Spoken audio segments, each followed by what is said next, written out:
Book 1. A Sun at the Front. John Campton, the American portrait painter, stood in his bare studio in Montmartre at the end of a summer afternoon, contemplating a battered calendar that hung against the wall. The calendar marked July 30, 1914. Campton looked at this date with a gaze of unmixed satisfaction. His son, his only boy who was coming from America, must have landed in England that morning, and after a brief halt in London would join him the next evening in Paris. To bring the moment nearer, Campton, smiling at his weakness, tore off the leaf and uncovered the 31. Then, leaning in the window, he looked out over his untidy scrap of garden at the silver-gray sea of Paris spreading mistily below him. A number of visitors had passed through the studio that day.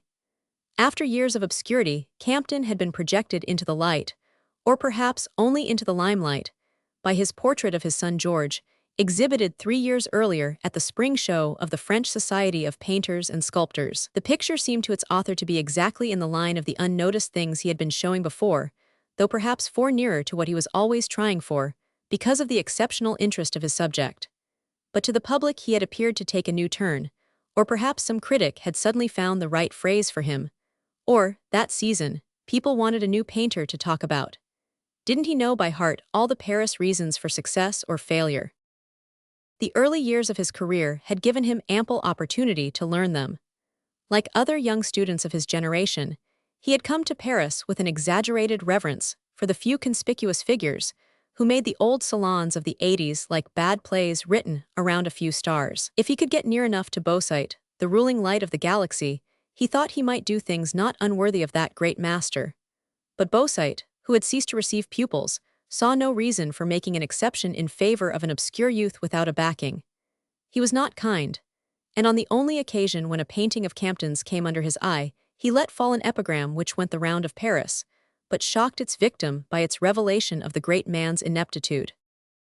Campton, if he could have gone on admiring Beausight's work, would have forgotten his unkindness and even his critical incapacity. But as the young painter's personal convictions developed, he discovered that his idol had none, and that the dazzling maestria still enveloping his work was only the light from a dead star. All these things were now nearly 30 years old. Beausight had vanished from the heavens, and the youth he had sneered at throned there in his stead. Most of the people who besieged Campton's studio were the lineal descendants of those who had echoed Beausight's sneer. They belonged to the types that Campton least cared to paint, but they were usually those who paid the highest prices, and he had lately had new and imperious reasons for wanting to earn all the money he could. So for 2 years, he had let it be as difficult and expensive as possible to be done by Campton. And this oppressive July day had been crowded with the visits of suppliants of a sort unused to waiting on anybody's pleasure, people who had postponed St. Moritz and Deauville, Aix and Royat, because it was known that one had to accept the master's conditions or apply elsewhere. The job bored him more than ever. The more of their fatuous faces he recorded, the more he hated the task. But for the last 2 or 3 days, the monotony of his toil had been relieved by a new element of interest. This was produced by what he called the war funk, and consisted in the effect on his sitters and their friends of the suggestion that something new, incomprehensible, and uncomfortable might be about to threaten the ordered course of their pleasures. Campton himself did not believe in the war, as the current phrase went. Therefore he was able to note with perfect composure its agitating effect upon his sitters. On the whole the women behaved best. The idiotic Mme.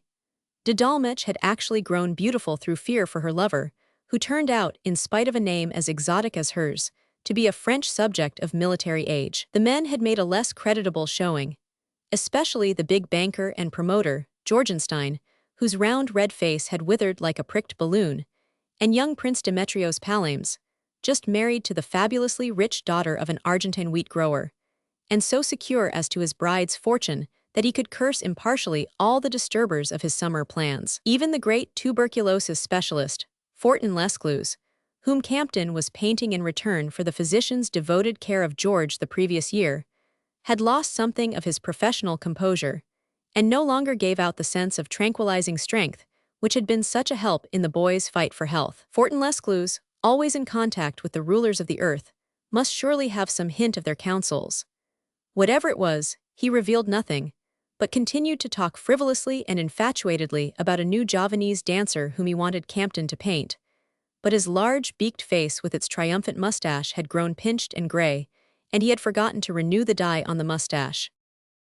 Campton's one really imperturbable visitor was 7 little Charlie Alicante, the Spanish secretary of embassy at Berlin, who had dropped in on his way to St. Moritz, bringing the newest news from the Wilhelmstrasse news that was all suavity and reassurance, with a touch of playful reproach for the irritability of French feeling, and a reminder of imperial longanimity in regard to the foolish misunderstandings of Agadir and Saverne. Now all the visitors had gone, and Campton, leaning in the window, looked out over Paris and mused on his summer plans. He meant to plunge straight down to southern Italy and Sicily, perhaps even push over to North Africa. That at least was what he hoped for. No sun was too hot for him and no landscape too arid. But it all depended on George, for George was going with him, and if George preferred Spain, they would postpone the desert. It was almost impossible to Campton to picture what it would be like to have the boy with him. For so long, he had seen his son only in snatches, hurriedly, incompletely, uncomprehendingly. It was only in the last 3 years that their intimacy had had a chance to develop, and they had never traveled together, except for hasty dashes, 2 or 3 times to seashore or mountains, had never gone off on a long solitary journey such as this. Campton, tired, disenchanted, and nearing 60, found himself looking forward to the adventure with an eagerness as great as the different sort of ardor with which, in his youth, he had imagined flights of another kind with the woman who was to fulfill every dream. Well, I suppose that's the stuff pictures are made of, he thought, smiling at his inextinguishable belief in the completeness of his next experience. Life had perpetually knocked him down just as he had his hand on her gifts. Nothing had ever succeeded with him but his work. But he was as sure as ever that peace of mind and contentment of heart were waiting for him round the next corner. And this time, it was clear, they were to come to him through his wonderful son.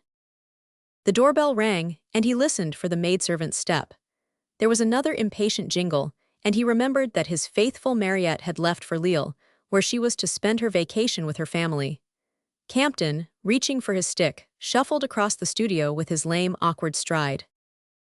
At the door stood his old friend Paul Dastry, one of the few men with whom he had been unbrokenly intimate since the first days of his disturbed and incoherent Parisian life. Dastry came in without speaking. His small, dry face, seamed with premature wrinkles of irony and sensitiveness, looked unusually grave. The wrinkles seemed suddenly to have become those of an old man, and how gray Dastry had turned. He walked a little stiffly, with a jauntiness obviously intended to conceal a growing tendency to rheumatism. 9 in the middle of the floor, he paused and tapped a varnished boot tip with his stick. Let's see what you've done to Daisy Dolmetsch. Oh, it's been done for me, you'll see. Campton laughed. He was enjoying the sight of Dastry and thinking that this visit was providentially timed to give him a chance of expatiating on his coming journey. In his rare moments of expansiveness, he felt the need of some substitute for the background of domestic sympathy which, as a rule, would have simply bored or exasperated him. And at such times, he could always talk to Dastry. The little man screwed up his eyes and continued to tap his varnished toes. But she's magnificent. She's seen the Medusa. Campton laughed again. Just so, for days and days I'd been trying to do something with her, and suddenly the war funk did it for me. The war funk. Who'd have thought it? She's frightened to death about Ladislas Isidore, who is French, it turns out, and mobilizable. The poor soul thinks there's going to be war. Well, there is, said Dastry. The 2 men looked at each other. Campton amused, incredulous, a shade impatient at the perpetual recurrence of the same theme, and aware of presenting a tense smile of irritating unresponsiveness to his friend's solemn gaze. Oh, come you two. Why, the Duke of Alicante has just left here, fresh from Berlin. You ought to hear him laugh at us. How about Berlin's laughing at him? Dastry sank into a wicker armchair, drew out a cigarette and forgot to light it. Campton returned to the window. There can't be war. I'm going to Sicily and Africa with George the day after tomorrow, he broke out. Ah, George, to be sure. There was a silence. Dastry had not even smiled. He turned the unlit cigarette in his dry fingers. Too young for 70 and too old for this. Some men are born under a curse, he burst out. What on earth are you talking about? Campton exclaimed, forcing his gaiety a little. Dastry stared at him with furious eyes. But I shall get something somewhere. They can't stop a man's enlisting. I had an old uncle who did it in 70. He was older than I am now.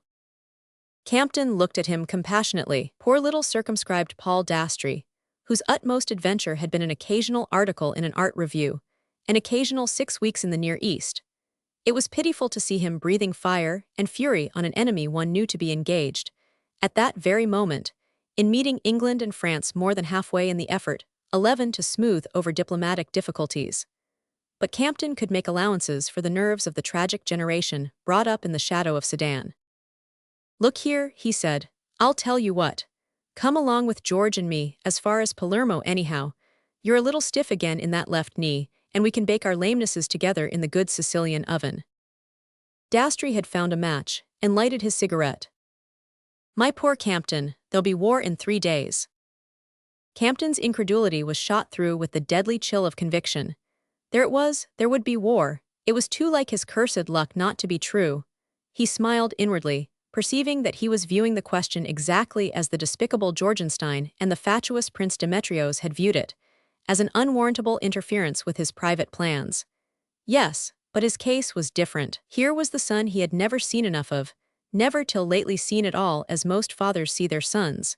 And the boy was to be packed off to New York that winter, to go into a bank. And for the Lord knew how many months this was to be their last chance, as it was almost their first, of being together quietly, confidentially, uninterruptedly. These other men were whining at the interruption of their vile pleasures or their viler money-making. He, poor devil, was trembling for the chance to lay the foundation 12 of a complete and lasting friendship with his only son, at the moment when such understandings do most to shape a youth's future.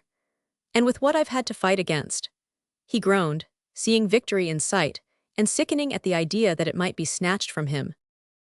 Then another thought came, and he felt the blood leaving his ruddy face and, as it seemed, receding from every vein of his heavy, awkward body. He sat down opposite Dastry, and the two looked at each other.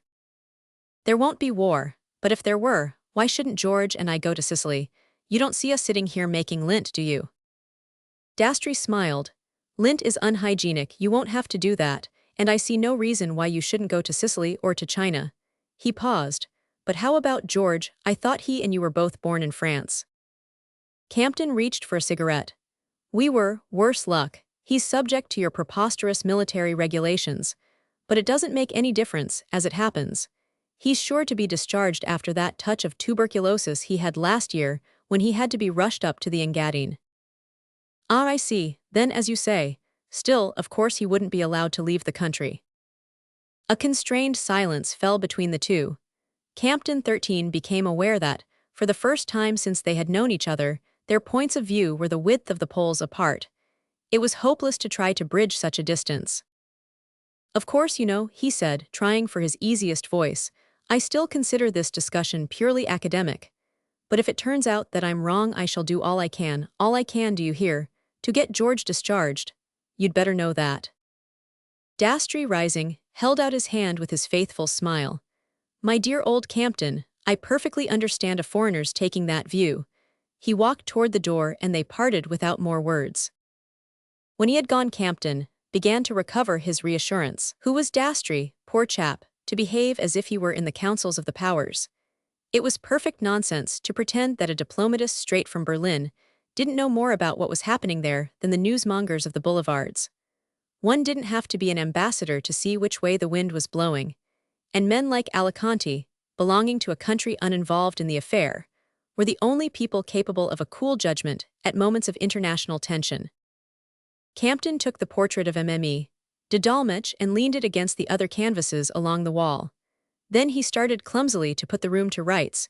Without Mariette he was so helpless, and finally, abandoning 14 the attempt, said to himself, I'll come and wind things up tomorrow. He was moving that day from the studio to the Hotel de Crillon, where George was to join him the next evening. It would be jolly to be with the boy from the moment he arrived, and even if Mariette's departure had not paralyzed his primitive housekeeping, he could not have made room for his son at the studio. So, reluctantly, for he loathed luxury and conformity, but joyously, because he was to be with George, Campton threw some shabby clothes into a shapeless portmanteau and prepared to dispatch the concierge for a taxicab. He was hobbling down the stairs when the old woman met him with a telegram. He tore it open and saw that it was dated Deauville, and was not, as he had feared, from his son. Very anxious, must see you tomorrow. Please come to Avenue Marigny at 5 without fail. Julia Brandt. Oh damn, Campton growled, crumpling up the message. The concierge was looking at him with searching eyes. Is it war, sir? She asked, pointing to the bit of blue paper. He supposed she was thinking of her grandsons. No, nonsense. War. He smiled into her 15 shrewd old face, every wrinkle of which seemed full of a deep human experience. War, can you imagine anything more absurd? Can you now? What should you say if they told you war was going to be declared MME? Level. She gave him back his look with profound earnestness. Then she spoke in a voice of sudden resolution. Why, I should say we don't want it, sir. I'd have foreign it if it came, but that this sort of thing has got to stop. Campton shrugged. Oh well, it's not going to come, so don't worry. And call me a taxi, will you? No, I'll carry the bags down myself. Roman 2. But even if they do mobilize, mobilization is not war, is it? Mrs. Anderson Brandt repeated across the teacups. Campton dragged himself up from the deep armchair he had inadvertently chosen. To escape from his hostess's troubled eyes, he limped across to the window and stood gazing out at the thick turf and brilliant flower borders of the garden, which was so unlike his own. After a moment, he turned and glanced about him, catching the reflection of his heavy figure in a mirror dividing two garlanded panels. He had not entered Mrs. Brandt's drawing room for nearly 16 years. Not since the period of the interminable discussions about the choice of a school for George. And in spite of the far graver preoccupations that now weighed on him, and of the huge menace with which the whole world was echoing, he paused for an instant to consider the contrast between his clumsy person and that expensive and irreproachable room. You've taken away Beausite's portrait of you, he said abruptly, looking up at the chimney panel, which was filled with the blue and umber bloom of a Fragonard landscape. A full length of Mrs. Anderson Brandt by Beausite had been one of Mr. Brandt's wedding presents to his bride. A Beausite portrait, at that time, was as much a part of such marriages as pearls and sables. Yes, Anderson thought. The dress had grown so dreadfully old-fashioned, she explained indifferently and went on again. You think it's not war, don't you? What was the use of telling her what he thought? For years and years he had not done that about anything. But suddenly, now, a stringent necessity had drawn them together, confronting them like any two plain people caught in a common danger, like husband and wife, for example. It is war this time, I believe, he said. She set down her cup, with a hand that had begun to tremble. 17, I disagree with you entirely, she retorted, her voice shrill with anxiety. I was frightfully upset when I sent you that telegram yesterday, but I've been lunching today with the old Duc de Montlehery. You know he fought in 70, and with Levy Mitchell of the Jour, who had just seen some of the government people, and they both explained to me quite clearly. That D made a mistake in coming up from Deauville. To save himself, Campton could not restrain the sneer. On the rare occasions when a crisis in their lives flung them on each other's mercy, the first sensation he was always conscious of was the degree to which she bored him. He remembered the day, years ago, long before their divorce, when it had first come home to him that she was always going to bore him. But he was ashamed to think of that now, and went on more patiently. You see, the situation is rather different from anything we've known before. And after all, in 1870, all the wise people thought till the last minute that there would be no war. Her delicate face seemed to shrink and wither with apprehension. Then what about George? She asked, the paint coming out about her haggard eyes. Campton paused a moment. You may suppose I've thought of that. 18, oh, of course. He saw she was honestly trying to be what a mother should be in talking of her only child to that child's father. But the long habit of superficiality made her stammering and inarticulate when her one deep feeling tried to rise to the surface. Campton seated himself again, taking care to choose a straight-backed chair. I see nothing to worry about with regard to George, he said. You mean? Why, they won't take him, they won't want him, with his medical record. Are you sure? He's so much stronger. He's gained 20 pounds. It was terrible, really, to hear her avow it in a reluctant whisper, That was the view that war-made mothers take of the chief blessing they could ask for their children. Campton understood her and took the same view. George's wonderful recovery, the one joy his parents had shared in the last 20 years, was now a misfortune to be denied and dissembled. They looked at each other like accomplices, the same thought in their eyes. If only the boy had been born in America. It was grotesque that the whole of joy or anguish should suddenly be found to hang on a geographical accident. After all, we're Americans. This is not our job, Campton began. No, he saw she was waiting, and knew for what. So of course, if there were any trouble, but there 19 won't be. If there were, though, I shouldn't hesitate to do what was necessary. Use any influence. Oh, then we agree, broke from her in a cry of wonder. The unconscious irony of the exclamation struck him and increased his irritation. He remembered the tone, undefinably compassionate, in which Dastry had said, "I perfectly understand a foreigner's taking that view." But was he a foreigner, Campton asked himself. And what was the criterion of citizenship, if he, who owed to France everything that had made life worthwhile, could regard himself as owing her nothing, now that for the first time he might have something to give her? Well, for himself that argument was all right. Preposterous as he thought war, any war, he would have offered himself to France on the instant if she had had any use for his lame carcass. But he had never bargained to give her his only son. Mrs. Brant went on in excited argument. Of course you know how careful I always am to do nothing about him without consulting you, but since you feel about it as we do, she blushed under her faint rouge. The we had slipped out accidentally, and Campton, aware of turning hard-lipped and grim, sat waiting for her to repair the blunder. Through the years of his poverty, it had been impossible not to put up, on occasions, with that odious first-person 20 plural.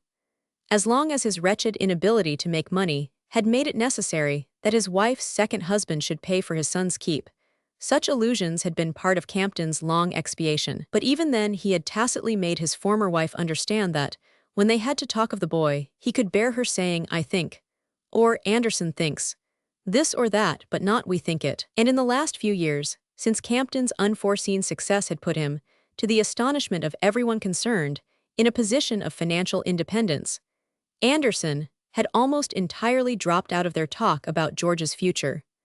Mrs. Brant was not a clever woman, but she had a social adroitness that sometimes took the place of intelligence. On this occasion, she saw her mistake so quickly, and blushed for it so painfully, that at any other time Campton would have smiled away her distress. But at the moment he could not stir a muscle to help her. "Look here," he broke out, "there are things I've had to accept in the past, and shall have to accept in the future. The boy is to go into Bullard and Brant's, it's agreed.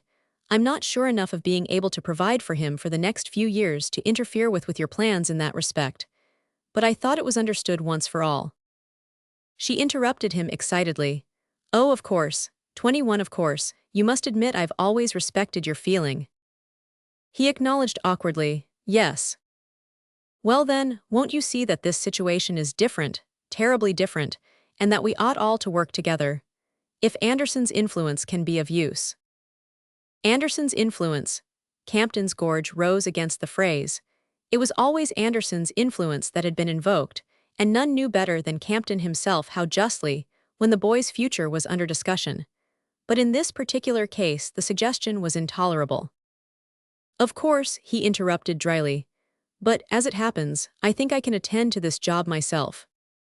She looked down at her huge rings, hesitated visibly, and then flung tact to the winds. "What makes you think so? You don't know the right sort of people." It was a long time since she had thrown that at him, not since the troubled days of their marriage, when it had been the cruelest taunt she could think of. Now it struck him simply as a particularly unpalatable truth. No, he didn't know the right sort of people. Unless, for instance, among his new patrons, such a man as Georgenstein answered to the description. But if there were war, on what side would a cosmopolitan like Georgenstein turn out to be? "Anderson, you see," she persisted, losing sight of 22 everything in the need to lull her fears. "Anderson knows all the political people. In a business way, of course, a big banker has to. If there's really any chance of George's being taken, you've no right to refuse Anderson's help, none whatever." Campton was silent. He had meant to reassure her, to reaffirm his conviction that the boy was sure to be discharged. But as their eyes met he saw that she believed this no more than he did, and he felt the contagion of her incredulity. "But if you're so sure there's not going to be war," he began. As he spoke, he saw her face change, and was aware that the door behind him had opened, and that a short man, bald and slim, was advancing at a sort of mincing trot across the pompous garlands of the savonnerie carpet. Campton got to his feet. He had expected Anderson Brant to stop at sight of him, mumble a greeting, and then back out of the room as usual. But Anderson Brant did nothing of the sort. He merely hastened his trot toward the tea table. He made no attempt to shake hands with Campton, but bowing shyly and stiffly said, "I understood you were coming," and hurried back, on the chance, to consult. Campton gazed at him without speaking. They had not seen each other since the extraordinary occasion, 2 years before, when Mr. Brant, furtively one day 23 at dusk, had come to his studio to offer to buy George's portrait. And as their eyes met, the memory of that visit reddened both their faces. Mr. Brant was a compact little man of about 60. His sandy hair, just turning gray, was brushed forward over a baldness which was ivory white at the crown and became brick pink above the temples, before merging into the tanned and freckled surface of his face. He was always dressed in carefully cut clothes of a discreet gray, with a tie to match, in which even the plump pearl was gray, so that he reminded Campton of a dry perpendicular insect in protective tints, and the fancy was encouraged by his cautious manner, and the way he had of peering over his glasses as if they were part of his armor. His feet were small and pointed, and seemed to be made of patent leather, and shaking hands with him was like clasping a bunch of twigs. It had been Campton's lot, on the rare occasions of his meeting Mr. Brant, always to see this perfectly balanced man in moments of disequilibrium, when the attempt to simulate poise probably made him more rigid than nature had created him. But today, his perturbation betrayed itself in the gesture with which he drummed out a tune on the back of the gold and platinum cigar case he had unconsciously drawn from his pocket. After a moment, he seemed to become aware of what 24 he had in his hand, and pressing the sapphire spring held out the case with the remark, "Coronas." Campton made a movement of refusal, and Mr. Brant, overwhelmed, thrust the cigar case away. "I ought to have taken one. I may need him," Campton thought, and Mrs. Brant said, addressing her husband, "He thinks as we do exactly." Campton winced. Thinking as the Brants did was, at all times, so foreign to his nature and his principles that his first impulse was to protest. But the sight of Mr. Brant, standing there helplessly, and trying to hide the twitching of his lip by stroking his lavender-scented mustache with a discreetly curved hand, moved the painter's imagination. "Poor devil, he'd give all his millions if the boy were safe," he thought, "and he doesn't even dare to say so." It satisfied Campton's sense of his rights that these two powerful people were hanging on his decision like frightened children, and he answered, looking at Mrs. Brant, "There's nothing to be done at present. Absolutely nothing, except," he added abruptly, "to take care not to talk in this way to George." Mrs. Brant lifted a startled gaze. "What do you mean?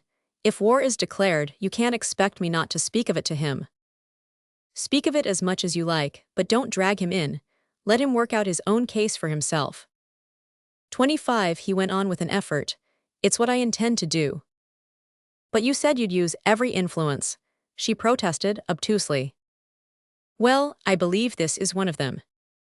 She looked down resignedly at her clasped hands, and he saw her lips tighten. "My telling her that has been just enough to start her on the other tack," he groaned to himself, all her old stupidities rising up around him like a fog. Mr. Brant gave a slight cough and removed his protecting hand from his lips. "Mr. Campton is right," he said, quickly and timorously. "I take the same view entirely. George must not know that we are thinking of using any means." He coughed again and groped for the cigar case. As he spoke, there came over Campton a sense of their possessing a common ground of understanding that Campton had never found in his wife. He had had a hint of the same feeling, but had voluntarily stifled it, on the day when Mr. Brant, apologetic yet determined, had come to the studio to buy George's portrait. Campton had seen then how the man suffered from his failure, but had chosen to attribute his distress to the humiliation of finding there were things his money could not purchase. Now, that judgment seemed as unimaginative as he had once thought Mr. 26 Brant's overture. Campton turned on the banker a look that was almost brotherly. "We men know," the look said, and Mr. Brant's parched cheek was suffused with a flush of understanding. Then, as if frightened at the consequences of such complicity, he repeated his bow and went out. When Campton issued forth into the Avenue Marigny, it came to him as a surprise to see the old unheeding life of Paris still going on. In the golden decline of day, the usual throng of idlers sat under the horse chestnuts of the Champs-Élysées, children scampered between turf and flowers, and the perpetual stream of motors rolled up the central avenue to the restaurants beyond the gates. Under the last trees of the Avenue Gabriel, the painter stood looking across the Place de la Concorde. No doubt the future was dark. He had guessed from Mr. Brant's precipitate arrival that the banks and the stock exchange feared the worst. But what could a man do, whose convictions were so largely formed by the play of things on his retina, when, in the setting sun, all that majesty of space and light and architecture was spread out before him undisturbed? Paris was too triumphant a fact not to argue down his fears.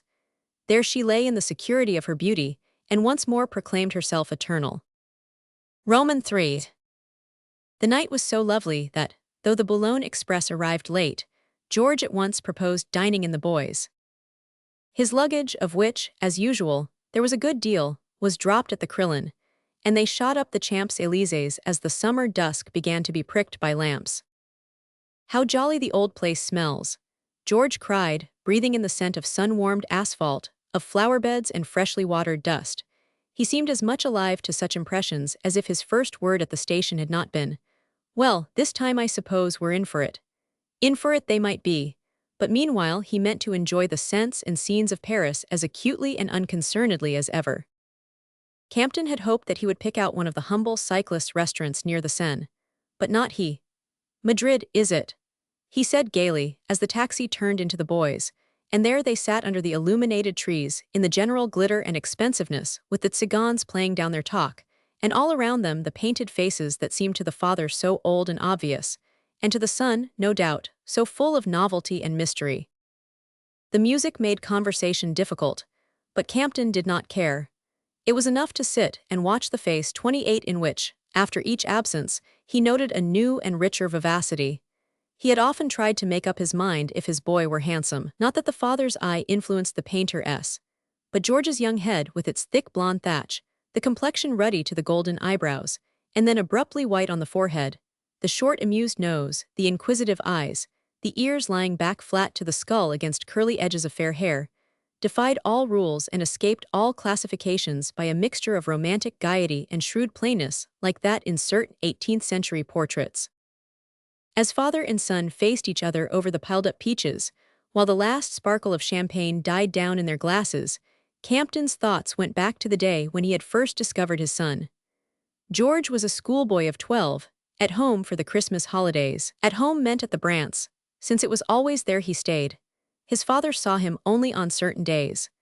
Usually Mariette fetched him to the studio on one afternoon in the week, but this particular week George was ill, and it had been arranged that in case of illness his father was to visit him at his mother's. He had one of his frequent bad colds, and Campton recalled him, propped up in bed in his luxurious overheated room, a scarlet sweater over his nightshirt, a book on his thin knees, and his ugly little fever-flushed face bent over it in profound absorption. Till that moment, George had never seemed to care 29 for books. His father had resigned himself to the probability of seeing him grow up into the ordinary pleasant young fellow, with his mother's worldly tastes. But the boy was reading as only a bookworm reads, reading with his very fingertips, and his inquisitive nose, and the perpetual dart ahead of a gaze that seemed to guess each phrase from its last word. He looked up with a smile and said, "Oh, Dad," but it was clear that he regarded the visit as an interruption. Campton, leaning over, saw that the book was a first edition of Lavengro. "Where the deuce did you get that?" George looked at him with shining eyes. "Didn't you know, Mr. Brant has started collecting first editions. There's a chap who comes over from London with things for him. He lets me have them to look at when I'm seedy. I say, isn't this topping? Do you remember the fight?" And marveling once more at the ways of Providence, Campton perceived that the millionaire's taste for owning books had awakened in his stepson a taste for reading them. "I couldn't have done that for him," the father had reflected with secret bitterness. It was not that a bibliophile's library was necessary to develop a taste for letters, but that Campton himself, being a small reader, had few books about him, and usually borrowed those few. If George had lived with him, he might never have guessed the boy's latent hunger, for the need of books as part of one's 30 daily food would scarcely have presented itself to him. From that day he and George had understood each other. Initiation had come to them in different ways, but their ardor for beauty had the same root. The visible world, and its transposition in terms of one art or another, were thereafter the subject of their interminable talks. And Campton, with a passionate interest, watched his son absorbing through books what had mysteriously reached him through his paintbrush. They had been parted often and for long periods, first by George's schooling in England, next by his French military service, begun at 18 to facilitate his entry into Harvard, finally by his sojourn at the university. But whenever they were together they seemed to make up in the first 10 minutes for the longest separation. And since George had come of age and been his own master, he had given his father every moment he could spare.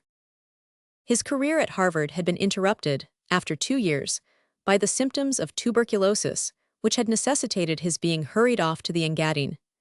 He had returned completely cured, and at his own wish had gone back to Harvard. And having finished his course and taken his degree, he had now come out to join his father on a long holiday before entering the New York banking house of Bullard and Brandt. 31 Campton, looking at the boy's bright head across the lights and flowers, thought how incredibly stupid it was to sacrifice an hour of such a life to the routine of money-getting. But he had had that question out with himself once for all, and was not going to return to it. His own success, if it lasted, would eventually help him to make George independent, but meanwhile he had no right to interfere with the boy's business training. He had hoped that George would develop some marked talent, some irresistible tendency which would decide his future too definitely for interference. But George was 25, and no such call had come to him. Apparently he was fated to be only a delighted spectator and commentator, to enjoy and interpret, not to create. And Campton knew that this absence of a special bent, with the strain and absorption it implies, gave the boy his peculiar charm.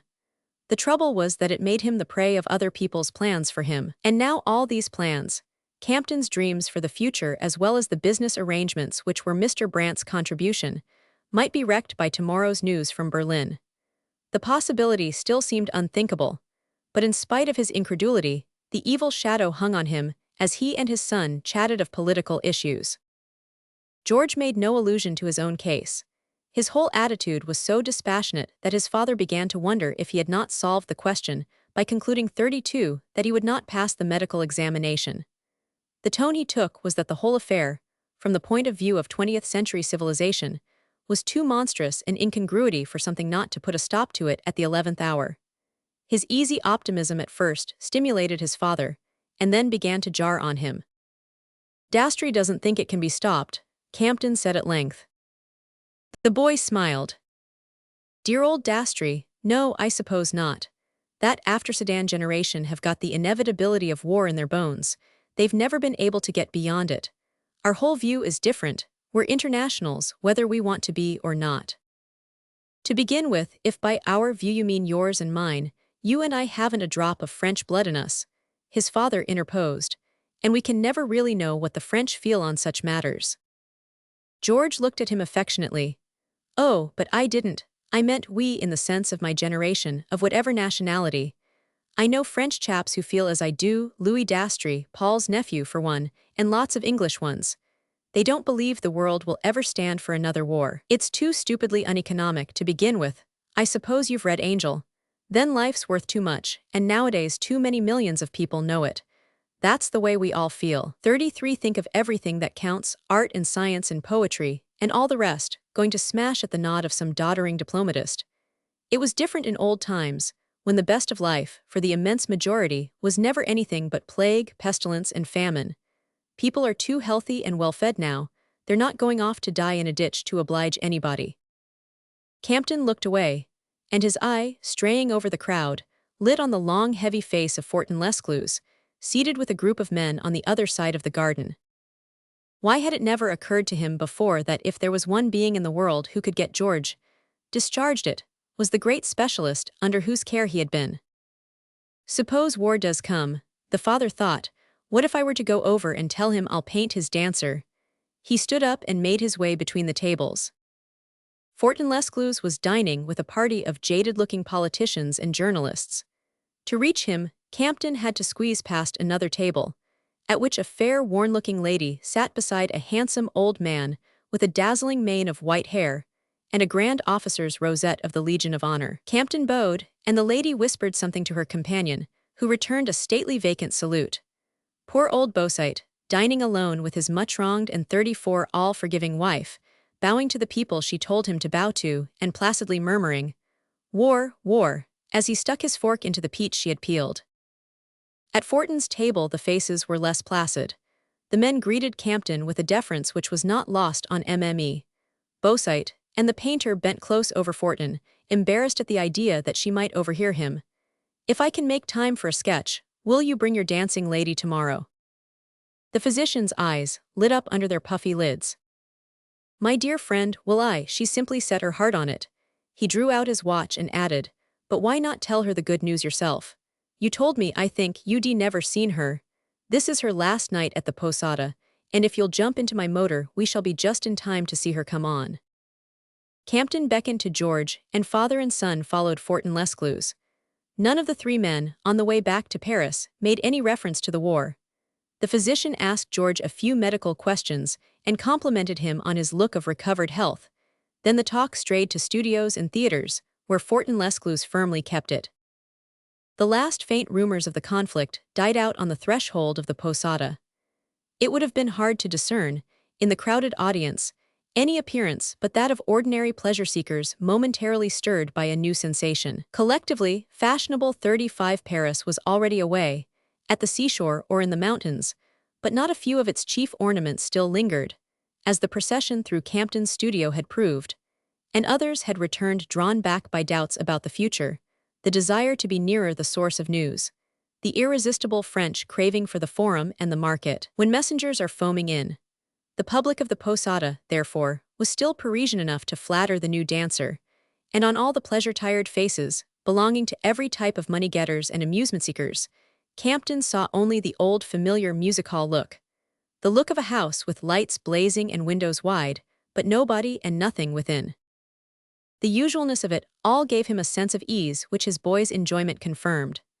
George, lounging on the edge of their box, and watching the yellow dancer with a clear-eyed interest refreshingly different from Wharton's tarnished gaze, George so fresh and cool and unafraid, seemed to prove that a world which could produce such youths would never again settle its differences by the bloody madness of war. Gradually, Campton became absorbed in the dancer, and began to observe her with the concentration he brought to bear on any subject that attracted his brush. He saw that she was more paintable than he could have hoped, though not in the extravagant dress and attitude he was sure her eminent admirer would prefer. 36, but rather as a little crouching animal against a sun-baked wall. He smiled at the struggle he should have when the question of costume came up. "Well, I'll do her if you like," he turned to say, and 2 tears of senile triumph glittered on the physician's cheeks. "Tomorrow then at 2 may I bring her? She leaves as soon as possible for the south. She lives on sun, heat, radiance." "Tomorrow, yes," Campton nodded. His decision once reached, the whole subject bored him, and in spite of Wharton's entreaties he got up and signaled to George. As they strolled home through the brilliant midnight streets, the boy said, "Did I hear you tell old Wharton you were going to do his dancer?"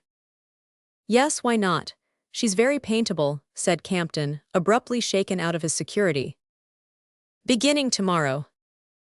"Why not?" "Come, you know, tomorrow," George laughed. "We'll see," his father rejoined, with an obscure sense that if he went on steadily enough doing his usual job, it might somehow divert the current of events. On the threshold of the hotel, they were waylaid by an elderly man with a round face and round eyes behind gold eyeglasses. His gray hair was cut in a fringe over his guileless forehead, and he was dressed in expensive 37 evening clothes and shone with soap and shaving, but the anxiety of a frightened child puckered his innocent brow and twitching cheeks. "My dear Campton, the very man I've been hunting for.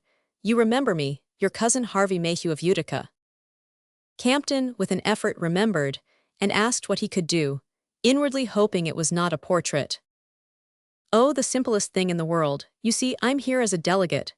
At Campton's look of inquiry, Mr. Mayhew interrupted himself to explain, "To the Peace Congress at The Hague. Why, yes, naturally. I landed only this morning, and find myself in the middle of all this rather foolish excitement and unable to make out just how I can reach my destination. My time is, valuable, and it is very unfortunate that all this commotion should be allowed to interfere with our work. It would be most annoying if, after having made the effort to break away from Utica, I should arrive too late for the opening of the Congress. Campton looked at him wonderingly. Then you're going anyhow. Going? Why not? You surely don't think. Mr. Mayhew threw back his shoulders, pink and impressive. I shouldn't, in any case, allow anything so opposed to my convictions as war to interfere with my carrying out my mandate. All I want is to find out the 38 route least likely to be closed, if this monstrous thing should happen. Campton considered. Well, if I were you, I should go round by Luxembourg. It's longer, but you'll be out of the way of trouble. He gave a nod of encouragement, and the peace delegate thanked him profusely. Father and son were lodged on the top floor of the Crillon, in the little apartment which opens on the broad terraced roof. Campton had wanted to put before his boy one of the city's most perfect scenes, and when they reached their sitting room, George went straight out onto the terrace, and leaning on the parapet, called back, "Oh, don't go to bed yet, it's too jolly." Campton followed, and the two stood looking down on the festal expanse of the Place de la Concorde strewn with great flower clusters of lights between its pearly distances. The sky was full of stars, pale, remote, half drowned in the city's vast illumination, and the foliage of the Champs-Élysées and the Tuileries made masses of mysterious darkness behind the statues and the flashing fountains. For a long time neither father nor son spoke. Then Campton said, "Are you game to start the day after tomorrow?" George waited a moment. "For Africa." "Well, my idea would be to push straight through 39 to the south, as far as Palermo, say. All this cloudy watery loveliness gives me a furious appetite for violent red earth and white houses crackling in the glare." George again pondered, then he said, "It sounds first-rate, but if you're so sure we're going to start, why did you tell Wharton to bring that girl tomorrow?" Campton, reddening in the darkness, felt as if his son's clear eyes were following the motions of his blood. Had George suspected why he had wanted to ingratiate himself with the physician? "It was stupid, I'll put her off," he muttered. He dropped into an armchair and sat there in his clumsy, infirm attitude, his arms folded behind his head, while George continued to lean on the parapet. The boy's question had put an end to their talk by baring the throbbing nerve of his father's anxiety. If war were declared the next day, what did George mean to do? There was every hope of his obtaining his discharge, but would he lend himself to the attempt? The deadly fear of crystallizing his son's refusal by forcing him to put it into words kept Campton from asking the question. Roman 4. The evening was too beautiful, and too full of the sense of fate, for sleep to be possible, and long after George had finally said, "All the same, I think I'll turn in," his father sat on, listening to the 40 gradual subsidence of the traffic and watching the night widen above Paris. As he sat there, discouragement overcame him.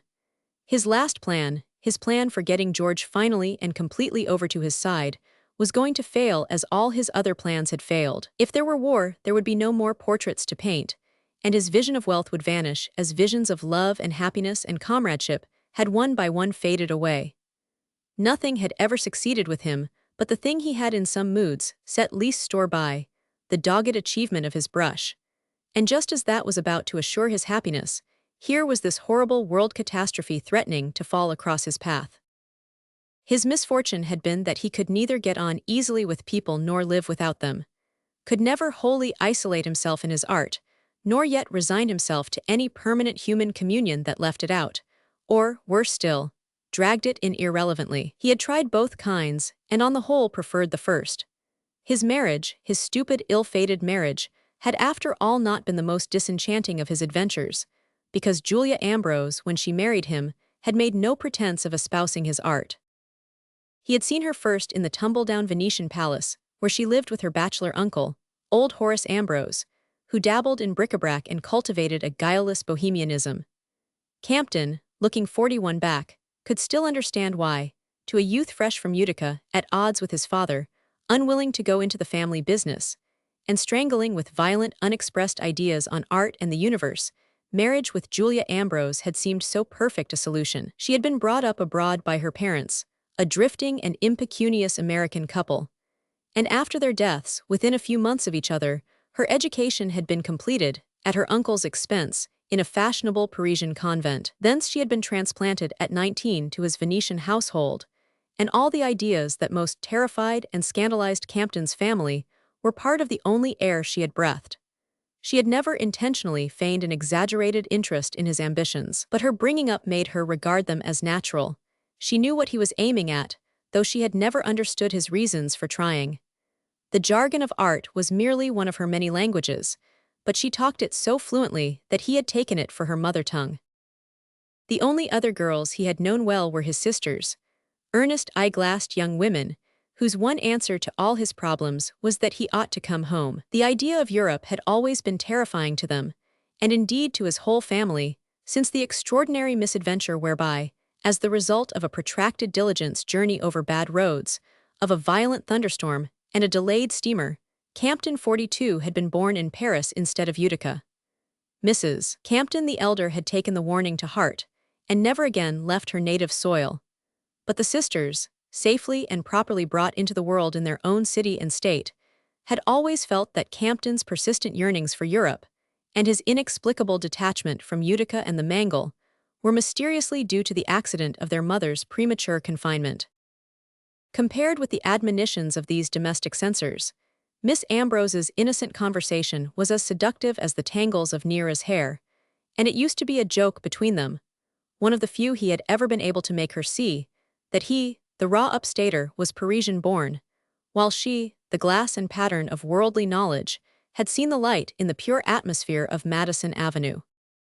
Through her, in due course, he came to know another girl, a queer, abrupt young American, already an old maid at 22, and in open revolt against her family for reasons not unlike his own. Adele Anthony had come abroad to keep house for a worthless, artistic brother, who was preparing to be a sculptor by prolonged sessions in Anglo-American bars and the lobbies of music halls. When he finally went under and was shipped home, Miss Anthony stayed on in Paris, ashamed, as she told Campton, to go back and face the righteous triumph of a family connection who had unanimously disbelieved in the possibility of making 43 Bill Anthony into a sculptor, and in the wisdom of his sisters staking her small means on the venture. Somehow, behind it all, I was right, and they were wrong. But to do anything with poor Bill, I ought to have been able to begin 2 or 3 generations back, she confessed.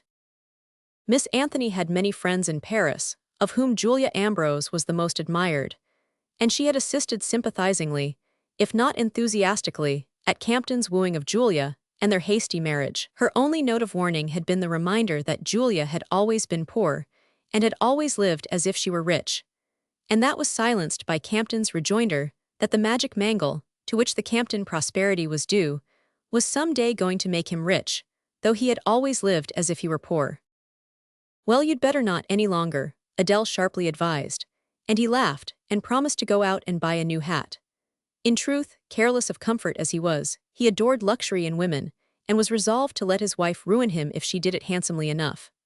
Doubtless she might have, had fate given her time, but soon after their marriage old Mr. Campton died, and it was found that a trusted manager had so invested the profits of the Mangle that the heirs inherited only a series of lawsuits. John Campton, henceforth, was merely the unsuccessful 44 son of a ruined manufacturer. Painting became a luxury he could no longer afford, and his mother and sisters besought him to come back and take over what was left of the business. It seemed so clearly his duty that with anguish of soul, he prepared to go. But Julia, on being consulted, developed a sudden passion for art and poverty. "We'd have to live in Utica, for some years at any rate." Well, yes, no doubt, they faced the fact desolately. "They'd much better look out for another manager. What do you know about business? Since you've taken up painting you'd better try to make a success of that," she advised him, and he was too much of the same mind not to agree. It was not long before George's birth, and they were fully resolved to go home for the event, and thus spare their hoped-for heir the inconvenience of coming into the world, like his father, in a foreign country. But now this was not to be thought of, and the eventual inconvenience to George was lost sight of by his progenitors in the contemplation of nearer problems. For a few years their life dragged along shabbily and depressingly. Now that Campton's painting was no longer an amateur's hobby but a domestic obligation, Julia thought it her duty to interest herself in 45 it, and her only idea of doing so was by means of what she called relations, using the word in its French and diplomatic sense. She was convinced that her husband's lack of success was due to Beausite's blighting epigram and to Campton's subsequent resolve to strike out for himself. "It's a great mistake to try to be original till people have got used to you," she said, with the shrewdness that sometimes startled him. "If you'd only been civil to Beausite, he would have ended by taking you up, and then you could have painted as queerly as you liked." Beausite, by this time, had succumbed to the honors which lie in wait for such talents, and in his starred and titled maturity, his earlier dread of rivals had given way to a prudent benevolence. Young artists were always welcome at the receptions he gave in his sumptuous hotel of the Avenue du Bois. Those who threatened to be rivals were even invited to dine, and Julia was justified in triumphing when such an invitation finally rewarded her efforts. Campton, with a laugh, threw the card into the stove. "If you'd only understand that that's not the way," he said. "What is then?" "Why, letting all that lot see what unutterable rubbish one thinks them." 46, "I should have thought you'd tried that long enough," she said with pale lips, but he answered jovially that it never palled on him.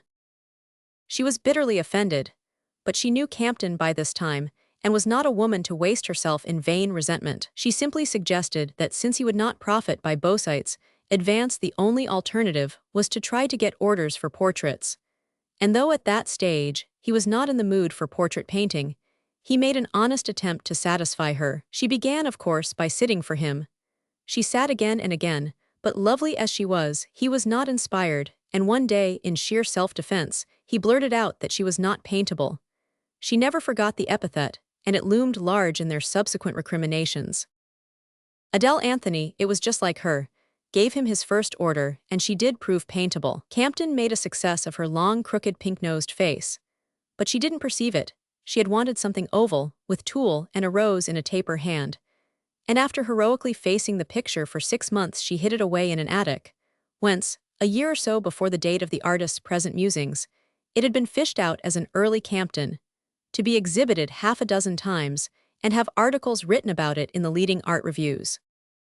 Adele's picture acted as an awful warning to intending 47 patrons, and after 1 or 2 attempts at depicting mistrustful friends, Campton refused to constrain his muse, and no more was said of portrait painting. But life in Paris was growing too expensive. He persuaded Julia to try Spain, and they wandered about there for a year. She was not fault-finding, she did not complain, but she hated traveling, she could not eat things cooked in oil, and his pictures seemed to her to be growing more and more ugly and unsaleable. Finally they came one day to Ronda, after a trying sojourn at Cordova. In the train, Julia had moaned a little at the mosquitoes of the previous night, and at the heat and dirt of the second-class compartment. Then, always conscious of the ill-breeding of fretfulness, she had bent her lovely head above her tochnitz.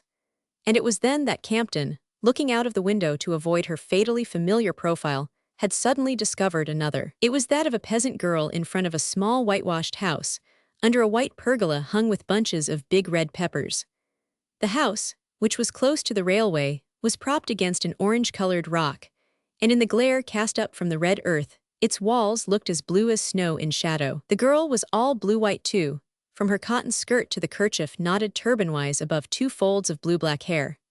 Her round forehead and merry nose were relieved like a bronze medallion against the wall, and she stood with her hands on her hips, laughing at 48A little pig asleep under a cork tree, who lay on his side like a dog.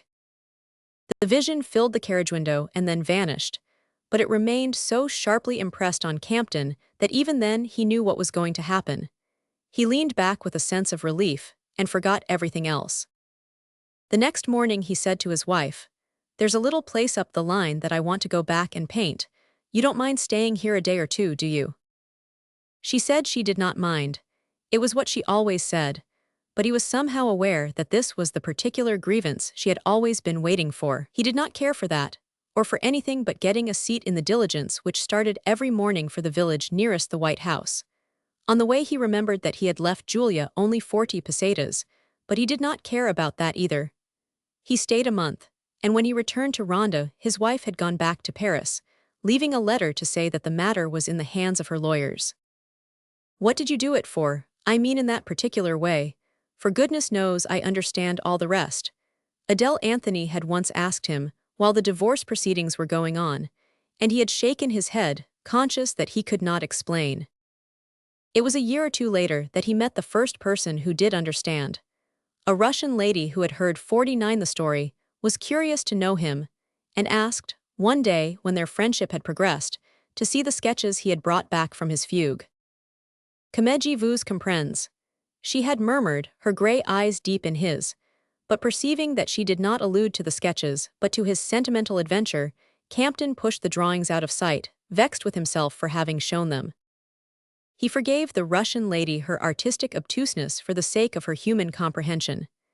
They had met at the loneliest moment of his life, when his art seemed to have failed him like everything else, and when the struggle to get possession of his son, which had been going on in the courts ever since the break with Julia, had finally been decided against him. His Russian friend consoled, amused and agitated him, and after a few years drifted out of his life as irresponsibly as she had drifted into it.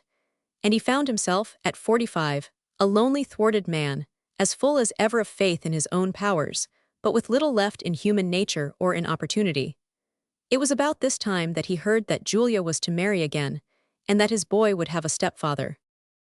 He knew that even his own family thought it the best thing that could happen. They were tired of clubbing together to pay Julia's alimony, and heaved a united sigh of relief when they learned that her second choice had fallen, not on the bankrupt foreign Count 50 they had always dreaded, but on the Paris partner of the famous bank of Bullard and Brandt. Mr. Brandt's request that his wife's alimony should be discontinued gave him a moral superiority which even Campton's recent successes could not shake. It was felt that the request expressed the contempt of an income, easily counted in 7 figures, for a pittance painfully screwed up to 4. And the Camptons admired Mr. Brandt much more for not needing their money than for refusing it. Their attitude left John Campton without support in his struggle to keep a hold on his boy. His family sincerely thought George safer with the Brandts than with his own father, and the father could advance to the contrary no arguments they would have understood. All the forces of order seemed leagued against him, and it was perhaps this fact that suddenly drove him into conformity with them. At any rate, from the day of Julia's remarriage no other woman shared her former husband's life. Campton settled down to the solitude of his dusty studio at Montmartre and painted doggedly, all his thoughts on George. At this point in his reminiscences, the bells of St. Clotilde rang out the half-hour after midnight, and Campton rose and went into the darkened sitting room. The door into George's room was open, and in the silence the father heard the boy's calm breathing.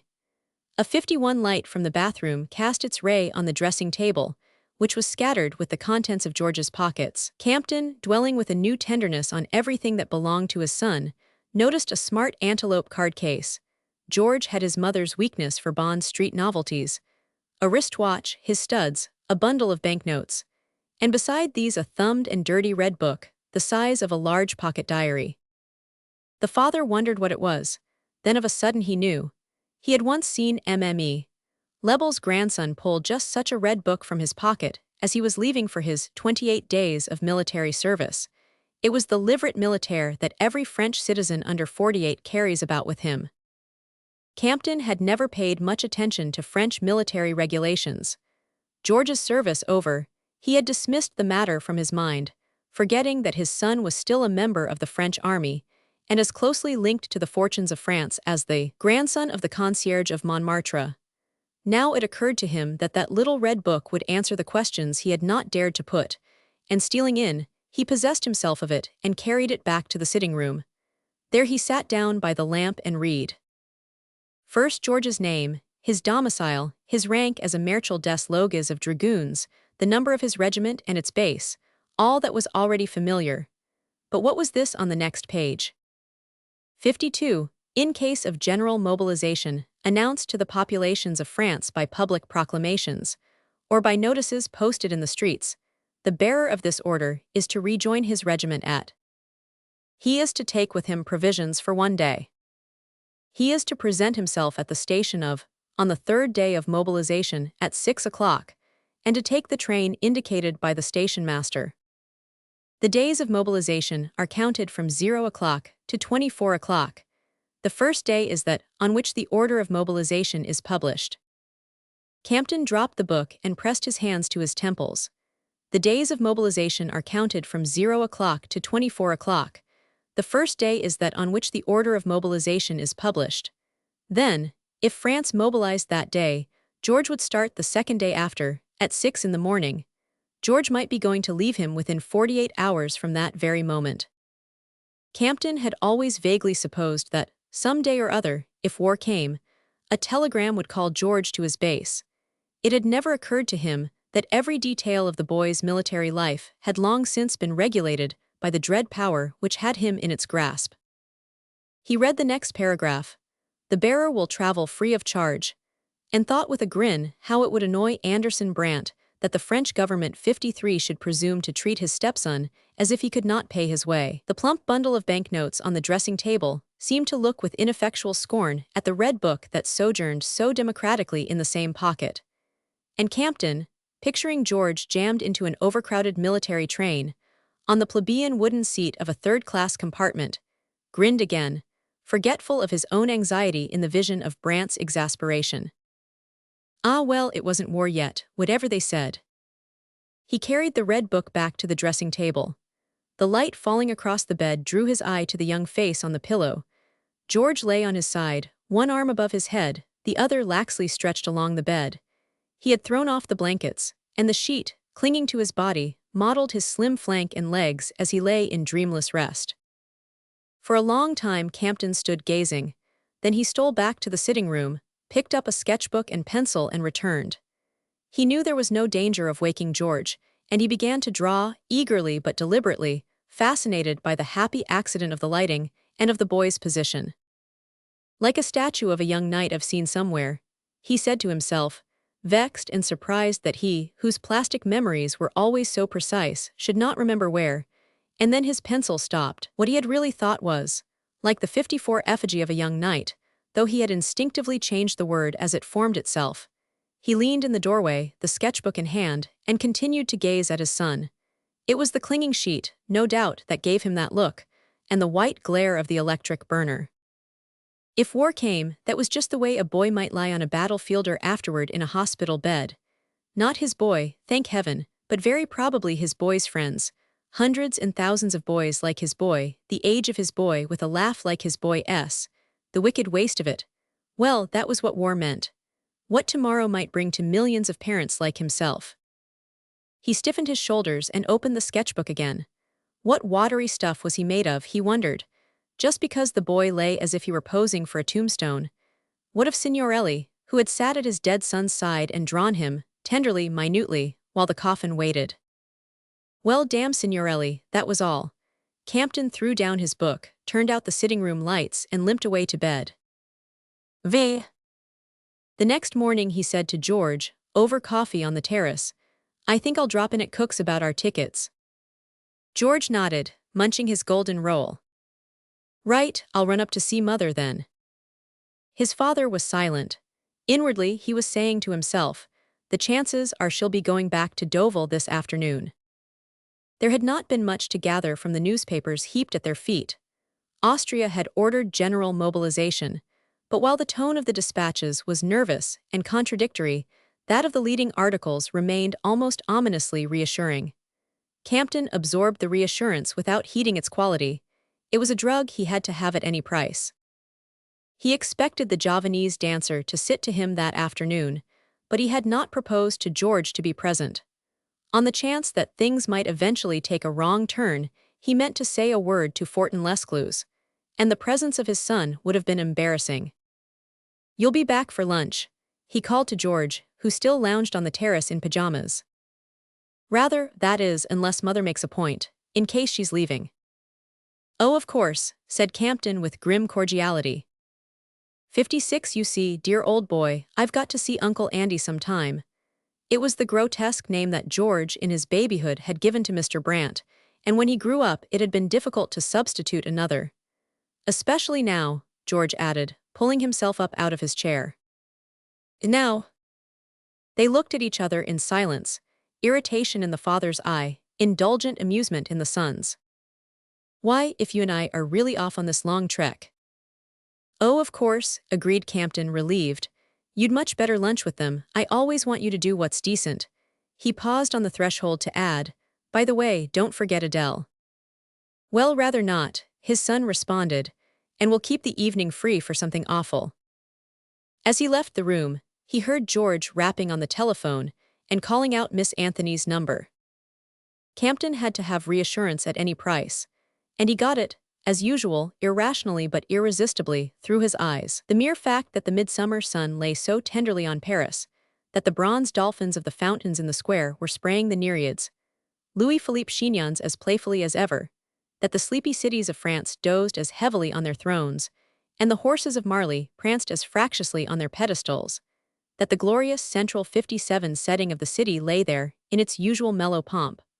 All this gave him a sense of security that no crisscrossing of Reuters and Havaises could shake. Nevertheless, he reflected that there was no use in battling with the silly hysterical crowd he would be sure to encounter at Cook's, and having left word with the hotel porter to secure 2 sleepings on the Naples Express, he drove to the studio.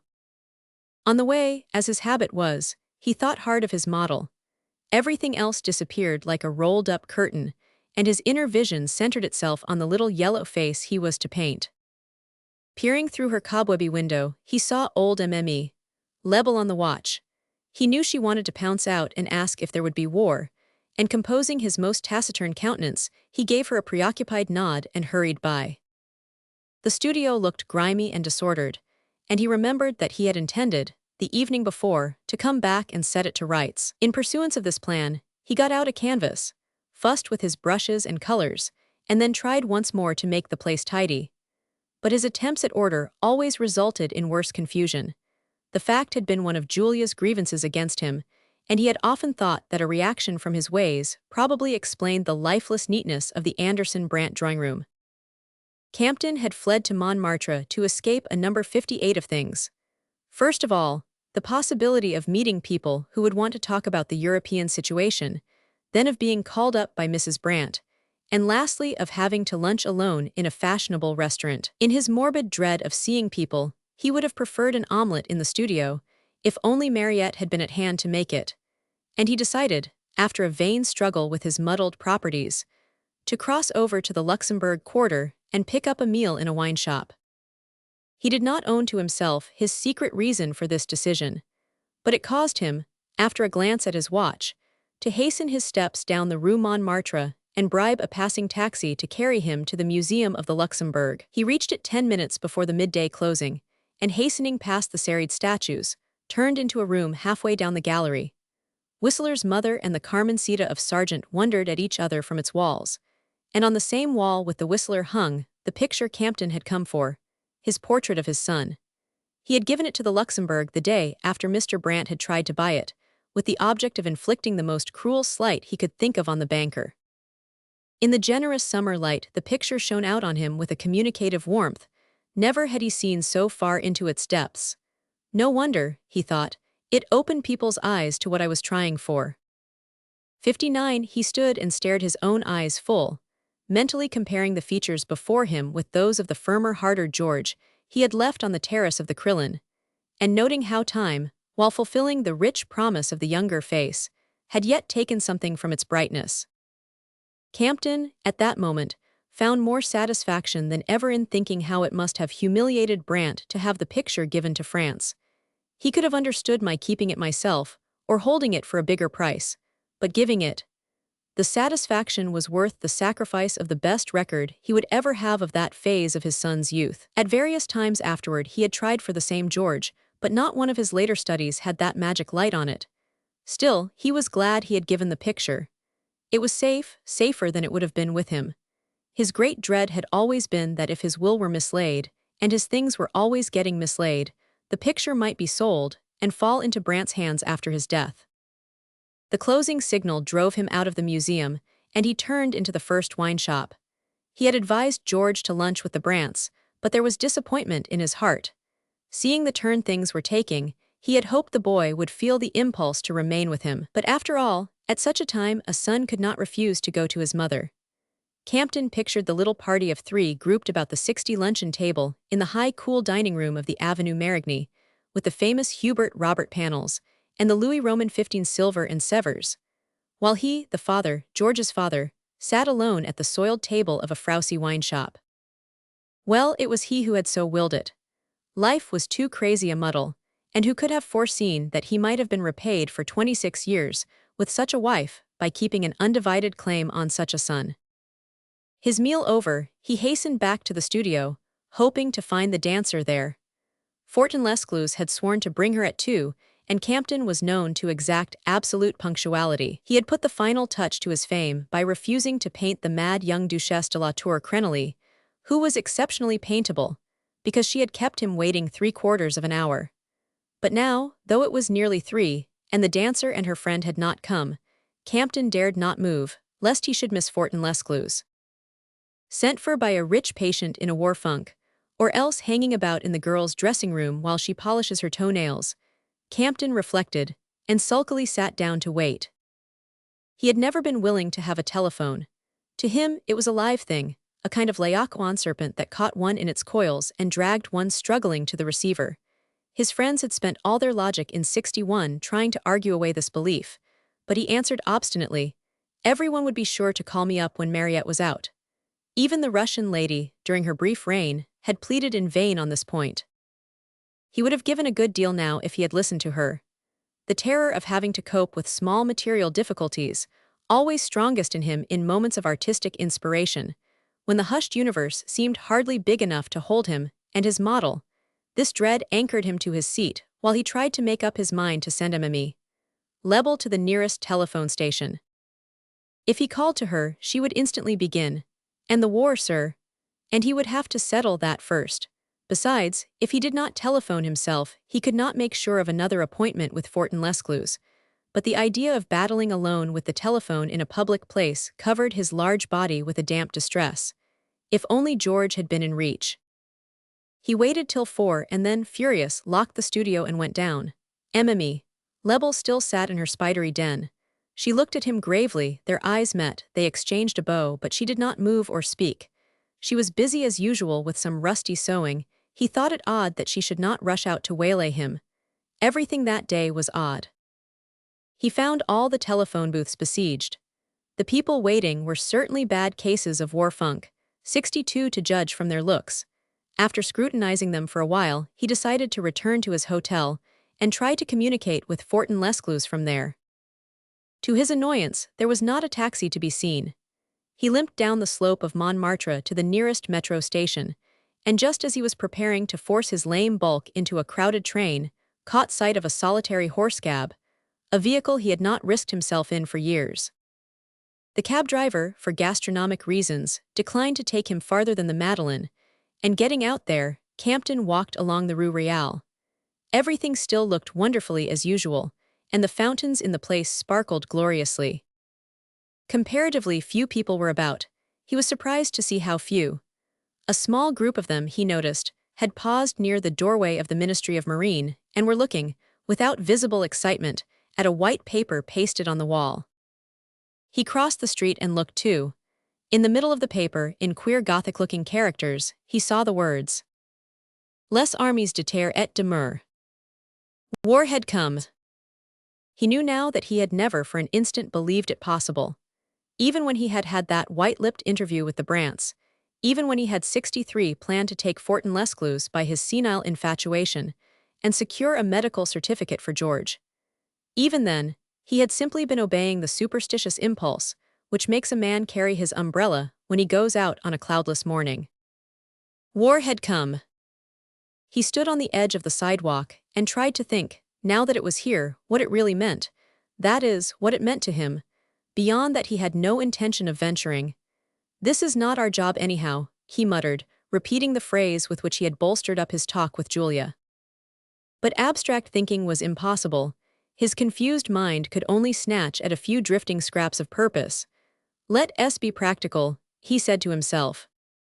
The first thing to do was to get back to the hotel and call up the physician.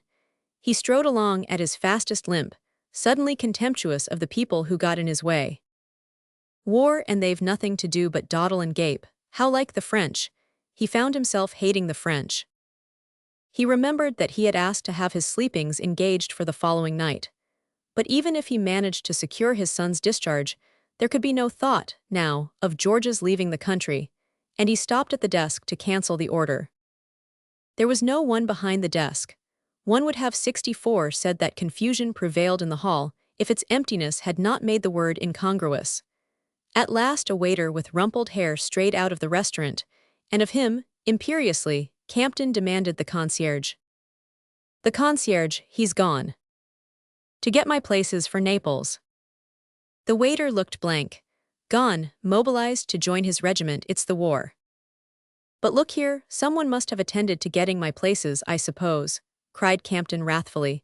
He invaded the inner office and challenged a secretary who was trying to deal with several unmanageable travelers, but who explained to him, patiently, that his sleepings had certainly not been engaged, as no trains were leaving Paris for the present. "Not for civilian travel," he added, still more patiently. Campton had a sudden sense of suffocation. No trains leaving Paris for the present. But then people like himself, people who had nothing on earth to do with the war, had been caught like rats in a trap. He reflected with a shiver that Mrs. Brant would not be able to return to Deauville, and would probably insist on his coming to see her every day. He asked, "How long is this preposterous state of things to last?" But no one answered, and he stalked to the lift and had himself carried upstairs.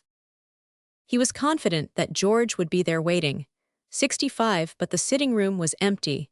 He felt as if he were on a desert island, with the last sail disappearing over the dark rim of the world. After much vain ringing, he got into communication with Wharton's house, and heard a confused voice saying that the physician had already left Paris. Left for where, for how long? And then the eternal answer, "The doctor is mobilized, it's the war." Mobilized already, within the first 24 hours, a man of Wharton's age and authority, Campton was terrified by the uncanny rapidity with which events were moving, he whom haste had always confused and disconcerted, as if there were a secret link between his lameness and the movements of his will. He rang up Dastry, but no one answered. Evidently his friend was out, and his friend's bonne also. "I suppose she's mobilized. They'll be mobilizing the women next." At last, from sheer overagitation, his fatigued mind began to move more deliberately. He collected his wits, labored with his more immediate difficulties, and decided that he would go to Wharton Lescluze's house, on the chance that the physician had not, after all, really started. 10 to 1 he won't go till tomorrow, Campton reasoned. The hall of the hotel was emptier than ever, and no 66 taxi was in sight down the whole length of the Rue Royale, or the Rue Boissy d'Angles, or the Rue de Rivoli. Not even a horsecab showed against the deserted distances. He crossed to the metro, and painfully descended its many stairs. Roman 6. Campton, proffering 20 francs to an astonished maidservant, learned that, yes, to his intimates, and of course Monsieur was one. The doctor was in fact dining, and did not leave till the next morning. Dining at 6 o'clock. Monsieur's son, Monsieur Jean, is starting at once for his depot. That's the reason. Campton sent in his card. He expected to be received in the so-called studio, a lofty room with Chinese hangings, Renaissance choir stalls, organ, grand piano, and post-impressionist paintings, where Wharton Lescluze received the celebrities of the hour. MME. Wharton never appeared there, and Campton associated the studio with amusing talk, hothouse flowers, and ladies lolling on black velvet divans. He supposed that the physician was separated from his wife, and that she had a home of her own.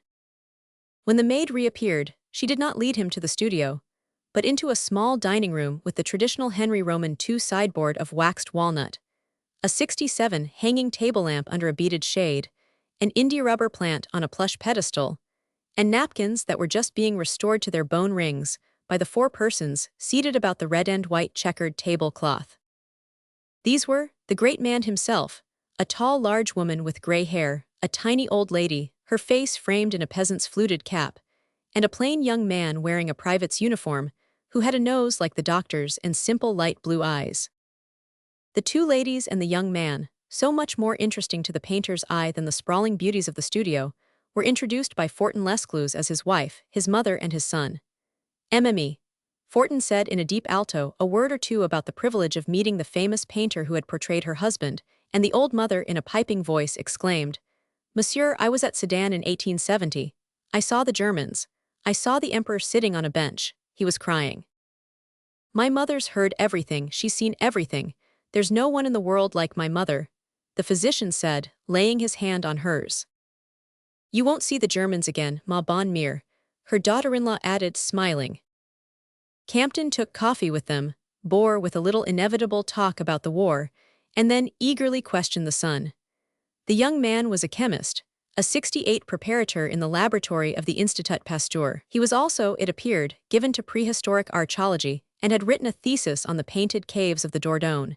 He seemed extremely serious and absorbed in questions of science and letters, but it appeared to him perfectly simple to be leaving it all in a few hours to join his regiment. The war had to come. This sort of thing couldn't go on, he said, in the words of MME. Lebel. He was to start in an hour, and Campton excused himself for intruding on the family, who seemed as happily united, as harmonious in their deeper interests, as if no musical studio parties and exotic dancers had ever absorbed the master of the house. Campton, looking at the group, felt a pang of envy and thought, for the 1000th time, how frail a screen of activity divided him from depths of loneliness he dared not sound. For every man hath business and desire, he muttered as he followed the physician. In the consulting room he explained, it's about my son. He had not been able to bring the phrase out in the presence of the young man who must have been just George's age, and who was leaving in an hour for his regiment. But between Campton and the father there were complicities, and there might therefore be accommodations. In the consulting room, one breathed a lower air. 69. It was not that Campton wanted to do anything underhand. He was genuinely anxious about George's health. After all, tuberculosis did not disappear in a month or even a year. His anxiety was justified. And then George, but for the stupid accident of his birth, would never have been mixed up in the war. Campton felt that he could make his request with his head high. Wharton Lescluze seemed to think so too. At any rate, he expressed no surprise. But could anything on earth have surprised him, after 30 years in that confessional of a room? The difficulty was that he did not see his way to doing anything, not immediately, at any rate. You must let the boy join his base. He leaves tomorrow. Give me the number of his regiment and the name of the town, and trust me to do what I can. But you're off yourself. Yes, I'm being sent to a hospital at Lyon, but I'll leave you my address. Campton lingered, unable to take this as final. He looked about him uneasily, and then, for a moment, straight into the physician's eyes. You must know how I feel. Your boy is an only son, too. Yes, yes, the father assented, in the absent-minded tone of professional sympathy, but Campton felt that he felt the deep difference. Well, goodbye and thanks. 70. As Campton turned to go, the physician laid a hand on his shoulder and spoke with sudden fierce emotion. Yes, Jean is an only son, an only child. For his mother and myself it's not a trifle, having our only son in the war. There was no allusion to the dancer, no hint that Wharton remembered her. It was Campton who lowered his gaze before the look in the other father's eyes. Romans 7. A son in the war. The words followed Campton down the stairs. What did it mean, and what must it feel like, for parents in this safe, denationalized modern world to be suddenly saying to each other with white lips, a son in the war? He stood on the curbstone, staring ahead of him and forgetting whither he was bound. The world seemed to lie under a spell, and its weight was on his limbs and brain. Usually any deep inward trouble made him more than ever alive to the outward aspect of things. But this new world in which people talked glibly of sons in the war had suddenly become invisible to him, and he did not know where he was or what he was staring at. He noted the fact and remembered a story of St. Bernard. He thought it was walking beside a beautiful lake in supersensual ecstasy and saying afterward, "Was there a lake? I didn't see it." 71. On the way back to the hotel, he passed the American embassy and had a vague idea of trying to see the ambassador and find out if the United States were not going to devise some way of evading the tyrannous regulation that bound young Americans to France. And they call this a free country, he heard himself exclaiming. The remark sounded exactly like one of Julia's, and this reminded him that the ambassador frequently dined at the Brants. They had certainly not left his door untried, and since, to the Brant circles, Campton was still a shaggy bohemian, his appeal was not likely to fortify theirs. His mind turned to Georgenstein, and the vast web of the speculators' financial relations. But after all, France was on the verge of war, if not in it, and following up the threads of the Georgenstein web was likely to land one in Frankfurt or Vienna. At the hotel he found his sitting room empty, but presently the door opened, and George came in laden with books, fresh yellow and gray ones in Flammarion wrappers. "Hello, Dad," he said, and added, "So the silly show is on." "Mobilization is not war," said Campton. "No." "What on earth are all those books?" "Provender. It appears we may rot at the Depot 72 for weeks. I've just seen a chap who's in my regiment." Campton felt a sudden relief. The purchase of the books proved that George was fairly sure he would not be sent to the front. His father went up to him and tapped him on the chest. "How about this?" He wanted to add, "I've just seen Wharton, who says he'll get you off." But though George's eye was cool and unenthusiastic, it did not encourage such confidences. "Oh, lungs, I imagine I'm sound again." He paused and stooped to turn over the books. Carelessly, he added, "But then the stethoscope may think differently. Nothing to do but wait and see." "Of course," Campton agreed. It was clear that the boy hated what was ahead of him, and what more could his father ask? Of course he was not going to confess to a desire to shirk his duty, but it was easy to see that his whole lucid intelligence repudiated any sympathy with the ruinous adventure. "Have you seen Adele?" Campton inquired, and George replied that he had dropped in for 5 minutes, and that Miss Anthony wanted to see his father. "Is she nervous?" "Old Adele, I should say not. She's fighting mad. La Revanche and all the rest of it. She doesn't realize Sancta Simplicitas." "Oh, I can see Adele throwing on the faggots." 73 Father and son were silent, both busy lighting cigarettes. When George's was lit, he remarked, "Well, if we're not called at once, it'll be a good chance to read The Golden Bough right through." Campton stared, not knowing the book even by name. What a queer changeling the boy was. But George's composure, his deep and genuine indifference to the whole political turmoil, once more fortified his father. "Have they any news?" he ventured. They, in their private language, meant the Brants. "Oh yes, lots." Uncle Andy was stiff with it, but not really amounting to anything. "Of course there's no doubt there'll be war." "How about England?" "Nobody knows, but the bankers seem to think England's all right."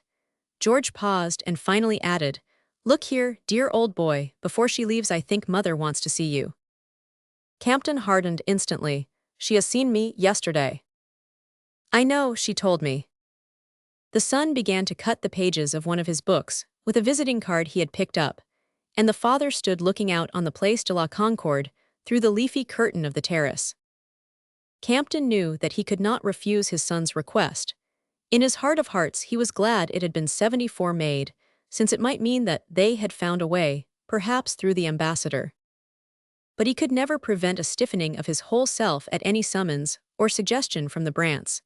He thought of the seeming unity of the Fortin-Lescluze couple, and of the background of peaceful family life, revealed by the scene about the checkered tablecloth. Perhaps that was one of the advantages of a social organization which still, as a whole, ignored divorce, and thought any private condonation better than the open breaking up of the family. "All right, I'll go," he agreed. "Where are we dining?" "Oh, I forgot, an awful orgy. Dastry wants us at the Union. Louis Dastry is dining with him, and he let me ask Boylston." "Boylston?" "You don't know him, a chap who was at Harvard with me. He's out here studying painting at the Beaux Arts. He's an awfully good sort, and he wanted to see me before I go." The father's heart sank. Only one whole day more with his boy, and this last evening but one was to be spent with poor embittered Dastry, and 2 youths, one unknown to Campton, who would drown them in stupid war chatter. But it was what George wanted, and there must not be a shade for George on these last hours. 75 All right. You promised me something awful for tonight. Campton grinned sardonically. "Do you mind? I'm sorry." "It's only Dastry's damned chauvinism that I mind. Why don't you ask Adele to join the chorus?" "Well, you'll like Boylston," said George. Dastry, after all, turned out less tragic and aggressive than Campton had feared. His irritability had vanished, and though he was very grave, he seemed preoccupied only with the fate of Europe, and not with his personal stake in the affair. But the older men said little. The youngsters had the floor, and Campton, as he listened to George and young Louis Dastry, was overcome by a sense of such dizzy unreality that he had to grasp the arms of his ponderous leather armchair to assure himself that he was really in the flesh and in the world.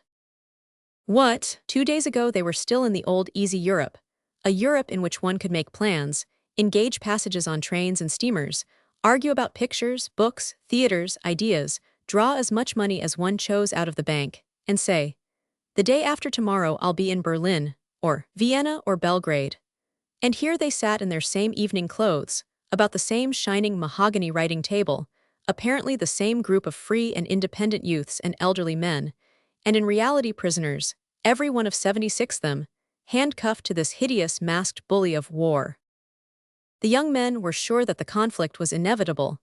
The evening papers left no doubt of it, and there was much animated discussion between young Dastry and George. Already their views diverged. The French youth, theoretically at one with his friend as to the senselessness of war in general, had at once resolutely disengaged from the mist of doctrine the fatal necessity of this particular war. It's the old festering wound of Alsace-Lorraine.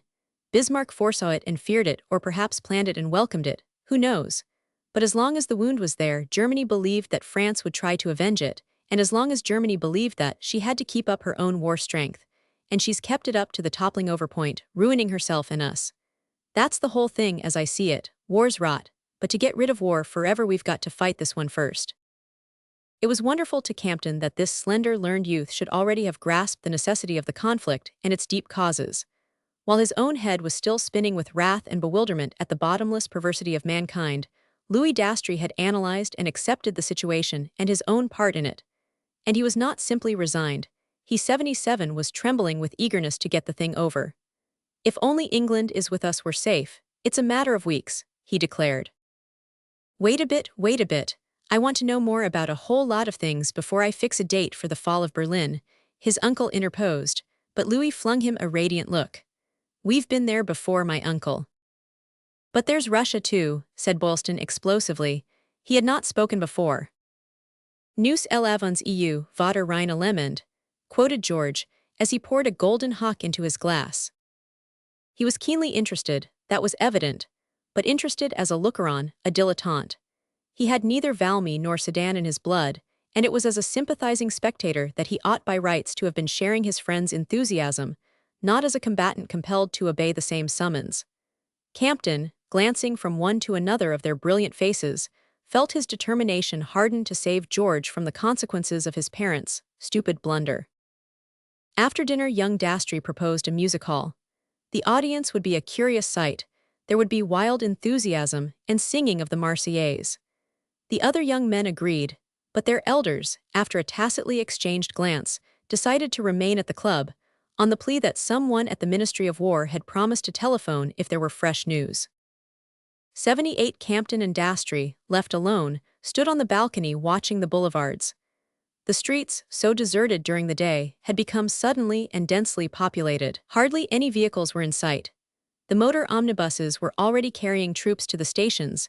There was a report abroad that private motors were to be requisitioned, and only a few taxis and horse cabs, packed to the driver's box with young men in spick-and-span uniforms, broke through the mass of pedestrians, which filled the whole width of the boulevards. This mass moved slowly and vaguely, swaying this way and that, as though it awaited a portent from the heavens. In the glare of electric lamps and glittering theater fronts, the innumerable faces stood out vividly, grave, intent, slightly bewildered. Except when the soldiers passed, no cries or songs came from the crowd, but only the deep inarticulate rumor which any vast body of people gives forth. "Queer how silent they are. How do you think they're taking it?" Campton questioned. But Dastry had grown belligerent again. He saw the throngs before him bounding toward the frontier like the unchained furies of rude Marseillaise. Whereas to Campton, they seemed full of the dumb wrath of an orderly and laborious people, upon whom an unrighteous quarrel has been forced. He knew that the thought of Alsace-Lorraine still stirred in French hearts, but all Dastry's eloquence could not convince him that these people wanted war, or would have sought it had it not been thrust on them. The whole monstrous injustice seemed to take shape before him, and to brood like a huge sky-filling dragon of the northern darknesses over his light-loving, pleasure-loving, labor-loving France. George came home late. It was 2 in the morning of his last day with his boy when Campton heard the door open and saw a flash of turned-on light. All night he had lain staring into the darkness and thinking of George's future, George's friends, George and women, of that unknown side of his boy's life which, in this great upheaval of things, had suddenly lifted its face to the surface. If war came, if George were not discharged, if George were sent to the front, if George were killed, how strange to think that things the father did not know of might turn out to have been the central things of his son's life. The young man came in, and Campton looked at him as though he were a stranger. "Hullo, Dad, any news from the ministry?" George, tossing aside his hat and stick, sat down on the bed. He had a crumpled rose in his buttonhole and looked gay and fresh, with the indestructible freshness of youth. "Edie, what do I really know of him?" the father asked himself. Yes, Dastry had had news. Germany had already committed acts of overt hostility on the frontier.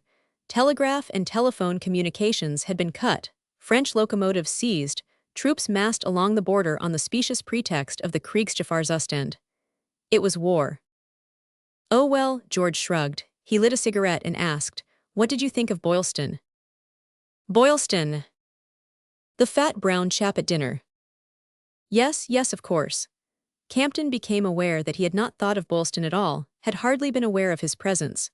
But the painter's registering faculty was always latently at work, and in an instant he called up a round face, shyly jovial, with short-sighted brown eyes as sharp as needles, and dark hair curling tightly over a wide, watchful forehead. "Why, I liked him. I'm glad, because it was a tremendous event for him, seeing you. He paints, and he's been keen on your things for years. I wish I'd known. Why didn't he say so? He didn't say anything, did he?" "No, he doesn't much when he's pleased. He's the very best chap I know," George concluded. Roman 8. That morning the irrevocable stared at him from the headlines of the papers. The German ambassador was recalled. Germany had declared war on France at 6. The previous evening, there was an unintelligible allusion, in the declaration, to French aeroplanes throwing bombs on Nuremberg and Wesel. Campton read that part of the message over 2 or 3 times. Aeroplanes throwing bombs. Aeroplanes as engines of destruction. He had always thought of them as a kind of giant kite that fools went up in when they were tired of breaking their necks in other ways. But aeroplane bombardment as a cause for declaring war. The bad faith of it was so manifest that he threw down the papers half relieved. Of course there would be a protest on the part of the Allies. A great country like France would not allow herself to be bullied into war on such a pretext. The ultimatum to Belgium was more serious, but Belgium's gallant reply would no doubt check Germany on that side. After all, there was such a thing as international law, and Germany herself had recognized it. So his mind spun on in vain circles, while under the frail web of his casuistry gloomed the obstinate fact that George was mobilized, that George was to leave the next morning. 82 The day wore on. It was the shortest and yet most interminable that Campton had ever known. Paris, when he went out into it, was more dazzlingly empty than ever. In the hotel, in the hall, on the stairs, he was waylaid by flustered compatriots. "Oh, Mr. Campton, you don't know me, but of course all Americans know you," who appealed to him for the very information he was trying to obtain for himself. How one could get money, how one could get hold of the concierge, how one could send cables, if there was any restaurant where the waiters had not all been mobilized, if he had any pull at the embassy or at any of the steamship offices or any of the banks. One disordered beauty blurted out, "Of course, with your connection with Bullard and Brandt," and was only waked to her mistake by Campton's indignant stare and his plunge past her while she called out excuses. But the name acted as a reminder of his promise to go and see Mrs. Brandt, and he decided to make his visit after lunch, when George would be off collecting last things.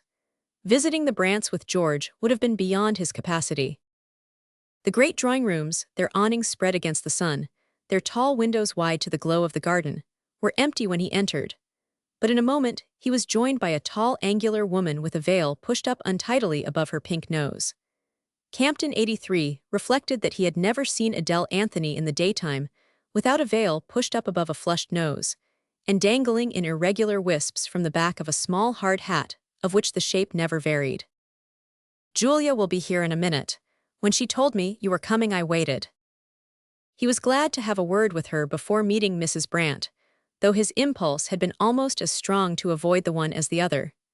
He dreaded belligerent bluster as much as vain whimpering, and in the depths of his soul, he had to own that it would have been easier to talk to Mr. Brant than to either of the women. "Julia is powdering her nose," Miss Anthony continued. "She has an idea that if you see she's been crying, you'll be awfully angry." Campton made an impatient gesture. "If I were much, it would matter."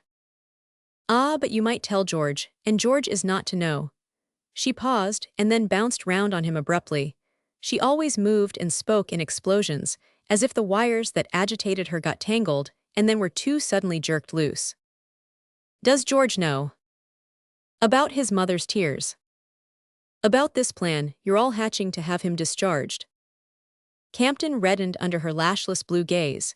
84, and the consciousness of doing so made his answer all the curter. "Probably not, unless you've told him." The shot appeared to reach the mark, for an answering blush suffused her sallow complexion. "You'd better not put ideas into my head," she laughed. Something in her tone reminded him of all her old dogged loyalties and made him ashamed of his taunt. "Anyhow," he grumbled, "his place is not in the French army." "That was for you and Julia to decide 26 years ago, wasn't it?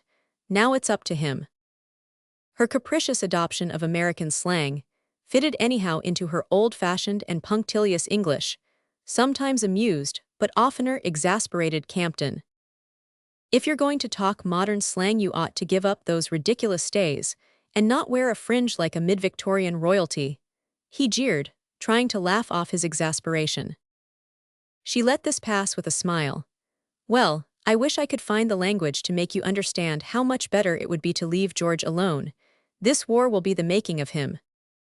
He's made quite to my satisfaction as it is, thanks. But what's the use of talking? You always get your phrases out of books." 85. The door opened, and Mrs. Brant came in. Her appearance answered to Miss Anthony's description. A pearly mist covered her face, and some reviving liquid had cleared her congested eyes. Her poor hands had suddenly grown so thin and dry that the heavy rings, slipping down to the joints, slid back into place as she shook hands with Campton. "Thank you for coming," she said. "Oh," he protested, helpless and disturbed by Miss Anthony's presence. At the moment, his former wife's feelings were more intelligible to him than his friend S. The maternal fiber stirred in her and made her more appealing than any elderly virgin on the warpath. "I'm off, my dears," said the elderly virgin as if guessing his thought. Her queer shallow eyes included them both in a sweeping glance, and she flung back from the threshold, "Be careful of what you say to George."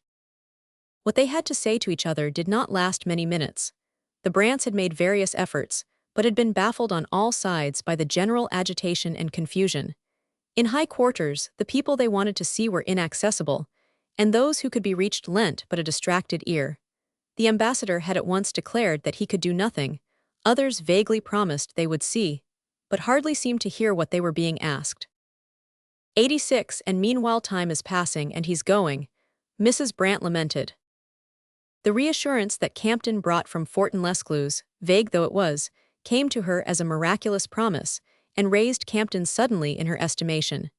She looked at him with a new confidence, and he could almost hear her saying to Brant, as he had so often heard her say to himself, "You never seem able to get anything done. I don't know how other people manage." Her gratitude gave him the feeling of having been engaged in something underhand and pusillanimous. He made haste to take leave, after promising to pass on any word he might receive from the physician. But he reminded her that he was not likely to hear anything till George had been for some days at his base. She acknowledged the probability of this, and clung to him with trustful eyes. She was much disturbed by the preposterous fact that the government had already requisitioned 2 of the Brant motors, and Campton had an idea that, dazzled by his newly developed capacity to manage, she was about to implore him to rescue from the clutches of the authorities her Rolls-Royce and Anderson's Delaunay. He was hastening to leave when the door again opened.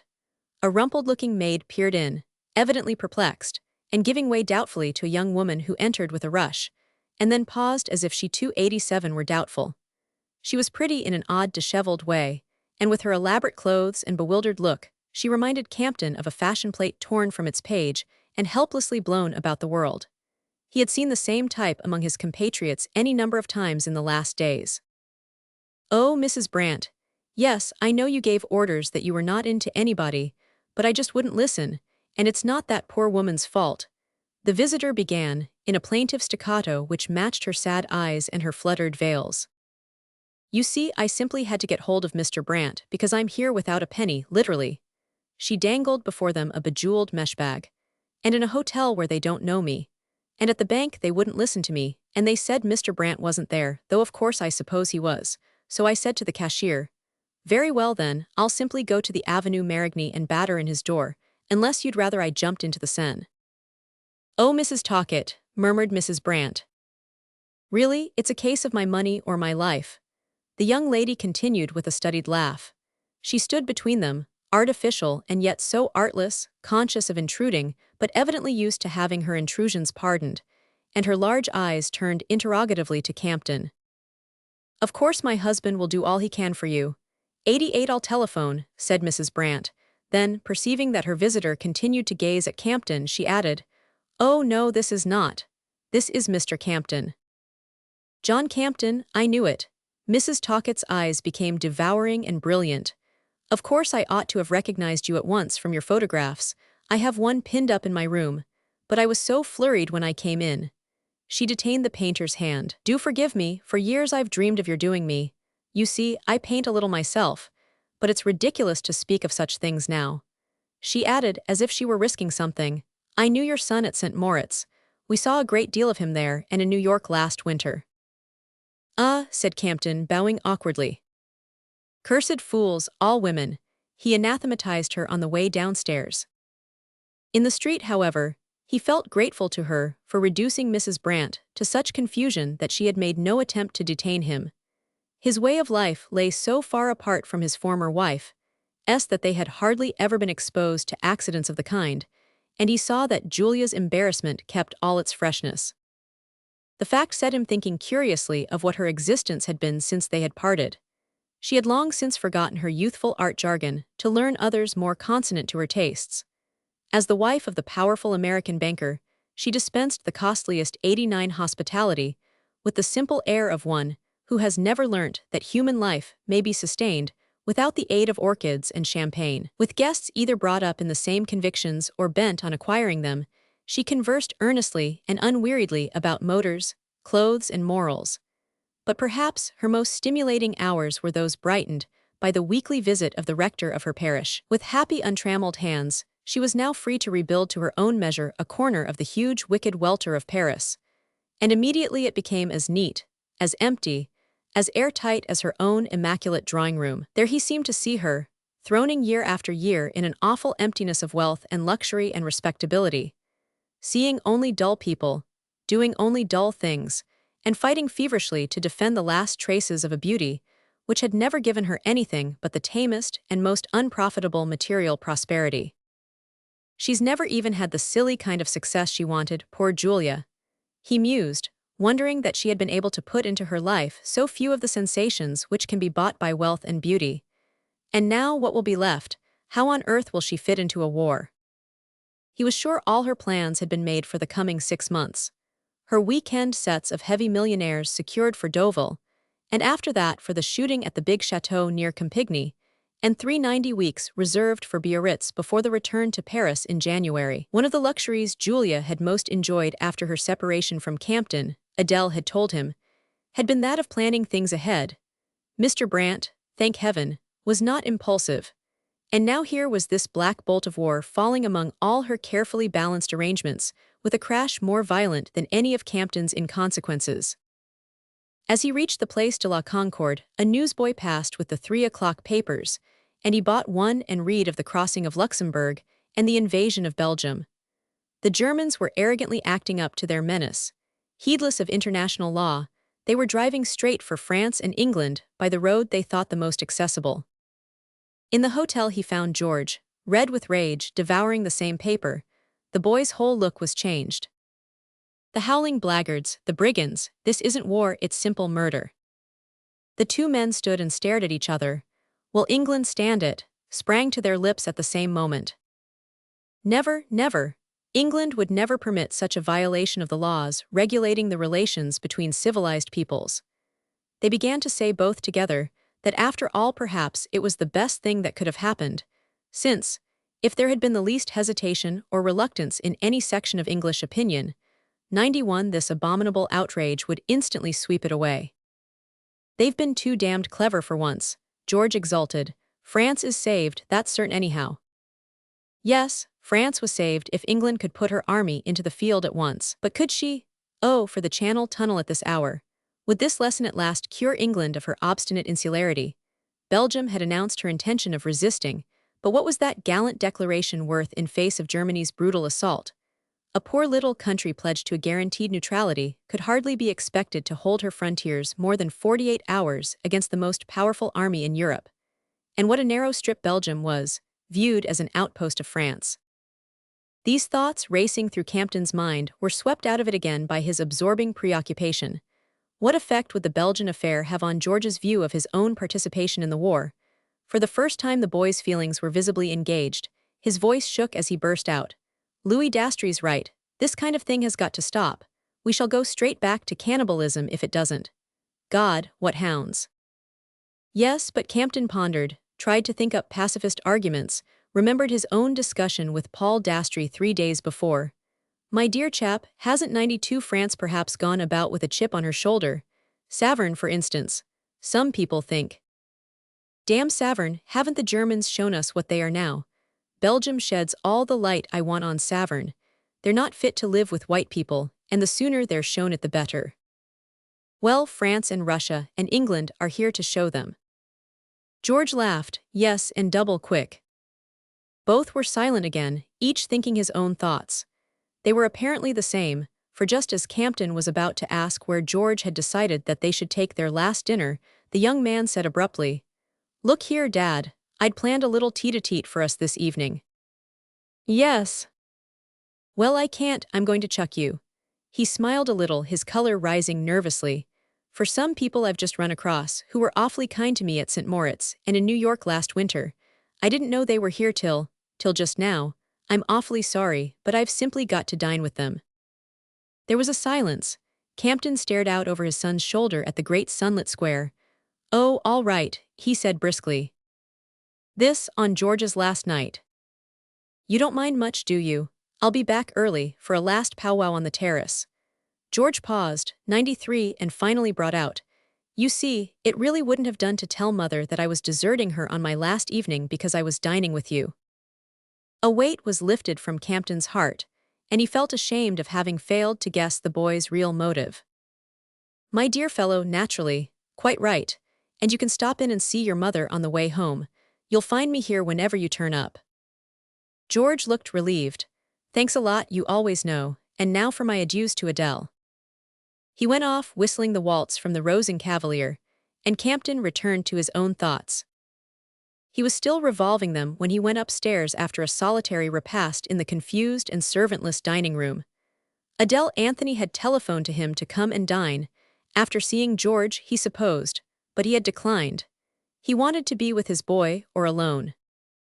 As he left the dining room, he ran across Adamson, the American newspaper correspondent, who had lived for years in Paris and was reputed to have inside information. Adamson was grave but confident. In his opinion, Russia would probably not get to Berlin before November. He smiled at Campton's astonished outcry. But if England, oh, they were sure of England, could get her army over without delay, the whole business would very likely be settled before that, in one big battle in Belgium. Yes, poor Belgium indeed. Anyhow, in the opinion of the military experts, the war was not likely to last more than 3 or 4 months. And of course, even if things went badly on the Western Front, which was highly unlikely, there was Russia to clench the business as soon as her huge forces got in motion. Campton drew much comfort from this sober view of the situation, midway between that of the optimists who knew Russia would be in Berlin in 3 weeks, and of those who saw the Germans in Calais even sooner. Adamson was a level-headed fellow, who weighed what he said and pinned his faith to facts. Campton managed to evade several people whom he saw lurking for him, and mounted to his room.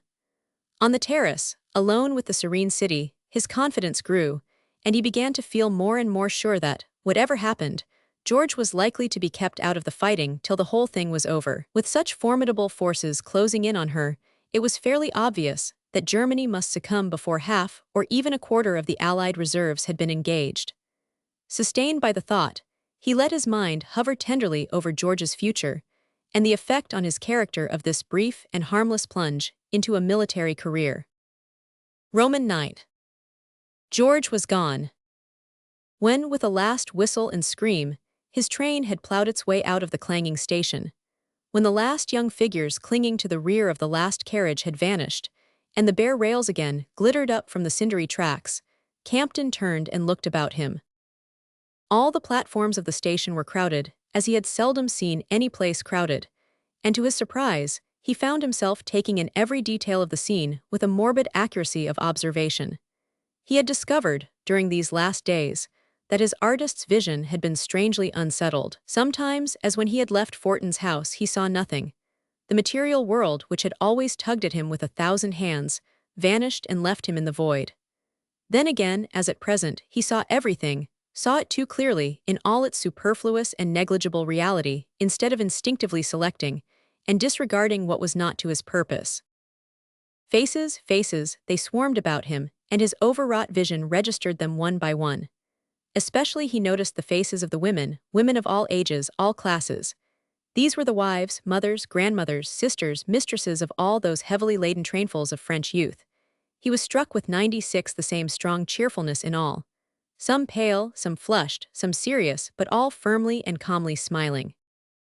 One young woman in particular, his look dwelt on a dark girl in a becoming dress, both because she was so pleasant to see, and because there was such assurance in her serenity that she did not have to constrain her lips and eyes, but could trust them to be what she wished. Yet he saw by the way she clung to the young artilleryman from whom she was parting that hers were no sisterly farewells. Immense hum of voices filled the vast glazed enclosure. Campton caught the phrases flung up to the young faces piled one above another in the windows, words of motherly admonishment, little jokes, tender names, mirthful allusions, last callings out. Write often, don't forget to wrap up your throat. Remember to send a line to Annette. Bring home a Prussian helmet for the children, unless aura pas mon vie. It was all bright, brave, and confident. If Berlin could only see it, Campton thought. He tried to remember what his own last words to George had been, but could not. Yet his throat felt dry and thirsty, as if he had talked a great deal. The train vanished in a roar, and he leaned against a pier to let the crowd flood by, not daring to risk his lameness in such a turmoil. Suddenly he heard loud sobs behind him. He turned, 97, and recognized the hat and hair of the girl whose eyes had struck him. He could not see them now, for they were buried in her hands and her whole body shook with woe. An elderly man was trying to draw her away, her father probably. "Come, come, my child." Oh, she hiccuped, following blindly. The people nearest stared at her, and the faces of other women grew pale. Campton saw tears on the cheeks of an old body in a black bonnet who might have been his own MME. Lebel, a pale lad, went away weeping. But they were all afraid then, all in immediate deadly fear for the lives of their beloved. The same fear grasped Campton's heart, a very present terror, such as he had hardly before imagined. Compared to it, all that he had felt hitherto seemed as faint as the sensations of a looker-on. His knees failed him, and he grasped a transverse bar of the pier. People were leaving the station, in groups of 2 or 3 who seemed to belong to each other. Only he was alone. George's mother had not come to bid her son goodbye. She had declared that she would rather take leave of him quietly in her own house than in a crowd of dirty people at the station. But then it was impossible to conceive of her being up and dressed, and at the Gare de l'Est at 5 in the morning, and how could she have got there without her motor? So 98 Campton was alone, in that crowd which seemed all made up of families. But no, not all. Ahead of him he saw one woman moving away alone, and recognized, across the welter of heads, Adele Anthony's adamantine hat and tight knob of hair. Poor Adele, so she had come too, and had evidently failed in her quest, not been able to fend a way through the crowd, and perhaps not even had a glimpse of her hero. The thought smote Campton with compunction.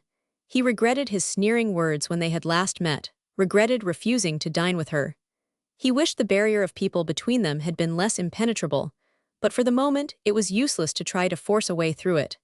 He had to wait till the crowd shifted to other platforms, whence other trains were starting, and by that time she was lost to sight.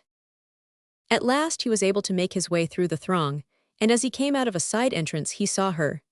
She appeared to be looking for a taxi. She waved her sunshade aimlessly.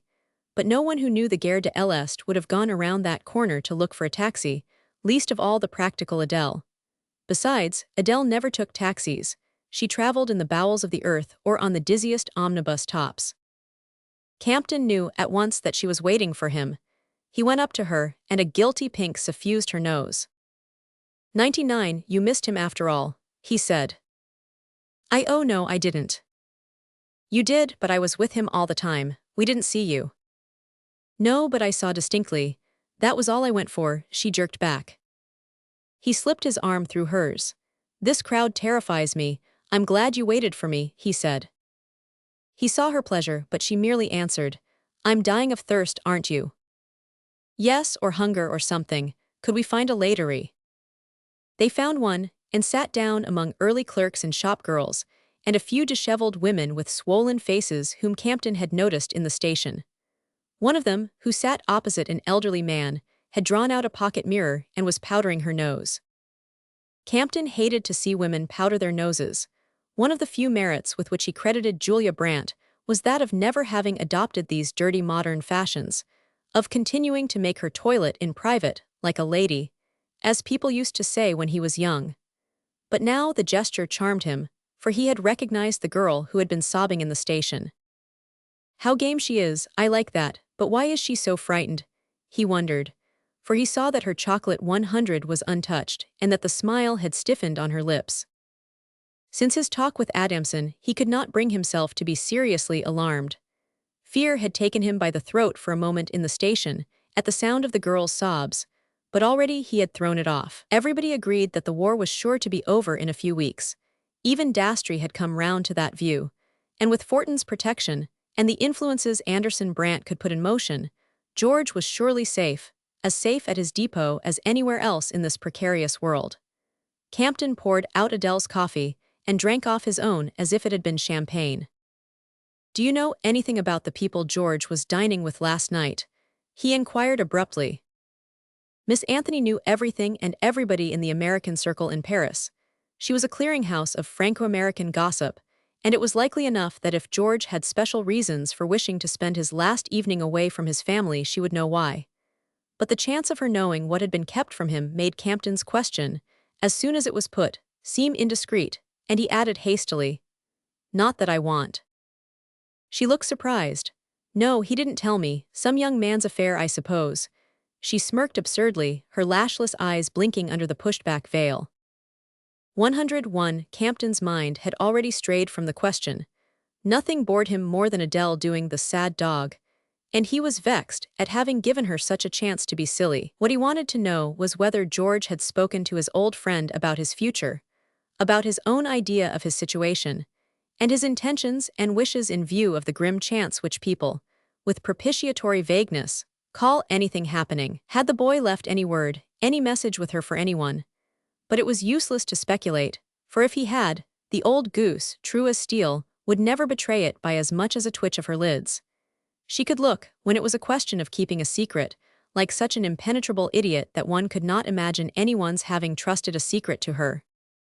Campton had no wish to surprise George's secrets, if the boy had any, but their parting had been so hopelessly Anglo-Saxon, so curt and casual, that he would have liked to think his son had left, somewhere, a message for him, a word, a letter, in case there was anything premonitory in the sobbing of that girl at the next table. But Adele's pink nose confronted him, as guileless as a rabbit's, and he went out with her unsatisfied. They parted at the door of the restaurant, and Campton went to the studio to see if there were any news of his maid-servant Mariette. He meant to return to sleep there that night, and even his simple housekeeping 102 was likely to be troublesome if Mariette should not arrive. On the way it occurred to him that he had not yet seen the morning papers, and he stopped and bought a handful.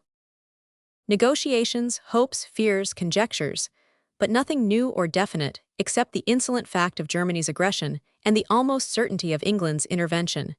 When he reached the studio he found Mimi Lebel in her usual place, paler than usual, but with firm lips and bright eyes. Her 3 grandsons had left for their depots the day before.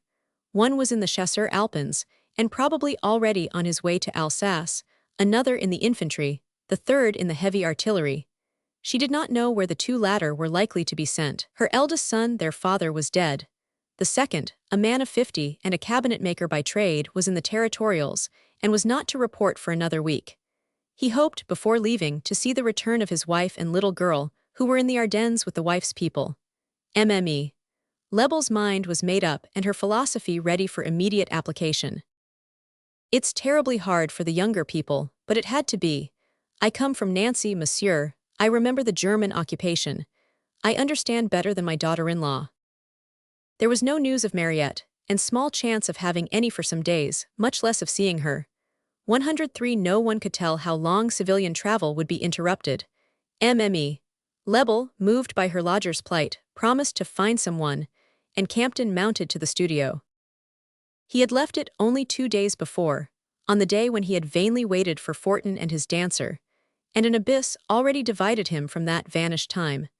Then his little world still hung like a straw above an eddy. Now it was spinning about in the central vortex. The pictures stood about untidily, and he looked curiously at all those faces which belonged to the other life. Each bore the mark of its own immediate passions and interests. Not one betrayed the least consciousness of coming disaster, except the face of poor Madame de Dolmetsch, whose love had enlightened her. Campton began to think of the future from the painter's point of view. What a modeler of faces a great war must be. What would the people who came through it look like, he wondered. His bell tinkled and he turned to answer it. Dastry, he supposed. He had caught a glimpse of his friend across the crowd at the Gare de l'Est, seeing off his nephew, but had purposely made no sign. He still wanted to be alone and above all not to hear war talk. MME. Lebel, however, had no doubt revealed his presence in the studio, and he could not risk offending Dastry. When he opened the door, it was a surprise to see 104 there, instead of Dastry's anxious face, the round, rosy countenance of a well-dressed youth with a shock of fair hair above eyes of childish candor. "Oh, come in," Campton said, surprised, but divining a compatriot in a difficulty. The youth obeyed, blushing his apologies. "I'm Benny Upshur, sir," he said, in a tone modest yet confident, as if the name were an introduction. "Oh," Campton stammered, cursing his absent-mindedness and his unfailing faculty for forgetting names. "You're a friend of George S., aren't you?" he risked. "Yes, tremendous. We were at Harvard together. He was 2 years ahead of me." "Ah, then you're still there." Mr. Upshur's blush became a mask of crimson. "Well, I thought I was, till this thing happened." "What thing?" The youth stared at the older man with a look of celestial wonder. "This war, George has started already, hasn't he?" "Yes, 2 hours ago." "So they said. I looked him up at the Krillin.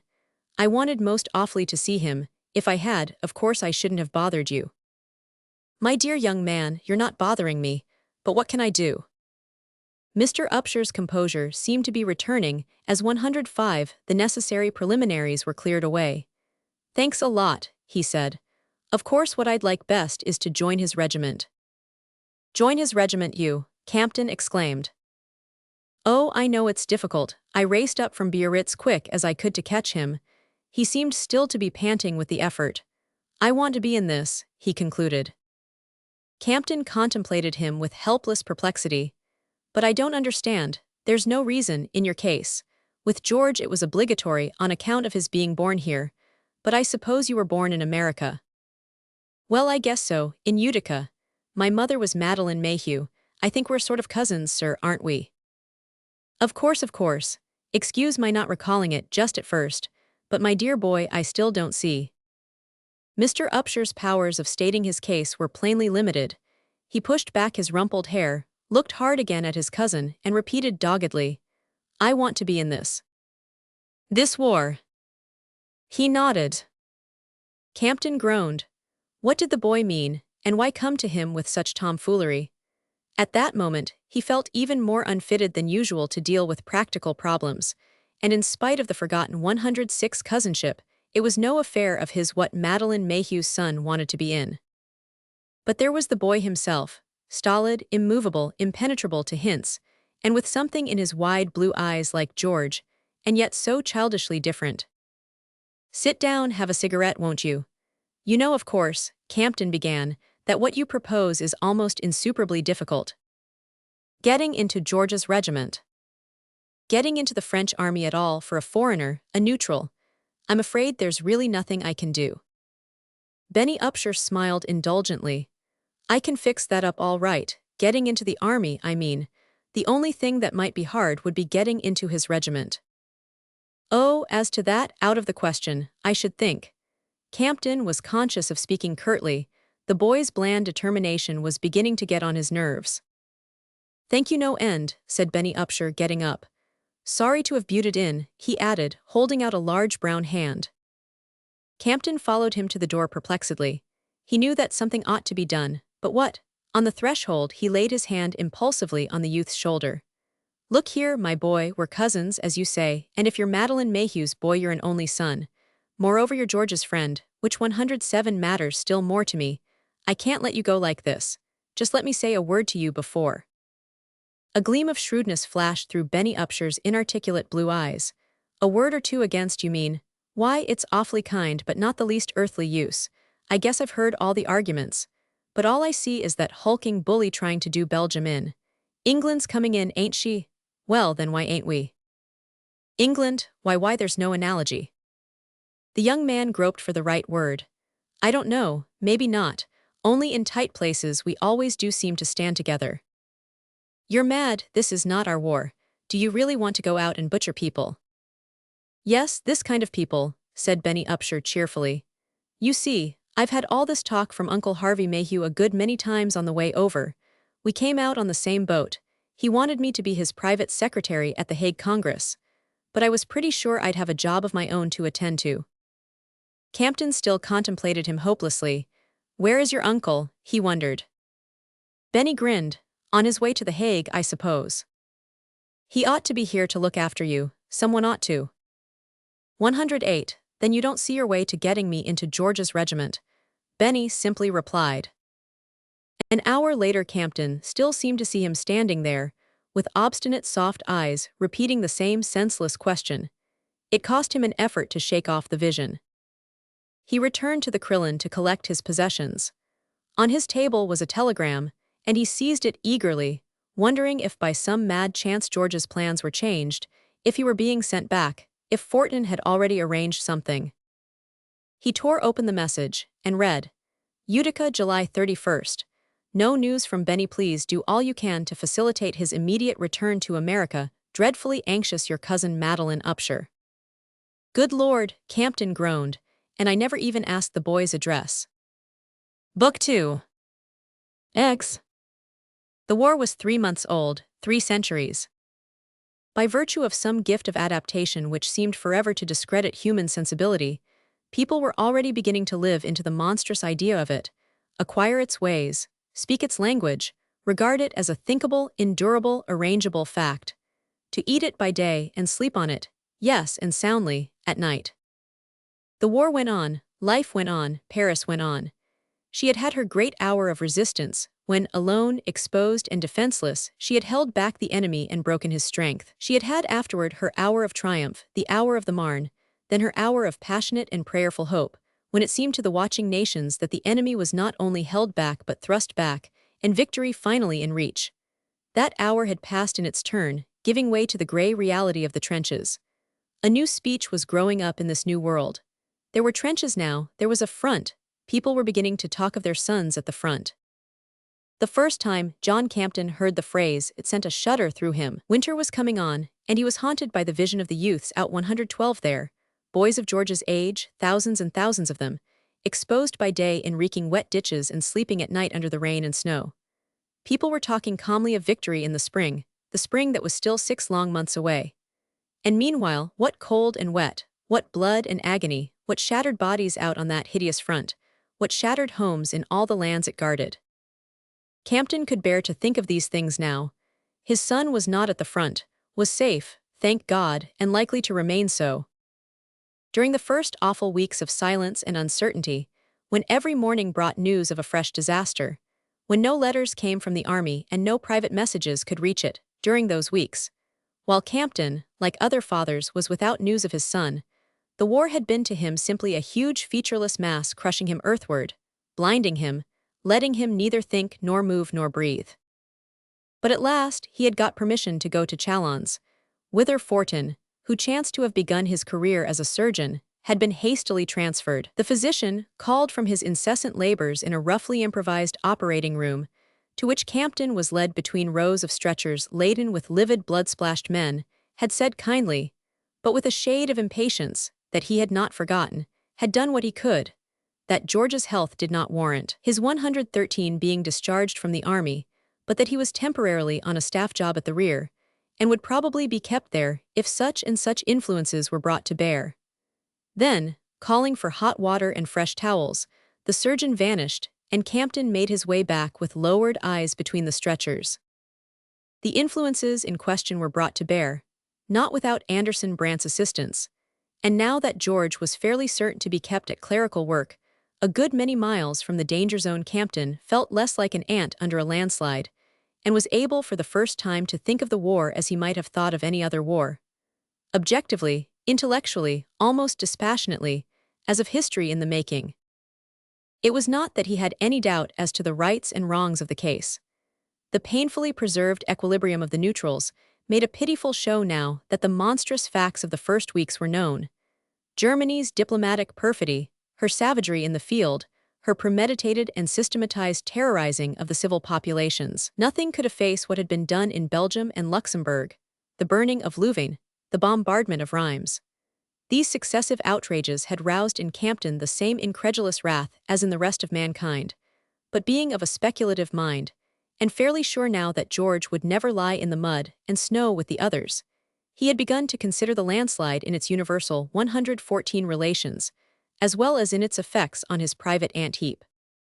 His son's situation, however, was still his central thought, that this lad, who was meant to have been born 3,000 miles away in his own safe, warless country, and who was regarded by the government of that country as having been born there, as subject to her laws and entitled to her protection, that this lad, by the most idiotic of blunders, a blunder perpetrated before he was born, should have been dragged into a conflict in which he was totally unconcerned, should become temporarily and arbitrarily the subject of a foreign state, exposed to whatever catastrophes that state might draw upon itself. This fact still seemed to Campton as unjust as when it first dawned on him that his boy's very life might hang on some tortuous secret negotiation between the cabinets of Europe. He still refused to admit that France had any claim on George, any right to his time, to his suffering, or to his life.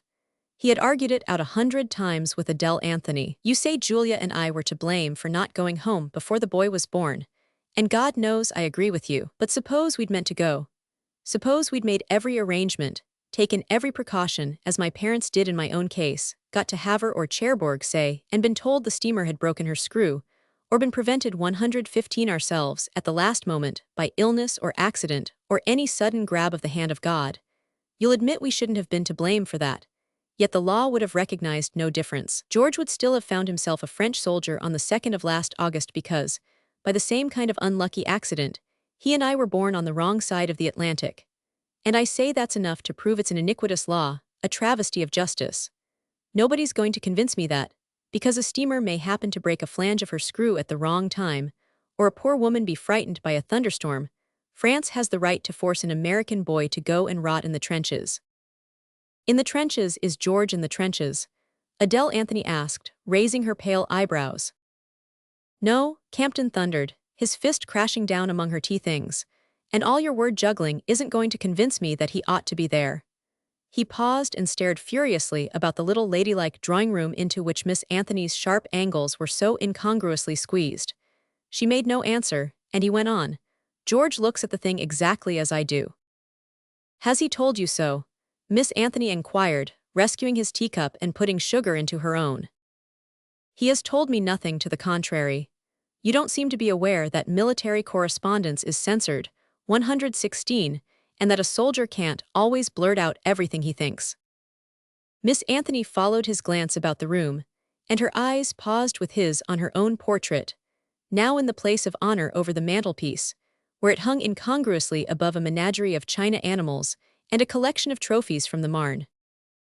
"I dropped in at the Luxembourg yesterday," she said. "Do you know whom I saw there? Anderson Brandt. He was looking at George's portrait and turned as red as a beet. You ought to do him a sketch of George someday after this." Campton's face darkened. He knew it was partly through Brandt's influence that George had been detached from his regiment and given a staff job in the Argonne. But Miss Anthony's reminder annoyed him. The Brandts had acted through sheer selfish cowardice, the desire to safeguard something which belonged to them, something they valued as they valued their pictures and tapestries, though of course in a greater degree. Whereas he, Campton, was sustained by a principle which he could openly avow, and was ready to discuss with anyone who had the leisure to listen. He had explained all this so often to Miss Anthony that the words rose again to his lips without an effort. "If it had been a national issue, I should have wanted him to be among the first, such as our having to fight Mexico, for instance." 117, yes, or the moon. "For my part, I understand Julia and Anderson better. They don't care a fig for national issues, they're just animals defending their cub." "There, thank you," Campton exclaimed. "Well, poor Anderson really was a dry nurse to the boy. Who else was there to look after him? You were painting Spanish beauties at the time." She frowned. "Life's a puzzle. I see perfectly that if you'd let everything else go to keep George, you'd never have become the great John Campton, the real John Campton you were meant to be. And it wouldn't have been half as satisfactory for you, or for George either. Only in the meanwhile, somebody had to blow the child's nose, and pay his dentist and doctor, and you ought to be grateful to Anderson for doing it. Aren't there bees or ants, or something, that are kept for such purposes?" Campton's lips were open to reply when her face changed, and he saw that he had ceased to exist for her. He knew the reason. That look came over everybody's face nowadays at the hour when the evening paper came. The old maid-servant brought it in, and lingered to hear the communiqué. At that hour, everywhere over the globe, business and labor and pleasure, if it still existed, were suspended for a moment, while the hearts of all men gathered themselves up in a question and a prayer. Miss Anthony sought for her lorgnon, and failed to 118 find it. With a shaking hand, she passed the newspaper over to Campton. "Violent enemy attacks in the region of Dixmude, Ypres, Armentières, Arras in the Argonne, and on the advanced slopes of the Grand Couronne de Nancy have been successfully repulsed. We have taken back the village of Soupir near Valley-Aisne. We have taken Maucourt and Mogeville to the northeast of Verdun. Progress has been made in the region of Vermelles-Pas-de-Calais, south of Aix-Noulette.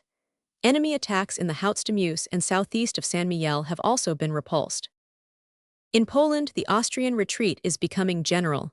The Russians are still advancing in the direction of Kiel-Sandomir and have progressed beyond the San in Galicia. Mlawa has been reoccupied, and the whole railway system of Poland is now controlled by the Russian forces." A good day, oh, decidedly a good day. At this rate, what became of the gloomy forecasts of the people who talked of a winter in the trenches, to be followed by a spring campaign? True, the Serbian army was still retreating before superior Austrian forces, but there too the scales would soon be turned if the Russians continued to progress. That day there was hope everywhere. The old maid-servant went away smiling, and Miss Anthony poured out another cup of tea. Campton had not lifted his eyes from the paper. 119 suddenly they lit on a short paragraph, "Fallen on the field of honor." One had got used to that with the rest, used even to the pang of reading names one knew, evoking familiar features, young faces blotted out in blood, young limbs convulsed in the fires of that hell called the front. But this time Campton turned pale, and the paper fell to his knee. "Fortin Lescluze, Jean-Jacques Marie, Lieutenant of Chasseurs à Pied, gloriously fallen for France." There followed a ringing citation. Fortin's son, his only son, was dead. Campton saw before him the honest bourgeois dining room, so strangely out of keeping with the rest of the establishment. He saw the late August sun slanting in on the group about the table, on the ambitious and unscrupulous great man, the two quiet women hidden under his illustrious roof, and the youth who had held together these three dissimilar people, making an invisible home in the heart of all that publicity. Campton remembered his brief exchange of words with Fortin on the threshold, and the father's uncontrollable outburst. "For his mother and myself, it's not a trifle, having our only son in the war." Campton shut his eyes and leaned back, sick with the memory. This man had had a share in saving George, but his own son he could not save. "What's the matter?" Miss Anthony asked, her hand on his arm. 120 Campton could not bring the name to his lips. Nothing, nothing, only this room's rather hot and I must be off anyhow. He got up, escaping from her solicitude, and made his way out. He must go at once to Wharton for news. The physician was still at Chalons, but there would surely be someone at the house, and Campton could at least leave a message and ask where to write. Dusk had fallen. His eyes usually feasted on the beauty of the new Paris, the secret mysterious Paris of veiled lights and deserted streets, but tonight he was blind to it. He could see nothing but Wharton's face, hear nothing but his voice when he said, "Our only son in the war." He groped along the pitch-black street for the remembered outline of the house, since no house numbers were visible, and rang several times without result.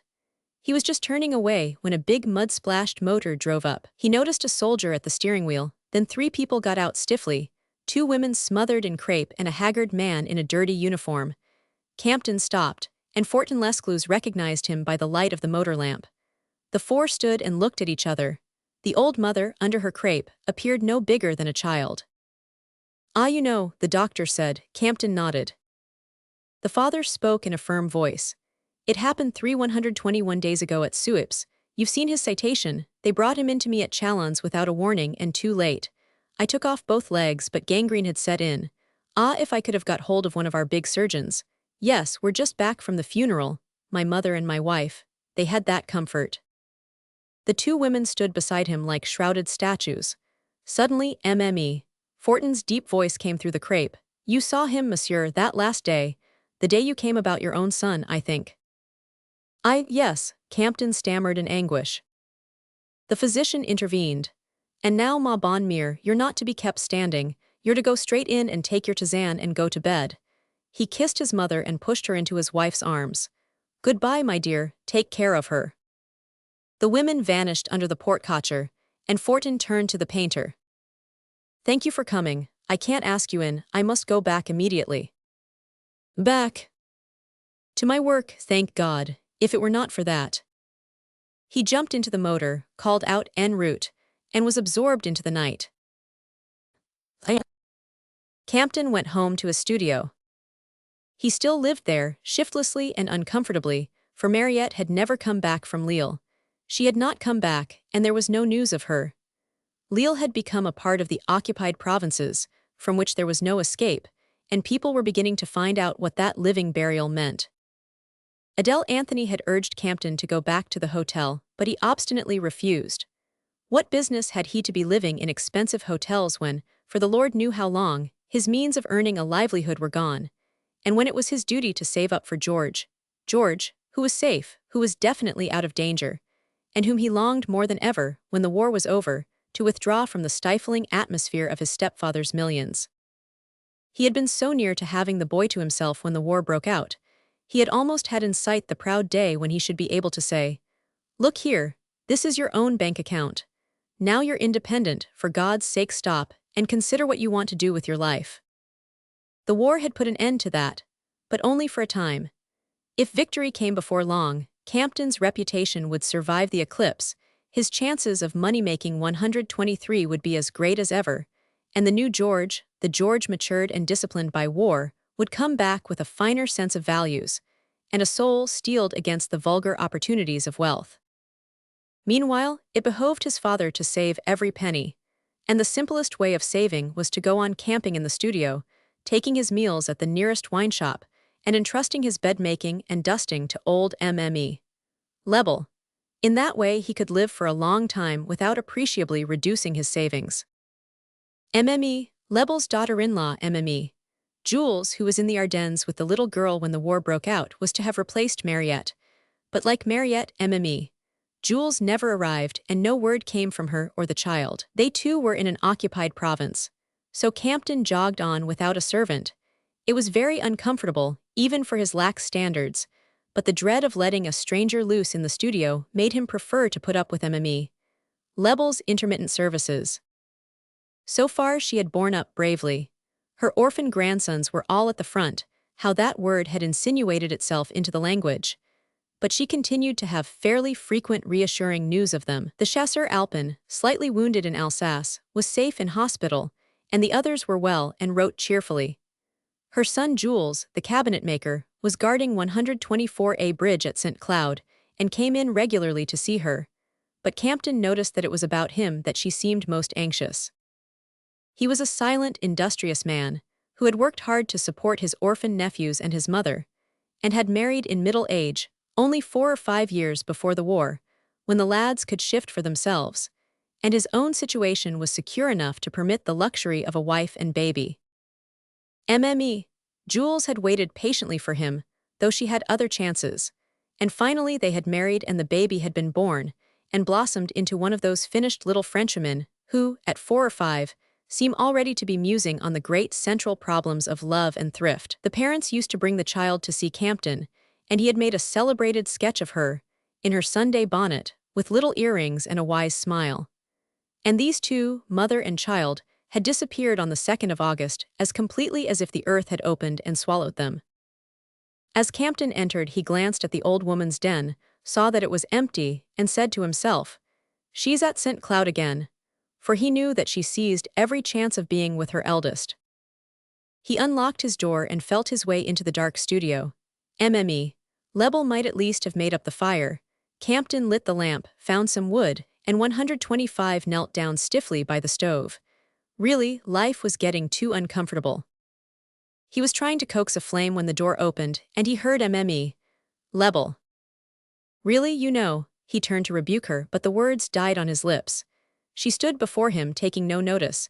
Then her shapeless black figure doubled up, and she sank down into his own armchair. Lebel, who, even when he offered her a seat, never did more than rest respectful knuckles on its back. "What's the matter? What's wrong?" he exclaimed. She lifted her aged face. "Monsieur, I came about your fire, but I am too unhappy. I have more than I can bear." She fumbled vainly for a handkerchief and wiped away her tears with the back of her old laborious hand. "Jules has enlisted, monsieur, enlisted in the infantry. He has left for the front without telling me." "Good Lord, enlisted. At his age, is he crazy?" "No, monsieur, but the little girl, he's had news." She waited to steady her voice, and then fishing in another slit of her multiple skirts, pulled out a letter. "I got that at midday. I hurried to St. Cloud, but he left yesterday." The letter was grim reading. The poor father had accidentally run across an escaped prisoner who had 126 regained the French lines near the village where Jules and the child were staying. The man, who knew the wife's family, had been charged by them with a message to the effect that Jules, who was a proud woman, had got into trouble with the authorities and been sent off to a German prison on the charge of spying. The poor little girl had cried and clung to her mother, and had been so savagely pushed aside by the officer who made the arrest that she had fallen on the stone steps of the commandanter and fractured her skull. The fugitive reported her as still alive, but unconscious and dying. Jules Lebel had received this news the previous day, and within 24 hours he was at the front. Guard a bridge at St. Cloud after that. All he asked was to kill and be killed. He knew the name and the regiment of the officer who had denounced his wife. "If I live long enough, I shall run the swine down," he wrote. "If not, I'll kill as many of his kind as God lets me." Lebel sat silent, her head bowed on her hands, and Campton stood and watched her. Presently she got up, passed the back of her hand across her eyes, and said, "The room is cold, I'll fetch some coal." Campton protested. No, Lebel, don't worry about me. Make yourself something warm to drink and try to sleep." "Oh, monsieur, thank God for the work. If it were 127 not for that," she said, in the same words as the physician. She hobbled away, and presently he heard her bumping up again with the coal. When his fire was started, and the curtains drawn and she had left him, the painter sat down and looked about the studio. Bare and untidy as it was, he did not find the sight unpleasant. He was used to it, and being used to things seemed to him the first requisite of comfort. But tonight his thoughts were elsewhere. He saw neither the tattered tapestries with their huge heroes and kings, nor the blotched walls hung with pictures, nor the canvases stacked against the chair legs, nor the long littered table at which he wrote and ate and mixed his colors. At one moment he was with Wharton Lescluze, speeding through the night toward fresh scenes of death, at another in the loge downstairs where Lebel, her day's work done, would no doubt sit down as usual by her smoky lamp and go on with her sewing. "Thank God for the work," they had both said. And here Campton sat with idle hands and did nothing. It was not exactly his fault. What was there for a portrait painter to do? He was not a portrait painter only, and on his brief trip to Chalons, some of the scenes by the way, gaunt unshorn faces of territorials at railway bridges, soldiers grouped about a provision lorry, 128A mud-splashed company returning to the rear, a long gray train of 75s plowing forward through the rain. At these sights the old graphic instinct had stirred in him, but the approaches of the front were sternly forbidden to civilians, and especially to neutrals. Campton was beginning to wince at the word. He himself, who had been taken to Chalons by a high official of the Army Medical Board, had been given only time enough for his interview with Wharton and brought back to Paris the same night. If ever there came a time for art to interpret the war, as Raffet, for instance, had interpreted Napoleon's campaigns, the day was not yet. The world in which men lived at present was one in which the word art had lost its meaning. And what was Campton? What had he ever been but an artist? A father. Yes, he had waked up to the practice of that other art. He was learning to be a father. And now, at a stroke, his only two reasons for living were gone. Since the 2nd of August, he had had no portraits to paint, no son to guide and to companion. Other people, he knew, had found jobs. Most of his friends had been drawn into some form of war work. Dastry, after vain attempts to enlist, thwarted by an untimely sciatica, had found a post near the front, on the staff of a Red Cross ambulance. Adele Anthony was working 8 or 9 hours a day in a depot, which 129 distributed food and clothing to refugees from the invaded provinces, and Mrs. Brandt's name figured on the committees of most of the newly organized war charities. Among Campton's other friends, many had accepted humbler tasks. Some devoted their time to listing and packing hospital supplies, keeping accounts in ambulance offices, sorting out refugees at the railway stations, and telling them where to go for food and help. Still others spent their days, and sometimes their nights, at the bitter-cold suburban sidings, where the long trainloads of wounded stopped on the way to the hospitals of the interior. There was enough misery and confusion at the rear for every civilian volunteer to find his task. Among them all, Campton could not see his place. His lameness put him at a disadvantage, since taxicabs were few, and it was difficult for him to travel in the crowded metro. He had no head for figures, and would have thrown the best-kept accounts into confusion. He could not climb steep stairs to seek out refugees, nor should he have known what to say to them when he reached their attics. And so it would have been at the railway canteens. He choked with rage and commiseration at all the suffering about him, but found no word to cheer the sufferers. Secretly, too, he feared the demands that would be made on him if he once let himself be drawn into the network of war charities. Tiresome women would come 130 and beg for money, or for pictures for bazaars. They were already getting up bazaars. Money he could not spare, since it was his duty to save it for George, and as for pictures, why, there were a few sketches he might give, but here again he was checked by his fear of establishing a precedent. He had seen in the papers that the English painters were already giving blank canvases to be sold by auction to millionaires in quest of a portrait. But that form of philanthropy would lead to his having to paint all the unpaintable people who had been trying to bribe a picture out of him since his sudden celebrity. No artist had a right to cheapen his art in that way. It could only result in his turning out work that would injure his reputation and reduce his sales after the war. So far, Campton had not been troubled by many appeals for help, but that was probably because he had kept out of sight and thrown into the fire the letters of the few ladies who had begged a sketch for their sales, or his name for their committees. One appeal, however, he had not been able to avoid. About 2 months earlier he had had a visit from George's friend Boylston, the youth he had met at Dastry's dinner the night before war was declared. In the interval he had entirely forgotten Boylston, but as soon as he saw the fat, brown young man with a twinkle in his eyes and his hair, Campton recalled him and held out a cordial hand. Had not George said that Boylston was the best fellow he knew? 131 Boylston seemed much impressed by the honor of waiting on the great man. In spite of his cool, twinkling air, he was evidently full of reverence for the things and people he esteemed, and Campton's welcome sent the blood up to the edge of his tight curls. It also gave him courage to explain his visit.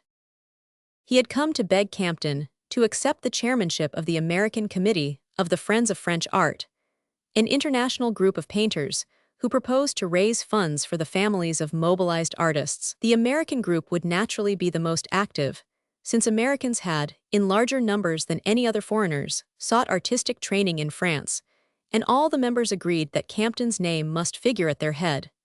But Campton was known to be inaccessible, and the committee, aware that Boylston was a friend of George's, had asked him to transmit their request.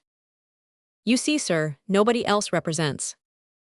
Campton thought as seldom as possible of what followed. He hated the part he had played. But after all, what else could he have done?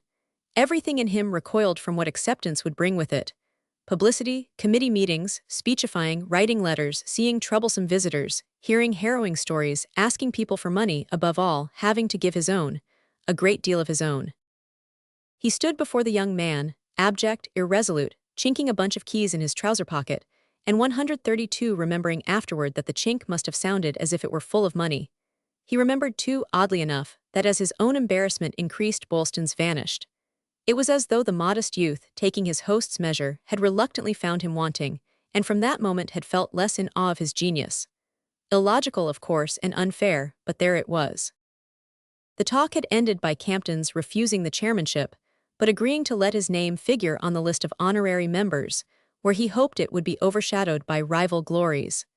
And, having reached this conclusion, he had limped to his desk, produced a handful of notes, and after a moment's hesitation held out 200 francs with the stereotyped, "Sorry, I can't make it more." He had meant it to be 250, but, with his usual luck, all his fumbling had failed to produce a 50-franc note, and he could hardly ask Boylston to make the change. On the threshold, the young man paused to ask for the last news of George, and on Campton's assuring him that it was excellent, added with evident sincerity, "Still hung up on that beastly staff job. I do call that hard luck." And now, of all the unpleasant memories of the visit, that phrase kept the sharpest sting. Was it in fact hard luck? And did George himself, 133, think so? There was nothing in his letters to show it. He seemed to have undergone no change of view as to his own relation to the war. He had shown no desire to be in it, as that mad young upsher said. For the first time since he had seen George's train pull out of the Gare de l'Est, Campton found himself wondering at the perfection of his son's moral balance. So many things had happened since. War had turned out to be so immeasurably more hideous and abominable than those who most abhorred war had dreamed it could be. The issues at stake had become so glaringly plain: right and wrong, honor and dishonor, humanity and savagery faced each other so squarely across the trenches, that it seemed strange to Campton that his boy, so eager, so impressionable, so quick on the uptake, should not have felt some such burst of wrath as had driven even poor Jules Lebel into the conflict. The comparison, of course, was absurd. Lebel had been parted from his dearest, his wife dragged to prison, his child virtually murdered. Any man in his place must have felt the blind impulse to kill. But what was Lebel's private plight but a symbol of the larger wrong? This war could no longer be compared to other wars. Germany was conducting it on methods that civilization had made men forget. The occupation of Luxembourg, the systematic destruction of Belgium, the savage treatment of the people of the invaded regions, 134 the outrages of Louvain and Reims and Ypres. The voice with which these offenses cried to heaven had waked the indignation of humanity. Yet George, in daily contact with all this woe and ruin, seemed as unmoved as though he had been behind a desk in the New York office of Bullard and Brandt. If there were any change in his letters, it was rather that they were more indifferent. His reports of himself became drier, more stereotyped, his comments on the situation fewer. He seemed to have been subdued to the hideous business he worked in. It was true that his letters had never been expressive. His individuality seemed to dry up in contact with pen and paper. It was true also that letters from the front were severely censored, and that it would have been foolish to put in them anything likely to prevent their delivery. But George had managed to send several notes by hand, and these were as colorless as the others. And so were his letters to his mother, which Mrs. Brandt always sent to Miss Anthony, who privately passed them on to Campton. Besides, there were other means of comparison. People with sons at the front were beginning to hand about copies of their letters. A few passages, strangely moving and beautiful, had found their way into the papers. George, God be praised, was not at the front, but he was in the war zone, far nearer the sights and sounds of death than his father, and he had comrades 135 and friends in the trenches. Strange that what he wrote was still so cold to the touch. It's the scientific mind, I suppose, Campton reflected. These youngsters are all rather like beautifully made machines, yet it had never before struck him that his son was like a beautifully made machine.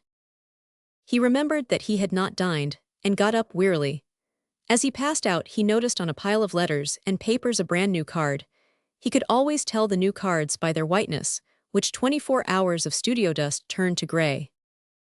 Campton held the card to the light. It was large and glossy, a beautiful thick pre-war card, and on it was engraved, Harvey Mayhew, Deleg des Etats Unis aux Congrès de la Paix. With a pen stroke through the lower line, beneath was written an imperative PTO, and reversing the card, Campton read in an agitated hand, must see you at once, call up Nouveau Luxe, and lower down, excuse ridiculous card, impossible get others under 6 weeks. So Mayhew had turned up. Well, it was a good thing.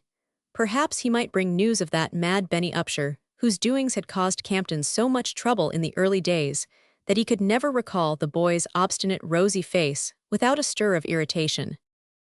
136. I want to be in this thing. Well, young Upshur had apparently been in it with a vengeance.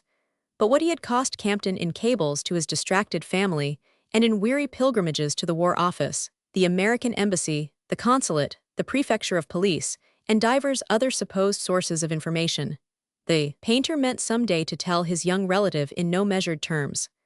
That is, if the chance ever presented itself.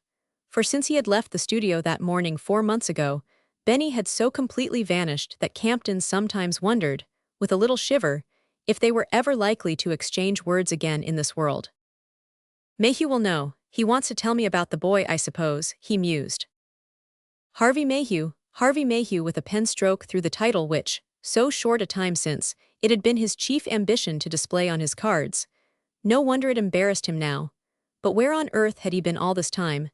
As Campton pondered on the card, a memory flashed out. Mayhew. Why, wasn't it Mayhew who had waylaid him in the Krillin a few hours before war was declared, to ask his advice about the safest way of traveling to The Hague? And hadn't he, Campton, in all good faith, counseled him to go by Luxembourg in order to be out of the way of trouble? The remembrance swept away the painter's somber 137 thoughts, and he burst into a laugh that woke the echoes of the studio. Roman 12. Not having it in his power to call up his cousin on the telephone, Campton went the next morning to the Nouveau Luxe. It was the first time that he had entered the famous hotel since the beginning of the war, and at sight of the long hall, his heart sank, as it used to whenever some untoward necessity forced him to run its deadly blockade. But the hall was empty when he entered, empty not only of the brilliant beings who filled his soul with such dismay, but also of the porters, footmen and lift boys who, even in its unfrequented hours, lent it the luster of their liveries. A tired concierge sat at the desk, and near the door a Boy Scout, coiling his bare legs about a high stool, raised his head languidly from his book. But for these two, the world of the Nouveau Luxe had disappeared. As the lift was not running, there was nothing to disturb their meditations, and when Campton had learned that Mr. Mayhew would receive him, he started alone up the deserted stairs. Only a few dusty trunks remained in the corridors, where luggage used to be piled as high as in the passages of the great liners on sailing day, and instead of 138 the murmur of ladies' maids, skirts, and explosions of laughter behind glazed service doors, the swish of a charwoman's mop alone broke the silence. After all, Campton thought, if war didn't kill people, how much pleasanter it might make the world. This was evidently not the opinion of Mr. Harvey Mayhew, whom he found agitatedly pacing a large room hung in shrimp-pink brocade, which opened on a vista of turquoise tiling and porcelain tub. Mr. Mayhew's round countenance, composed of the same simple curves as his nephew's, had undergone a remarkable change. He was still round, but he was ravaged. His fringe of hair had grown grayer, and there were crow's feet about his blue eyes and wrathful corrugations in his benignant forehead. He seized Campton's hands and glared at him through indignant eyeglasses. My dear fellow, I looked you up as soon as I arrived. I need you, we all need you, we need your powerful influence and your worldwide celebrity. Campton, the day for words has gone by. We must act. Campton let himself down into an armchair. No verb in the language terrified him as much as that which his cousin had flung at him. He gazed at the ex-delegate with dismay. "I didn't know you were here. Where have you come from?" he asked. Mr. Mayhew, resting a manicured hand on the edge of a gilt table, looked down awfully on him. 139, "I come," he said, "from a German prison." "Good Lord, you," Campton gasped. He continued to gaze at his cousin with terror, but of a new kind. Here at last was someone who had actually been in the jaws of the monster, who had seen, heard, suffered, a witness who could speak of that which he knew. No wonder Mr. Mayhew took himself seriously. At last he had something to be serious about. Campton stared at him as if he had risen from the dead. Mr. Mayhew cleared his throat and went on. "You may remember our meeting at the Krillin. On the 31st of last July it was, and my asking you the best way of getting to The Hague, in view of impending events. At that time," his voice took a note of irony, "I was a delegate to the Peace Congress at The Hague, and conceived it to be my duty to carry out my mandate at whatever personal risk. You advised me, as you may also remember, in order to be out of the way of trouble, to travel by Luxembourg." Campton stirred uneasily. "I followed your advice, and not being able to go by train, I managed, with considerable difficulty, to get permission to travel by motor. I reached Luxembourg as the German army entered it.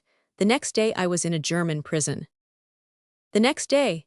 Then this pink-and-white man who stood there with his rimless eyeglasses and neatly trimmed hair, and his shining nails reflected in the plate glass of the tabletop.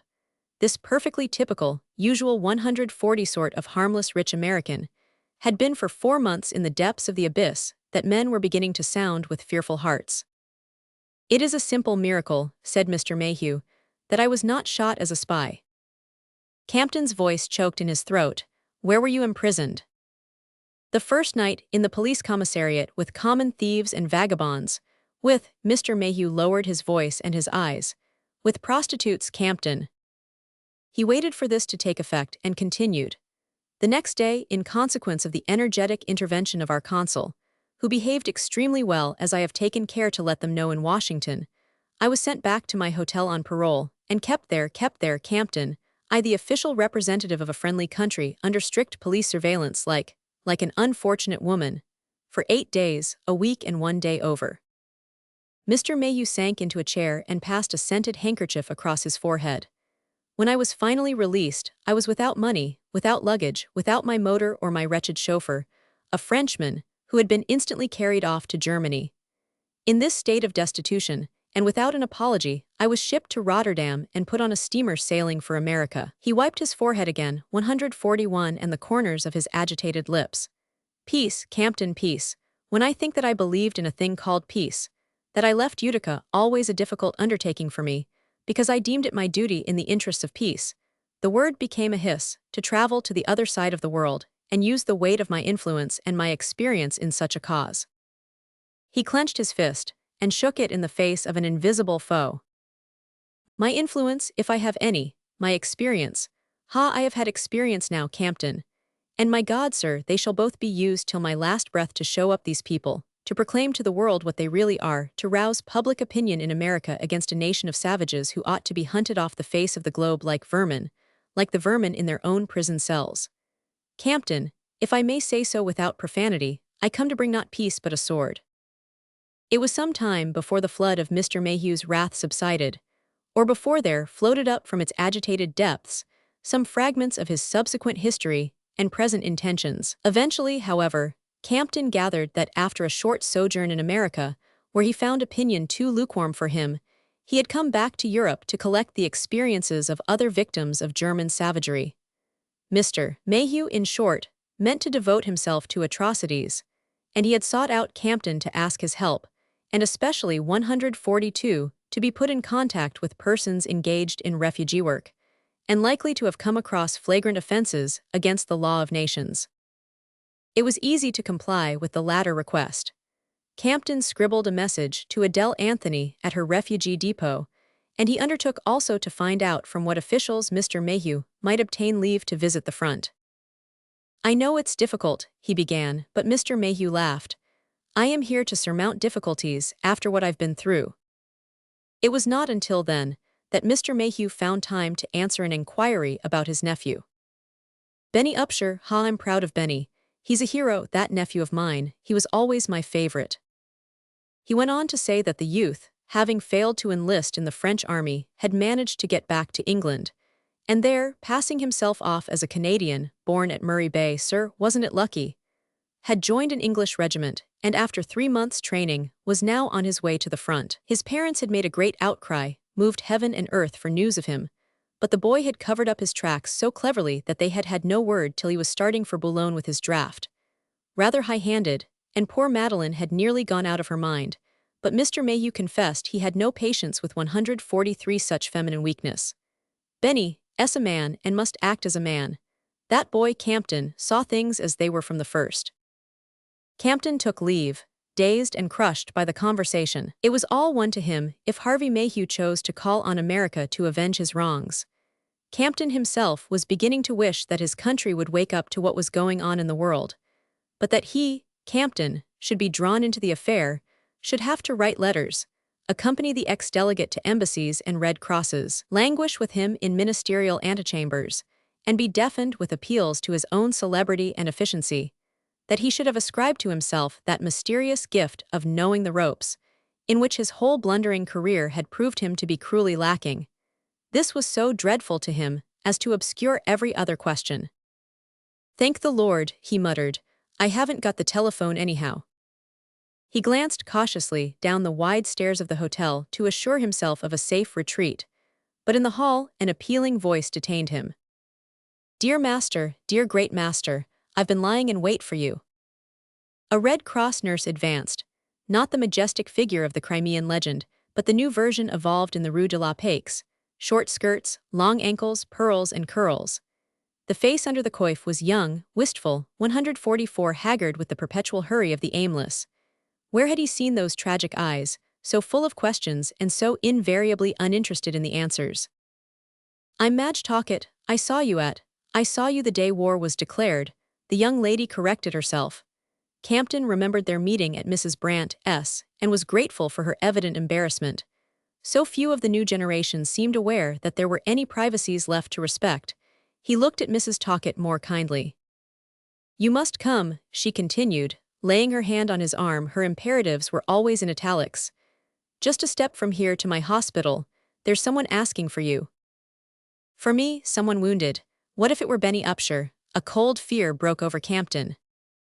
"Someone dying," Mrs. Talcott said.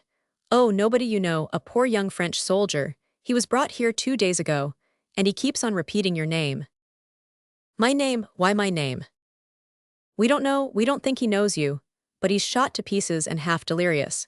He's a painter, and he's seen pictures of yours and keeps talking about them and saying he wants you to look at his. You will come, it's just next door, you know." He did not know, having carefully avoided all knowledge of hospitals in his dread of being drawn into 145 war work, and his horror of coming as a mere spectator to gaze on agony he could neither comfort nor relieve. Hospitals were for surgeons and women. If he had been rich, he would have given big sums to aid them. Being unable to do even that, he preferred to keep aloof. He followed Mrs. Talcott out of the hotel and around the corner. The door of another hotel, with a big red cross above it, admitted them to a marble vestibule full of the cold smell of disinfectants. An orderly sat reading a newspaper behind the desk, and nurses whisked backward and forward with trays and pails. A lady with a bunch of flowers came down the stairs drying her eyes. Campton's whole being recoiled from what awaited him. Since the poor youth was delirious, what was the use of seeing him? But women took a morbid pleasure in making one do things that were useless. On an upper floor, they paused at a door where there was a moment's parleying. "Come," Mrs. Talcott said, "he's a little better." The room contained 2 beds. In one lay a haggard elderly man with closed eyes and lips drawn back from his clenched teeth. His legs stirred restlessly, and one of his arms was in a lifted sling attached to a horrible kind of gallows above the bed. It reminded Campton of Juan de Borgona's pictures of the Inquisition, in the Prado. 146, "Oh, he's all right, he'll get well. It's the other." The other lay quietly in his bed. No gallows overhung him, no visible bandaging showed his wound. There was a flush on his young cheeks and his eyes looked out, large and steady, from their hollow brows. But he was the one who would not get well. Mrs. Talcott bent over him. Her voice was sweet when it was lowered. "I've kept my promise, here he is." The eyes turned in the lad's immovable head, and he and Campton looked at each other. The painter had never seen the face before him, a sharp, irregular face, prematurely hollowed by pain, with thick chestnut hair tumbled above the forehead. "It's you, master," the boy said. Campton sat down beside him. "How did you know? Have you seen me before?" "Once, at one of your exhibitions." He paused and drew a hard breath. "But the first thing was the portrait at the Luxembourg, your son." "Ah, you look like him," Campton broke out. The eyes of the young soldier lit up. "Do I? Someone told me he was your son. I went home from seeing that and began to paint. After the war, would you let me come and work with you? My things? Wait, I'll show you my things first." He tried to raise himself. Mrs. Talcott slipped her arm under his shoulders, and resting against her, he lifted his hand and pointed to the bare wall facing him. 147 there you see. Look for yourself, the brushwork. Not too bad, eh? I was getting it. There, that head of my grandfather, eh? And my lame sister. Oh, I'm young." He smiled. "Never had any models, but after the war you'll see." Mrs. Talcott let him down again, and feverishly, vehemently, he began to describe, one by one, and over again, the pictures he saw on the naked wall in front of him. A nurse had slipped in, and Mrs. Talcott signed to Campton to follow her out. The boy seemed aware that the painter was going, and interrupted his enumeration to say, "As soon as the war's over you'll let me come." "Of course I will," Campton promised. In the passage he asked, "Can nothing save him? Has everything possible been done?" "Everything. We're all so fond of him, the biggest surgeons have seen him. It seems he has great talent, but he never could afford models, so he has painted his family over and over again." Mrs. Talcott looked at Campton with a good deal of feeling in her changing eyes. "You see, it did help your coming. I know you thought it tiresome of me to insist." She led him downstairs and into the office, where a lame officer with the Croix de Guerre sat at the desk. The officer wrote out the young soldier's name, René Davril, and his family's address. 148. "They're quite destitute, monsieur. An old infirm grandfather, a lame sister who taught music, a widowed mother and several younger children." I'll come back," Campton again promised as he parted from Mrs. Talcott. He had not thought it possible that he would ever feel so kindly toward her as at that moment. And then, a second later, she nearly spoiled it by saying, "Dear master, you see the penalty of greatness." The name of René Davril was with Campton all day. The boy had believed in him, his eyes had been opened by the sight of George's portrait. And now, in a day or two more, he would be filling a 3x6 ditch in a crowded graveyard. At 20, and with eyes like George's. What could Campton do? No one was less visited by happy inspirations. The little acts of kindness, recommended to his pious infancy, had always seemed to him far harder to think of than to perform. But now some instinct carried him straight to the corner of his studio, where he remembered having shoved out of sight a half-finished study for George's portrait. He found it, examined it critically, scribbled his signature in one corner, and set out with it for the hospital. On the way he had to stop at the Ministry of War on Mayhew's tiresome business, and was delayed there till too late to proceed with his errand before luncheon. But 149 in the afternoon, he passed in again through the revolving plate glass, and sent up his name. Mrs. Talcott was not there, but a nurse came down, to whom, with embarrassment, he explained himself. "Poor little Davril, yes, he's still alive. Will you come up? His family are with him." Campton shook his head and held out the parcel. "It's a picture he wanted." The nurse promised it should be given. She looked at Campton with a vague benevolence, having evidently never heard his name, and the painter turned away with a cowardly sense that he ought to have taken the picture up himself. But to see the death change on a face so like his son's, and its look reflected in other anguished faces, was more than he could endure. He turned away. The next morning Mrs. Talcott wrote that René Davril was better, that the fever had dropped, and that he was lying quietly looking at the sketch. "The only thing that troubles him is that he realizes now that you have not seen his pictures, but he is very happy and blesses you for your goodness." His goodness! Campton, staring at the letter, could only curse himself for his stupidity. He saw now that the one thing which might have comforted the poor lad would have been to have his own picture seen and judged. And that one thing he, Campton, so many years vainly athirst for the approbation of the men he 150 revered, that one thing he had never thought of doing. The only way of atoning for his negligence was instantly to go out to the suburb where the Davril family lived. Campton, without a scruple, abandoned Mr. Mayhew, with whom he had an appointment at the embassy and another at the War Office, and devoted the rest of the day to the expedition.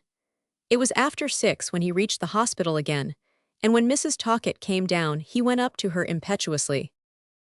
"Well, I've seen them, I've seen his pictures, and he's right. They're astonishing, awkward still and hesitating, but with such a sense of air and mass. He'll do things, may I go up and tell him?" He broke off and looked at her. "He died an hour ago, if only you'd seen them yesterday," she said. Roman 13. The killing of René Davril seemed to Campton one of the most senseless crimes the war had yet perpetrated. It brought home to him, far more vividly than the distant death of poor Jean Wharton, what an incalculable sum of gifts and virtues went to make up the monster's daily meal. "Ah, you want genius, do you? Mere youth's not enough, and health and gaiety and courage. You want brains in the bud, imagination and poetry, ideas 151 all folded up in their sheath. It takes that, does it, to tempt your jaded appetite?" He was reminded of the rich vulgarians who will eat only things out of season. "That's what war is like," he muttered savagely to himself. The next morning he went to the funeral with Mrs. Talcott, between whom and himself the tragic episode had created a sort of improvised intimacy, walking at her side through the November rain, behind the poor hearse with the tricolour over it. At the church, while the few mourners shivered in a damp side chapel, he had time to study the family, a poor sobbing mother, 2 anemic little girls, and the lame sister who was musical, a piteous group, smelling of poverty and tears. Behind them, to his surprise, he saw the curly brown head and short-sighted eyes of Boylston. Campton wondered at the latter's presence. Then he remembered the Friends of French Art, and concluded that the association had probably been interested in poor Davril. With some difficulty, he escaped from the thanks of the mother and sisters, and picked up a taxi to take Mrs. Talcott home. "No, back to the hospital," she said. "A lot of bad cases have come in, and I'm on duty again all day." She spoke as if it were the most natural thing in the world, and he shuddered at the serenity with which women endure the unendurable. 152 At the hospital he followed her in. The Davril family, she told him, had insisted that they had no claim on his picture, and that it must be returned to him. Mrs. Talcott went up to fetch it, and Campton waited in one of the drawing rooms. A step sounded behind him, and another nurse came in. But was it a nurse, or some haloed nun from an Umbrian triptych, her pure oval framed in white, her long fingers clasping a book and lily? "Mme de Dolmetsch," he cried and thought, "a new face again, what an artist." She seized his hands. "I heard from dear Madge Talcott that you were here, and I've asked her to leave us together." She looked at him with ravaged eyes, as if just risen from a penitential vigil. "Come please into my little office. You didn't know that I was the infirmière major. My dear friend, what upheavals, what cataclysms. I see no one now. All my days and nights are given to my soldiers." She glided ahead on noiseless sandals to a little room where a bowl of jade filled with gardenias, and a tortoiseshell box of gold-tipped cigarettes, stood on a desk among torn and discolored livrets militaires. The room was empty, and Mme. de Dolmetsch, closing the door, drew Campton to a seat at her side. So close to her, he saw that the perfect lines of her face were flawed by marks of suffering. The woman really has 153 a heart, he thought, or the war couldn't have made her so much handsomer. Mme. de Dolmetsch leaned closer. A breath of incense floated from her conventual draperies. "I know why you came," she continued. "You were good to that poor little Davril." She clutched Campton suddenly with a blue-veined hand. "Dear friend, can anything justify such horrors? Isn't it abominable that boys like that should be murdered? That some senile old beast of a diplomatist should decree, after a good dinner, that all we love best must be offered up?" She caught his hands again, her liturgical scent enveloping him. "Campton, I know you feel as I do." She paused, pressing his fingers hard, her beautiful mouth trembling. "For God's sake tell me," she implored, "how you've managed to keep your son from the front." Campton drew away, red and inarticulate. My son, those things depend on the authorities, my boy's health," he stammered. Yes, I know, your George is delicate. but so is my Ladislas dreadfully. The lungs too. I've trembled for him for so long, and now at any moment. 2 tears gathered on her long lashes and rolled down. At any moment he may be taken from the War Office, where he's doing invaluable work, and forced into all that blood and horror. He may be brought back to me like those poor creatures upstairs, who are 154 hardly men any longer. Mere vivisected animals, without eyes, without faces. She lowered her voice and drew her lids together so that her very eyes seemed to be whispering. Ladislas has enemies who are jealous of him. I could give you their names. At this moment someone who ought to be at the front is intriguing to turn him out and get his place. Oh, Campton, you've known this terror. You know what one's nights are like. Have pity, tell me how you managed. He had no idea of what he answered, or how he finally got away. Everything that was dearest to him, the thought of George, the vision of the lad dying upstairs, was defiled by this monstrous coupling of their names with that of the supple middle-aged adventurer safe in his spotless uniform at the War Office. And beneath the boiling up of Campton's disgust a new fear lifted its head. How did Did Dolmetsch know about George? And what did she know? Evidently there had been foolish talk somewhere. Perhaps it was Mrs. Brandt, or perhaps Wharton himself. All these great doctors forgot the professional secret with some one woman, if not with many. Had not Wharton revealed to his own wife the reason of Campton's precipitate visit?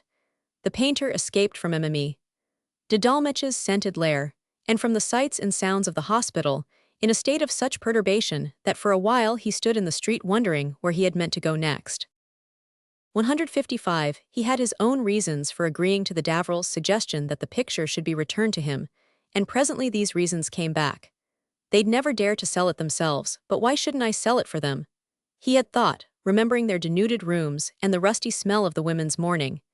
It cost him a pang to part with a study of his boy, but he was in a superstitious and expiatory mood, and eager to act on it. He remembered having been told by Boylston that the Friends of French Art had their office in the Palais Royal, and he made his way through the deserted arcades to the door of a once famous restaurant. Behind the plate glass windows young women with rolled-up sleeves and straw in their hair were delving in packing cases, while, divided from them by an improvised partition, another group were busy piling on the cloakroom shelves garments such as had never before dishonored them. Campton stood fascinated by the sight of the things these young women were sorting. Pink silk combinations, sporting ulsters in glaring black and white checks, straw hats wreathed with last summer's sunburnt flowers, high-heeled satin shoes split on the instep, and fringed and bugled garments that suggested obsolete names like dolman and mantle, and looked like the costumes dug out of a country house attic by amateurs preparing to play cast. Was it possible, 156, that the Friends of French Art proposed to clothe the families of fallen artists in these prehistoric properties? Boylston appeared, flushed and delighted, and with straw in his hair also, and led his visitor up a corkscrew stair. They passed a room where a row of people in shabby mourning like that of the Davril family sat on restaurant chairs before a cassier's desk. And at the desk Campton saw Miss Anthony, her veil pushed back and a card catalogue at her elbow, listening to a young woman who was dramatically stating her case. Boylston saw Campton's surprise and said, "Yes, we're desperately short-handed, and Miss Anthony has deserted her refugees for a day or two to help me to straighten things out." His own office was in a faded cabinet particulier, where the dinner table had been turned into a desk, and the weak-springed divan was weighed down under suits of ready-made clothes bearing the label of a wholesale clothier. "These are the things we really give them, but they cost a lot of money to buy," Boylston explained. On the divan sat a handsomely dressed elderly lady with a long emaciated face and red eyes, who rose as they entered. Boylston spoke to her in an undertone and led her into another cabinet, where Campton saw her tragic figure sink down on the sofa, under a glass scrawled with amorous couplets. 157. That was Mme. Beausite. You didn't recognize her. Poor thing, her youngest boy is blind, his eyes were put out by a shell. She is very unhappy and she comes here and helps now and then. Beausite? Oh no, we never see him. He's only our honorary president. Boylston obviously spoke without afterthought, but Campton felt the sting. He too was on the honorary committee. Poor woman, what, the young fellow who did cubist things, I hadn't heard. He remembered the cruel rumor that Beausite, when his glory began to wane, had encouraged his 3 sons in 3 different lines of art, so that there might always be a Beausite in the fashion. You must have to listen to pretty ghastly stories here, he said. The young man nodded, and Campton, with less embarrassment than he had expected, set forth his errand. In that atmosphere it seemed natural to be planning ways of relieving misery, and Boylston at once put him at his ease by looking pleased but not surprised. You mean to sell the sketch, sir? That will put the Davrils out of anxiety for a long time, and they're in a bad way, as you saw. Boylston undid the parcel with a respectful, "May I?" and put the canvas on a chair. He gazed at it for a few moments, the blood rising sensitively over his face till it reached his tight ridge of hair. Campton remembered what George had 158 said of his friend's silent admirations. He was glad the young man did not speak. When he did, it was to say with a businesslike accent, "We're trying to get up an auction of pictures and sketches, and if we could lead off with this." It was Campton's turn to redden. The possibility was one he had not thought of. If the picture were sold at auction, Anderson Brant would be sure to buy it. But he could not say this to Boylston. He hesitated, and the other, who seemed quick at feeling his way, added at once, "But perhaps you'd rather sell it privately. In that case we should get the money sooner." It was just the right thing to say, and Campton thanked him and picked up his sketch. At the door he hesitated, feeling that it became a member of the honorary committee to add something more. "How are you getting on? Getting all the help you need?" Boylston smiled. "We need such a lot. People have been very generous, we've had several big sums, but look at those ridiculous clothes downstairs, we get boxes and boxes of such rubbish. And there are so many applicants in such hard cases. Take those poor Davrils, for instance. The lame Davril girl has a talent for music, plays the violin. Well, what good does it do her now? The artists are having an awful time. If this war goes on much longer, it won't be only at the front that they'll die."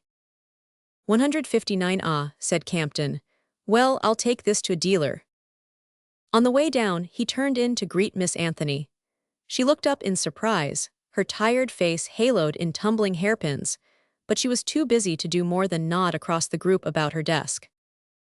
At his offer to take her home, she shook her head. "I'm here till after 7. Mr. Boylston and I are nearly snowed under.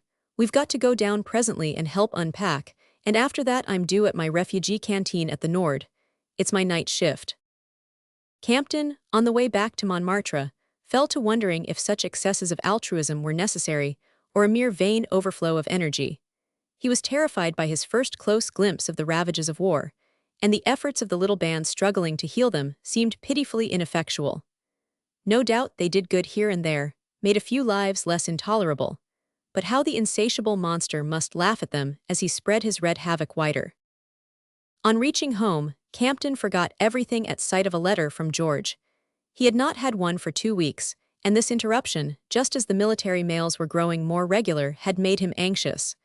But it was the usual letter, brief, cheerful, inexpressive. Apparently there was no change in George's situation, nor any wish on his part that there should be. He grumbled humorously at the dullness of his 160 work and the monotony of life in a war-zone town, and wondered whether, if this sort of thing went on, there might not soon be some talk of leave. And just at the end of his affectionate and unsatisfactory 2 pages, Campton lit on a name that roused him.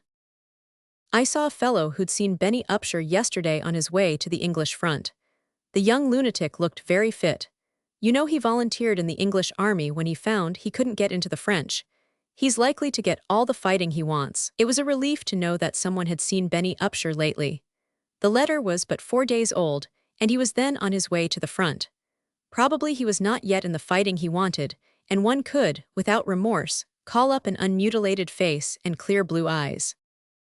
Campton, rereading the postscript, was struck by a small thing. George had originally written, "I saw Benny Upshur yesterday," and had then altered the phrase to, "I saw a fellow who'd seen Benny Upshur." There was nothing out of the way in that. It simply showed that he had written in haste and revised the sentence. But he added, "The young lunatic looked very fit." Well, that too was natural. It was the fellow who reported Benny as looking fit. The phrase was rather elliptic, but Campton could hardly have said why it gave him the impression that it was George himself who had seen Upshur. The idea was manifestly absurd, since there was the length of the front between 161 George's staff town and the fiery pit yawning for his cousin. Campton laid aside the letter with the distinct wish that his son had not called Benny Upshur a young lunatic. Roman 14. When Campton took his sketch of George to Leonce Black, the dealer who specialized in Camptons. He was surprised at the magnitude of the sum which the great picture broker, lounging in a glossy War Office uniform among his Gauguins and Vuillauds, immediately offered. Leonce Black noted his surprise and smiled. "You think there's nothing doing nowadays? Don't you believe it, Mr. Campton? Now that the big men have stopped painting, the collectors are all the keener to snap up what's left in their portfolios." He placed the check in Campton's hand and drew back to study the effect of the sketch, which he had slipped into a frame against a velvet curtain. "Ah," he said, as if he were tasting an old wine. As Campton turned to go, the dealer's enthusiasm bubbled over. "Haven't you got anything more? Remember me if you have." "I don't sell my sketches," said Campton. "This was exceptional for a charity." I know. Well, you're likely to have a good many more calls of the same sort before we get this 162 war over," the dealer remarked philosophically. "Anyhow, remember, I can place anything you'll give me. When people want a Campton, it's to me they come. I've got standing orders from 2 clients, both given before the war and both good today." Campton paused in the doorway, seized by his old fear of the paintings passing into Anderson Brandt's possession. "Look here, where is this one going?"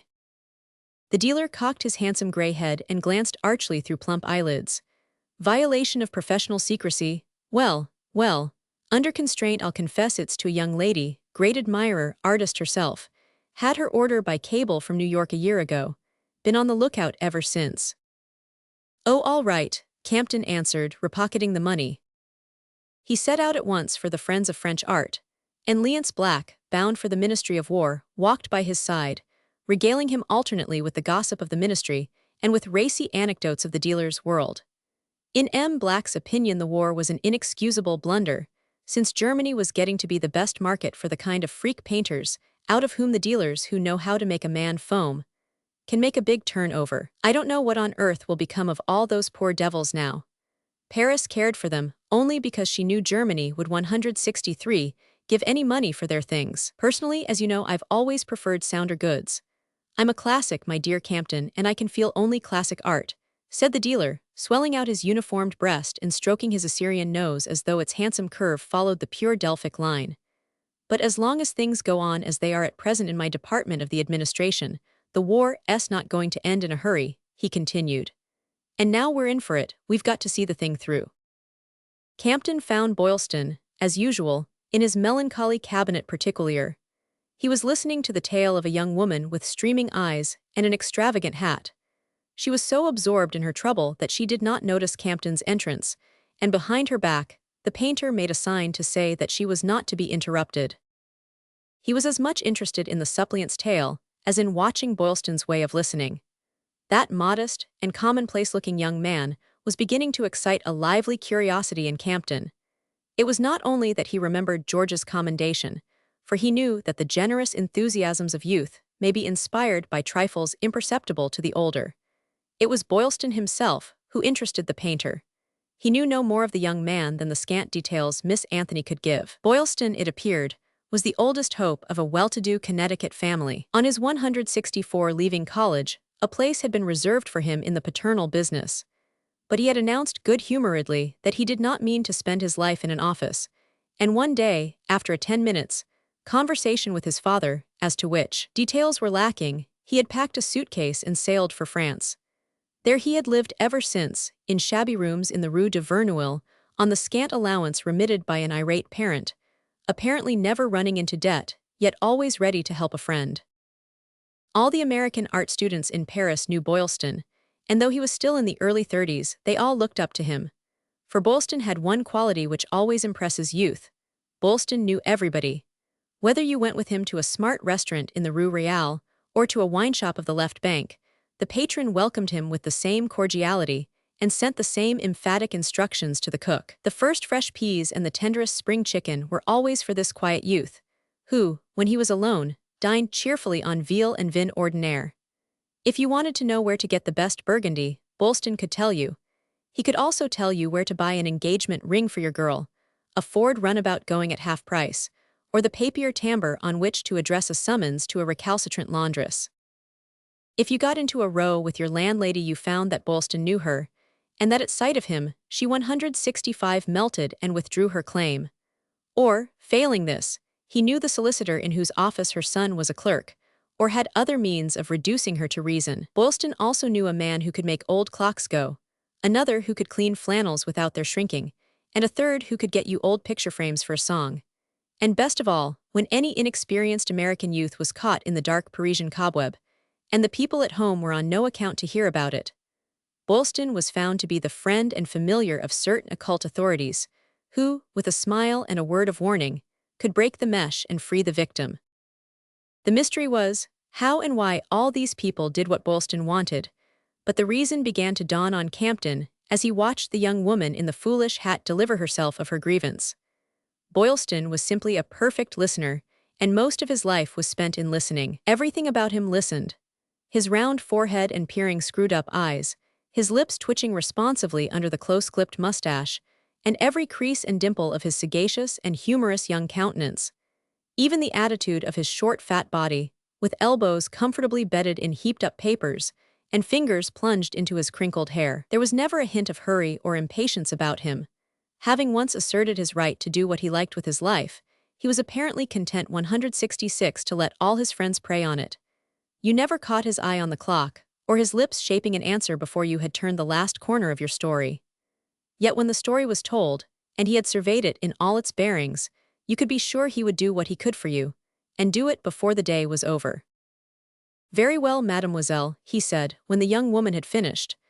"I promise you I'll see Mme. Beausite and try to get her to recognize your claim. Mind you, I don't ask charity. I won't take charity from your committee," the young lady hissed, gathering up a tawdry handbag. "Oh, we're not forcing it on anyone," smiled Boylston, opening the door for her. When he turned back to Campton, his face was flushed and frowning. "Poor thing, she's a nuisance, but I'll fight to the last ditch for her. The chap she lives with was Beausite's secretary and understudy, and deviled for him before the war. The poor fellow has come back from the front a complete wreck, and can't even collect the salary Beausite owes him for the last 3 months before the war. Beausite's plea is that he's too poor, and that the war lets him out of paying. Of course he counts on our doing it for him." "And you're not going to?" "Well," said Boylston humorously, "I shouldn't wonder if he beat us in the long run. But I'll have a try first, and anyhow the poor girl need know. She 167 used to earn a little money doing fashion articles, but of course there's no market for that now, and I don't see how the pair can live. They have a little boy, and there's an infirm mother, and they're waiting to get married till the girl can find a job." "Good Lord," Campton groaned, with a sudden vision of the countless little trades and traffics arrested by the war, and all the industrious thousands reduced to querulous pauperism or slow death. "How do they live, all these people?" "They don't always, I could tell you." "Don't, for God's sake, I can't stand it." Campton drew out the check. "Here, this is what I've got for the Davrils." "Good Lord," said Boylston, staring with round eyes. "It will pull them through, anyhow, won't it?" Campton triumphed. "Well," said Boylston, "it will if you'll endorse it," he added, smiling. Campton laughed and took up a pen. A day or two later Campton, returning home one afternoon, overtook a small black-veiled figure with a limp like his own. He guessed at once that it was the lame Davril girl, come to thank him, and his dislike of such ceremonies caused him to glance about for a way of escape. But as he did so, the girl turned with a smile 168 that put him to shame. He remembered Adele Anthony's saying, one day when he had found her in her refugee office patiently undergoing a like ordeal, "We've no right to refuse the only coin they can repay us in." The Davril girl was a plain likeness of her brother, with the same hungry flame in her eyes. She wore the nondescript black that Campton had remarked at the funeral, and knowing the importance which the French attached to every detail of conventional mourning, he wondered that mother and daughter had not laid out part of his gift in crepe. But doubtless, the equally strong instinct of thrift had caused Mme. Davril to put away the whole sum. "Emile," Davril greeted Campton pleasantly, and assured him that she had not found the long way from Villejuif to Montmartre too difficult. "I would have gone to you," the painter protested, but she answered that she wanted to see with her own eyes where her brother's friend lived. In the studio she looked about her with a quick searching glance, said, "Oh, a piano," as if the fact were connected with the object of her errand, and then, settling herself in an armchair, unclasped her shabby handbag. "Monsieur, there has been a misunderstanding," This money is not ours. She laid Campton's check on the table. A flush of annoyance rose to the painter's face. What 169 on earth had Bolston let him in for? If the Davrils were as proud as all that it was not worth, while to have sold a sketch, it had cost him such a pang to part with. He felt the exasperation of the would-be philanthropist when he first discovers that nothing complicates life as much as doing good. But, mademoiselle, this money is not ours. If René had lived, he would never have sold your picture, and we would starve rather than betray his trust. When stout ladies in velvet declare that they would starve rather than sacrifice this or that principle, the statement has only the cold beauty of rhetoric. But on the drawn lips of a thinly clad young woman evidently acquainted with the process, it becomes a fiery reality. Starve nonsense. My dear young lady, you betray him when you talk like that, said Campton, moved. She shook her head. It depends, monsieur, which things matter most to one. We shall never, my mother and I, do anything that René would not have done. The picture was not ours. We brought it back to you. But if the picture's not yours, it's mine, Campton interrupted. And I'd a right to sell it, and a right to do what I choose with the money. His visitor smiled. That's what we feel. It was 170 what I was coming to. And clasping her threadbare glove tips about the arms of the chair Emil, Davril set forth with extreme precision the object of her visit. It was to propose that Campton should hand over the check to the Friends of French Art, devoting 1/3 to the aid of the families of combatant painters, the rest to young musicians and authors. It doesn't seem right that only the painters' families should benefit by what your committee are doing. And René would have thought so too. He knew so many young men of letters and journalists who, before the war, just managed to keep their families alive. And in my profession, I could tell you of poor music teachers and accompanists whose work stopped the day war broke out, and who have been living ever since on the crusts there. Luckier comrades could spare them. René would have let us accept from you help that was shared with others. He would have been so glad, often, of a few francs to relieve the misery we see about us. And this great sum might be the beginning of a cooperative work for artists ruined by the war. She went on to explain that in the families of almost all the young artists at the front, there was at least one member at home who practiced one of the arts, or who was capable of doing some kind of useful work. The value of Campton's gift, Emil, Davril argued, would be tripled if it were so employed as to give the artists and their families occupation, producing at 171 least the illusion that those who could were earning their living, or helping their less fortunate comrades. It's not only a question of saving their dignity. I don't believe much in that. You have dignity or you haven't, and if you have, it doesn't need any saving, this clear-toned young woman remarked. The real question for all of us artists is that of keeping our hands in and our interest in our work alive, sometimes, too, of giving a new talent its first chance. At any rate, it would mean work and not stagnation, which is all that most charity produces. She developed her plan.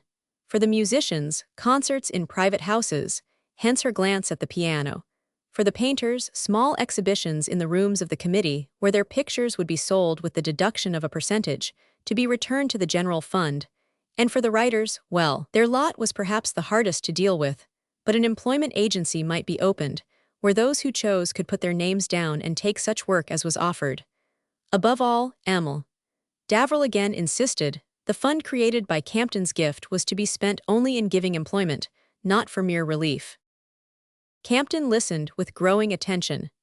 Nothing hitherto had been less in the line of his interests than the large schemes of general amelioration, which were coming to be classed under the transatlantic term of social welfare. If questioned on the subject a few 172 months earlier, he would probably have concealed his fundamental indifference under the profession of an extreme individualism, and the assertion of every man's right to suffer and starve in his own way.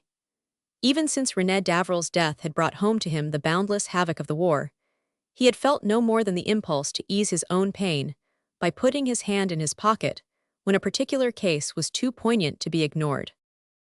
Yet here were people who had already offered their dearest to France and were now pleading to be allowed to give all the rest, and who had had the courage and wisdom to think out in advance the form in which their gift would do most good.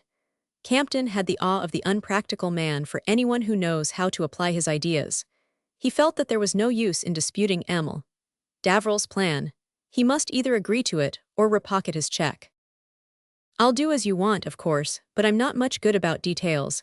Hadn't you better consult someone else? He suggested. Oh, that was already done. She had outlined her project to Miss Anthony and Mr. Boylston, who approved. All she wanted was Campton's consent, and this he gave the more cordially when he learned that, for the present at least, nothing more was expected of him. First steps in beneficence, he felt, were unspeakably terrifying, yet he was already aware that, 173 resist as he might, he would never be able to keep his footing on the brink of that abyss. Into it, as the days went by, his gaze was oftener and oftener plunged. He had begun to feel that pity was his only remaining link with his kind, the one barrier between himself and the dreadful solitude which awaited him when he returned to his studio. What would there have been to think of there, alone among his unfinished pictures and his broken memories, if not the wants and woes of people more bereft than himself? His own future was not a thing to dwell on. George was safe, but what George and he were likely to make of each other after the ordeal was over was a question he preferred to put aside. He was more and more taking George and his safety for granted, as a solid standing ground from which to reach out a hand to the thousands struggling in the depths. As long as the world's fate was in the balance, it was every man's duty to throw into that balance his last ounce of brain and muscle. Campton wondered how he had ever thought that an accident of birth, a remoteness merely geographical, could justify, or even make possible, an attitude of moral aloofness. Harvey Mayhew's reasons for wishing to annihilate Germany began to seem less grotesque than his own for standing aside. In the heat of his conversion, he no longer grudged the hours given to Mr. Mayhew. He patiently led his truculent relative from one government office to another, 174, everywhere laying stress on Mr. Mayhew's sympathy with France and his desire to advocate her cause in the United States, and trying to curtail his enumeration of his grievances by a glance at the clock, and the reminder that they had another minister to see.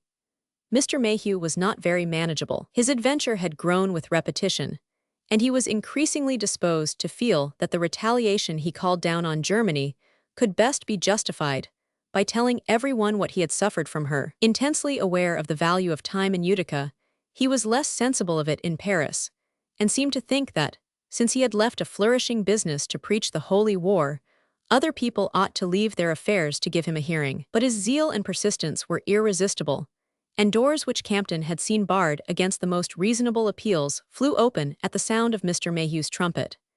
His pink face and silvery hair gave him an apostolic air, and circles to which America had hitherto been a mere speck in space suddenly discovered that he represented that legendary character, the typical American.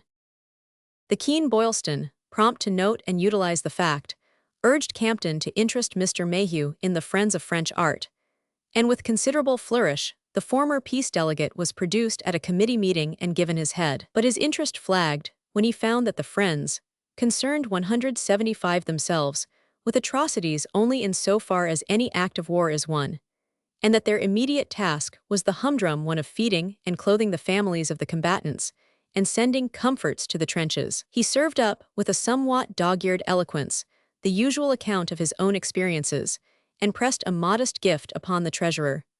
But when he departed, after wringing everybody's hands and leaving the French members bedewed with emotion, Campton had the conviction that their quiet weekly meetings would not often be fluttered by his presence. Campton was spending an increasing amount of time in the Palais Royal restaurant, where he performed any drudgery for which no initiative was required. Once or twice, when Miss Anthony was submerged by a fresh influx of refugees, he lent her a hand too, and on most days he dropped in late at her office, waited for her to sift and dismiss the last applicants, and saw her home through the incessant rain. It interested him to note that the altruism she had so long wasted on pampered friends was developing into a wise and orderly beneficence. He had always thought of her as an eternal schoolgirl. Now she had grown into a woman. Sometimes he fancied the change dated from the moment when their eyes had met across the station, the day they had seen George off. He wondered whether it might not be interesting to paint her new face, if ever painting became again thinkable. 176. Passion. I suppose the great thing is a capacity for passion, he mused. In himself he imagined the capacity to be quite dead. He loved his son. Yes, but he was beginning to see that he loved him for certain qualities he had read into him, and that perhaps after all, perhaps after all the sin for which he was now atoning in loneliness, was that of having been too exclusively an artist, of having cherished George too egotistically and self-indulgently, too much as his own most beautiful creation. If he had loved him more humanly, more tenderly and recklessly, might he have not put into his son the tenderness and recklessness which were beginning to seem to him the qualities most supremely human? Roman 15. A week or two later, coming home late from a long day's work at the office, Campton saw Mme. Lebel awaiting him.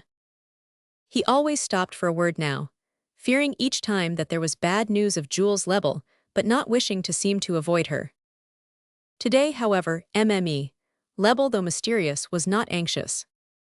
"Monsieur will find the studio open. There's a lady," she insisted on going up. "A lady? Why did you let her in? What kind of a lady?" 177. A lady, well, a lady with such magnificent furs that one couldn't keep her out in the cold, Mme. Lebel answered with simplicity. Campton went up apprehensively. The idea of unknown persons in possession of his studio always made him nervous. Whoever they were, whatever errands they came on, they always, especially women, disturbed the tranquil course of things, faced him with unexpected problems, unsettled him in one way or another. Bouncing in on people suddenly was like dynamiting fish. It left him with his mind full of fragments of dismembered thoughts. As he entered, he perceived from the temperate atmosphere that Mme. Lebel had not only opened the studio but made up the fire. The lady's furs must indeed be magnificent. She sat at the farther end of the room, in a high-backed chair near the stove, and when she rose he recognized his former wife. The long sable cloak which had slipped back over the chair justified Mme. Lebel's description, but the dress beneath it appeared to Campton simpler than Mrs. Brandt's habitual raiment. The lamplight, striking up into her powdered face, puffed out her underlids and made harsh hollows in her cheeks. She looked frightened, ill, and yet determined. "John," she began, laying her hand on his sleeve. It was the first time she had ever set foot in his shabby quarters, and in his astonishment he could only stammer out, "Julia." 178. But as he looked at her he saw that her face was wet with tears. "Not bad news," he broke out. She shook her head, and drawing a handkerchief from a diamond monogrammed bag, wiped away the tears and the powder. Then she pressed the handkerchief to her lips, gazing at him with eyes as helpless as a child's. "Sit down," said Campton. As they faced each other across the long table, with papers and paint rags and writing materials pushed aside to make room for the threadbare napkin on which his plate and glass and bottle of vin ordinaire were set out, he wondered if the scene woke in her any memory of their first days of gaiety and poverty, or if she merely pitied him for still living in such squalor. And suddenly it occurred to him that when the war was over, and George came back, it would be pleasant to hunt out a little apartment in an old house in the Faubourg Saint-Germain, put some good furniture in it, and oppose the discreeter charm of such an interior to the heavy splendors of the Avenue Marigny. How could he expect to hold a luxury-loving youth if he had only this dingy studio to receive him in? Mrs. Brandt began to speak. "I came here to see you because I didn't wish anyone to know, not Adele nor even Anderson." Leaning toward him she went on in short, breathless sentences. "I've just left Madge Talcott, you know her, I think, 179, she's at Mme. de Dolmetsch's hospital. Something dreadful has happened, too dreadful. It seems that Mme. de Dolmetsch was very much in love with Ladislas Isidore, a writer, wasn't he? I don't know his books, but Madge tells me they're wonderful. And of course men like that ought not to be sent to the front." "Men like what?" "Geniuses," said Mrs. Brandt. "He was dreadfully delicate besides, and was doing admirable work on some military commission in Paris. I believe he knew any number of languages. And poor Mme. de Dolmetsch, you know I've never approved of her. But things are so changed nowadays, and at any rate she was madly attached to him, and had done everything to keep him in Paris. Medical certificates, people at headquarters working for her, and all the rest. But it seems there are no end of officers always intriguing to get staff jobs. Strong, able-bodied young men who ought to be in the trenches, and are fit for nothing else, but who are jealous of the others. And last week, in spite of all she could do, poor Isidore was ordered to the front." Campton made an impatient movement. It was even more distasteful to him to be appealed to by Mrs. Brandt in Isidore's name than by Mme. de Dolmetsch in George's. His gorge rose at the thought that people should associate in their minds cases as different as those of his son and Mme. de Dolmetsch's lover. "I'm sorry," he said, "but if you've come to ask 180 me to do something more about George, take any new steps, it's no use. I can't do the sort of thing to keep my son safe that MME. De Dolmetsch would do for her lover." Mrs. Brant stared. Safe, he was killed the day after he got to the front. Good Lord, Isidore. Ladislas Isidore killed at the front. The words remained unmeaning. By no effort could Campton relate them to the fat middle-aged philanderer with his Jewish eyes, his Slav eloquence, his Levantan gift for getting on, and for getting out from under.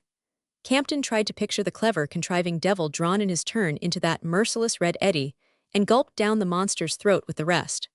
What a mad world it was, in which the same horrible and magnificent doom awaited the coward and the hero. Poor MME, de Dolmetsch, he muttered, remembering with a sense of remorse her desperate appeal and his curt rebuff. Once again the poor creature's love had enlightened her, and she had foreseen what no one else in the world would have believed, that her lover was to die like a hero.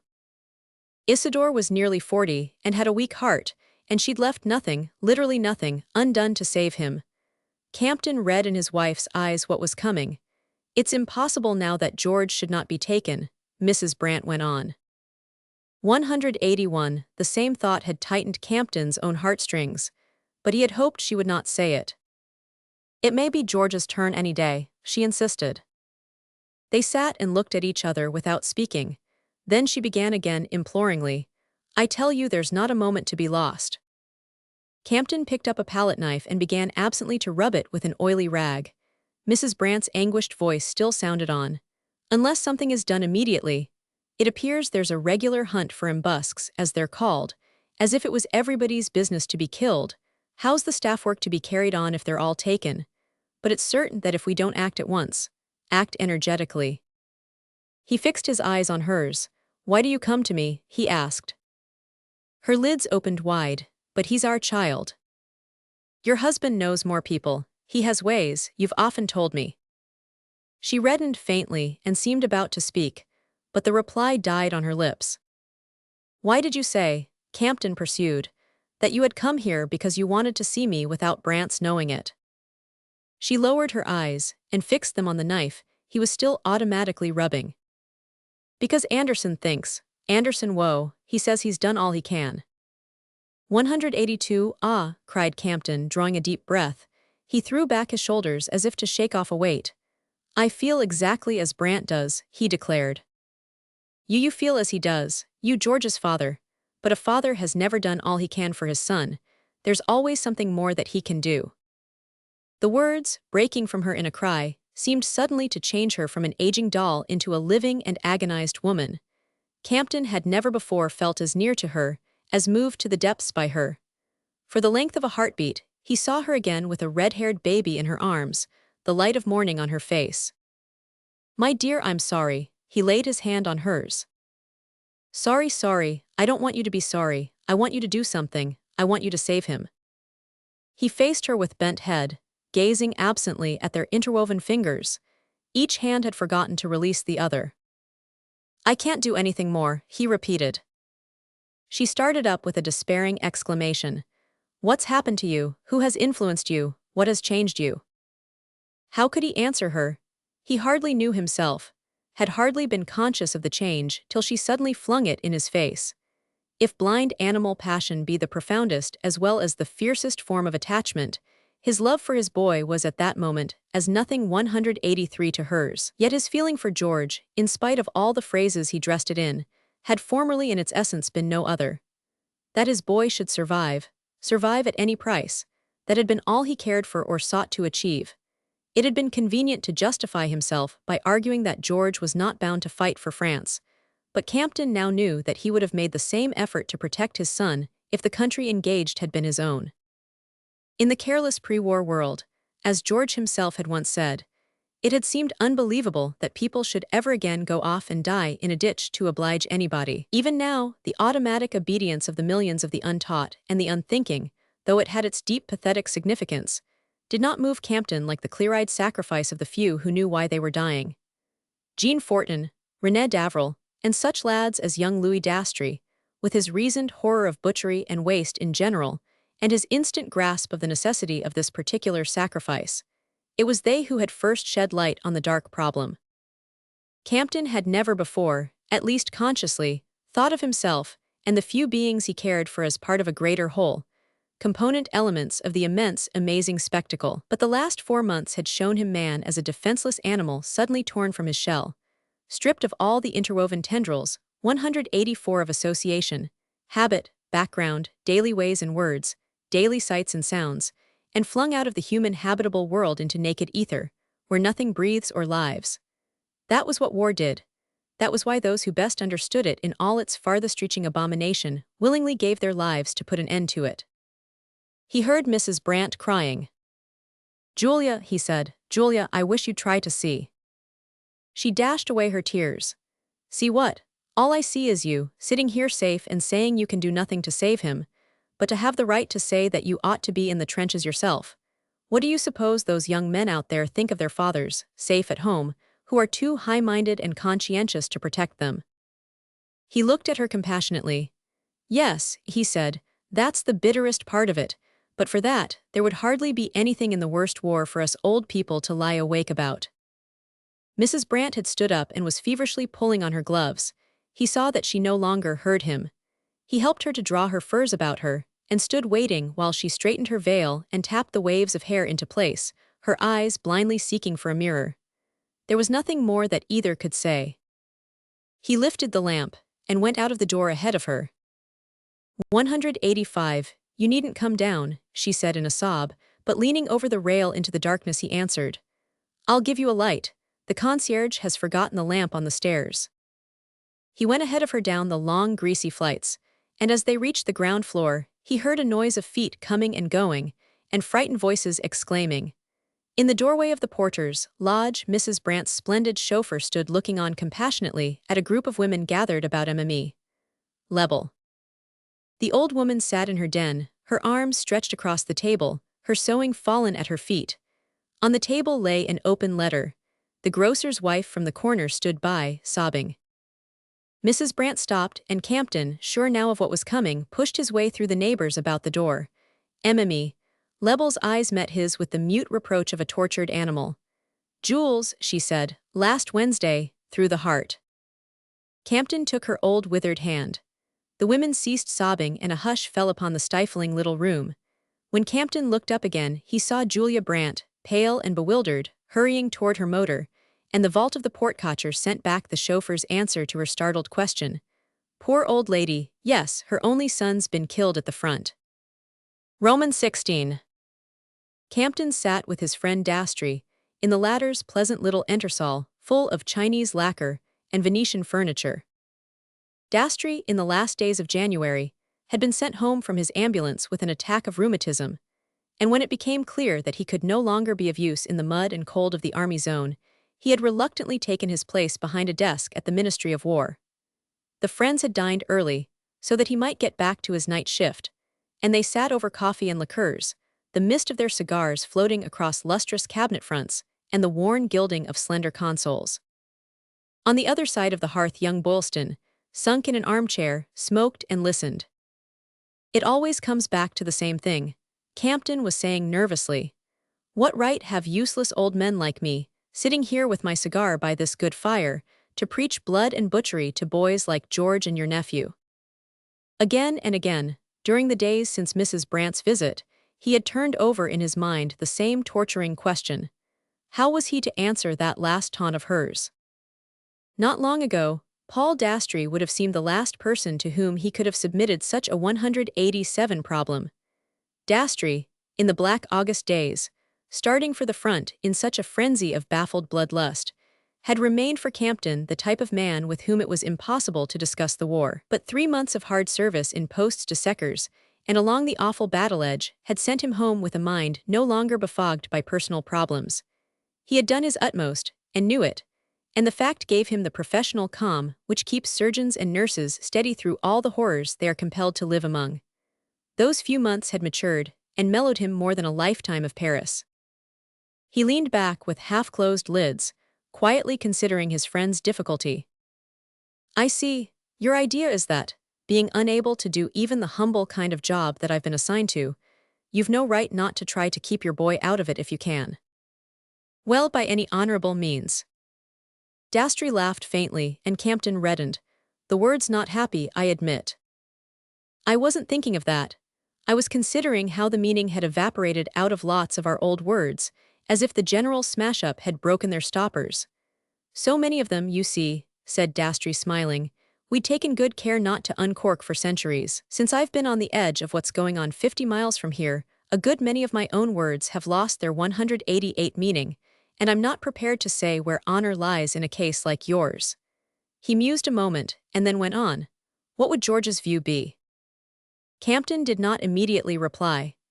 Not so many weeks ago, he would have welcomed the chance of explaining that George's view, thank God, had remained perfectly detached and objective, and that the cheerful acceptance of duties forcibly imposed on him had not in the least obscured his sense of the fundamental injustice of his being mixed up in the thing at all. But how could he say this now?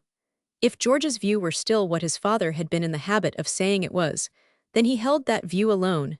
Campton himself no longer thought that any civilized man could afford to stand aside from such a conflict. As far as I know, he said, George hasn't changed his mind. Boylston stirred in his armchair, knocked the ash from his cigar, and looked up at the ceiling. Whereas you, Dastry suggested. Yes, said Campton. I feel differently.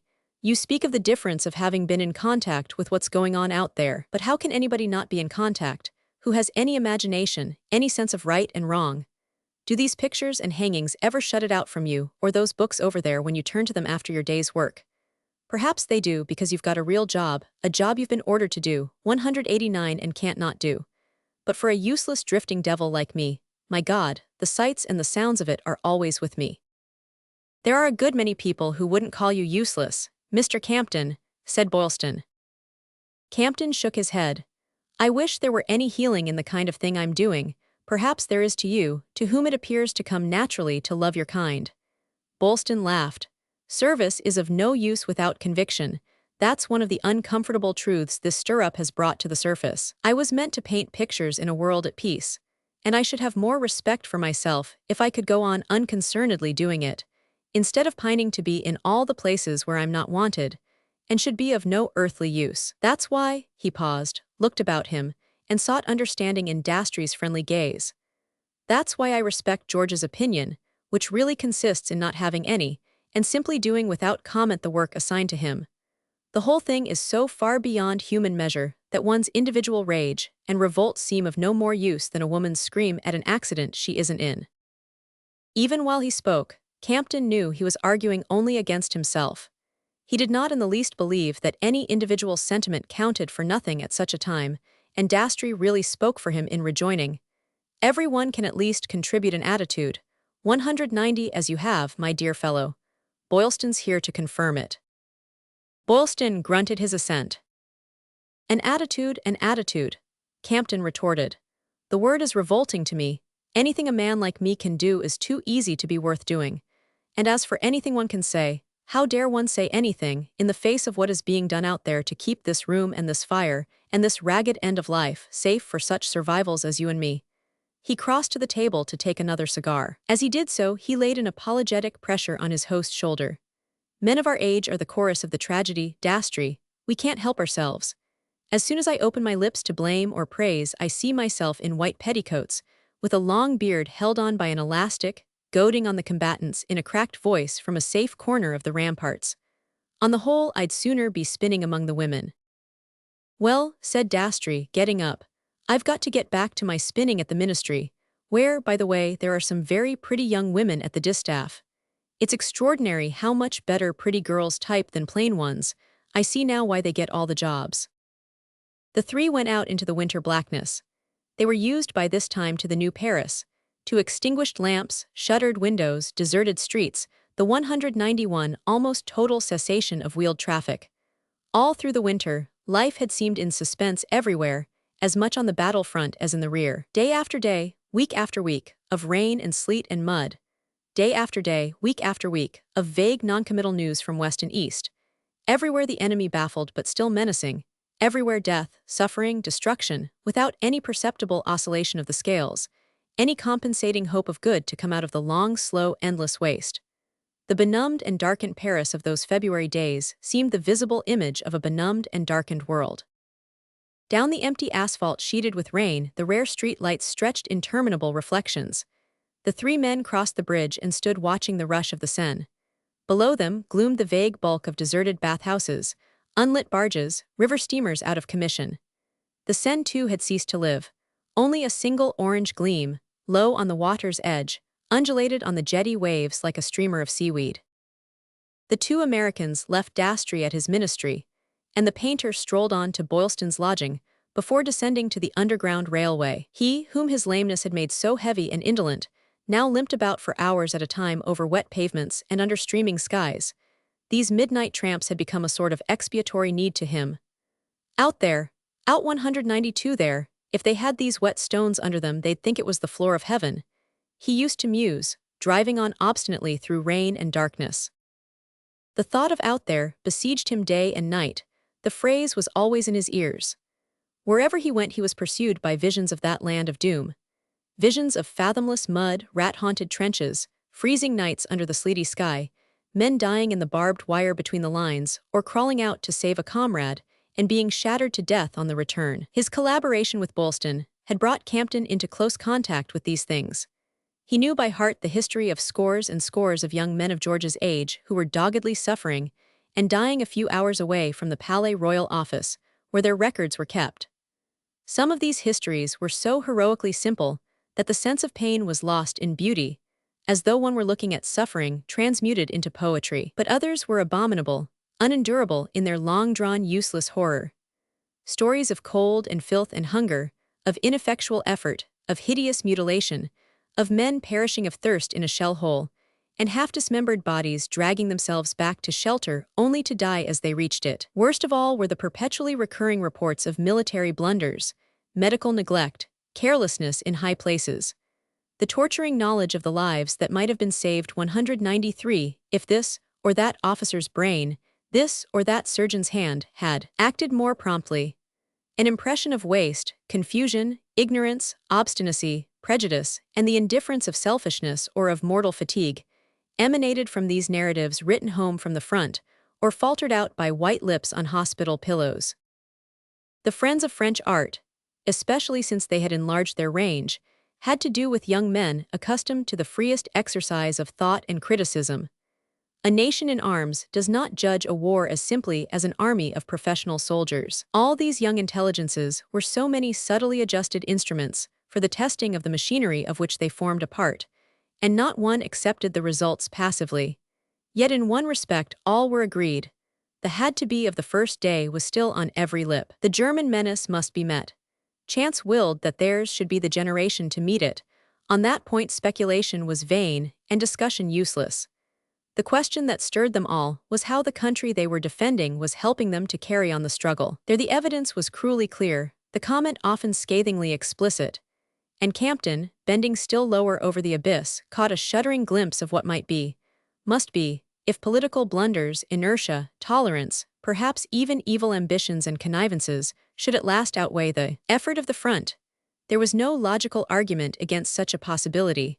All civilizations 194 had their orbit, all societies rose and fell. Some day, no doubt, by the action of that law, everything that made the world livable to Campton and his kind would crumble in new ruins above the old. Yes, but woe to them by whom such things came, woe to the generation that bowed to such a law.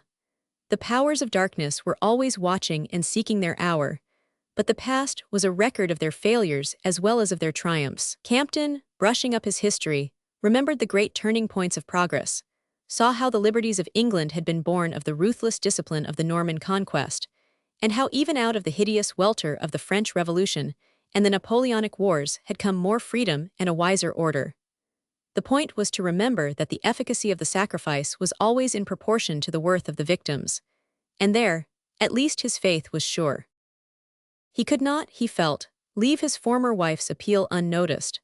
After a day or two he wrote to George, telling him of Mrs. Brandt's anxiety and asking in vague terms if George himself thought any change in his situation probable.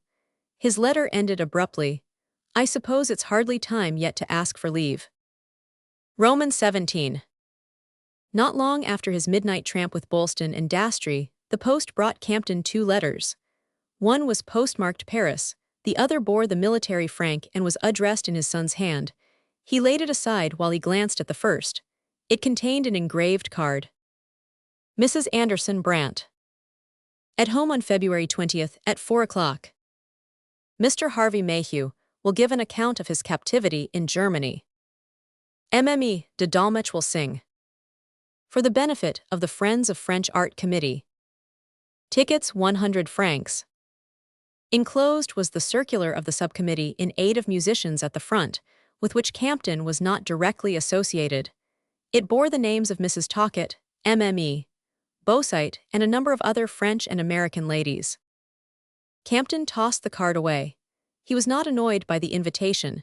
He knew that Miss Anthony and Emil Davril were getting up a series of Drawing Room 196 entertainments for that branch of the charity, and that the card had been sent to him as a member of the honorary committee. But any reminder of the sort always gave a sharp twitch to the Brandt nerve in him. He turned to George's letter. It was no longer than usual, but in other respects it was unlike his son's previous communications. Campton read it over 2 or 3 times. Dear Dad, thanks for yours of the 10th, which must have come to me on skis. The snow here is so deep. There had in fact been a heavy snowfall in the Argonne. Sorry Mother is bothering about things again. As you've often reminded me, they always have a way of being as they will be, and even war doesn't seem to change it. Nothing to worry her in my case, but you can't expect her to believe that, can you? Neither you nor I can help it, I suppose. There's one thing that might help, though, and that is, you're letting her feel that you're a little nearer to her. War makes a lot of things look differently, especially this sedentary kind of war.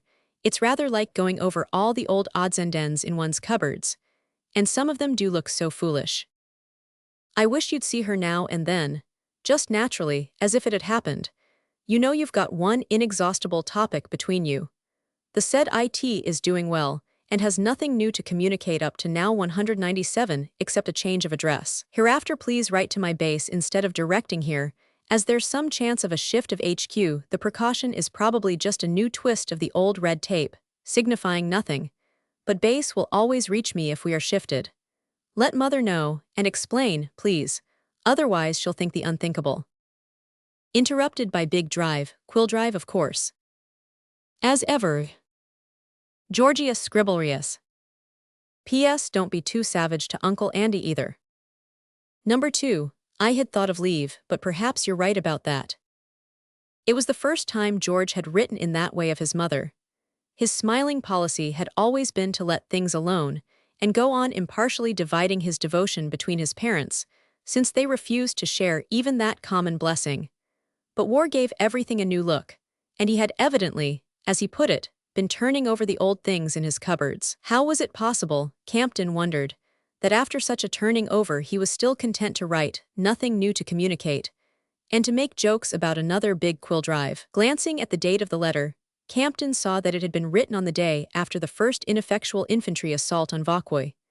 And George was sitting a few miles off, safe 198 in headquarters at St. Manyhood, with a stout roof over his head and a beautiful brown gloss on his boots, scribbling punning letters while his comrades fell back from that bloody summit.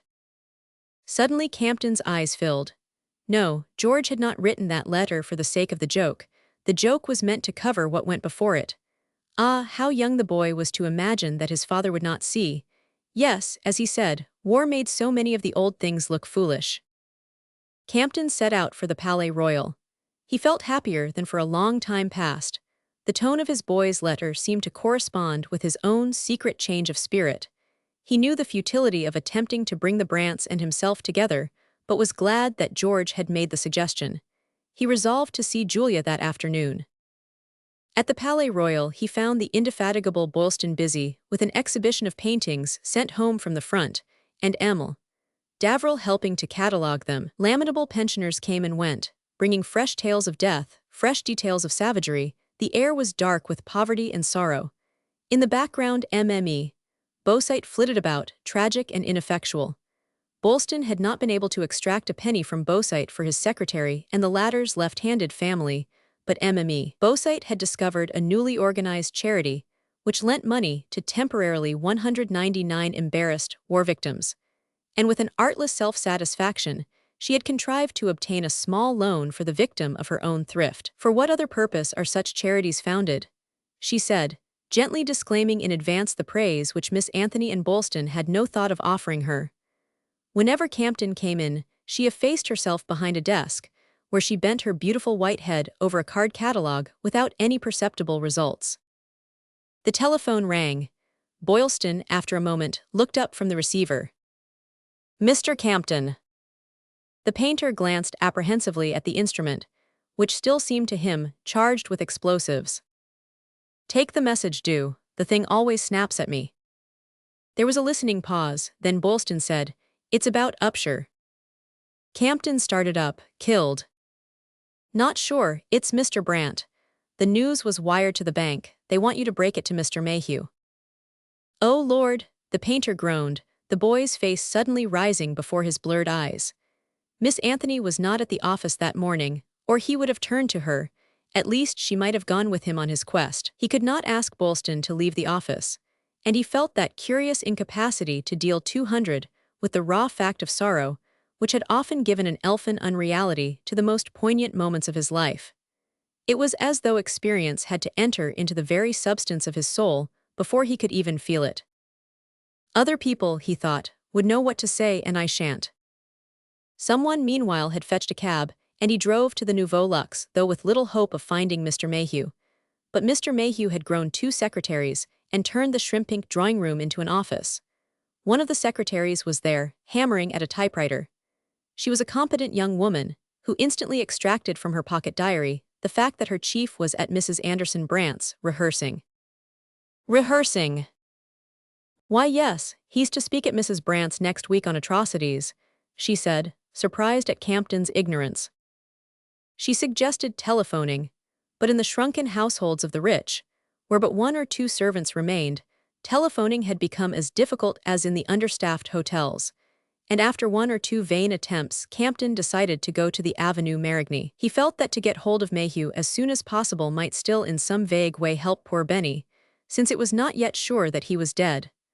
Or else it's just the need to rush about, he thought, 201 conscious that the only way he had yet found of dealing with calamity was a kind of ant-like agitation. On the way, the round, pink face of Benny Upshur continued to float before him in its very substance, with the tangibility that only a painter's visions wear. "I want to be in this thing," he heard the boy repeating, as if impelled by some blind instinct flowing down through centuries and centuries of persistent childish minds. If he or his forebears had ever thought things out, he probably would have been alive and safe today, Campton mused. Like George, the average person is always just obeying impulses stored up thousands of years ago and never re-examined since. But this consideration, though drawn from George's own philosophy, did not greatly comfort his father. At the Brants, a bewildered concierge admitted him and rang a bell which no one answered. The vestibule and the stairs were piled with bales of sheeting, bulging jute bags, stacked up hospital supplies. A boy in Scout's uniform swung inadequate legs from the lofty porter's armchair beside the table with its monumental bronze inkstand. Finally, from above, a maid called to Campton to ascend. In the drawing-room, pictures and tapestries, bronzes and Pate's tenders, had vanished, and a plain moquette replaced the priceless savonnerie across whose pompous garlands Campton had walked on the day of his last visit. 202, the maid led him to the ballroom. Through double doors of glass Mr. Mayhew's oratorical accents, accompanied by faint chords on the piano, reached Campton's ears. He paused and looked. At the far end of the great gilded room, on a platform backed by velvet draperies, stood Mr. Mayhew, a perfect pearl in his tie and a perfect crease in his trousers. Beside him was a stage property tripod surmounted by a classical perfume burner, and on it Mme. de Dolmetsch, swathed in black, leaned in an attitude of affliction. Beneath the platform, a bushy-headed pianist struck an occasional chord from Chopin's Dead March, and near the door 3 or 4 Red Cross nurses perched on bales of blankets and listened. Under one of their coifs, Campton recognized Mrs. Talcott. She saw him and made a sign to the lady nearest her, and the latter, turning, revealed the astonished eyes of Julia Brant. Campton's first impression, while they shook hands under cover of Mr. Mayhew's rolling periods, was of his former wife's gift of adaptation. She had made herself a nurse's face, not a theatrical imitation of it like Mme. de Dolmetsch's, nor yet the face of a nurse on a war poster like Mrs. Talcott's. Her lovely hair smoothed away under her strict coif, her chin devoutly framed in linen, Mrs. Brant looked serious, tender, and efficient. Was it possible that she had found her vocation? 203, she gave him a glance of alarm, but his eyes must have told her that he had not come about George, for with a reassured smile, she laid a finger on her lip and pointed to the platform. Campton noticed that her nails were as beautifully polished as ever.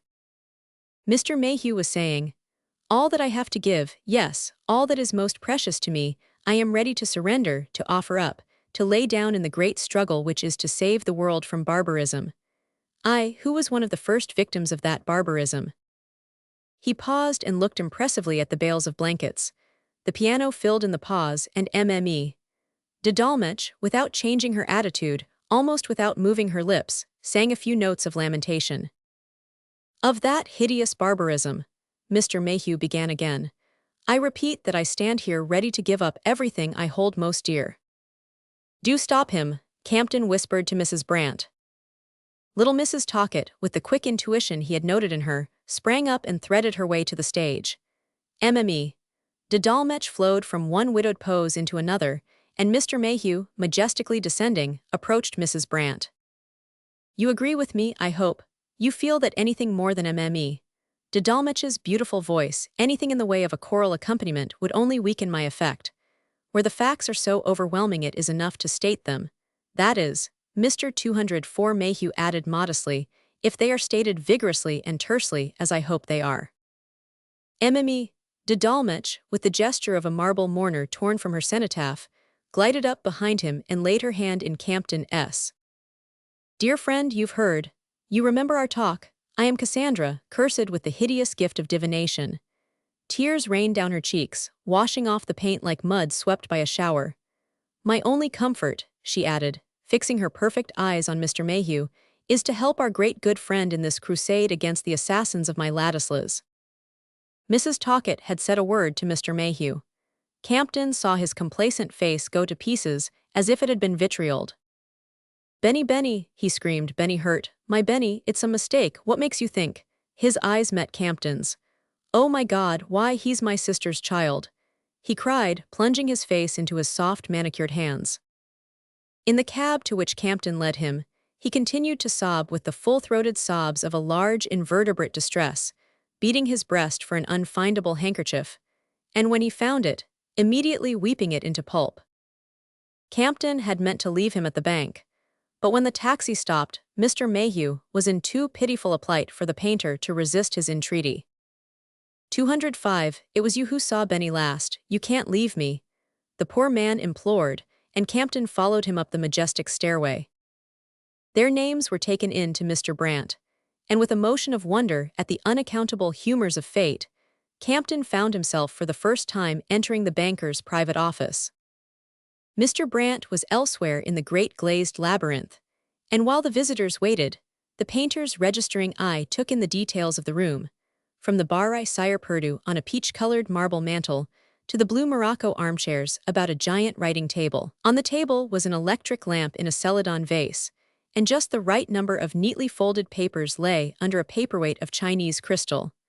The room was as tidy as an expensive stage setting or the cage of a well-kept canary. The only object marring its order was a telegram lying open on the desk. Mr. Brant, gray and glossy, slipped in on noiseless patent leather. He shook hands with Mr. Mayhew, bowed stiffly but deprecatingly to Campton, gave his usual cough and said, "This is terrible." And suddenly, as the three men sat there, so impressive and important and powerless, with that fatal telegram marring the tidiness of the desk, Campton murmured to himself, "If this thing were to happen to me, I couldn't bear it. I simply couldn't bear it." 206 Benny Upshur was not dead. At least his death was not certain.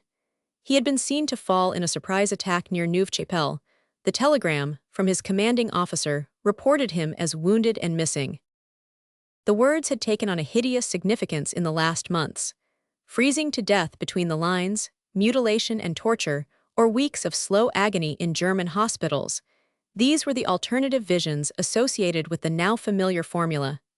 Mr. Mayhew had spent a part of his time collecting details about the treatment of those who had fallen, alive but wounded, into German hands. And Campton guessed that as he sat there, every one of these details, cruel, sanguinary, remorseless, had started to life, and that all their victims wore the face of Benny.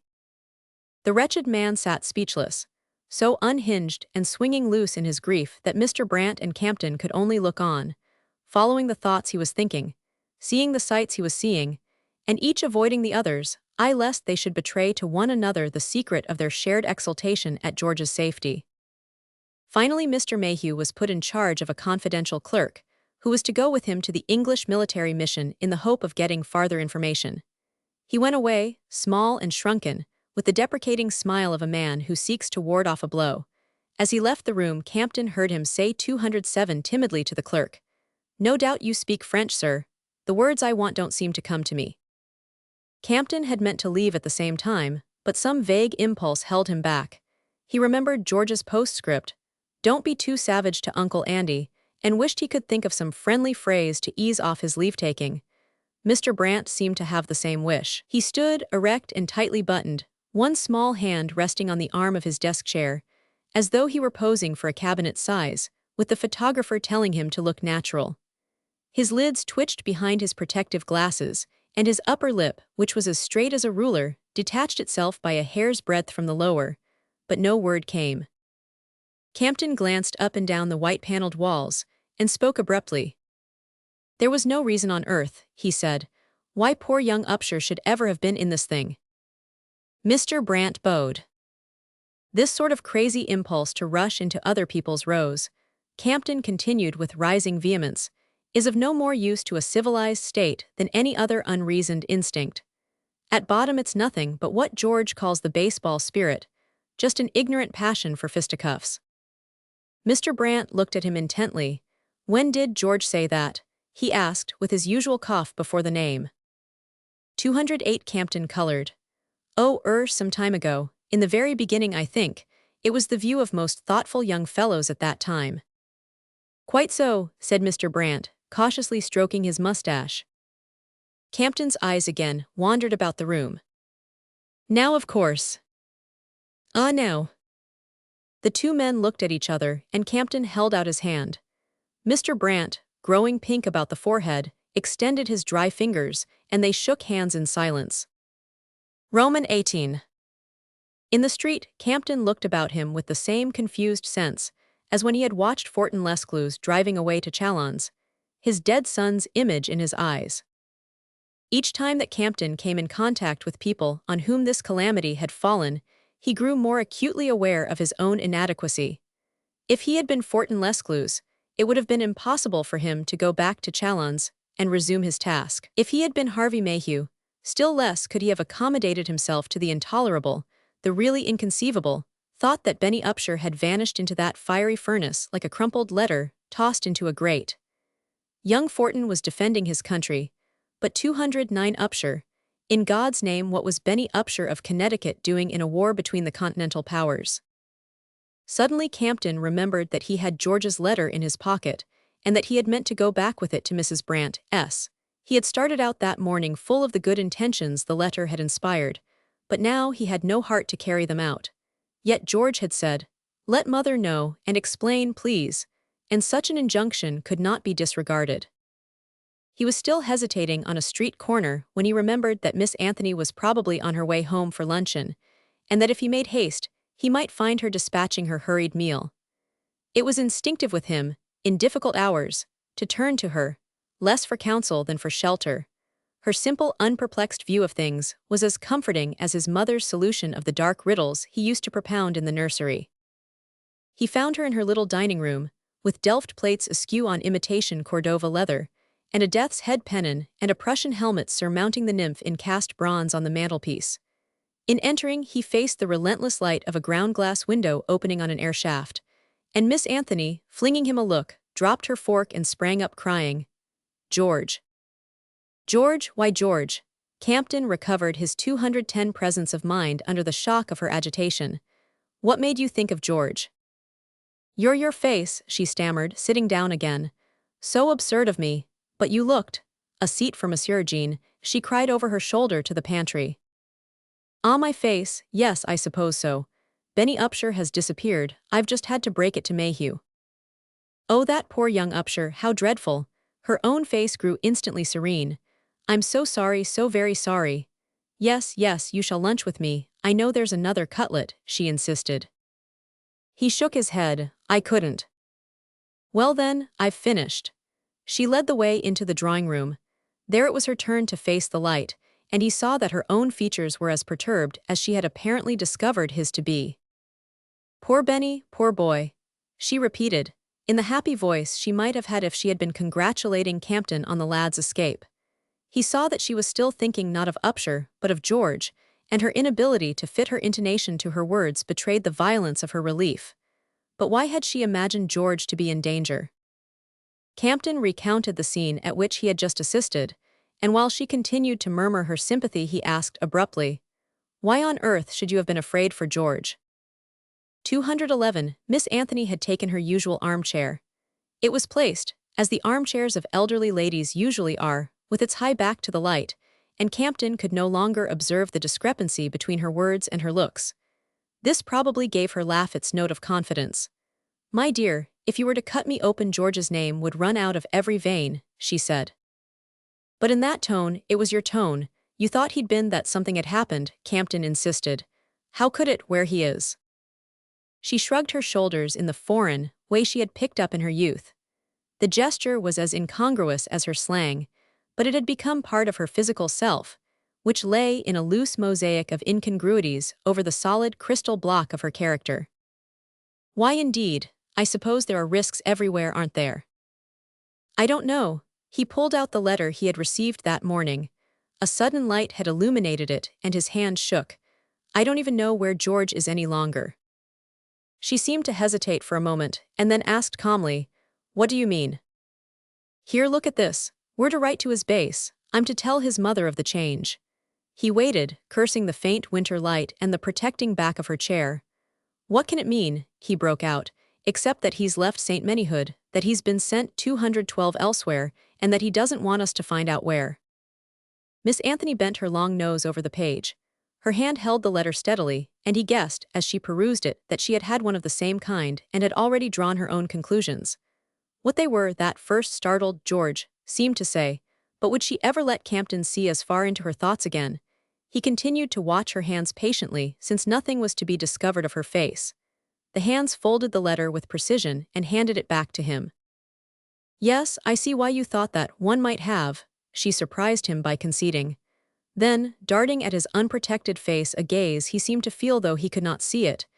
"If it had meant that George had been ordered to the front, how would you have felt?" she demanded. He had not expected the question, and though in the last weeks he had so often propounded it to himself, it caught him in the chest like a blow. A sense of humiliation, a longing to lay his weakness bare, suddenly rose in him and he bowed his head. I couldn't bear it," he stammered. She was silent for an interval. Then she stood up, and laying her hand on his shaking shoulder crossed the room to a desk in which he knew she kept her private papers. Her keys clinked, and a moment later she 213 handed him a letter. It was in George's writing, and dated on the same day as his own. "Dearest old girl, nothing new but my address. Hereafter please write to our base. This order has just been lowered from the Empyrean at the end of an endless reel of red tape. What it means nobody knows. It does not appear to imply an immediate change of headquarters, but even if such a change comes, my job is likely to remain the same. I'm getting used to it, and no wonder, for one day differeth not from another, and I've had many of them now.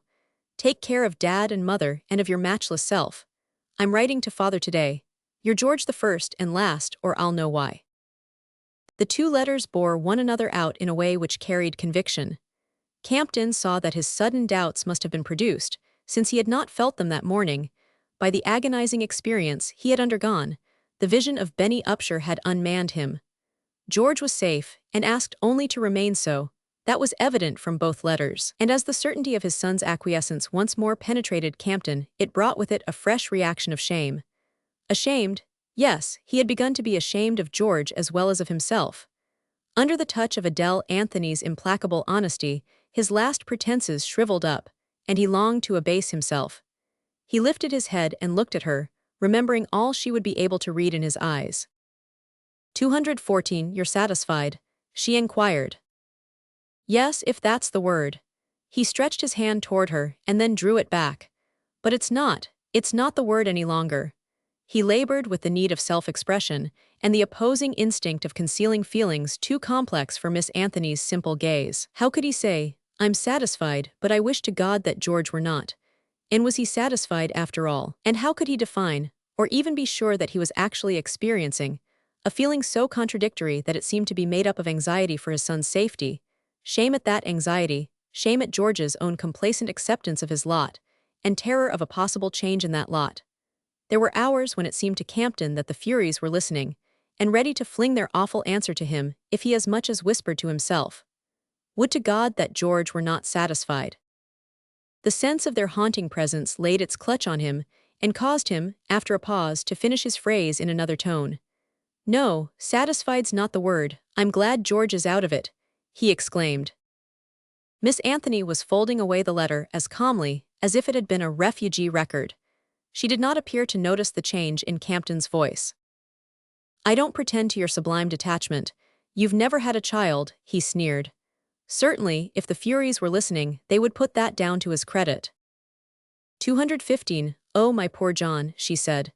Then she locked the desk, took her hat from the lamp chimney on which it had been hanging, jammed it down on her head like a helmet, and remarked, We'll go together, shall we? It's time I got back to the office. On the way downstairs both were silent. Campton's ears echoed with his stupid taunt, and he glanced at her without daring to speak. On the last landing she paused and said, I'll see Julia this evening about George's change of address.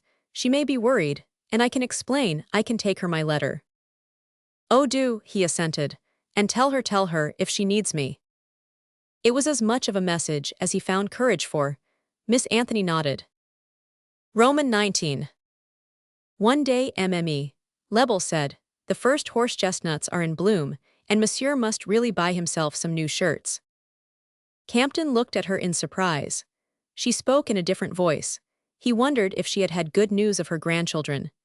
Then he saw that the furrows in her old face were as deep as ever, and that the change in her voice was simply an unconscious response to the general stirring of sap, the spring need to go on living, through everything and in spite of everything. On si fait une raison, as MME. Lebel would have 216 said.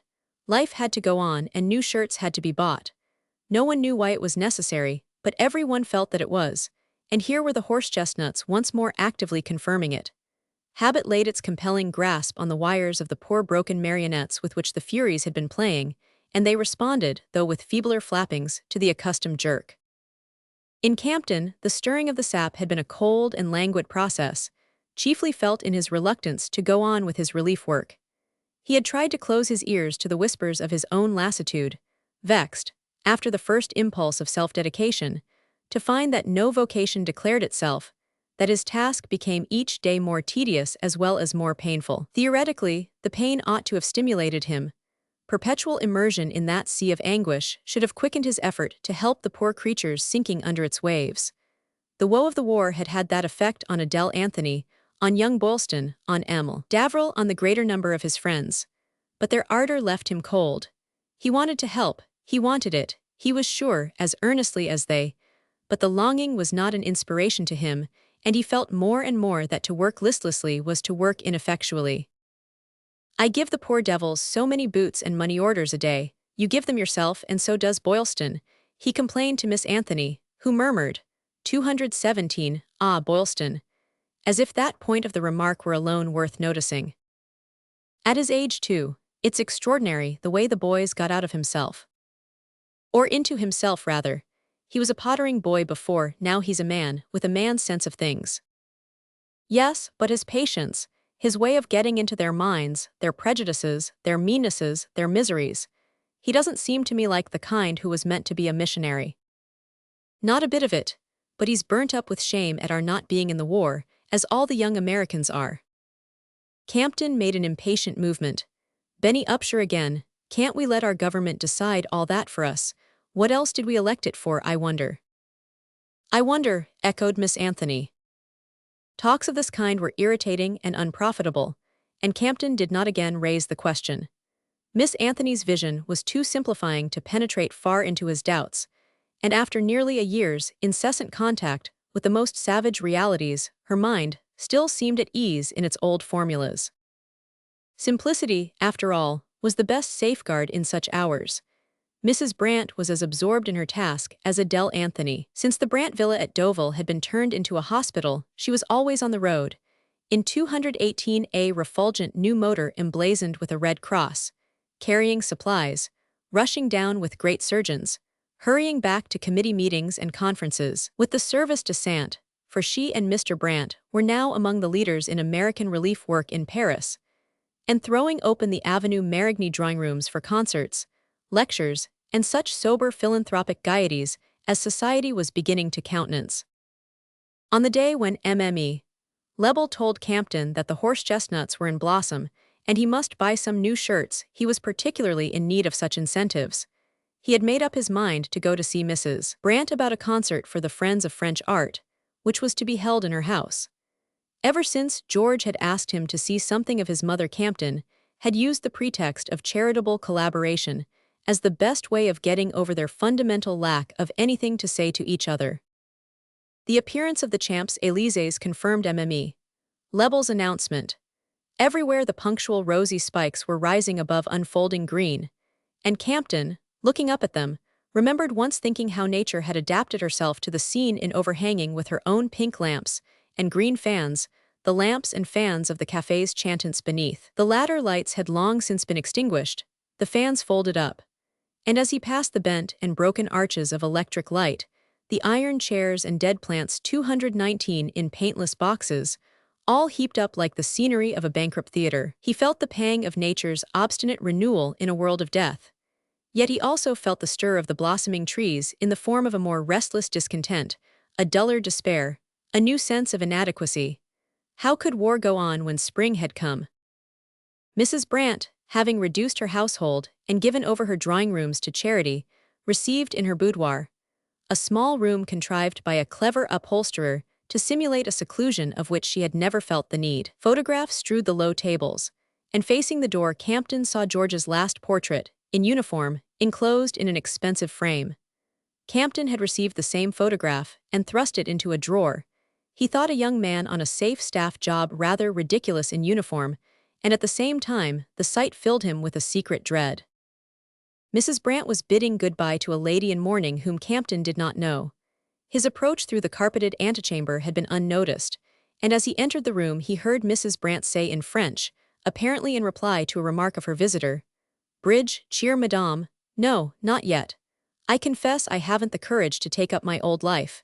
We mothers with sons at the front." "Ah," exclaimed the other lady, "there I don't agree with you.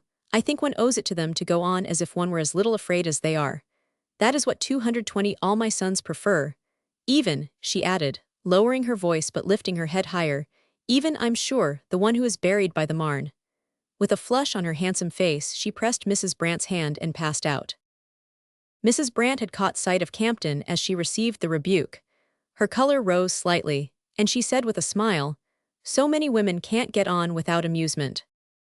"No," he agreed. There was a pause and then he asked, "Who was it?" "The Marquise de Tranlay, the widow." "Where are the sons she spoke of?" "There are 3 left, one in the chasseurs à pied, the youngest, who volunteered at 17 in the artillery in the Argonne, the third, badly wounded, in hospital at Compiègne, and the eldest killed. I simply can't understand." "Why," Campton interrupted, "did you speak as if George were at the front? Do you usually speak of him in that way?" Her silence and her deepening flush made him feel the unkindness of the question. "I didn't mean, forgive me," he said. "Only sometimes, when I see women like that I'm—" "Well," she questioned. He was silent in his turn, and she did not insist. They sat facing each other, each forgetting the purpose 221 of their meeting. For the 100th time, he felt the uselessness of trying to carry out George's filial injunction. Between himself and George's mother, these months of fiery trial seemed to have loosed instead of tightening the links. He wandered back to Montmartre through the bereft and beautiful city. The light lay on it in wide silvery washes, harmonizing the gray stone, the pale foliage, and a sky piled with clouds which seemed to rebuild in translucid masses the monuments below. He caught himself once more viewing the details of the scene in the terms of his trade. River, pavements, terraces heavy with trees, the whole crowded skyline from Notre Dame to the Pantheon, instead of presenting themselves in their bare reality, were transposed into a painter's vision. And the faces around him became again the starting point of rapid, incessant combinations of line and color, as if the visible world were once more at its old trick of weaving itself into magic designs. The reawakening of this instinct deepened Campton's sense of unrest, and made him feel more than ever unfitted for a life in which such things were no longer of account, in which it seemed a disloyalty even to think of them. He returned to the studio, having promised to deal with some office work which he had carried home the night before. The papers lay on the table, but he turned to the window and looked out over his budding 222 lilacs at the new strange Paris. He remembered that it was almost a year since he had leaned in the same place, gazing down on the wise and frivolous old city in her summer dishabille, while he planned his journey to Africa with George. And something George had once quoted from Faust came drifting through his mind. "Take care. You've broken my beautiful world. There'll be splinters." Ah, yes, splinters, splinters. Everybody's hands were red with them. What retribution devised by man could be commensurate with the crime of destroying his beautiful world? Campton sat down to the task of collating office files. His bell rang, and he started up, as much surprised as if the simplest events had become unusual. It would be natural enough that Dastry or Bolston should drop in, or even Adele Anthony, but his heart beat as if it might be George. He limped to the door and found Mrs. Talcott. She said, "May I come in?" and did so without waiting for his answer. The rapidity of her entrance surprised him less than the change in her appearance, but for the one glimpse of her disheveled elegance when she had rushed into Mrs. Brandt's drawing-room on the day after war was declared, he had seen her only in a nursing uniform, as absorbed in her work as if it had been a long-thwarted vocation. Now she stood before him in raiment so delicately spring-like that it seemed an emanation of the day. Care had dropped 223 from her with her professional garb, and she smiled as though he must guess the reason. In ordinary times he would have thought, "She's in love," but that explanation was one which seemed to belong to other days. It reminded him, however, how little he knew of Mrs. Talcott, who, after René Davrill's death, had vanished from his life as abruptly as she had entered it. Allusions to the Talcotts, picked up now and again at Adele Anthony's, led him to conjecture an invisible husband in the background, but all he knew of Mrs. Talcott was what she had told him of her artistic yearnings, and what he had been able to divine from her empty questioning eyes, from certain sweet inflections when she spoke of her wounded soldiers, and from the precise and finished language with which she clothed her unfinished and imprecise thoughts. All these indications made up an image not unlike that of the fashion plate torn from its context of which she had reminded him at their first meeting, and he looked at her with indifference, wondering why she had come. With an abrupt gesture, she pulled the pin from her heavily plumed hat, tossed it on the divan, and said, "Dear master, I just want to sit with you and have you talk to me." She dropped down beside her hat, clasped her thin hands about her thin knee, and broke out, as if she had already forgotten that she wanted him to talk to her. "Do you know, I've made up my 224 mind to begin to live again. To live my own life, I mean, to be my real me, after all these dreadful months of exile from myself. I see now that that is my real duty, just as it is yours, just as it is that of every artist and every creator.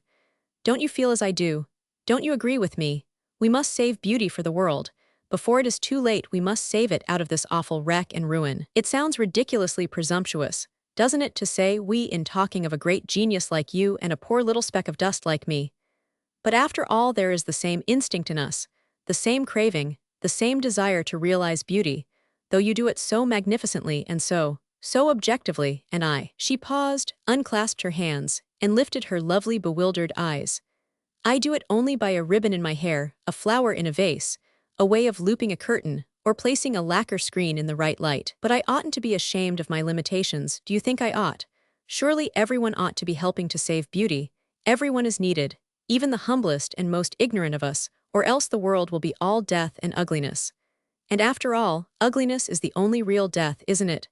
She drew a deep breath and added, "It has done me good already to sit here and listen to you." Campton, a few weeks previously, would have been amused, or perhaps merely irritated. But in the interval he had become aware in himself of the same 225 irresistible craving to live, as she put it, and as he had heard it formulated, that very day, by the mourning mother who had so sharply rebuked Mrs. Brant.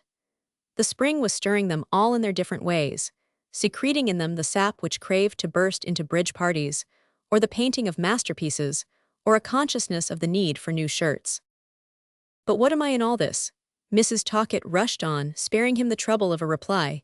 Nothing but the match that lights the flame. Sometimes I imagine that I might put what I mean into poetry. I have scribbled a few things, you know. But that's not what I was going to tell you. It's you, dear master, who must set us the example of getting back to our work, our real work, whatever it is. What have you done in all these dreadful months? The real you? Nothing, and the world will be the poorer for it ever after. Master, you must paint again, you must begin today. Campton gave an uneasy laugh. Oh, paint. He waved his hand toward the office files of the Friends of French Art. There's my work. Not the real you. It's your dummy's work, just as my nursing has been mine.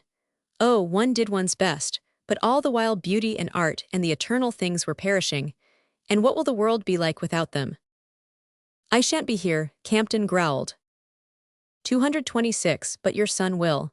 She looked at him profoundly. You know, I know your son were friends, and I'm sure he would feel as I feel. He would tell you to go back to your painting. For months past, any allusion to George had put Campton on his guard, stiffening him with improvised defenses. But this appeal of Mrs. Talcott's found him unprepared, demoralized by the spring sweetness, and by his secret sense of his son's connivance with it. What was war, any war, but an old European disease, an ancestral blood madness seizing on the first pretext to slake its frenzy? Campton reminded himself again that he was the son of free institutions, of a country in no way responsible for the centuries of sinister diplomacy which had brought Europe to ruin, and was now trying to drag down America. George was right, the Brants were right. This young woman through whose lips Campton's own secret instinct spoke was right. He was silent so long that she rose with the anxious frown that appeared to be her way of blushing, and faltered out, I'm boring you, I'd better go. She picked up her hat, and held its cataract of feathers poised above her slanted head. Wait, let me do you like that, Campton cried. It had never before occurred to him that she was paintable, but as she stood there with uplifted arm, the long line flowing from her wrist to her hip suddenly wound itself about him like a net. 227 me, she stammered, standing motionless, as if frightened by the excess of her triumph. Do you mind? He queried, and hardly hearing her faltered out. Mind, when it was what I came for. He dragged forth an easel, flung on it the first canvas he could lay hands on, though he knew it was the wrong shape and size, and found himself instantly transported into the lost world which was the only real one. Roman 20. For a month Campton painted on in transcendent bliss. His first stroke carried him out of space and time, into a region where all that had become numbed and atrophied in him could expand and breathe. Lines, images, colors were again the sole facts. He plunged into their whirling circles like a stranded sea creature into the sea. Once more every face was not a vague hieroglyph, a curtain drawn before an invisible aggregate of wants and woes, but a work of art, a flower in a pattern, to be dealt with on its own merits, like a bronze or a jewel. During the first day or two his hand halted, but the sense of insufficiency was a goad, and he fought with his subject till he felt a strange ease in every renovated muscle, and his model became like a musical instrument on which he played with careless mastery. 228. He had transferred his easel to Mrs. Talcott's apartment. It was an odd patchwork place, full of bold beginnings and doubtful pauses, rash surrenders to the newest fashions and abrupt insurrections against them, where Louis-Philippe mahogany had entrenched itself against the aggression of Art Nouveau hangings, and the frail grace of 18th-century armchairs shed derision on lumpy modern furniture, painted like hobby horses at a fair. It amused Campton to do Mrs. Talcott against such a background. Her thin personality needed to be filled out by the visible results of its many quests and cravings. There were people one could sit down before a blank wall, and all their world was there, in the curves of their faces and the way their hands lay in their laps. Others, like Mrs. Talcott, seemed to be made out of the reflection of what surrounded them, as if they had been born of a tricky grouping of looking-glasses, and would vanish if it were changed. At first Campton was steeped in the mere sensual joy of his art, But after a few days, the play of the mirrors began to interest him. Mrs. Talcott had abandoned her hospital work and was trying, as she said, to recreate herself. In this, she was aided by a number of people who struck Campton as rather too young not to have found some other job, or too old to care any longer for that particular one. But all this did not trouble his newly recovered serenity. He seemed to himself, somehow, like a drowned body, but drowned 229 in a toy aquarium, still staring about with living eyes, but aware of the other people only as shapes swimming by with a flash of exotic fins. They were enclosed together, all of them in an unreal luminous sphere, mercifully screened against the reality from which a common impulse of horror had driven them, and since he was among them, it was not his business to wonder at the others. So, through the cloud of his art, he looked out on them impartially. The high priestess of the group was Mme. de Dolmetsch, with Harvey Mayhew as her acolyte. Mr. Mayhew was still in pursuit of atrocities. He was in fact almost the only member of the group who did not rather ostentatiously disavow the obligation to carry on. But he had discovered that to discharge this sacred task, he must vary it by frequent intervals of relaxation. He explained to Campton that he had found it to be his duty to rest, and he was indefatigable in the performance of duty.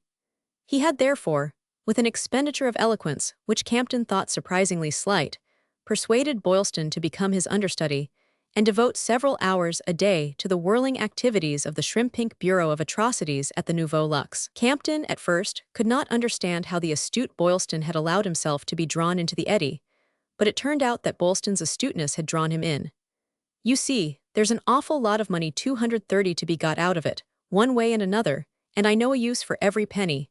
That is, Miss Anthony and I do," the young man modestly explained, adding in response to the painter's puzzled stare that Mr. Mayhew's harrowing appeals were beginning to bring from America immense sums for the victims, and that Mr. Mayhew, while immensely gratified by the effect of his eloquence and the prestige it was bringing him in French social and governmental circles, had not the cloudiest notion how the funds should be used, and had begged Boylston to advise him. It was owing to this that the ex-delegate to The Hague was able, with a light conscience, to seek the repose of Mrs. Talcott's company, and with a smile of the widest initiation, to listen to the subversive conversation of her familiars. Subversive was the motto of the group. Everyone was engaged in attacking some theory of art or life or letters, which nobody in particular defended.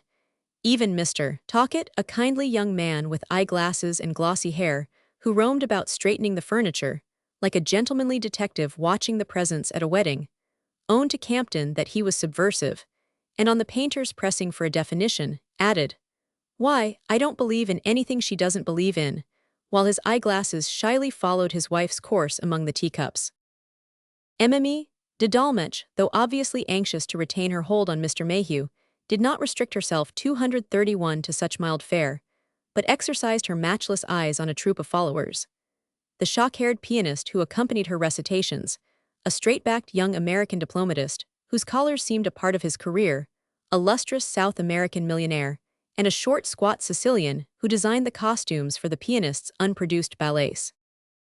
All these people appeared to believe intensely in each other's reality and importance, but it gradually came over Campton that all of them, excepting their host and hostess, knew that they were merely masquerading. To Campton, used to the hard-working world of art, this playing at Bohemia seemed a nursery game. But the scene acquired an unexpected solidity from the appearance in it, one day, of the banker Georgenstein, who strolled in as naturally as if he had been dropping into Campton's studio to inquire into the progress of his own portrait. "I must come and look you up, Campton, get you to finish me," he said jovially, tapping his fat boot with a malacca stick as he looked over the painter's head at the canvas, on which Mrs. Talcott's restless image seemed to flutter like a butterfly impaled. "You'll owe it to me if he does you," the sitter declared, smiling back at the leer which Campton divined behind his shoulder, and he felt a sudden pity for her innocence. 232, my wife made Campton come back to his real work, doing his bit, you know, said Mr. Talcott, straightening a curtain and disappearing again like a diving animal, and Mrs. Talcott turned her plaintive eyes on Campton. "That kind of idiocy is all I've ever had," they seemed to say, and he nearly cried back to her, "But you poor child, it's the only honest thing anywhere near you." Absorbed in his picture, he hardly stopped to wonder at Georgenstein's reappearance, at his air of bloated satisfaction or his easy allusions to cabinet ministers and eminent statesmen. The atmosphere of the Talcott house was so mirage-like that even the big red bulk of the international financier became imponderable in it. But one day Campton, on his way home, ran across Dastry and remembered that they had not met for weeks. The ministerial drudge looked worn and preoccupied, and Campton was abruptly recalled to the world he had been trying to escape from. "You seem rather knocked up. What's wrong with you?" Dastry stared.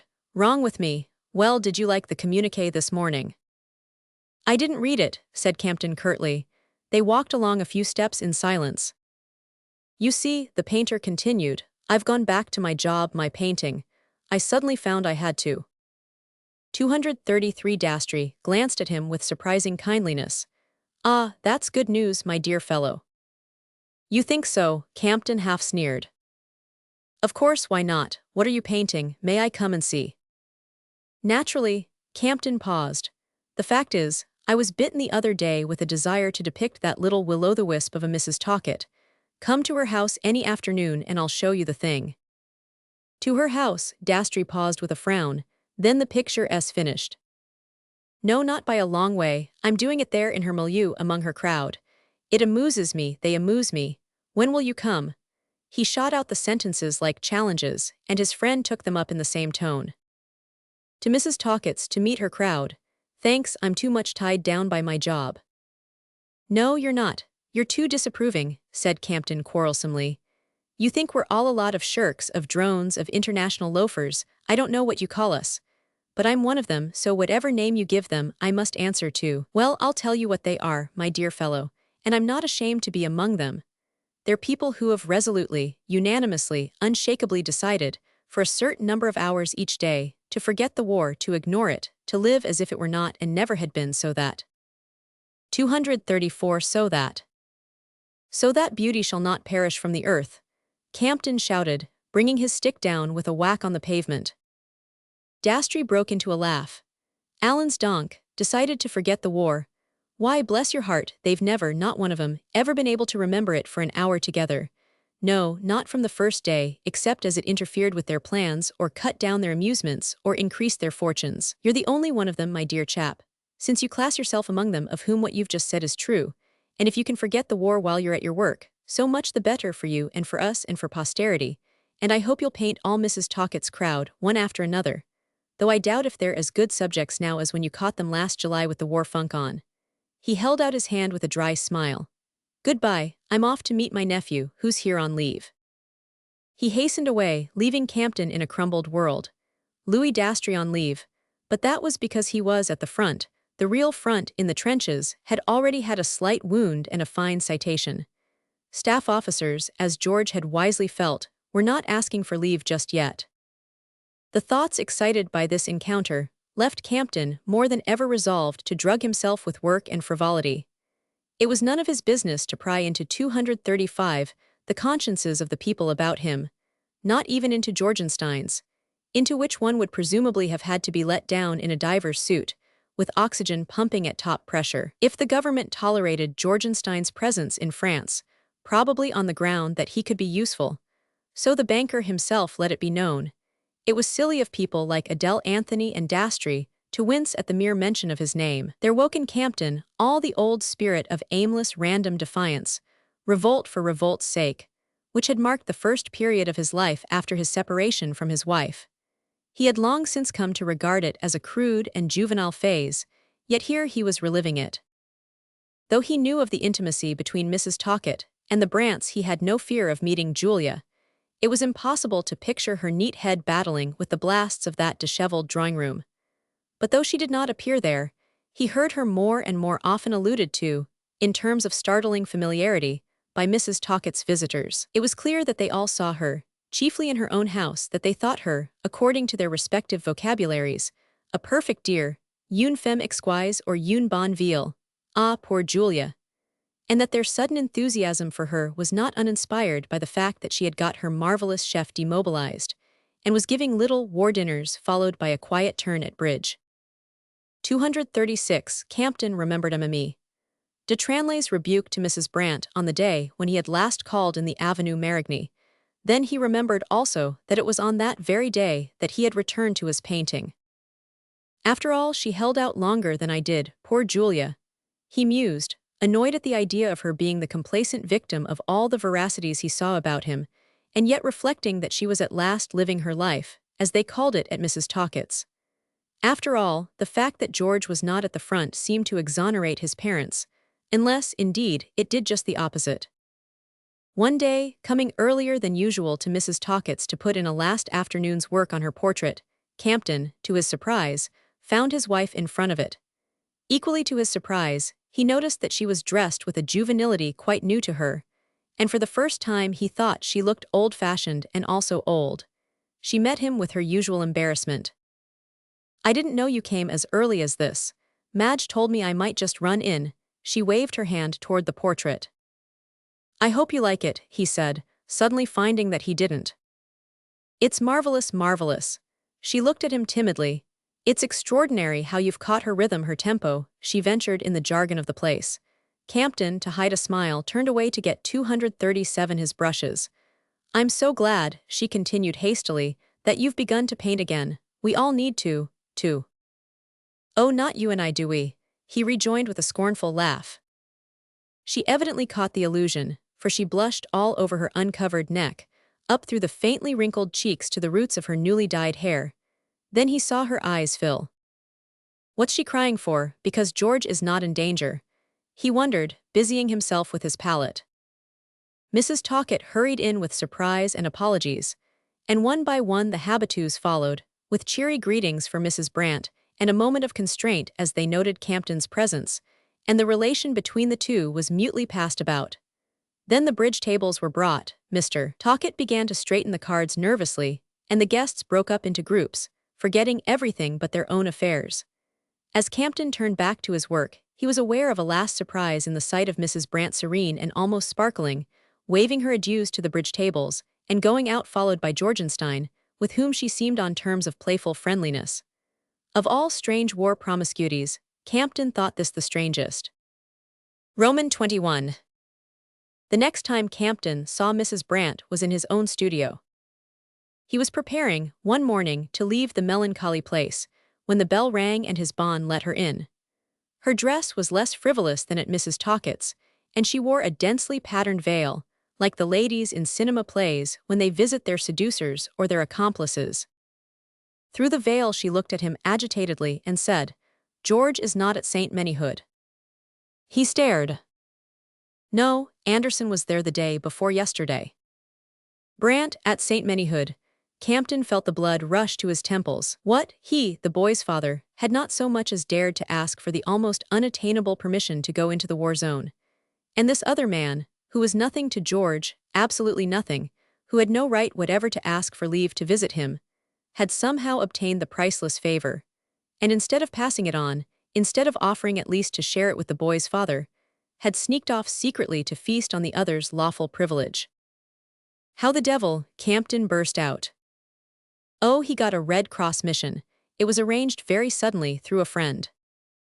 "Yes, well," Campton stammered, sitting down lest 239 his legs should fail him, and signing to her to take a chair. "Well, he was not there," she repeated excitedly. "It's what we might have known since he's changed his address."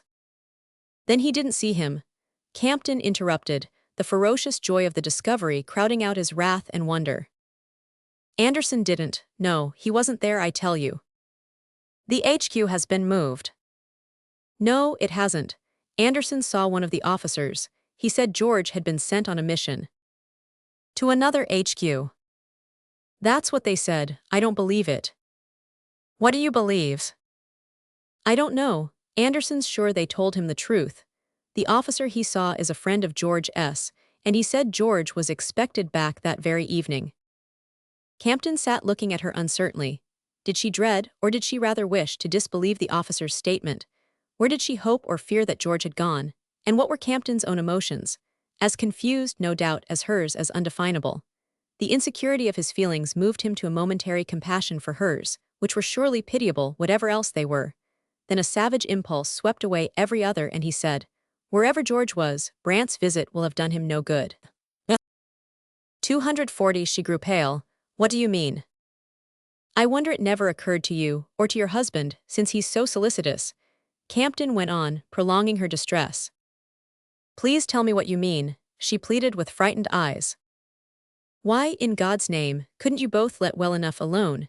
Didn't you guess why George never asked for leave? Why I've always advised him not to? Don't you know that nothing is as likely to get a young fellow into trouble as having his family force their way through to see him, use influence, seem to ask favors? I dare say that's how that fool of a Dolmetsch woman got Isidore killed. No one would have noticed where he was if she hadn't gone on so about him. They had to send him to the front finally. And now the chances are. Oh no, no, no, don't say it. She held her hands before her face as if he had flung something flaming at her. It was I who made Anderson go. Well, Brant ought to have thought of that. I did, he pursued sardonically. Her answer disarmed him. You're his father. I don't mean, he went on hastily, that Brant's not right. Of course there's nothing to be afraid of. I can't imagine why you thought there was. She hung her head. Sometimes when I hear the other women, other mothers, I feel as if our turn 241 must come too. Even at St. Manyhood a shell might hit the house. Anderson said the artillery fire seemed so near. He made no answer, and she sat silent without apparent thought of leaving. Finally he said, I was just going out. She stood up. Oh yes, that reminds me, I came to ask you to come with me. With you? The motor's waiting, you must. She laid her hand on his arm. To see Alida, the new clairvoyante. Everybody goes to her, everybody who's anxious about anyone, even the scientific people believe in her. She's told people the most extraordinary things. It seems she warned Daisy de Dolmetsch. Well, I'd rather know, she burst out passionately. Campton smiled. She'll tell you that George is back at his desk. Well then, isn't that worth it? Please don't refuse me. He disengaged himself gently. My poor Julia, go by all means if it will reassure you. Ah, but you've got to come too. You can't say no. Madge Talcott tells me that if the two nearest go together, Alida sees so much more clearly, especially of father and mother, she added hastily, as if conscious of the inopportune nearest. After a moment she went on. Even Mme. de Tranlay, Espin, Daisy de 242 Dolmetsch met her on the stairs. Alida told her that her youngest boy, from whom she'd had no news for weeks, was all right and coming home on leave. Mme. de Tranlay didn't know Daisy except by sight, but she stopped her to tell her. Only fancy, the last person she would have spoken to in ordinary times, but she was so excited and happy. And 2 days afterward the boy turned up safe and sound. You must come, she insisted. Campton was seized with a sudden deep compassion for all these women groping for a ray of light in the blackness. It moved him to think of Mme. de Tranlay's proud figure climbing a clairvoyante's stairs. I'll come if you want me to, he said. They drove to the Batignolles quarter. Mrs. Brant's lips were twitching under her veil, and as the motor stopped she said childishly, I've never been to this kind of place before. I should hope not, Campton rejoined. He himself, during the Russian lady's rule, had served an apprenticeship among the soothsayers, and come away disgusted with the hours wasted in their company. He suddenly remembered the Spanish girl in the little white house near the railway, who had told his fortune in the hot afternoons with cards and olive stones, and had found, by irrefutable signs, that he and she would come together again. Well, it was better than this pseudo-scientific humbug, he mused, because it was 243 picturesque, and so was she, and she believed in it. Mrs. Brant rang, and Campton followed her into a narrow hall. A servant woman showed them into a salon which was as commonplace as a doctor's waiting room. On the mantelpiece were vases of pampas grass, and a stuffed monkey swung from the electrolier. Evidently, Mme. Alida was superior to the class of fortune-tellers who prepare a special stage setting, and no astrologer's robe or witch's kitchen was to be feared. The maid led them across a plain dining room into an inner room. The shutters were partly closed, and the blinds down. A voluminous woman in loose black rose from a sofa. Gold earrings gleamed under her oiled black hair, and suddenly, through the billows of flesh, and behind the large pale mask, Campton recognized the Spanish girl who used to read his fortune in the house by the railway. Her eyes rested a moment on Mrs. Brant, then they met his with the same heavy stare. But he noticed that her hands, which were small and fat, trembled a little as she pointed to 2 chairs.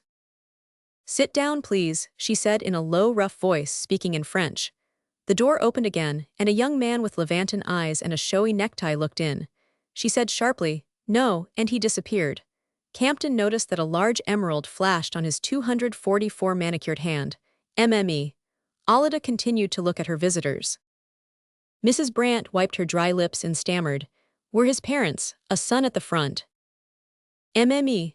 Alida fell back in a trance-like attitude, let her lips droop over her magnificent eyes, and rested her head against a soiled sofa pillow. Presently she held out both hands. "You are his parents?" "Yes, give me each a hand, please." As her cushioned palm touched Campton's, he thought he felt a tremor of recognition, and saw, in the half-light, the tremor communicate itself to her lids. He grasped her hand firmly, and she lifted her eyes, looked straight into his with her heavy velvety stare and said, "You should hold my hand more loosely, the currents must not be compressed." She turned her palm upward, so that his fingertips rested on it as if on a keyboard. He noticed that she did not do the same with the hand she had placed in Mrs. Brandt's. Suddenly he remembered that one sultry noon, lying under the olives, she had taught him, by signals tapped on his own knee, how to say what he chose to her without her brothers knowing it. He looked at the huge woman, seeking the curve of the bowed upper lip, on which what used to be a faint blue shadow had now become a line as thick as her eyebrows, and recalling how her laugh used to lift the lip above her little round 245 teeth while she threw back her head, showing the Agnus Dei in her neck. Now her mouth was like a withered flower, and in a crease of her neck, a string of pearls was embedded. "Take hands, please," she commanded. Julia gave Campton her ungloved hand, and he sat between the two women. "You are the parents, you want news of your son, like so many, MME. Alida closed her eyes again. "To know where he is, whereabouts, that is what we want," Mrs. Brandt whispered. MME. Alida sat as if laboring with difficult visions. The noises of the street came faintly through the closed windows, and a smell of garlic and cheap scent oppressed Campton's lungs and awakened old associations. With a final effort of memory, he fixed his eyes on the clairvoyante's darkened mask and tapped her palm once or twice. She neither stirred nor looked at him. I see, she began in the consecrated phrase. A thick veil of smoke between me and a face which is young and fair, with a short nose and reddish hair. Thick hair, exactly like this gentleman's when he was young." Mrs. Brandt's hand trembled in Campton's. "It's true," she whispered. "Before your hair turned gray, it used to be as red as Georgie's. The veil grows denser, there are awful noises. 246, there's a face with blood, but not that first face. This is a very young man, as innocent as when he was born, with blue eyes like flax flowers, but blood. Why do I see that face? Now it is on a hospital pillow, not your son's face, the other. There is no one near, no one but some German soldiers laughing and drinking. The lips move, the hands are stretched out in agony, but no one notices. It is a face that has something to say to the gentleman, not to you, madame. The uniform is different, is it an English uniform? Now the face turns gray, the eyes shut, there is foam on the lips. Now it is gone, there's another man's head on the pillow. Now your son's face comes back, but not near those others. The smoke has cleared. I see a desk and papers, your son is writing." "Oh," gasped Mrs. Brandt. "If you squeeze my hands you arrest the current, MME. Alida reminded her. There was another interval. Campton felt his wife's fingers beating between his like trapped birds. The heat and darkness oppressed him, beads of sweat came out on his forehead. Did the woman really see things, and was that face with the blood on it Benny Upsher's? "MME," Alida droned on. "It is your son who is writing, the young man with the very thick hair. He is writing to you trying to explain something. Perhaps you have hoped to see him lately. That is it, he is telling 247 you why it could not be. He is sitting quietly in a room, there is no smoke." She released Mrs. Brandt's hand and Campton's. "Go home, madame, you are fortunate. Perhaps his letter will reach you tomorrow." Mrs. Brandt stood up sobbing. She found her gold bag and pushed it toward Campton. He had been feeling in his own pocket for money, but as he drew it forth MME, Alida put back his hand. "No, I am superstitious, it's so seldom that I can give good news. Bonjour, madame, bonjour, monsieur. I commend your son to the Blessed Virgin and to all the saints and angels." Campton put Julia into the motor. She was still crying, but her tears were radiant. "Isn't she wonderful? Didn't you see how she seemed to recognize George? There's no mistaking his hair. How could she have known what it was like? Don't think me foolish, I feel so comforted." "Of course, you'll hear from him tomorrow," Campton said. He was touched by her maternal passion and ashamed of having allowed her so small a share in his jealous worship of his son. He walked away, thinking of the young man dying in a German hospital and of the other man's face succeeding his on the pillow. Roman 22. 2 days later, to Campton's surprise, Anderson Brant appeared in the morning at the studio. Campton, finishing a late breakfast in careless studio garb, saw his visitor peer cautiously about, as though fearing undressed models behind the screens or empty beer bottles under the tables. It was the first time that Mr. Brant had entered the studio since his attempt to buy George's portrait, and Campton guessed at once that he had come again about George. He looked at the painter shyly, as if oppressed by the indiscretion of intruding at that hour. "It was Mrs. Brant who insisted, when she got this letter," he brought out between precautionary coughs. Campton looked at him tolerantly.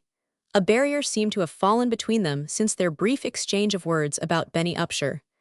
The letter, as Campton had expected, was a line from George to his mother, written 2 days after Mr. Brant's visit to St. Manyhood. It expressed, in George's usual staccato style, his regret at having been away. Hard luck, when one is riveted to the same square yard of earth for weeks on end, to have just happened to be somewhere else the day Uncle Andy broke through. It was always the same tone of fluent banter, in which Campton fancied he detected a lurking stridency, like the scrape 249 of an overworked gramophone containing only comic discs. "Ah well, his mother must be satisfied," Campton said as he gave the letter back. "Oh, completely, so much so that I've induced her to go off for a while to Biarritz. The doctor finds her overdone. She'd got it into her head that George had been sent to the front. I couldn't convince her to the contrary." Campton looked at him. "You yourself never believed it." Mr. Brant, who had half risen, as though feeling that his errand was done, slid back into his seat and clasped his small hands on his agate-headed stick. "Oh, never." "It was not," Campton pursued, "with that idea that you went to St. Manyhood." Mr. Brant glanced at him in surprise. "No, on the contrary." "On the contrary." "I understood from his mother that, in the circumstances, you were opposed to his asking for leave, thought it unadvisable, that is. So, as it was such a long time since we'd seen him—" The "we," pulling him up short, spread a brick-red blush over his baldness. "Not longer than since I have. But then I've not your opportunities," Campton retorted, the sneer 250 breaking out in spite of him. Though he had grown kindly disposed toward Mr. Brant when they were apart, the old resentment still broke out in his presence. Mr. Brant clasped and unclasped the knob of his stick. "I took the first chance that offered. I had his mother to think of." Campton made no answer, and he continued, "I was sorry to hear you thought I'd perhaps been imprudent." "There's no perhaps about it," Campton retorted.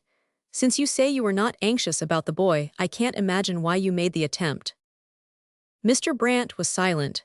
He seemed overwhelmed by the other's disapprobation and unable to find any argument in his own defense.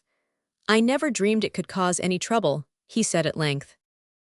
"That's the ground you've always taken in your interference with my son." Campton had risen, pushing back his chair, and Mr. Brant stood up also. They faced each other without speaking.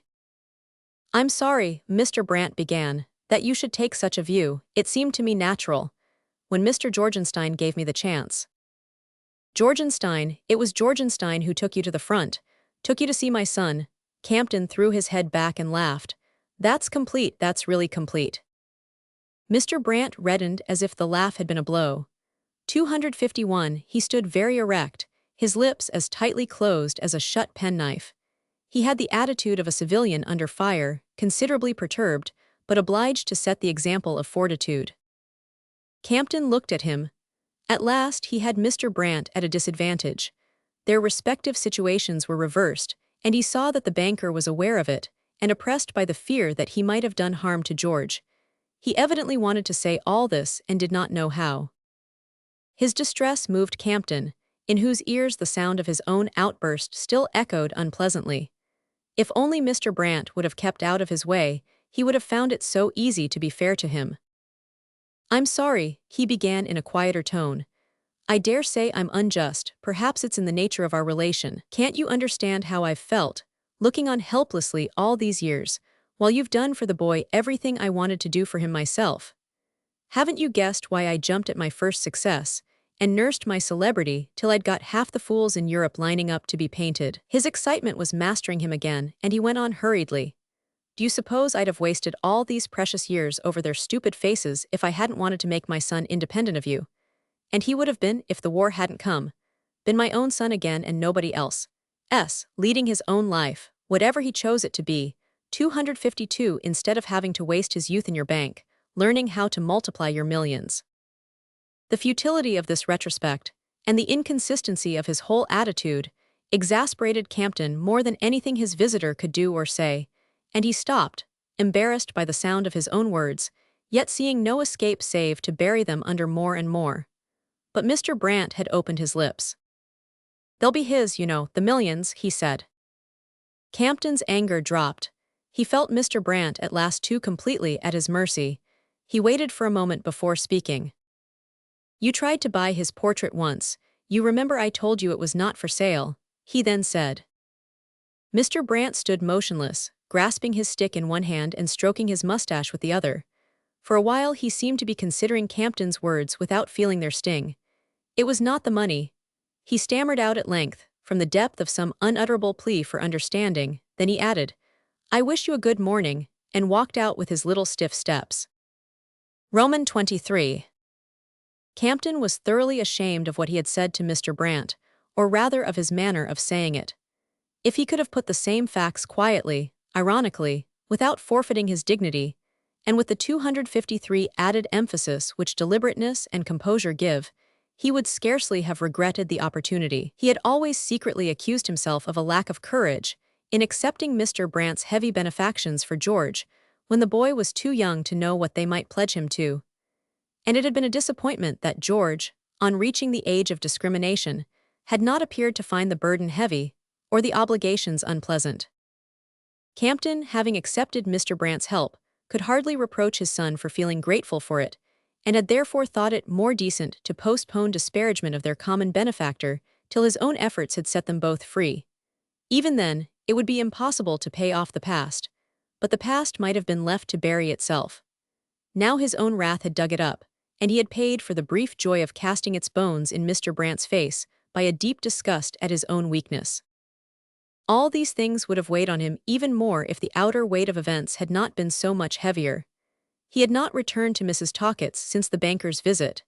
He did not wish to meet Georgenstein, and his talk with the banker, and his visit to the clairvoyante, had somehow combined to send that whole factitious world tumbling about his ears. It was absurd to attach any importance to poor Alida's vaticinations, but the vividness of her description of 254, the baby-faced boy dying in a German hospital, haunted Campton's nights. If it were not the portrait of Benny Upshur, it was at least that of hundreds and thousands of lads like him, who were thus groping and agonizing and stretching out vain hands, while in Mrs. Talcott's drawing-room well-fed men and expensive women heroically forgot the war.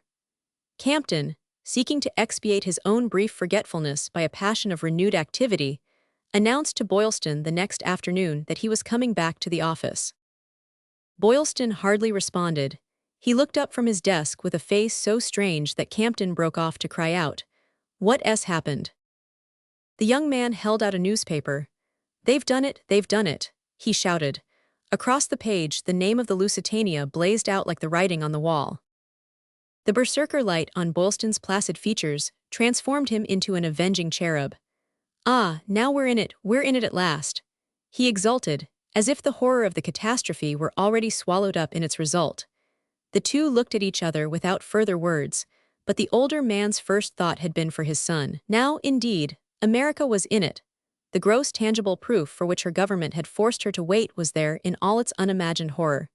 Cant and cowardice in high places had drugged and stupefied her into the strange belief that she was too 255 proud to fight for others, and here she was brutally forced to fight for herself. Campton waited with a straining heart for his son's first comment on the new fact that they were in it. But his excitement and Boylston's exultation were short-lived. Before many days, it became apparent that the proud nation, which had flamed up overnight at the unproved outrage of the Maine, was lying supine under the flagrant provocation of the Lusitania. The days which followed were, to many Americans, the bitterest of the war. To Campton, they seemed the ironic justification of the phase of indifference and self-absorption through which he had just passed.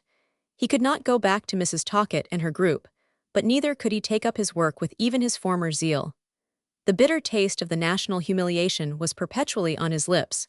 He went about like a man dishonored. He wondered, as the days and the weeks passed, at having no word from George. Had he refrained from writing, because he too felt the national humiliation too deeply either to speak of it, or to leave it unmentioned? Or was he so sunk in security that he felt only a mean thankfulness that nothing was changed? From such thoughts Campton's soul recoiled, but they lay close under the surface of his tenderness, and reared their evil heads whenever they caught him alone. As the summer dragged itself out, he was more and more alone. Dastry, cured of his rheumatism, had 256 left the ministry to resume his ambulance work. Miss Anthony was submerged under the ever-mounting tide of refugees. Mrs. Brant had taken a small house at Deauville, on the pretext of being near her hospital, and Campton heard of the Talcotts being with her and others of their set. Mr. Mayhew appeared at the studio one day, in tennis flannels and a new straw hat, announcing that he needed rest, and rather sheepishly adding that Mrs. Brant had suggested his spending a quiet fortnight with her. "I've got to do it, if I'm to see this thing through," Mr. Mayhew added in a stern voice, as if commanding himself not to waver. A few days later, glancing over the Herald, Campton read that Mme. de Dolmetsch, the celebrated artiste, was staying with Mr. and Mrs. Anderson Brant at Deauville, where she had gone to give recitations for the wounded in hospital. Campton smiled, and then thought with a tightening heart of Benny Upshur and Ladislas Isidore, so incredibly unlike in their lives, so strangely one in their death. Finally, not long afterward, he read that the celebrated financier, Sir Cyril Georgenstein, recently knighted by the British government, had bestowed a gift of 100,000 francs upon Mrs. Brant's hospital. It was rumored, the paragraph ended, that Sir Cyril would soon receive the Legion of Honor for his magnificent liberalities to France. And still the flood of war rolled on.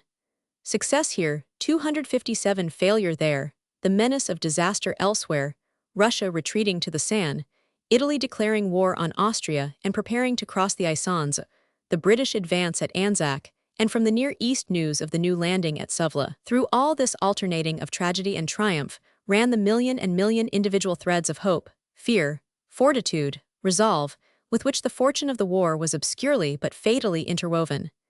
Campton remembered his sneer at Dastry's phrase, "One can at least contribute an attitude." He had begun to feel the force of that, to understand the need of every human being.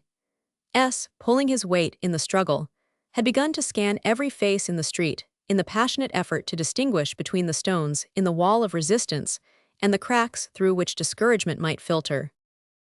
The shabby office of the Palais Royal again became his only haven.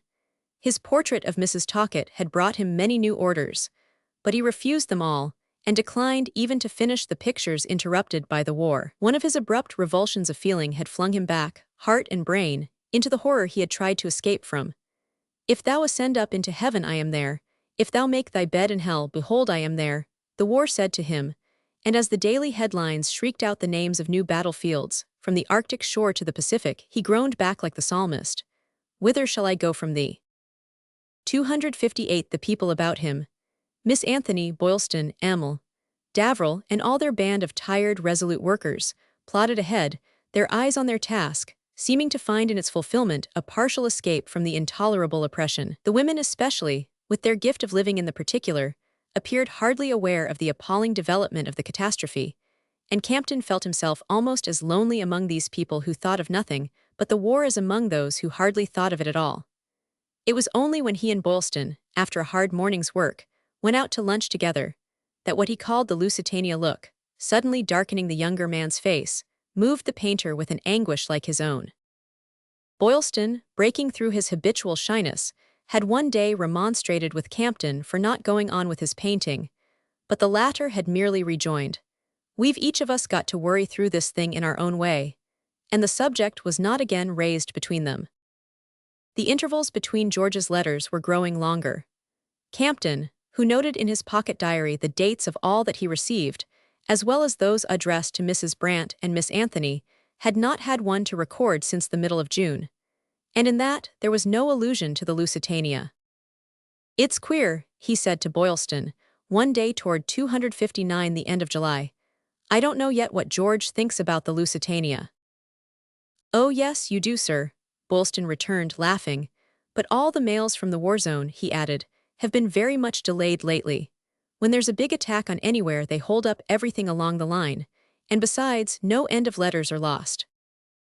"I suppose so," said Campton, pocketing the diary, and trying for the millionth time to call up a vision of his boy, seated at a desk in some still unvisualized place, his rumpled fair head bent above columns of figures or files of correspondence, while day after day the roof above him shook with the roar of the attacks which held up his letters. Book 3. Roman 24. The gates of Paris were behind them, and they were rushing through an icy twilight between long lines of houses, factory chimneys, and city-girt fields, when Campton at last roused himself and understood. It was he, John Campton, who sat in that car, that noiseless, swiftly sliding car, so cushioned and commodious, so ingeniously fitted for all the exigencies and emergencies of travel, that it might have been a section of the Nouveau Luxe on wheels, and the figure next to him, on the extreme other side of the deeply upholstered seat, was that of Anderson Brant. This, for the moment, was as far as Campton's dazed perceptions carried him. The motor was among real fields and orchards, and the icy half-light which might just as well have been dusk was turning definitely to dawn, when at last, disentangling his mind from a tight coil of passport and permit problems, he thought, "But this is the road north of Paris. That must have been St. Denis." Among all the multiplied strangenesses of the last strange hours, it had hardly struck him before that, now he was finally on his way to George, it was not 264 to the Argonne that he was going, but in the opposite direction. The discovery held his floating mind for a moment, but for a moment only, before it drifted away again, to be caught on some other projecting strangeness. Chief among these was Mr. Brant's presence at his side, and the fact that the motor they were sitting in was Mr. Brant's. But Campton felt that such enormities were not to be dealt with yet. He had neither slept nor eaten since the morning before, and whenever he tried to grasp the situation in its entirety, his spirit fainted away again into outer darkness. His companion presently coughed, and said, in a voice even more than usually colorless and expressionless, "We are at Luzarches already." It was the first time, Campton was sure, that Mr. Brant had spoken since they had got into the car together, hours earlier as it seemed to him, in the dark street before the studio in Montmartre.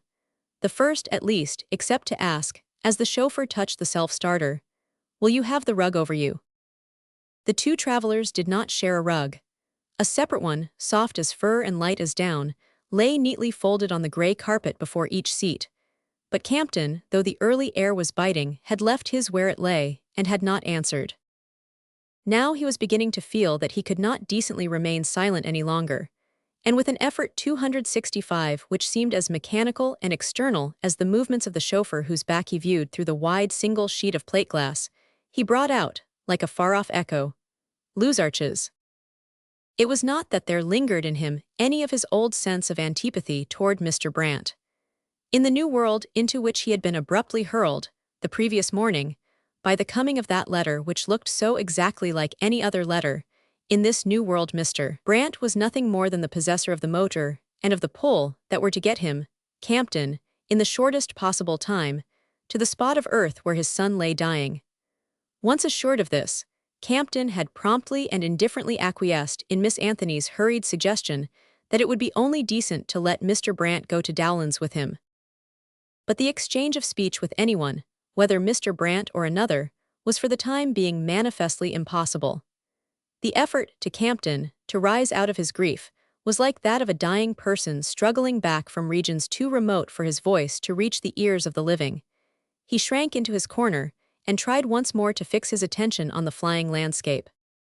All that he saw in it, speeding ahead of him even faster than their own flight, was the ghostly vision of another motor, carrying a figure bowed like his, mute like his, the figure of Wharton Lescluze, as he had seen 266 it plunge away into the winter darkness after the physician's son had been killed. Campton remembered asking himself then, as he had asked himself so often since, "How should I bear it if it happened to me?" He knew the answer to that now, as he knew everything else a man could know. So it had seemed to his astonished soul, since the truth had flashed at him out of that fatal letter. Ever since then, he had been turning about and about in a vast glare of initiation. Of all the old crowded misty world, which the letter had emptied at a stroke, nothing remained but a few memories of George's boyhood, like a closet of toys in a house knocked down by an earthquake. The vision of Wharton Lesclue's motor vanished, and in its place, Campton suddenly saw Bolston's screwed-up eyes staring out at him under furrows of anguish. Campton remembered the evening before pushing the letter over to him across the office table, and stammering, read it to me. I can't," and Bolston's sudden sobbing explosion. "But I knew, sir, I've known all along." And then the endless pause before Campton gathered himself up to falter out, like a child deciphering the words in a primer. "You knew that George was wounded." "No, not that, but that he might be, at any minute. Forgive me, do forgive me. He wouldn't let me tell you that he was at the front," Boylston had faltered through his sobs. 267, let you tell me. "You and his mother. He refused a citation last March so that you shouldn't find out that he'd exchanged into an infantry regiment. He was determined to from the first. He's been fighting for months. He's been magnificent. He got away from the Argonne last February, but you were none of you to know." "But why?" Campton had flashed out. Then his heart stood still, and he awaited the answer with lowered head. "Well, you see, he was afraid you might prevent. Use your influence, you and Mrs. Brant." Campton looked up again, challenging the other. He imagined perhaps that we had in the beginning. "Oh yes," Boylston was perfectly calm about it. "He knew all about that. And he made us swear not to speak, Miss Anthony and me. Miss Anthony knew. If this thing happened," Boylston ended in a stricken voice, "you were not to be unfair to her," he said. Over and over again that short dialogue distilled itself syllable by syllable, pang by pang, into Campton's cowering soul. He had had to learn all this overwhelming, unbelievable truth about his son, and at the same instant to learn that that son was grievously wounded, perhaps dying. What else, in such circumstances, did the giving of the Legion of Honor ever mean? And to deal with it all in the wild minutes 268 of preparation for departure, of intercession with the authorities, sittings at the photographer's, and a crisscross of confused telephone calls from the embassy, the prefecture, and the War Office. From this welter of images, Miss Anthony's face next detached itself, white and withered, yet with a look which triumphed over its own ruin, and over Campton's wrath. "Ah, you knew too, did you? You were his other confidant. How you all kept it up, how you all lied to us." Campton had burst out at her. She took it firmly. "I showed you his letters." "Yes, the letters he wrote to you to be shown." She received this in silence, and he followed it up. "It was you who drove him to the front. It was you who sent my son to his death." Without flinching, she gazed back at him. "Oh, John, it was you." I, what do you mean? I never as much as lifted a finger." "No," she gave him a wan smile. "Then it must have been the old man who invented the mangle," she cried, and cast herself on Campton's breast. He held her there for a long moment, stroking her lank hair, and saying Adele, Adele, because in that rush of understanding he could not think of anything else to say. At length he stooped and laid on her lips the strangest kiss he had ever given or taken, and at 269 was then that, drawing back, she exclaimed, "That's for George when you get to him, remember." The image of George's mother rose last on the whirling ground of Campton's thoughts, an uncertain image, blurred by distance, indistinct as some wraith of Mme. Alida's evoking. Mrs. Brant was still at Biarritz. There had been no possibility of her getting back in time to share the journey to the front. Even Mr. Brant's power in high places must have fallen short of such an attempt, and it was not made. Boylston, dispatched in haste to bear the news of George's wounding to the banker, had reported that the utmost Mr. Brant could do was to write at once to his wife and arrange for her return to Paris, since telegrams to the frontier departments traveled more slowly than letters, and in 9 cases out of 10 were delayed indefinitely. Campton had asked no more at the time, but in the last moment before leaving Paris, he remembered having said to Adele Anthony, "You'll be there when Julia comes." And Miss Anthony had nodded back, "At the station." The word, it appeared, roused the same memory in both of them. Meeting her eyes, he saw there the Gare de l'Est in the summer morning, the noisily maneuvering trains jammed with bright young heads, the flowers, the waving handkerchiefs, and everybody on the platform smiling fixedly till some particular carriage window slid out of sight. The scene at the time had been 270 a vast blur to Campton. Would he ever again, he wondered, see anything as clearly as he saw it now in all its unmerciful distinctness? He heard the sobs of the girl who had said such a blithe goodbye to the young chasseur Alpin. He saw her going away, led by her elderly companion, and powdering her nose at the latery over the cup of coffee she could not swallow. And this was what her sobs had meant. "This place," said Mr. Brant with his usual preliminary cough, "must be." He bent over a motor map, trying to decipher the name. But after fumbling for his eyeglasses and rubbing them with a beautifully monogrammed cambric handkerchief, he folded the map up again and slipped it into one of the many pockets which honeycombed the interior of the car. Campton recalled the death-like neatness of the banker's private office on the day when the one spot of disorder in it had been the torn telegram announcing Benny Upsher's disappearance. The motor lowered its speed to make way for a long train of army lorries. Close upon them clattered a file of gun wagons, with unshaven soldiers bestriding the gaunt horses. Torpedo cars carrying officers slipped cleverly in and out of the tangle, and motorcycles, incessantly rushing by, peppered the air with their explosions. "This is the sort of thing he's been living in for months and months," Campton mused. He himself had seen something of the same kind 271 when he had gone to Chalons in the early days to appeal to Wharton Lescluze.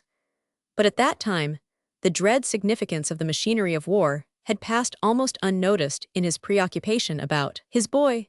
Now he realized that for a year that machinery had been the setting of his boy's life. For months past such sights and sounds as these had formed the whole of George's world. And Campton's eyes took in every detail with an agonized avidity. "What's that?" he exclaimed.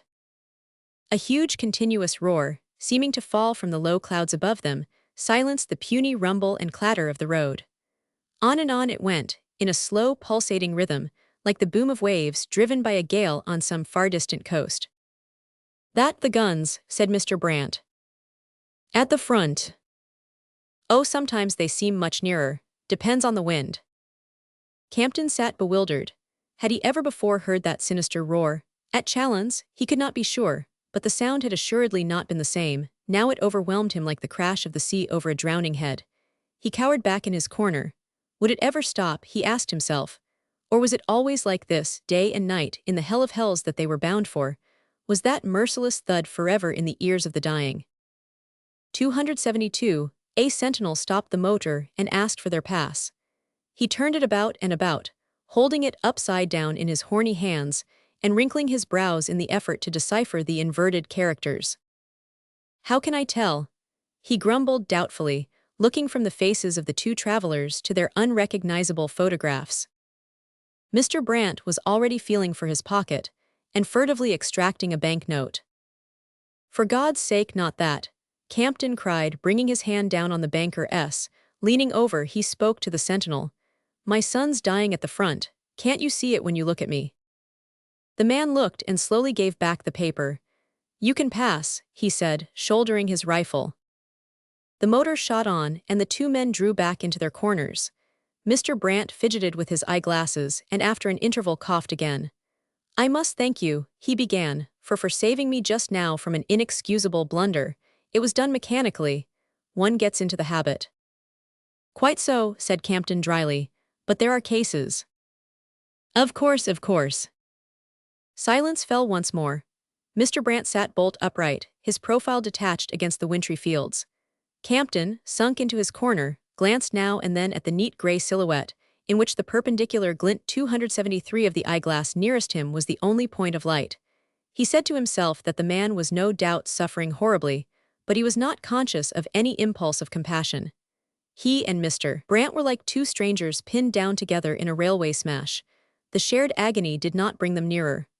On the contrary, Campton, as the hours passed, felt himself more and more exasperated by the mute anguish at his side. What right had this man to be suffering as he himself was suffering? What right to be here with him at all? It was simply in the exercise of what the banker called his habit. The habit of paying, of buying everything, people and privileges and possessions, that he had acquired this ghastly claim to share in an agony which was not his. "I shan't even have my boy to myself on his deathbed," the father thought in desperation, and the mute presence at his side became once more the symbol of his own failure. The motor, with frequent halts, continued to crawl slowly on between lorries, field kitchens, artillery wagons, companies of haggard infantry returning to their cantonments, and more vanloads of troops pressing forward. It seemed to Campton that hours elapsed before Mr. Brant again spoke. "This must be Amiens," he said, in a voice even lower than usual. The father roused himself and looked out. They 274 were passing through the streets of a town swarming with troops, but he was still barely conscious of what he looked at. He perceived that he had been half asleep, and dreaming of George as a little boy, when he used to have such bad colds. Campton remembered in particular the day he had found the lad in bed, in a scarlet sweater, in his luxurious overheated room, reading the first edition of Lavengro. It was on that day that he and his son had first really got to know each other. But what was it that had marked the date to George? The fact that Mr. Brant, learning of his joy in the book, had instantly presented it to him, with the price label left inside the cover. "And it'll be worth a lot more than that by the time you're grown up," Mr. Brant had told his stepson, to which George was recorded to have answered sturdily, "No, it won't, if I find other stories I like better." Miss Anthony had assisted at the conversation and reported it triumphantly to Campton, but the painter, who had to save up to give his boy even a simple present, could see in the incident only one more attempt to rob him of his rights. "They won't succeed, though, they won't succeed. They don't know how to go about it, thank the Lord," he had said. But they had succeeded after all. What better proof of it was there than Mr. Brant's tacit right to be sitting here beside him today? Than the fact that, but for Mr. 275 Brant, it might have been impossible for Campton to get to his boy's side in time. Oh, that pitiless incessant hammering of the guns. As the travelers advanced, the noise grew louder, fiercer, more unbroken. The closely fitted panes of the car rattled and danced like those of an old omnibus. Sentinels stopped the chauffeur more frequently. Mr. Brant had to produce the blue paper again and again. The day was wearing on. Campton began again to be aware of a sick weariness, a growing remoteness and confusion of mind. Through it he perceived that Mr. Brant, diving into deeper recesses of upholstery, had brought out a silver sandwich box, a flask, and glasses. As by magic they stood on a shiny shelf which slid out of another recess, and Mr. Brant was proffering the box. "It's a long way yet, you'll need all your strength," he said. Campton, who had half turned from the invitation, seized a sandwich and emptied one of the glasses. Mr. Brant was right. He must not let himself float away into the void, seductive as its drowsy shimmer was. His wits returned, and with them a more intolerable sense of reality. He was all alive now. Every crash of the guns seemed to tear a piece of flesh from his body, and it was always the piece nearest the heart. The nurse's few lines had said, "A shell wound, the right arm fractured, fear for the lungs." And one of these awful crashes had done it, bursting in mystery from 276, that innocent-looking sky, and rushing inoffensively over hundreds of other young men till it reached its destined prey, found George, and dug a red grave for him.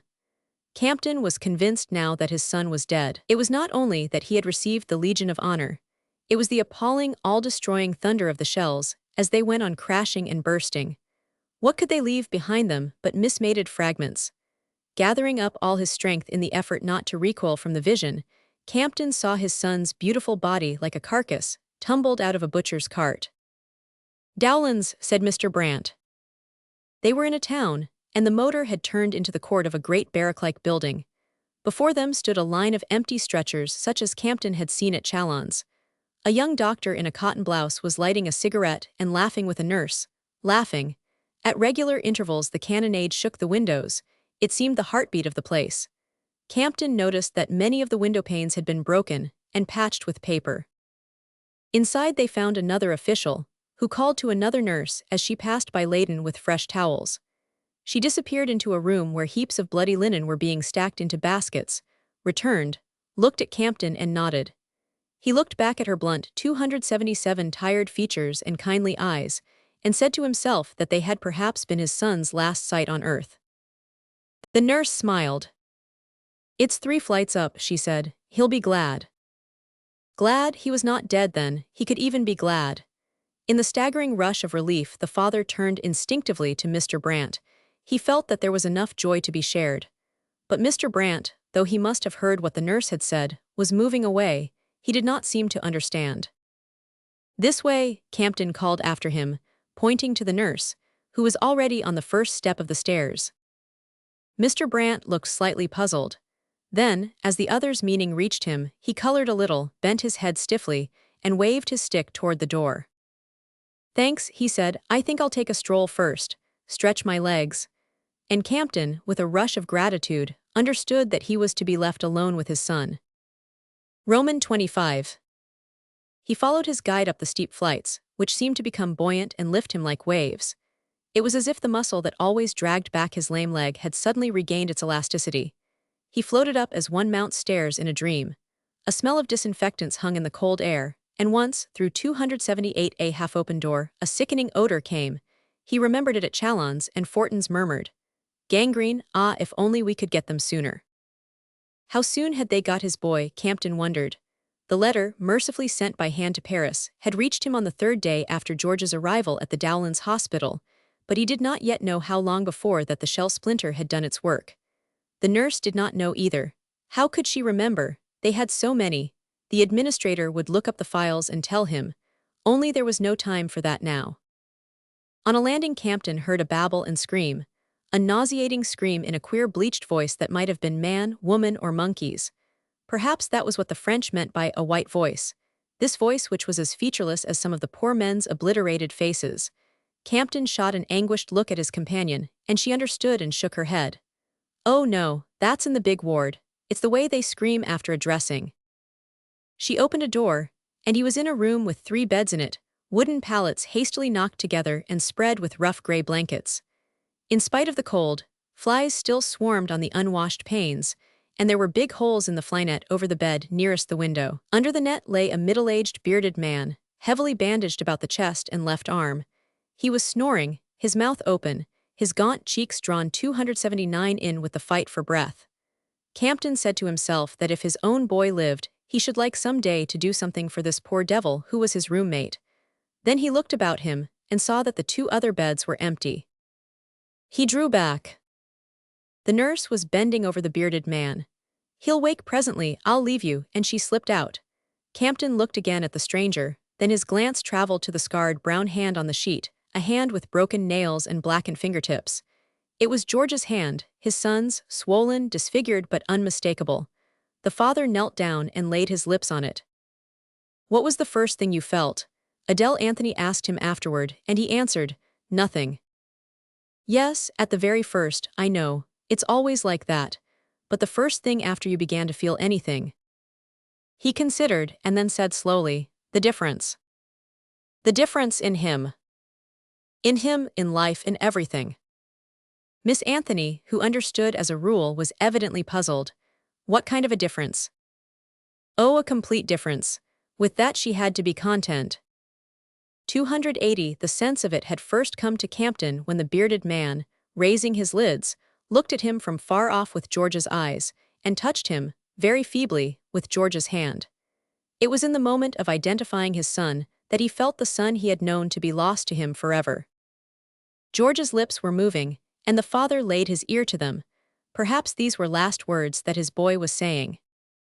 "Old Dad in a motor." Campton nodded. The fact seemed faintly to interest George, who continued to examine him with those distant eyes. "Uncle Andy S."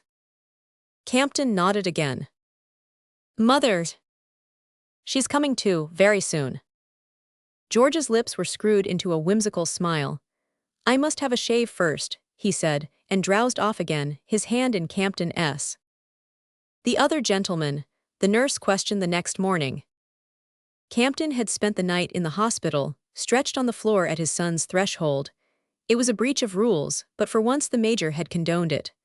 As for Mr. Brant, Campton had forgotten all about him, and at first did not know what the nurse meant. 281 Then he woke with a start to the consciousness of his fellow traveler's nearness.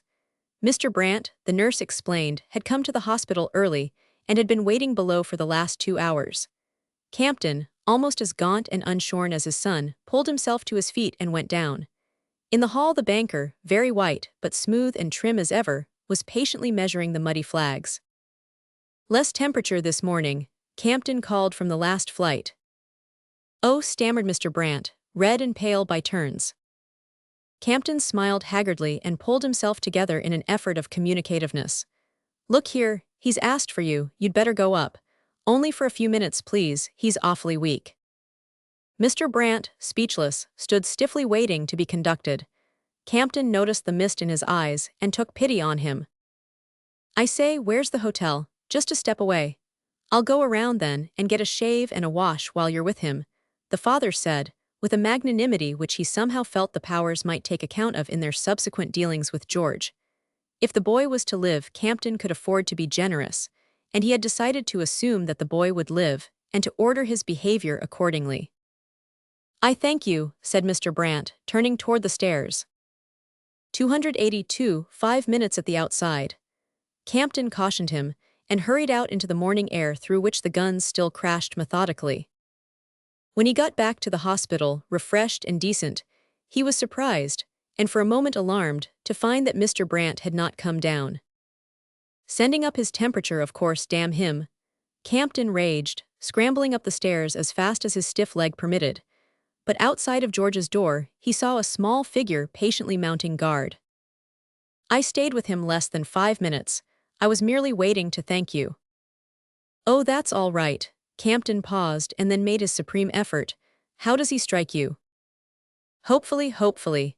He had his joke as usual, Mr. Brant said with a twitching smile. Oh, that, but his temperature's decidedly lower. Of course they may have to take the ball out of the lung, but perhaps before they do it, he can be moved from this hell. The two men were silent, the same passion of anxiety consuming them, and no means left of communicating it to each other. I'll look in again later. Shall I have something to eat sent round to you from the hotel? Mr. Brant suggested. Oh, thanks, if you would. 283 Campton put out his hand and crushed Mr. Brant's dry fingers. But for this man, he might not have got to his son in time, and this man had not once made use of the fact to press his own claim on George. With pity in his heart, the father, privileged to remain at his son's bedside, watched Mr. Brant's small figure retreating alone. How ghastly to sit all day in that squalid hotel, his eyes on his watch, with nothing to do but to wonder and wonder about the temperature of another man's son. The next day was worse. So much worse that everything disappeared from Campton's view, but the present agony of watching, hovering, hanging helplessly on the words of nurse and doctor, and spying on the glances they exchanged behind his back. There could be no thought yet of extracting the bullet. A great surgeon, passing through the wards on a hasty tour of inspection, had confirmed this verdict. Oh, to have kept the surgeon there, to have had him at hand to watch for the propitious moment, and seize it without an instant's delay. Suddenly the vision which to Campton had been among the most hideous of all his crowding nightmares, that of George stretched naked on an operating table, his face hidden by a chloroform mask, and an orderly hurrying away with a pile of red towels like those perpetually carried through the passages below. This vision became to 280 for the father's fevered mind, as soothing as a glimpse of paradise. If only George's temperature would go down, if only the doctors would pronounce him strong enough to have the bullet taken out. What would anything else matter then? Campton would feel as safe as he used to years ago, when after the recurring months of separation the boy came back from school, and he could take him in his arms and make sure that he was the same Georgie, only bigger, browner, with thicker curlier hair, and tougher muscles under his jacket. What if the great surgeon, on his way back from the front, were to pass through the town again that evening, reverse his verdict, and perhaps even perform the operation then and there? Was there no way of prevailing on him to stop and take another look at George on the return? The idea took immediate possession of Campton, crowding out his intolerable anguish, and bringing such relief that for a few seconds he felt as if some life-saving operation had been performed on himself. As he stood watching the great man's retreat, followed by doctors and nurses, Mr. Brant suddenly touched his arm, and the eyes of the two met. Campton understood and gasped out, Yes, we must manage to get him back." Mr. Brant nodded, at all costs. He paused, again interrogated Campton's eyes and stammered, "You authorize?" "Oh God, anything." 285, "He's dined at my house in Paris," Mr. Brant threw in, as if trying to justify himself.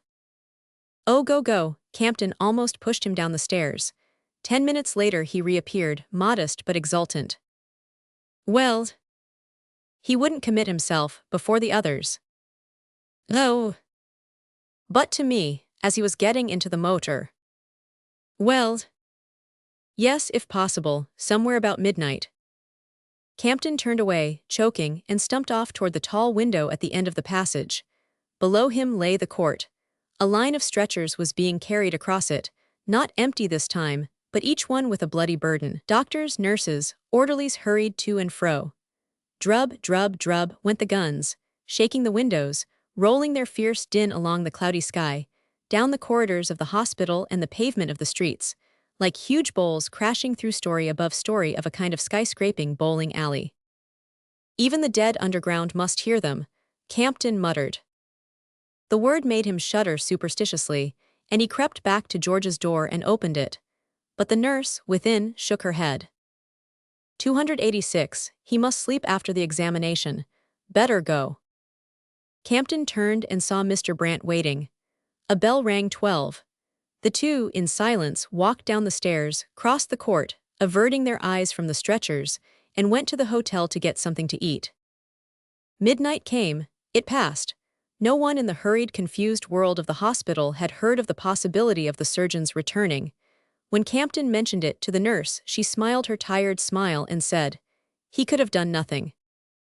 Done nothing? How could she know? How could anyone but the surgeon himself? Would he have promised if he had not thought there was some chance?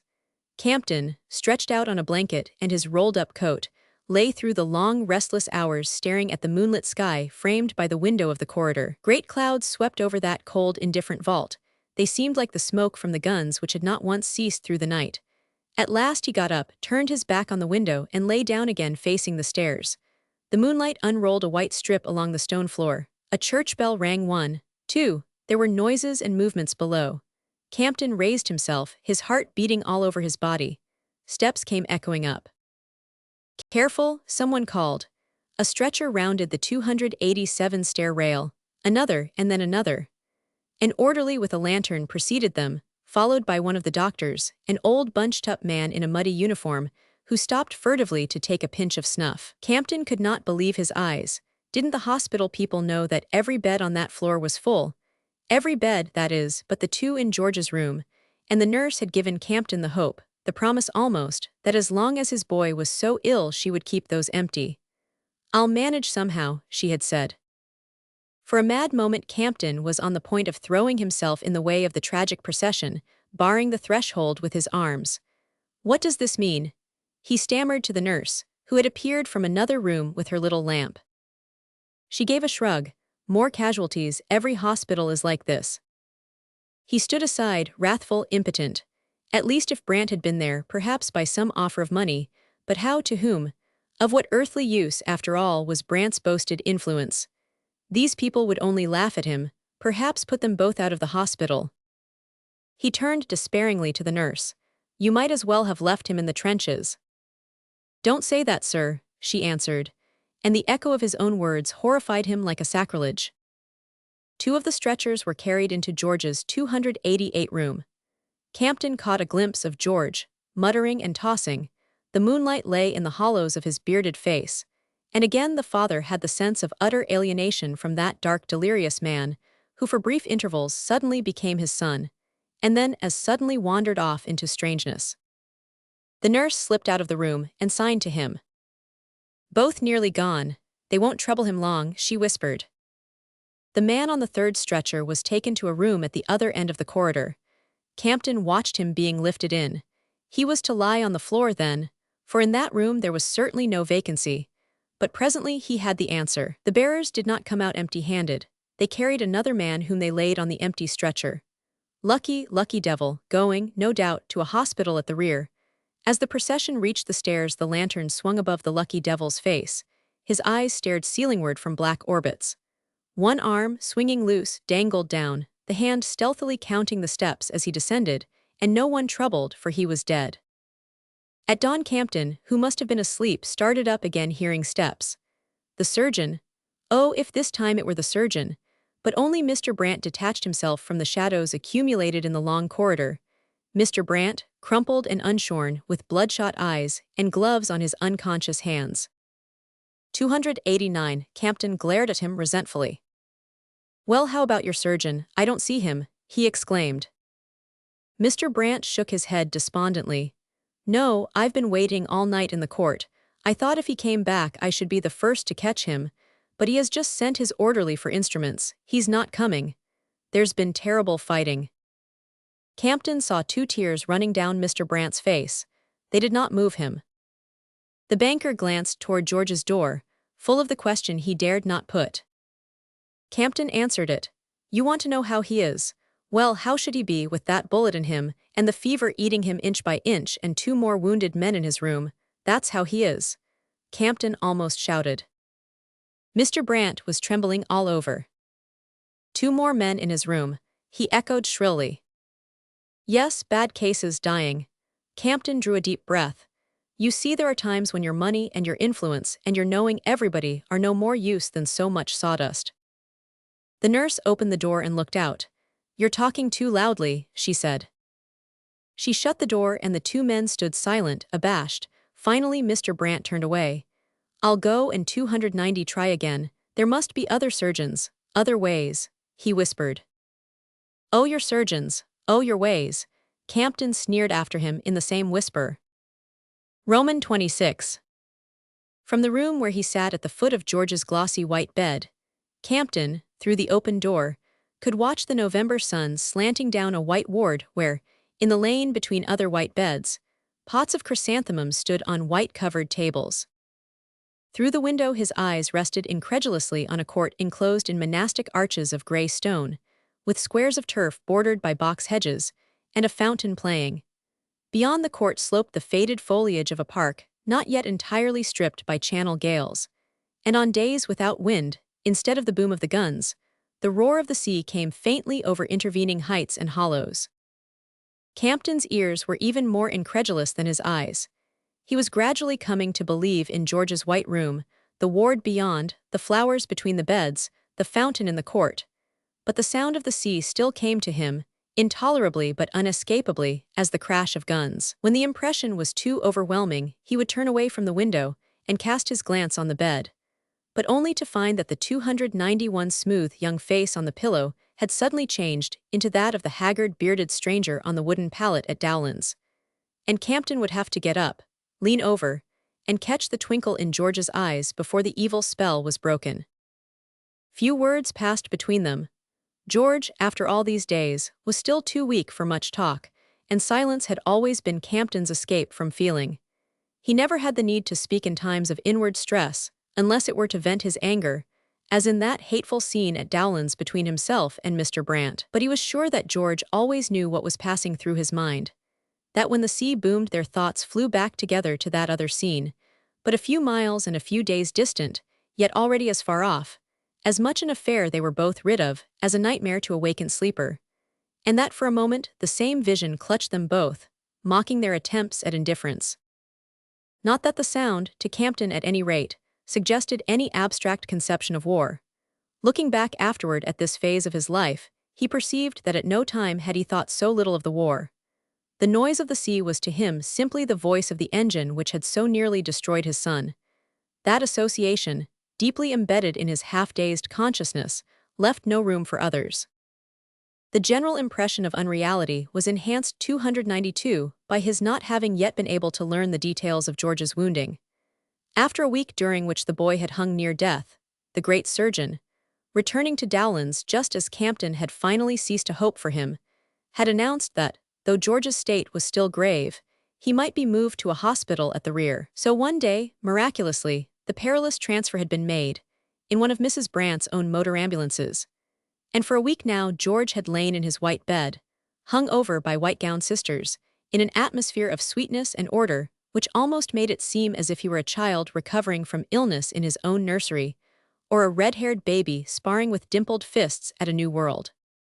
In truth, Campton found his son as hard to get at as a baby. He looked at his father with eyes as void of experience, or at least of any means of conveying it. Campton, at first, could only marvel and wait, and the isolation in which the two were enclosed by George's weakness, and by his father's inability to learn from others what the boy was not yet able to tell him, gave a strange remoteness to everything but the things which count in an infant's world: food, warmth, sleep. Campton's nearest approach to reality was his daily scrutiny of the temperature chart. He studied it as he used to study the communiques which he now no longer even thought of. Sometimes, when George was asleep, Campton would 293 sit, pondering on the days at Dowland's. There was an exquisite joy in silently building up, on that foundation of darkness and anguish, the walls of peace that now surrounded him, a structure so transparent that one could peer through it at the rooted furies, yet so impenetrable that he sat there in a kind of godlike aloofness. For one thing he was especially thankful, and that was the conclusion of his unseemly wrangle with Mr. Brant. Thankful that, almost at once, he had hurried after the banker, caught up with him, and stammered out, clutching his hand, I know how you feel." Mr. Brant's reactions were never rapid, and the events of the preceding days had called upon faculties that were almost atrophied. He had merely looked at Campton in mute distress, returned his pressure, and silently remounted the hospital stairs with him. Campton hated himself for his ill temper, but was glad, even at the time, that no interested motive had prompted his apology. He should have hated himself even more if he had asked the banker's pardon because of Mr. Brant's pull and the uses to which it might be put, or even if he had associated his excuses with any past motives of gratitude, such as the fact that but for Mr. Brant, he might never have reached George's side.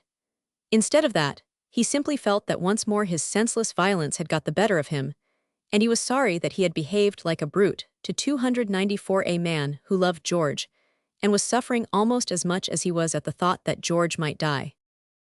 After that episode, and Campton's apology, the relations of the two men became so easy that each gradually came to take the other for granted.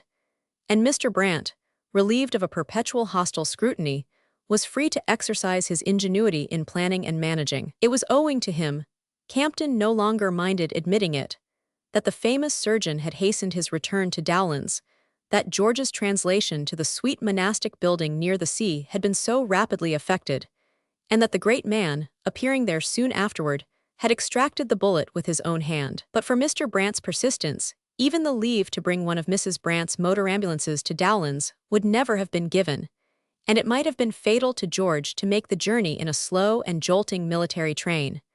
But for Mr. Brant, again, he would have been sent to a crowded military hospital instead of being brought to this white heaven of rest. And all that just because I overtook him in time to prevent his jumping into his motor and going back to Paris in order to get out of my way. Campton, at the thought, lowered his spirit into new depths of contrition. George, who had been asleep, opened his eyes and looked at his father. 295, where's Uncle Andy? Gone to Paris to get your mother. Yes, of course, he told me. George smiled and withdrew once more into his secret world. But Campton's state of mind was less happy. As the time of Julia's arrival approached, he began to ask himself with increasing apprehension how she would fit into the situation. Mr. Brant had fitted into it perfectly. Campton had actually begun to feel a secret dependence on him, a fidgety uneasiness since he had left for Paris, sweet though it was to be alone with George. But Julia, what might she not do and say to unsettle things, break the spell, agitate, and unnerve them all? Campton did not question her love for her son, but he was not sure what form it would take in conditions to which she was so unsuited. How could she ever penetrate into the mystery of peace which enclosed him and his boy? And if she felt them thus mysteriously shut off, would she not dimly resent her exclusion? If only Adele Anthony had been coming too. Campton had urged Mr. Brant to bring her, but the banker had failed to obtain a permit for anyone but the boy's mother. He had even found it difficult to get his own leave renewed. It was only after a first trip to Paris and repeated efforts at the War Office that he had been allowed to go to Paris and fetch his wife, who was just arriving from Biarritz. 296. Well, for the moment, at any rate, Campton had the boy to himself. As he sat there, trying to picture the gradual resurrection of George's pre-war face out of the delicately penciled white mask on the pillow, he noted the curious change of planes produced by suffering and emaciation, and the altered relation of lights and shadows. Materially speaking, the new George looked like the old one seen in the bowl of a spoon, and through blue spectacles. Peaked, narrow, livid, with elongated nose and sunken eye sockets. But these altered proportions were not what had really changed him. There was something in the curve of the mouth that fever and emaciation could not account for. In that new line, and in the look of his eyes, the look traveling slowly outward through a long blue tunnel, like some mysterious creature rising from the depths of the sea, that was where the new George lurked, the George to be watched and lain in wait for, patiently and slowly puzzled out. He reopened his eyes. Adele too. Campton had learned to bridge over the spaces between the questions. No, not this time. We tried, but it couldn't be managed. A little later, I hope. She's all right. Rather's blooming. And Boylston. Blooming too. 297 George's lids closed contentedly, like doors shutting him away from the world. It was the first time since his operation that he had asked about any of his friends, or had appeared to think they might come to see him. But his mind, like his stomach, could receive very little nutriment at a time. He liked to have one mouthful given to him, and then to lie ruminating it in the lengthening intervals between his attacks of pain. Each time he asked for news of anyone, his father wondered what name would next come to his lips. Even during his delirium, he had mentioned no one but his parents, Mr. Brant, Adele, Anthony, and Boylston. Yet it was not possible, Campton thought, that these formed the circumference of his life, that some contracted fold of memory did not hold a nearer image, a more secret name. The father's heart beat faster, half from curiosity, half from a kind of shy delicacy, at the thought that at any moment that name might wake in George and utter itself. Campton's thoughts again turned to his wife. With Julia there was never any knowing. 10 to 1 she would send the boy's temperature up. He was thankful that, owing to the difficulty of getting the news to her, and then of bringing her back from a frontier department, so many days had had to elapse. But when she arrived, nothing, after all, happened as he had expected. She had put on her nurse's dress 298 for the journey. He thought it rather theatrical of her, till he remembered how much easier it was to get about in any sort of uniform. But there was not a trace of coquetry in her appearance. As a frame for her haggard, unpowdered face, the white coif looked harsh and unbecoming. She reminded him, as she got out of the motor, of some mortified Jansenist nun from one of Philippe de Champagne's canvases. Campton led her to George's door but left her there. She did not appear to notice whether or not he was following her. He whispered, "Careful about his temperature, he's very weak," and she bent her profile silently as she went in. Roman 27. George, that evening, seemed rather better, and his temperature had not gone up. Campton had to repress a movement of jealousy at Julia's having done her son no harm. Her experience as a nurse, disciplining a vague gift for the sick room, had developed in her the faculty of self-command. Before the war, if George had met with a dangerous accident, she would have been more encumbering than helpful. Campton had to admit the change, but it did not draw them any nearer. Her manner of loving their son was too different. Nowadays, when he and Anderson Brant were together, he felt that they were thinking of the same things in the same way. But Julia's 299 face, even aged and humanized by grief, was still a mere mask to him. He could never tell what form her thoughts about George might be taking. Mr. Brant, on his wife's arrival, had judged it discreet to efface himself. Campton hunted for him in vain in the park and under the cloister. He remained invisible till they met at the early dinner which they shared with the staff. But the meal did not last long, and when it was over, and nurses and doctors scattered, Mr. Brant again slipped away, leaving his wife and Campton alone. Campton glanced after him, surprised. "Why does he go?" Mrs. Brant pursed her lips, evidently as much surprised by his question as he by her husband's withdrawal. "I suppose he's going to bed, to be ready for his early start tomorrow." "A start?" She stared. "He's going back to Paris." Campton was genuinely astonished. "Is he? I'm sorry." "Oh," she seemed unprepared for this. "After all, you must see, we can't very well, all three of us, especially with these nuns." "Oh, if it's only that." She did not take this up, and one of their usual silences followed. Campton was thinking that it was 300 all nonsense about the nuns, and meditating on the advisability of going in pursuit of Mr. Brant to tell him so. He dreaded the prospect of a long succession of days alone between George and George's mother. Mrs. Brant spoke again. "I was sorry to find that the sisters have been kept on here. Are they much with George?" The sisters, I don't know, the upper nurses are Red Cross as you saw, but of course the others are about a good deal. What's wrong? They seem to me perfect. She hesitated and colored a little. I don't want them to find out about the extreme unction, she finally said. Campton repeated her words blankly. He began to think that anxiety and fatigue had confused her mind. She colored more deeply. Oh, I forgot you do know. I couldn't think of anything but George at first, and the whole thing is so painful to me. Where's my bag? She groped for her reticule, found it in the folds of the cloak she had kept about her shoulders, and fumbled in it with wrinkled, jeweled fingers. Anderson hasn't spoken to you, then spoken about Mrs. Talcott? She asked suddenly. About Mrs. Talcott, why should he? What on earth has happened? Oh, I wouldn't see her myself. I couldn't. 301 so he had to. She had to be thanked, of course. But it seems to me so dreadful, so very dreadful, our boy, that woman. Campton did not press her further. He sat dumbfounded, trying to take in what she was so obviously trying to communicate, and yet instinctively resisting the approach of the revelation he foresaw. George, Mrs. Talcott. He forced himself to couple the two names, unnatural as their union seemed. I supposed you knew. Isn't it dreadful? A woman old enough. She drew a letter from her bag. He interrupted her. Is that letter what you want to show me? Yes, she insisted on Anderson's keeping it for you. She said it belonged to us, I believe. It seems there was a promise, made the night before he was mobilized, that if anything happened he would get word to her. No thought of us. She began to whimper. Campton reached out for the letter. Mrs. Talcott, Madge Talcott and George. That was where the boy had gone then. That last night when his father, left alone at the Crillon, had been so hurt by his desertion. That was the name which, in his hours of vigil in the little white room, Campton had watched for on his son's lips, the name which, one day, sooner or later, he would have to hear them pronounce. How little he had thought, as he sat studying the mysterious 302 beauty of George's face, what a commonplace secret it concealed. The writing was not George S., but that of an unlettered French soldier. Campton, glancing at the signature, recalled it as that of his son's orderly, who had been slightly wounded in the same attack as George, and sent for 24 hours to the same hospital at Dowlands.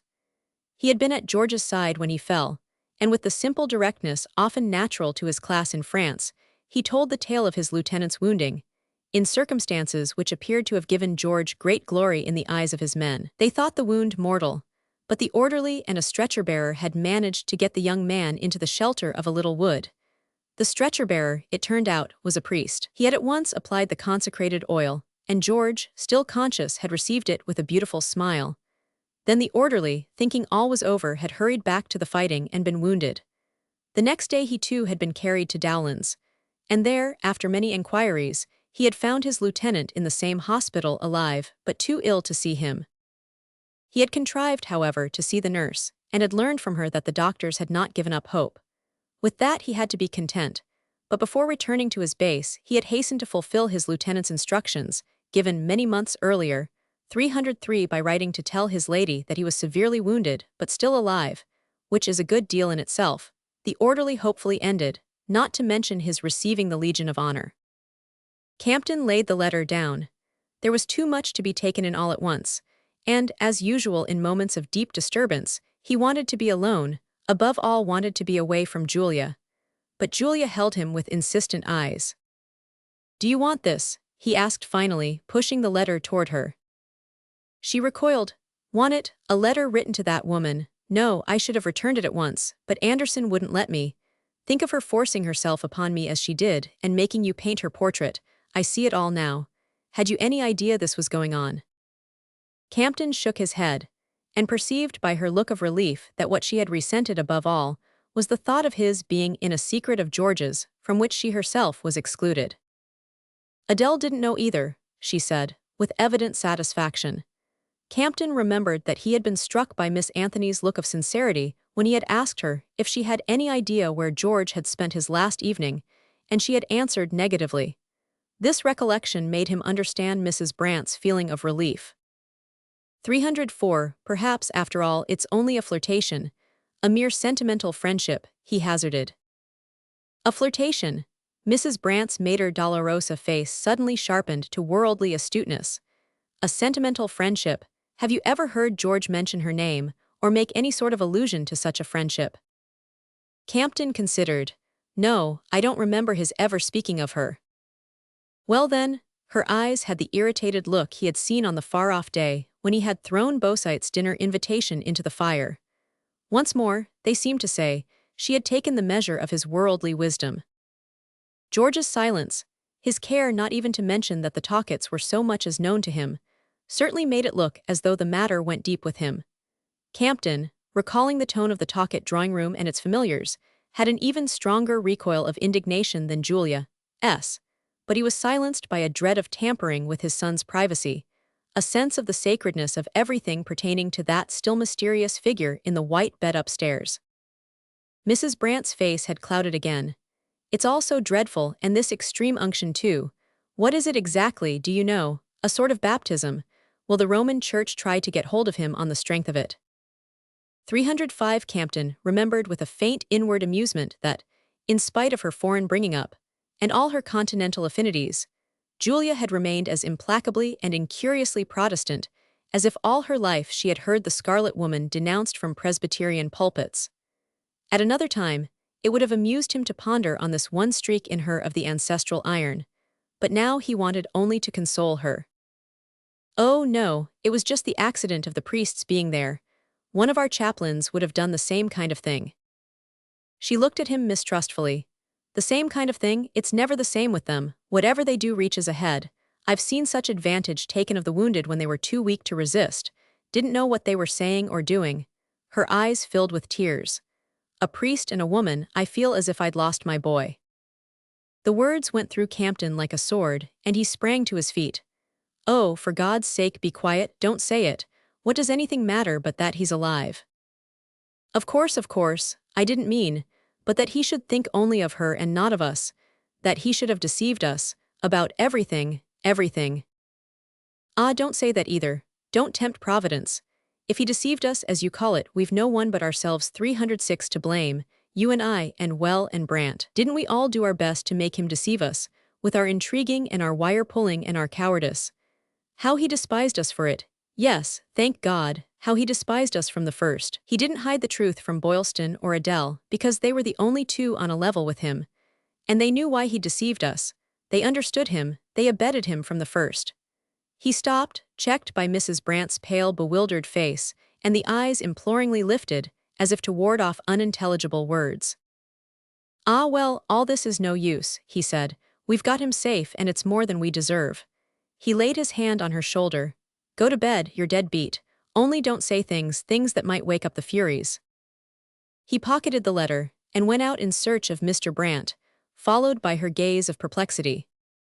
The latter was smoking a last cigar as he paced up and down the cloister with upturned coat collar. Silence lay on the carefully darkened building, crouching low under an icy sea fog. At intervals, through the hush, the waves continued to mimic the booming of the guns. Campton drew out the orderly's letter. I hear you're leaving tomorrow early, and I suppose I'd better give this back, he said. Mr. Brandt had evidently expected him. Oh, thanks, but Mrs. Talcott says she has no right to it. No right to it, that's a queer thing to say. So I suppose she meant till you'd seen it. She was dreadfully upset. Till she saw me she'd supposed he was dead. Campton shivered. She sent this to your house. Yes, the moment she got it. It was waiting there when Julia arrived. And you went to thank her? Yes, Mr. Brandt hesitated. Julia disliked to keep the letter, and I thought it only proper to take it back myself. Certainly, and what was your impression? Mr. Brandt hesitated again. He had already, Campton felt, reached the utmost limit of his power of communicativeness. It was against all his habits to commit himself. Finally he said, in an unsteady voice, it was impossible not to feel sorry for her. Did she say, anything special, anything about herself and? No, not a word. She was all broken up as they say. Poor thing, Campton murmured. Yes, oh yes. Mr. Brandt held the letter, turning it thoughtfully about. It's a great thing, he began abruptly, as if the words were beyond his control, to have such a beautiful account of the affair. George himself, of course, would never. No, never, Campton considered. You must 308 take it back to her naturally, but I should like to have a copy first. Mr. Brant put a hand in his pocket.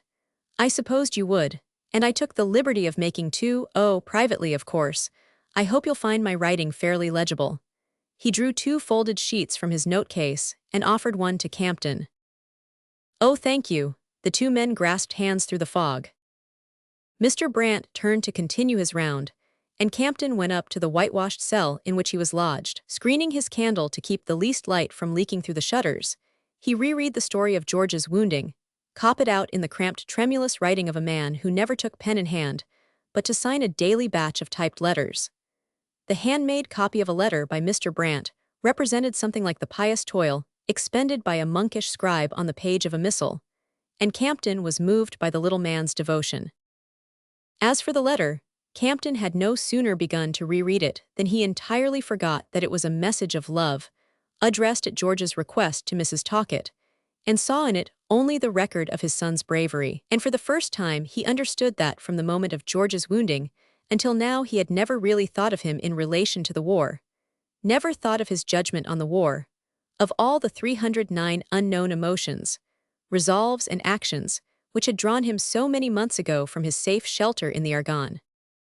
These things Campton, unconsciously, had put out of his mind, or rather had lost out of his mind, from the moment when he had heard of George's wounding. By and by he knew the sense of them and of the questions they raised would come back and possess him. But meanwhile, emptied of all else, he brimmed with the mere fact of George's bodily presence, with the physical signs of him, his weakness, his temperature, the pain in his arm, the oppression on his lung, all the daily insistent details involved in coaxing him slowly back to life. The father could bear no more. He put the letter away, as a man might put away something of which his heart was too full to measure it. Later, yes, now all he knew was that his son was alive. But the hour of Campton's entering into glory came when, 2 or 3 days later, George asked with a sudden smile, "When I exchanged regiments, I did what you'd always hoped I would, Dad?" It was the first allusion, on the part of either, to the mystery of George's transit from the Argonne to the front. At Dowland's he had been too weak to be questioned, and as he grew stronger and entered upon the successive stages of his convalescence, he gave the 310 impression of having traveled far beyond such matters, and of living his real life in some inconceivable region from which, with that new smile of his, he continued to look down unseeingly on his parents. It's exactly as if he were dead, the father thought. And if he were, he might go on watching us with just such a smile. And then, one morning as they were taking a few steps on a sunny terrace, Campton had felt the pressure of the boy's sound arm, and caught the old George in his look. Good Lord, at any rate I'm glad you felt sure of me," Campton could only stammer in reply. George laughed, well rather. There was a long silence full of sea murmurs, too drowsy and indolent, for once, to simulate the horror of the guns. I only wish you'd felt you could trust me about it from the first, as you did Adele and Boylston," the father continued. "But my dear fellow, I did feel it, I swear I did. Only, you see, there was Mother. I thought it all over, and decided it would be easier for you both if I said nothing. And after all, I'm glad now that I didn't, that is, if you really do understand." "Yes, I understand." "That's jolly." George's eyes turned from his, and rested with a joyful gravity on the little round-faced 311 sister, who hurried up to say that he'd been out long enough. Campton often caught him fixing this look of serene benevolence on the people who were gradually repeopling his world, a look which seemed to say that they were new to him, yet dimly familiar. He was like a traveler returning after incommunicable adventures to the place where he had lived as a child. And, as happens with such wanderers, the trivial and insignificant things, the things a newcomer would not have noticed, seemed often to interest him most of all. He said nothing more about himself, but with the look of recovered humanness which made him more lovable if less remotely beautiful, began to question his father. "Boylston wrote that you'd begun to paint again. I'm glad." "Oh, I only took it up for a while last spring." "Portraits?" "A few, but I chucked it. I couldn't stand the atmosphere." "What atmosphere?" "Of people who could want to be painted at such a time, people who wanted to secure a Campton. Oh, and then the dealer's God." George seemed unimpressed. After all, life's got to go on. Yes, that's what they say. And the only result is to make me doubt if theirs has. 312. His son laughed and then threw off. You did, Mrs. Talkett. Yes, Campton snapped off his guard. She's a pretty creature, said George. And at that moment his eyes, resting again on the little nurse, who was waiting at his door with a cup of cocoa, lit up with celestial gratitude. The communiqué's good today, she cried, and he smiled at her boyishly. The war was beginning to interest him again. Campton was sure that every moment he could spare from that unimaginable region, which his blue eyes guarded like a sword, was spent among his comrades at the front. As the day approached for the return to Paris, Campton began to penetrate more deeply into the meaning of George's remoteness. He himself, he discovered, had been all unawares in a far country, a country guarded by a winged sentry, as the old hymn had it, the region of silent, incessant communion with his son. Just they two, everything else effaced, not discarded, destroyed, not disregarded even, but blotted out by a soft silver haze, as the brown slopes and distances were, on certain days, from the windows of the seaward-gazing hospital. It was not that Campton had been unconscious of the presence of other suffering about them.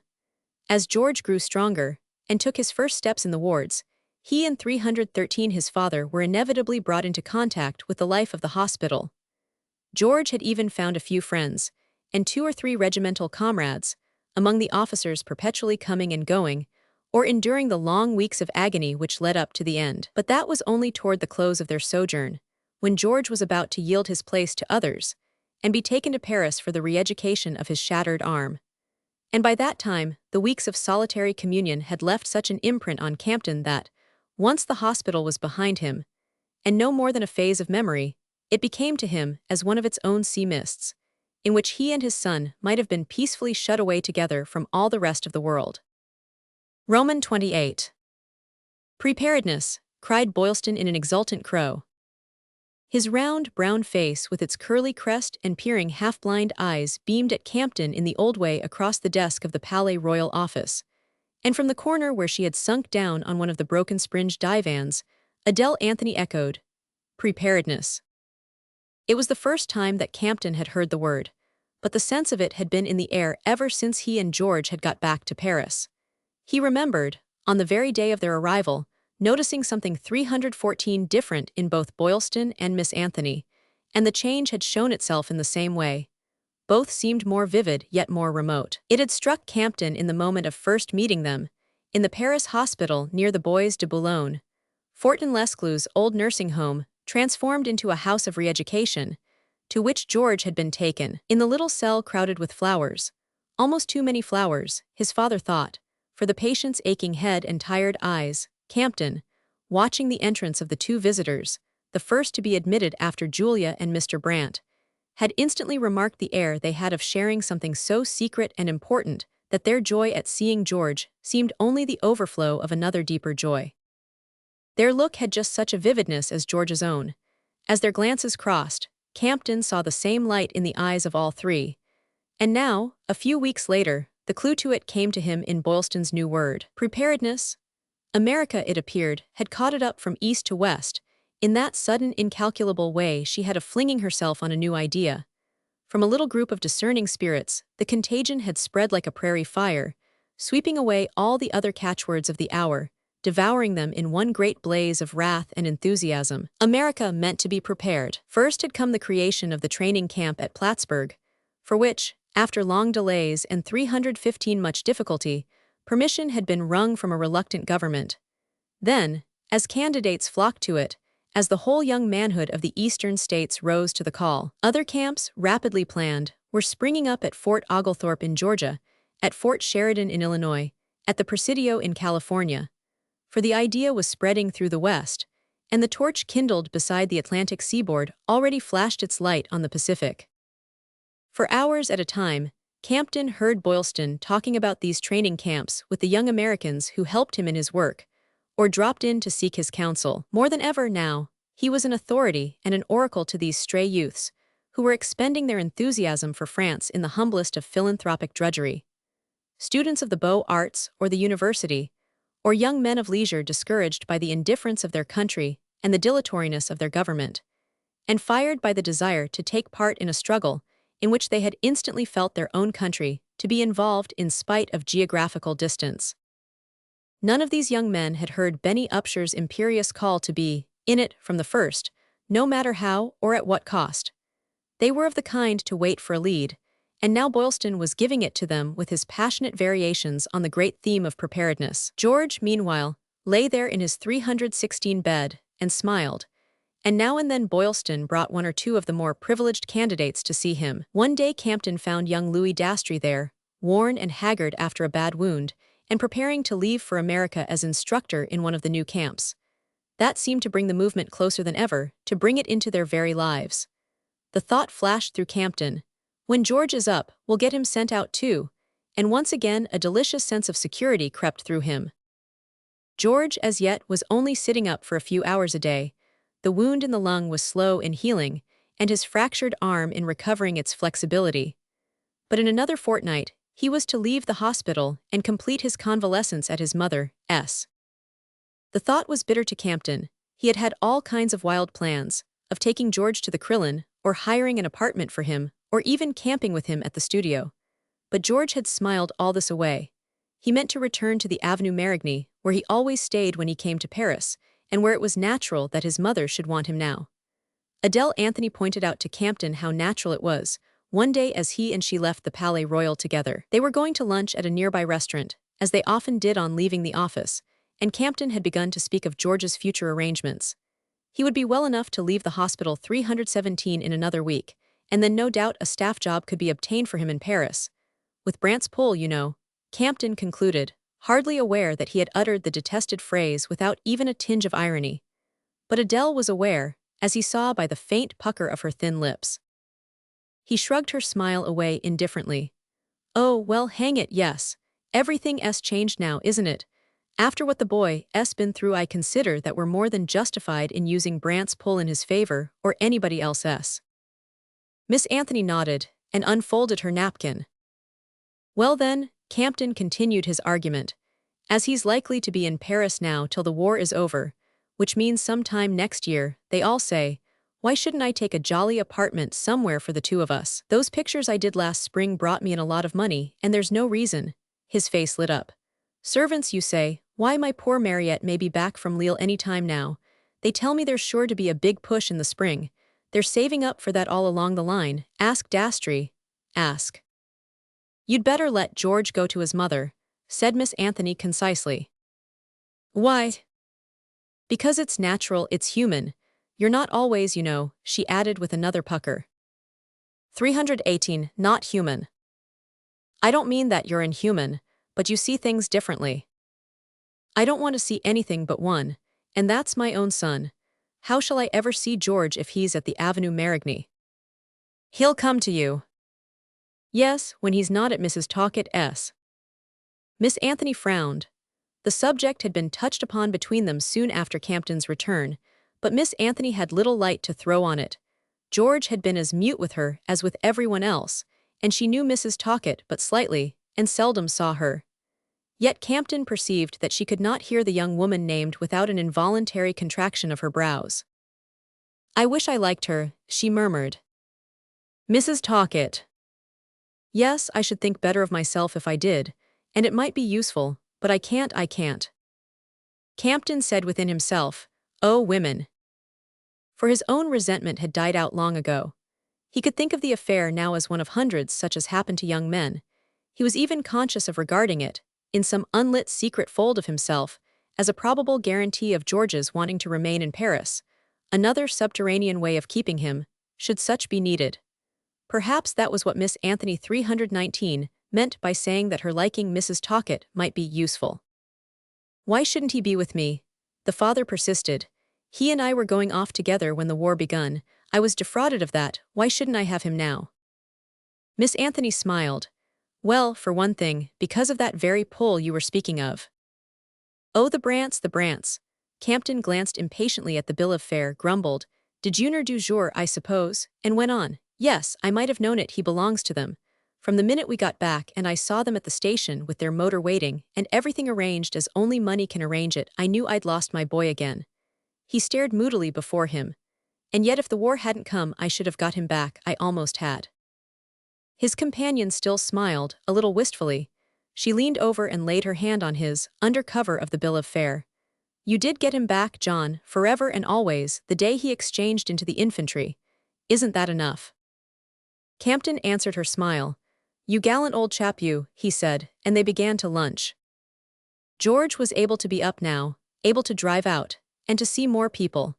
And Campton was not surprised, 320 on approaching his door a day or two later, to hear several voices in animated argument. The voices, and this did surprise him, were all men's. In one he recognized Boylston's deep round notes, but the answering voice, flat, toneless and yet eager, puzzled him with a sense of something familiar but forgotten. He opened the door, and saw, at the tea tray between George and Boylston, the smoothly brushed figure of Roger Talcott. Campton had not seen Mrs. Talcott's husband for months, and in the interval so much had happened that the young man, always somewhat faintly drawn, had become as dim as a daguerreotype held at the wrong angle. The painter hung back, slightly embarrassed, but Mr. Talcott did not seem in the least disturbed by his appearance or by the fact of himself being where he was. It was evident that, on whatever terms George might be with his wife, Mr. Talcott was determined to shed on him the same impartial beam as on all her other visitors. His eyeglasses glinted blandly up at Campton. Now I dare say I am subversive, he began, going on with what he had been saying, but in a tone intended to include the newcomer. I don't say I'm not. We are a subversive lot at home, all of us. You must have noticed that, haven't you, Mr. Campton? Boylston emitted a faint growl. What's that got to do with it? He asked. 321 Mr. Talcott's glasses slanted in his direction. Why, everything. Resistance to the herd instinct, to borrow one of my wife's expressions, is really innate in me, and the idea of giving in now, of sacrificing my convictions, just because of all this deafening noise about America's danger and America's duties. Well, no, said Mr. Talcott, straightening his glasses. Philistinism won't go down with me, in whatever form it tries to disguise itself. Instinctively, he stretched a neat hand toward the teacups, as if he had been rearranging the furniture at one of his wife's parties. But, Boylston stuttered, red with rage. George burst into a laugh. He seemed to take a boyish amusement in the dispute. Tea, father, he suggested, reaching across the tray for a cigarette. Talcott jerked himself to his feet. Take my chair now, do, Mr. Campton. You'll be more comfortable. Here, let me shake up this cushion for you. Cushion, Boylston interjected scornfully. A light, George, now don't move. I don't say, of course, old chap, Talcott continued as he held the match deferentially to George's cigarette, that this sort of talk would be safe or advisable just now in public. Subversive talk never is. But when 2 or 3 of the elect are gathered together, well, your father sees my point, I know. The hero, he nodded at George, has his job, and the artist, with a slant at 322 Campton, his. In Germany, for instance, as we're beginning to find out, the creative minds, the intelligentsia, to use another of my wife's expressions, have been carefully protected from the beginning, given jobs, vitally important jobs of course, but where their lives were not exposed. The country needs them too much in other ways. They would probably be wretched fighters, and they're of colossal service in their own line. Whereas in France and England, he suddenly seemed to see his chance. Well, look here, Mr. Campton, I appeal to you, I appeal to the great creative artist. In any country but France and England, would a fellow of George's brains have been allowed, even at this stage of the war, to chuck an important staff job, requiring intellect, tact, and savoir-faire, and try to get himself killed like any unbaked boy, like your poor cousin Benny Upshur, for instance? Would he? Yes, in America, shouted Boylston, and Mr. Talcott's tallowy cheeks turned pink. George knows how I feel about these things, he stammered. George still laughed in his remote, impartial way, and Boylston asked with a grin, why don't you get yourself naturalized, a neutral? Mr. Talcott's pinkness deepened. I have lived too much among artists, he began, and George interrupted gaily.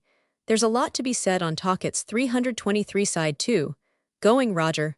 Well, I shall be able to look in on you now in a few days. Remember me to Madge, goodbye. Boylston rose also, and Campton remained alone with his son. Remember me to Madge. That was the way in which the modern young man spoke of his beloved to his beloved's proprietor. There had not been a shadow of constraint in George's tone, and now, glancing at the door which had closed on Mr. Talcott, he merely said, as if apostrophizing the latter's neat back, Poor devil, he's torn to pieces with it. With what? Asked Campton, startled. Why, with Boylston's preparedness, wanting to do the proper thing, and never before having had to decide between anything more vital than straight or turn-down collars. It's playing the very deuce with him. His eyes grew thoughtful. Was he going to pronounce Mrs. Talcott's name at last? But no, he wandered back to her husband. Poor little ass, of course he'll decide against. He shrugged his shoulders. And Boylston's just as badly torn in the other direction. Boylston! Yes, knowing that he wouldn't be taken himself, on account of his bad heart and his blind eyes, and wondering if, in spite of his disabilities, he's got the 324 right to preach to all these young chaps here who hang on his words like the gospel. One of them taunted him with it the other day. The cur. Yes, and ever since, of course, Boylston's been twice as fierce, and overworking himself to calm his frenzy. The men who can't go are all like that, when they know it's their proper work. It isn't everybody's billet out there. I've learnt that since I've had a look at it, but it would be Boylston's if he had the health, and he knows it, and that's what drives him wild. George looked at his father with a smile. You don't know how I thank my stars that there weren't any problems for me, but just a plain job that picked me up by the collar and dropped me down where I belonged. He reached for another cigarette. Old Adele's coming presently. Do you suppose we could rake up some fresh tea? He asked. Roman 29. Coming out of the unlit rainy March night, it was agreeable but almost startling to Campton to enter Mrs. Talcott's drawing room. In the softness of shaded lamplight, against curtains closely drawn, young women dressed with extravagant elegance chatted with much-decorated officers in the New Horizon uniform, with here and there among them an elderly civilian head, such as Harvey Mayhew's silvery 325 thatch and the square rapacious skull of the newly knighted patriot, Sir Cyril Georgenstein. Campton had gone to Mrs. Talcott's that afternoon because she had lent her apartment to the Friends of French Art, who were giving a concert organized by Miss Anthony and Emil Davril, with Mme. de Dolmetsch's pianist as their leading performer. It would have been ungracious to deprive the indefatigable group of the luster they fancied Campton's presence would confer, and he was not altogether sorry to be there. He knew that George had promised Miss Anthony to come, and he wanted to see his son with Mrs. Talcott. An abyss seemed to divide this careless throng of people, so obviously assembled for their own pleasure, the women to show their clothes, the men to admire them, from the worn, preoccupied audiences of the first war charity entertainments. The war still raged. Wild hopes had given way to dogged resignation. Each day added to the sum of public anguish and private woe. But the strain had been too long, the tragedy too awful. The idle and the useless had reached their emotional limit, and once more they dressed and painted, smiled, gossiped, flirted as though the long agony were over. On a sofa stacked with orange velvet cushions, Mme. de Dolmetsch reclined in a sort of serpent coil of flexible gray-green hung with strange amulets. Her eyes, 326 in which fabulous islands seemed to dream, were fixed on the bushy-haired young man at the piano. Close by, upright and tight-waisted, sat the Marquise de Tranlay, her mourning veil thrown back from a helmet-like hat. She had planted herself in a Louis Philippe armchair, as if appealing to its sturdy frame to protect her from the anarchy of Mrs. Talcott's furniture, and beside her was the daughter for whose sake she had doubtless come, a frowning beauty who, in spite of her dowdy dress and ugly boots, somehow declared herself as having already broken away from the maternal tradition. Mme. de Tranlay's presence in that drawing-room was characteristic enough. It meant, how often one heard it nowadays, that mothers had to take their daughters wherever there was a chance of their meeting young men, and that such chances were found only in the few foreign houses where discreetly, almost clandestinely, entertaining had been resumed. You had to take them there, Mme. de Tranlay's look seemed to say, because they had to be married, the sooner the better in these wild times, with all the old barriers down. And because the young men were growing so tragically few, and the competition was so fierce. And because in such emergencies a French mother, whose first thought is always for her children, must learn to accept, even to seek, propinquities from which her inmost soul, and all the ancestral souls within her, would normally recoil. 327 Campton remembered her gallant attitude on the day when, under her fresh crepe, she had rebuked Mrs. Brandt's despondency. But how she hates it here, how she must loathe sitting next to that woman, he thought, and just then he saw her turn toward Mme. de Dolmetsch with a stiff bend from the waist, and heard her say in her most conciliatory tone, "Your great friend, the rich American, cheer Madame, the benefactor of France. We should so like to thank him, Claire and I, for all he is doing for our country. Beckoned to by Mme. De Dolmetsch, Mr. Mayhew, all pink and silver and prominent pearl scarfpin, bowed before the Tranlay ladies while the Marquise deeply murmured, "We are grateful, we shall not forget." And Mademoiselle de Tranlay, holding him with her rich gaze, added in fluent English, "Mamma hopes you'll come to tea on Sunday, with no one but my uncle the Duc de Montlhéry, so that we may thank you better than we can hear." Great women, Campton mused. He was still watching Mme. de Tranlay's dauntless mask when her glance deserted the gratified Mayhew to seize on a younger figure. It was that of George, who had just entered. Mme. de Tranlay, with a quick turn, caught Campton's eye, greeted him with her trenchant cordiality, and asked, in a voice like the pounce of talons, "The young officer who has the Legion 328 of honor, the one you just nodded to with reddish hair and his left arm in a sling, French, I suppose, from his uniform, and yet, yes, talking to Mrs. Talcott. Can you tell me?" "My son," said Campton with satisfaction. The effect was instantaneous, though Mme. de Tranlay kept her radiant steadiness. "How charming, and after a proper interval. But Claire, my child, we've not yet spoken to Mrs. Brant, whom I see over there." And she steered her daughter swiftly toward Julia. Campton's eyes returned to his son. George was still with Mrs. Talcott, but they had only had time for a word or two before she was called away to seat an important dowager. In that moment, however, the father noted many things. George, as usual nowadays, kept his air of guarded kindliness, though the blue of his eyes grew deeper, but Mrs. Talcott seemed bathed in light. It was such a self-revelation that Campton's curiosity was lost in the artist's abstract joy. "If I could have painted her like that," he thought, reminded of having caught Mme. de Dolmetsch transfigured by fear for her lover, but an instant later he remembered. "Poor little thing," he murmured. Mrs. Talcott turned her head as if his thought had reached her. Oh yes, come and let me tell you all about it." Her eyes entreated him, but Mayhew and Sir Cyril Georgenstein were between them. 329 George. Mrs. Brant called, and across the intervening groups Campton saw his son bowing to the Marquise de Tranlay. Mme. de Dolmetsch jumped up, her bracelets jangling like a prompter's call. "Silence," she cried. The ladies squeezed into their seats, the men resigned themselves to doorposts and window embrasures, and the pianist attacked Stravinsky. "Dancing?" Campton heard his hostess answering someone. No, not quite yet, I think, though in London already. Oh, just for the officers on leave, of course. Poor darlings, why shouldn't they? But today, you see, it's for a charity." Her smile appealed to her hearer to acknowledge the distinction. The music was over, and scanning the groups at the tea tables, Campton saw Adele and Emil. Davriel squeezed away in the remotest corner of the room. He took a chair at their table, and Boylston presently blinked his way to them through the crowd. They seemed, all four, more like unauthorized intruders on the brilliant scene than its laborious organizers. The entertainment, escaping from their control, had speedily reverted to its true purpose of feeding and amusing a crowd of bored and restless people, and the little group recognized the fact and joked over it in their different ways.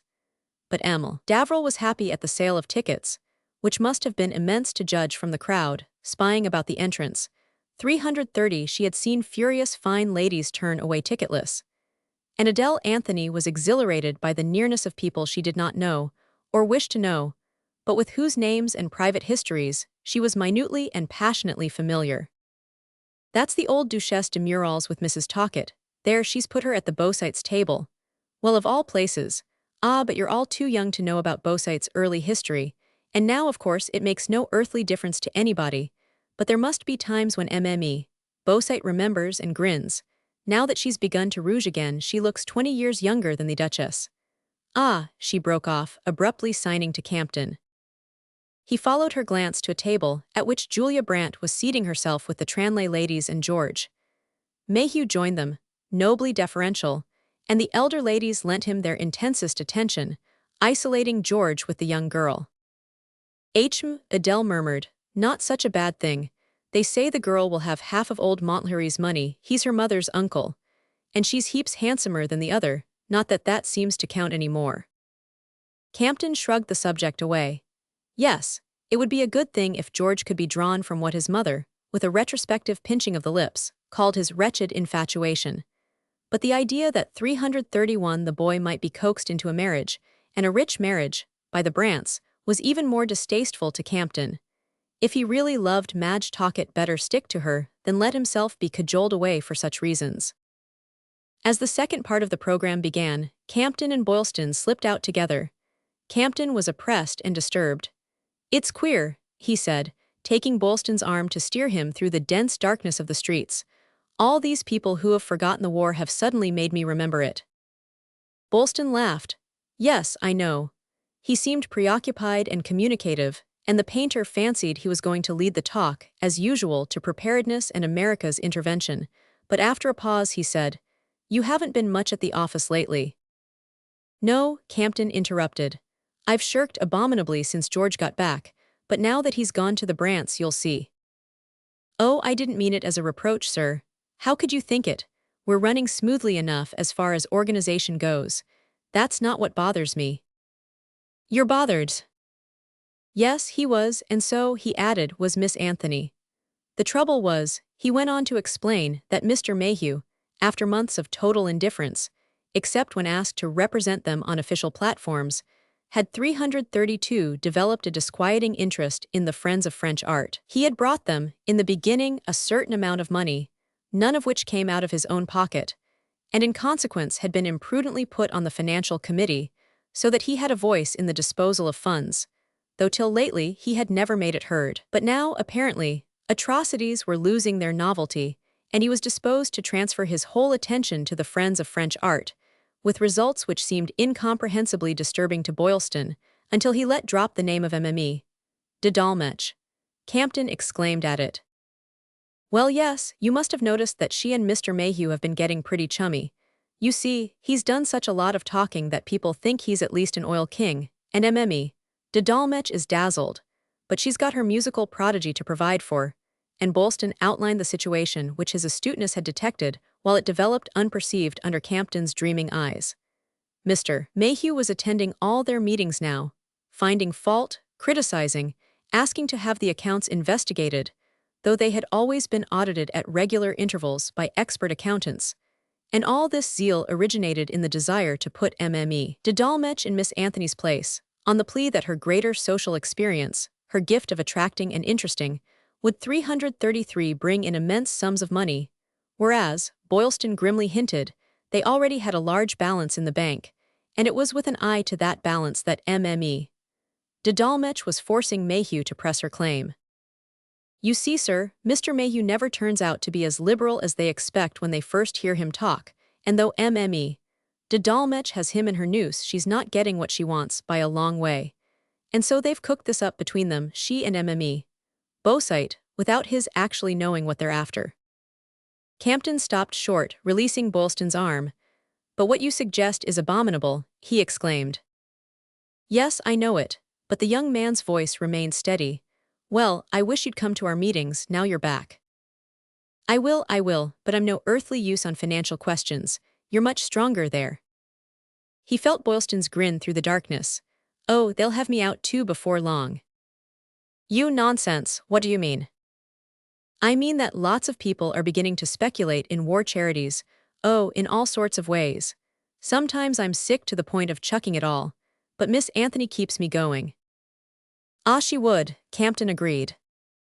As he walked home, his mind was burdened with 334 Boylston's warning. It was not merely the affair itself, but all it symbolized that made his gorge rise, made him, as Boylston said, sick to the point of wanting to chuck it all, to chuck everything connected with this hideous world that was dancing and flirting and money-making on the great red mounds of dead.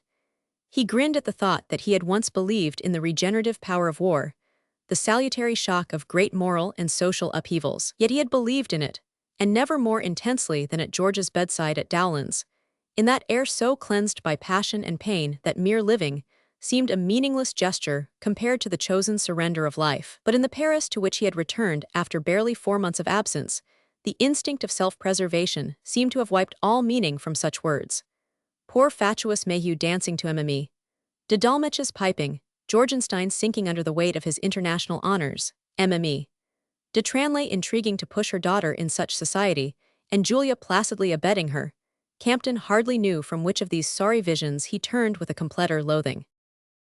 There were still the others, to be sure, the huge obscure majority. Out there in the night, the millions giving their lives for this handful of trivial puppets, and here in Paris, and everywhere in every country, men and women toiling unweariedly to help and heal. 335. But in Mrs. Talcott's drawing room both fighters and toilers seemed to count as little in relation to the merrymakers as Miss Anthony and Emil Davril in relation to the brilliant people who had crowded their table into the obscurest corner of the room. XXX.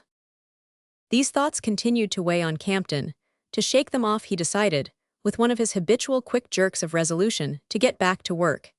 He knew that George would approve, and would perhaps be oftener with him if he had something interesting on his easel. Sir Cyril Georgenstein had suggested that he would like to have his portrait finished, with the Legion of Honor added to his lapel, no doubt. And Harvey Mayhew, rosy and embarrassed, had dropped in to hint that, if Campton could find time to do a charcoal head, just one of those brilliant sketches of his, of the young musical genius in whose career their friend Mme. de Dolmetsch was so much interested. But Campton had cut them both short. He was not working, he had no plans for the present, and in truth he had not thought even of attempting a portrait of George. The impulse had come to him once as he sat by the boy's bed, but the face was too incomprehensible. He should have to learn and unlearn too many things first. At last, one day, it occurred to him to make a study 336 of Mme. Lebel. He saw her in charcoal. Her simple, unquestioning anguish had turned her old face to sculpture. Campton set his canvas on the easel and started to shout for her down the stairs, but as he opened the door he found himself face to face with Mrs. Talcott. "Oh," she began at once in her breathless way, "you're here. The old woman downstairs wasn't sure, and I couldn't leave all this money with her, could I?" "Money's what money?" he echoed. She was very simply dressed, and a veil, drooping low from her hat brim, gave to her overeager face a shadowy youthful calm. "I may come in?" she questioned, almost timidly, and as Campton let her pass she added, "The money from the concert, of course, heaps and heaps of it. I'd no idea we'd made so much, and I wanted to give it to you myself." She shook a bulging bag out of her immense muff, while Campton continued to stare at her. "I didn't know you went out so early," he finally stammered, trying to push a newspaper over the disordered remains of his breakfast. She lifted interrogative eyebrows. "That means that I'm in the way." "No, but why did you bring that money here?" She looked surprised. "Why not? Aren't you the head, the real head of the committee, and wasn't 337 the concert given in my house?" Her eyes rested on him with renewed timidity. "Is it disagreeable to you to see me?" she asked. "Disagreeable, my dear child, no." He paused, increasingly embarrassed. What did she expect him to say next? To thank her for having sent him the orderly's letter? It seemed to him impossible to plunge into the subject uninvited. Surely it was for her to give him the opening if she wished to. "Well, no," she broke out. "I've never once pretended to you, have I? The money's a pretext. I wanted to see you here alone with no one to disturb us." Campton felt a confused stirring of relief and fear. All his old dread of scenes, commotions, disturbing emergencies, of anything that should upset his perpetually vibrating balance, was blent with the passionate desire to hear what his visitor had to say. It was good of you to think of sending us that letter," he faltered. She frowned in her anxious way and looked away from him. "Afterward, I was afraid you'd be angry." "Angry? How could I?" He groped for a word. "Surprised? Yes, I knew nothing about you and—" "Not even that it was I who bought the sketch of him, the one that Leonce Black sold for you last year." The blood rushed to Campton's face. Suddenly he 338 felt himself trapped and betrayed. You've got that sketch." The thought was somehow intolerable to him. "Ah, now you are angry," Mrs. Talcott murmured.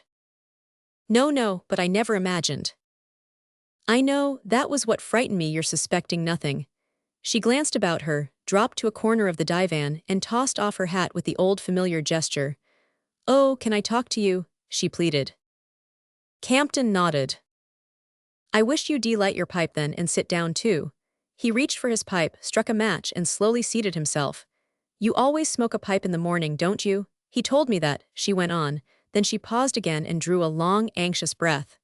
"Oh, he's so changed. I feel as if I didn't know him any longer, do you? Campton looked at her with deepening wonder. This was more surprising than discovering her to be the possessor of the picture. He had not expected Deep to call on too deep in their talk. I'm not sure that I do, he confessed. Her fidgeting eyes deepened and grew quieter. Your saying so makes me feel less lonely, she sighed, half to herself. But has he told you nothing since he came back, really nothing? Nothing, after all, how could he? I mean without indiscretion. 339, indiscretion. Oh, she shrugged the word away with half a smile, as though such considerations belonged to a prehistoric order of things. Then he hasn't even told you that he wants me to get a divorce. A divorce? Campton exclaimed. He sat staring at her as if the weight of his gaze might pin her down, keep her from fluttering away and breaking up into luminous splinters. George wanted her to get a divorce, wanted therefore to marry her. His passion went as deep for her as that, too deep, Campton conjectured, for the poor little ephemeral creature, who struck him as wriggling on it like a butterfly impaled. Please tell me, he said at length. And suddenly, in short inconsequent sentences, the confession poured from her. George, it seemed, during the previous winter in New York, when they had seen so much of each other, had been deeply attracted, had wanted everything, and at once. And there had been moments of tension and estrangement, when she had been held back by scruples she confessed she no longer understood, inherited prejudices, she supposed, and when her reluctance must have made her appear to be trifling, whereas, really it was just that she could. So they had gone on for several months, with the usual emotional ups and downs, till he had left for Europe to join his father. And when they had 340 parted, she had given him the half-promise that if they met abroad during the summer she would perhaps. After all. Then came the war. George had been with her during those few last hours in Paris, and had dined with her and her husband, had Campton forgiven her. The night before he was mobilized. And then, when he was gone, she had understood that only timidity, vanity, the phantom barriers of old terrors and traditions, had prevented her being to him all that he wanted. She broke off abruptly, put in a few conventional words about an ill-assorted marriage, and never having been really understood. And then, as if guessing that she was on the wrong tack, jumped up, walked to the other end of the studio, and turned back to Campton with the tears running down her ravaged face. And now he says he won't have me, she lamented. Won't have you, but you tell me he wants you to be divorced. She nodded, wiped away the tears, and in so doing stole an unconscious glance at the mirror above the divan. Then, seeing that the glance was detected, she burst into a sort of sobbing laugh. My nose gets so dreadfully red when I cry, she stammered. Campton took no notice and she went on. A divorce, 341 yes. And unless I agree to marry him, we're never to be anything but friends. That's what he says. Yes, oh we've been all in and out of it 100 times. She pulled out a gold mesh bag, and furtively restored her complexion, as Mrs. Brant had once done in the same place. Campton sat still, considering. He had let his pipe go out. Nothing could have been farther from the revelation he had expected, and his own perplexity was hardly less great than his visitor's. Certainly it was not the way in which young men had behaved in his day, nor, evidently, had it been George's before the war. Finally he made up his mind to put the question, and talk it. She burst out at once. Ah, that's what I say, it's not so simple. What is? Breaking up all one's life. She paused with a deepening embarrassment. Of course Roger has made me utterly miserable, but then I know he really hasn't meant to. Have you told George that? Yes, but he says we must first of all be above board. He says he sees everything differently now. That's what I mean when I say that I don't understand 340 to him. He says love's not the same kind of feeling to him that it was. There's something of Meredith's that he quotes. I wish I could remember it. Something about a mortal lease. Good Lord, Campton groaned, not so much at the hopelessness of the case as at the hopelessness of quoting Meredith to her. After a while he said abruptly, You must forgive my asking, but things change sometimes, they change imperceptibly. Do you think he's as much in love with you as ever? He had been half afraid of offending her, but she appeared to consider the question impartially and without a shadow of resentment. Sometimes I think more, because in the beginning it wasn't meant to last, and now, if he wants to marry me, oh, I wish I knew what to do. Campton continued to ponder. There's one more question, since we're talking frankly, what does Talcott know of all this? She looked frightened. Oh, nothing, nothing. And you've no idea how he would take it. She examined the question with tortured eyebrows, and at length, to Campton's astonishment, brought out, magnificently. He'd be generous, you mean, but it would go hard with him. Oh, dreadfully, dreadfully. She seemed to need the assurance to restore her shaken self-approval. 343. Campton rose with a movement of pity and laid his hand on her shoulder. My dear child, if your husband cares for you, give up my son. Her face fell and she drew back. Oh, but you don't understand, not in the least, it's not possible, it's not moral. You know I'm all for the new morality. First of all, we must be true to self. She paused and then broke out. You tell me to give him up because you think he's tired of me, but he's not, I know he's not. It's his new ideas that you don't understand, any more than I do.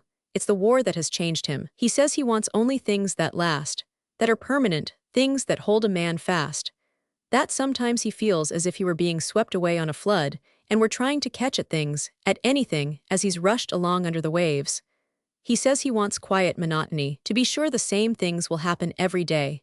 When we go out together, he sometimes stands for a quarter of an hour and stares at the same building, or at the Seine under the bridges. But he's happy, I'm sure. I've never seen him happier.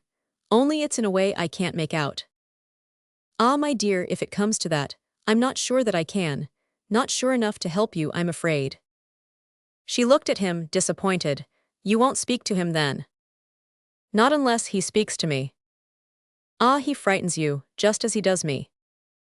344. She pulled her hat down on her troubled brow, gathered up her furs, and took another sidelong peep at the glass. Then she turned toward the door. On the threshold she paused and looked back at Campton. Don't you see, she cried, that if I were to give George up he'd get himself sent straight back to the front? Campton's heart gave an angry leap. For a second he felt the impulse to strike her, to catch her by the shoulders and bundle her out of the room. With a great effort he controlled himself and opened the door. You don't understand, you don't understand. She called back to him once again from the landing. Madge Talcott had asked him to speak to his son. He had refused, and she had retaliated by planting that poisoned shaft in him. But what had retaliation to do with it? She had probably spoken the simple truth, and with the natural desire to enlighten him. If George wanted to marry her, it must be, since human nature, though it might change its vocabulary, kept its instincts.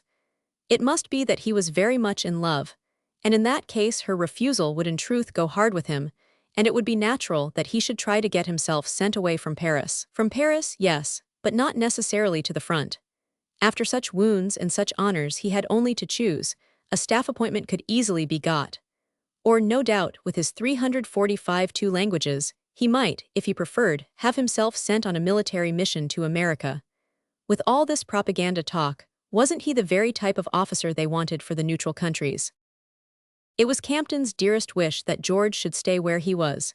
He knew his peace of mind would vanish the moment his son was out of sight. But he suspected that George would soon weary of staff work, or of any form of soldiering at the rear, and try for the trenches if he left Paris. Whereas, in Paris, Madge Talcott might hold him, as she had meant his father to see. The first thing, then, was to make sure of a job at the War Office. Campton turned and tossed like a sick man on the hard bed of his problem. To plan, to scheme, to plot and circumvent. Nothing was more hateful to him. There was nothing in which he was less skilled. If only he dared to consult Adele Anthony. But Adele was still incorrigibly warlike, and her having been in George's secret while his parents were excluded from it left no doubt as to the side on which her influence would bear. She loved the boy, Campton sometimes thought, even more passionately than his mother did. But how did the old song go? She loved honor, or her queer conception of it, more. Ponder as he would, he could not picture her, even now, lifting a finger to keep George back. 346. Campton struggled all the morning with these questions. After lunch, he pocketed Mrs. Talcott's money-bag and carried it to the Palais Royal, where he discovered Harvey Mayhew in confabulation with Mme. Beausite, who still trailed her ineffectual beauty about the office. The painter thought he detected a faint embarrassment in the glance with which they both greeted him. "Hallo, Campton, looking for our good friend Bolston. He's off duty this afternoon, Mme. Beausite tells me, as he is pretty often in these days, I've noticed, Mr. Mayhew sardonically added. In fact, the office has rather been left to run itself lately. Of course our good Miss Anthony is absorbed with her refugees, gives us but a divided allegiance. And Boylston, well, young men, of course it's been a weary pull for him. By the way, my dear fellow, Mr. Mayhew continued as Campton appeared about to turn away, I called at Mrs. Talcott's just now to ask for the money from the concert. A good round sum, I hear it is, and she told me she'd given it to you. Have you brought it with you? If so, MME. Beausite here would take charge of it. MME, Beausite turned her great resigned eyes on the painter. Mr. Campton knows I'm very careful. I will lock it up till his friends return. Now that Mr. Boylston is so much away, I very often have such responsibilities. 347 Campton's eyes returned her glance, but he did not waver. Thanks so much, but as the sum is rather large, it seems to me the bank's the proper place. Will you please tell Boylston I've deposited it? Mr. Mayhew's benevolent pink turned to an angry red.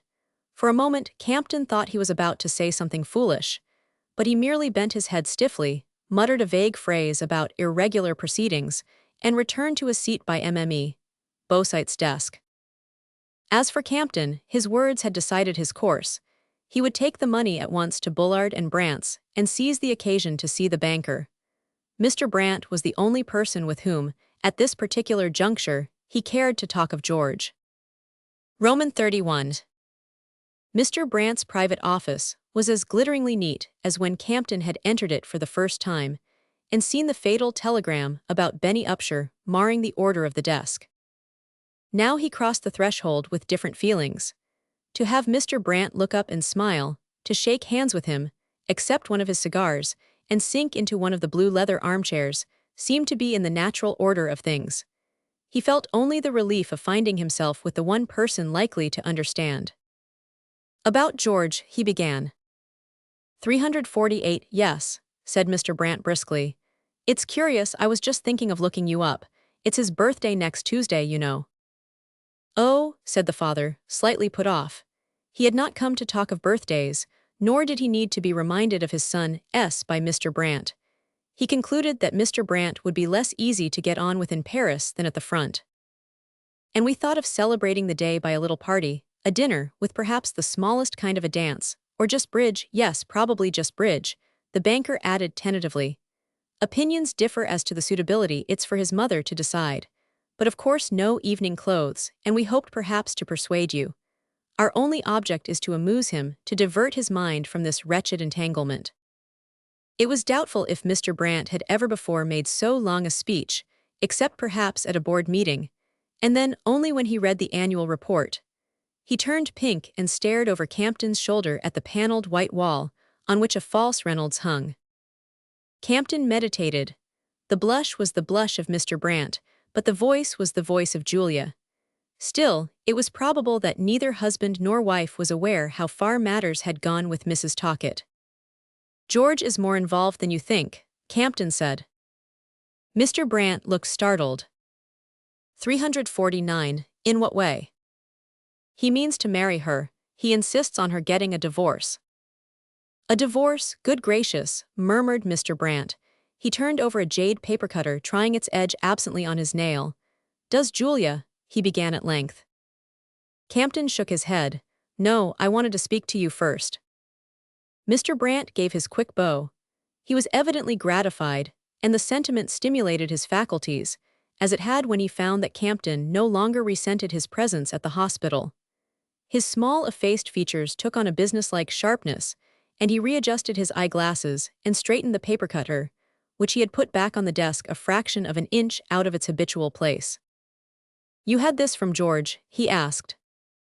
No, from her. She's been to see me. She doesn't want to divorce. She's in love with him, in her way that is, but she's frightened. And that makes him the more eager.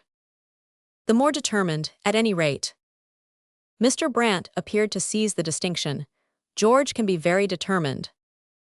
Yes, I think his mother ought to be made to understand that all this talk about a wretched entanglement isn't likely to make him any less so. 350 Mr. Brant's look seemed to say that making Julia understand had proved a no less onerous task for his maturity than for Campton's youth. If you don't object, perhaps the matter might, for the present, continue to be kept between you and me. he suggested. Oh, by all means. What I want, Campton pursued, is to get him out of this business altogether. They wouldn't be happy they couldn't be. She's too much like, he broke off, frightened at what he had been about to say. Too much, he amended, like the usual fool of a woman that every boy of George's age thinks he wants simply because he can't get her. And you say she came to you for advice. She came to me to persuade him to give up the idea of a divorce. Apparently she's ready for anything short of that. It's a queer business. She seems sorry for Talcott in a way. Mr. Brant marked his sense of the weight of this by a succession of attentive nods.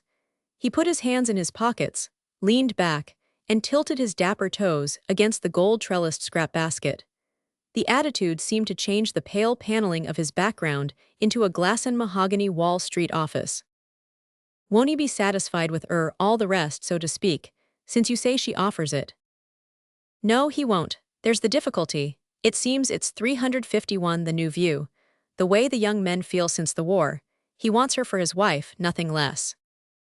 Ah, he respects her, murmured Mr. Brant, impressed, and Campton reflected that he had no doubt respected Julia. And what she wants is to get you to persuade him to accept less. Well, something of the sort. Mr. Brant sat up and dropped his heels to the floor. Well then don't, he snapped. Don't. Persuade her, on the contrary, to keep him hoping, to make him think she means to marry him. Don't you see? Mr. Brant exclaimed, almost impatiently. Don't you see that if she turns him down definitely he'll be scheming to get away, to get back to the front, the minute his leave is over? Tell her that, appeal to her on that ground. Make her do it. She will if she's in love with him, and we can't stop him from going back, not one of us. He's restless here already, I know that. Always talking about his men, saying he's got to get back to them. The only way is to hold him by this girl. She's the very influence we need. He threw it all out in sharp, terse phrases, as a businessman might try to hammer facts about an investment into the bewildered brain of an unpractical client. Campton felt the blood rising to his forehead, not so 352 much in anger at Mr. Brant, as at the sense of his own inward complicity. There's no earthly reason why George should ever go back to the front, he said. None whatever. We can get him any staff job he chooses. His mother's already got the half-promise of a post for him at the War Office. But you'll see, we can't stop him. Did we before? There's only this woman who can do it. Campton looked over the banker's head at the reflection of the false Reynolds in the mirror. That anyone should have been fool enough to pay a big price for such a pat fraud seemed to him as incomprehensible as his own present obtuseness seemed to the banker. You do see, don't you? Argued Mr. Brant anxiously. Oh, I suppose so. Campton slowly got to his feet. The adroit brushwork of the forged picture fascinated him, and he went up to look at it more closely. Mr. Brant pursued him with a gratified glance. Ah, you're admiring my Reynolds. I paid a thumping price for it, but that's always my principle. Pay high but get the best, it's a better investment. Just so, Campton assented dully. Mr. Brant seemed suddenly divided from him by the whole width of the gulf between that daub on the wall and a real Reynolds. They had nothing more to say to each other, nothing 353 whatever. Well, goodbye. He held out his hand. Think it over, Mr. Brant called out after him as he enfiladed the sumptuous offices, a medalled veteran holding back each door. It was not until Campton was back at Montmartre, and throwing off his coat to get into his old studio clothes, that he felt in his pocket the weight of the forgotten concert money. It was too late in the day to take it back to the bank, even if he had had the energy to retrace his steps, and he decided to hand the bag over to Boylston, with whom he was dining that night to meet the elder Dastry, home on a brief leave from his ambulance.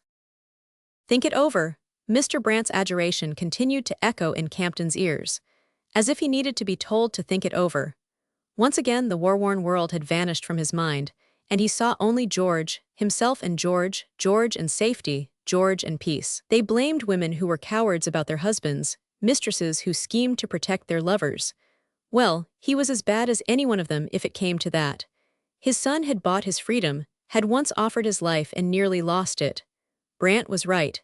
At all costs they must keep him from rushing back into that hell. That Mrs. Talcott should be the means of securing 354 his safety was bitter enough. This trivial barren creature to be his all, It seemed the parody of Campton's own youth. And Julia, after all, had been only a girl when he had met her, inexperienced and still malleable. A man less absorbed in his art, less oblivious of the daily material details of life, might conceivably have made something of her. But this little creature, with her farrago of false ideas, her vanity, her restlessness, her undisguised desire to keep George and yet not lose her world, had probably reached the term of her development and would trip on through an eternal infancy of fads and frenzies. Luckily, as Mr. Brant said, they could use her for the time, use her better, no doubt, than had she been a more finely tempered instrument. Campton was still pondering on these things as he set out for the restaurant where he had agreed to meet Boylston and Dastry. At the foot of his own stairs, he was surprised to run against Boylston under the porte-cochere. They gave each other a quick questioning look, as men did when they encountered each other unexpectedly in those days. "Anything up? Oh, the money, you've come for the money." Campton remembered that he had left the bag upstairs. "The money, haven't you heard? Louis Dastry's killed," said Boylston. They stood side by side in the doorway, while Campton's darkened mind struggled anew with the 355 mystery of fate. Almost every day now, the same readjustment had to be gone through. The cowering averted mind dragged upward and forced to visualize a new gap in the ranks, and summon the remaining familiar figures to fill it up and blot it out. And today this cruel gymnastic was to be performed for George's best friend, the elder Dastry's sole stake in life. Only a few days ago the lad had passed through Paris, just back from America, and in haste to rejoin his regiment. Alive and eager, throbbing with ideas, with courage, mirth, and irony, the very material France needed to rebuild her ruins and beget her sons. And now, struck down as George had been, not to rise like George. Once more the inner voice in Campton questioned distinctly, "Could you bear it?" And again he answered, "Less than ever." Aloud he asked, "Paul?" "Oh," he went off at once, to break the news to Louis, mother in the country. The boy was all Paul had left. Yes. What difference would it have made in the war, if he just stayed on at his job in America? Boylston did not answer, and the two stood silent, looking out unseeingly at the black empty street. There was nothing left to say nowadays when such blows fell, hardly anything left to feel, it sometimes seemed. 356.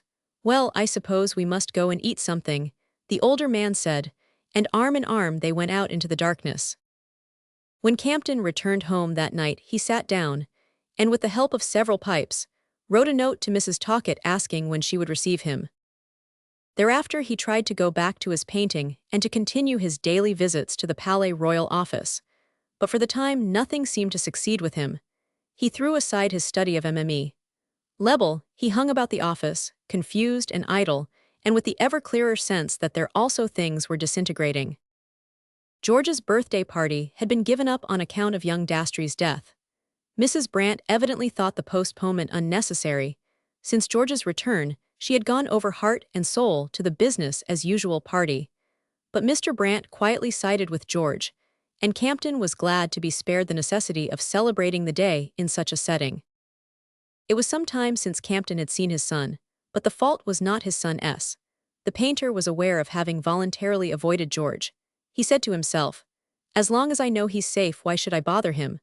But in reality, he did not feel himself to be fit company for anyone, and had even shunned poor Paul Dastry on the latter's hurried passage through 357 Paris, when he had come back from carrying the fatal news to young Dastry's mother. What on earth could Paul and I have found to say to each other? Campton argued with himself. For men of our age, there's nothing left to say nowadays. The only thing I can do is to try to work up one of my old studies of Louis. That might please him a little later on. But after one or two attempts, he pushed away that canvas too. At length one afternoon George came in. They had not met for over a week, and as George's blue uniform detached itself against the blurred tapestries of the studio, the north light modeling the fresh curves of his face, the father's heart gave a leap of pride. His son had never seemed to him so young and strong and vivid. George, with a sudden blush, took his hand in a long pressure. "I say, Dad, Madge has told me that you know about us and that you've persuaded her to see things as I do. She hadn't had a chance to speak to me of your visit till last night." Campton felt his color rising, but though his own part in the business still embarrassed him, He was glad that the barriers were down. I didn't want, George continued, still flushed and slightly constrained, to say anything to you about 358 all this till I could say, here's my wife. And now she's promised. She's promised. Thanks to you, your visit to her did it. She told me the whole thing yesterday. How she'd come here in desperation to ask you to help her to have her mind cleared up for her, and how you de-thought it all over and then gone to see her, and how wise and perfect you've been about it all. Poor child, if you knew the difference it's made to her. They were seated now, the littered table between them. Campton, his elbows on it, his chin on his hands, looked across at his son, who faced the light.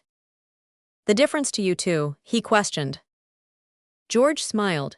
It was exactly the same detached smile which he used to shed on the little nurse who brought him his cocoa. Of course, now I can go back without worrying. He let the words fall as carelessly as if there were nothing in them to challenge attention. Go back? Campton stared at him with a blank countenance. Had he heard aright? The noise of a passing lorry suddenly roared in his ears like the guns of the front. Did you say, go back? George opened his blue eyes wide. Why, of course, as soon as ever I'm patched up, you didn't think. I thought you had the sense to realize that you've 359 done your share in one line, and that your business now is to do it in another. The same detached smile again brushed George's lips. But if I happen to have only one line?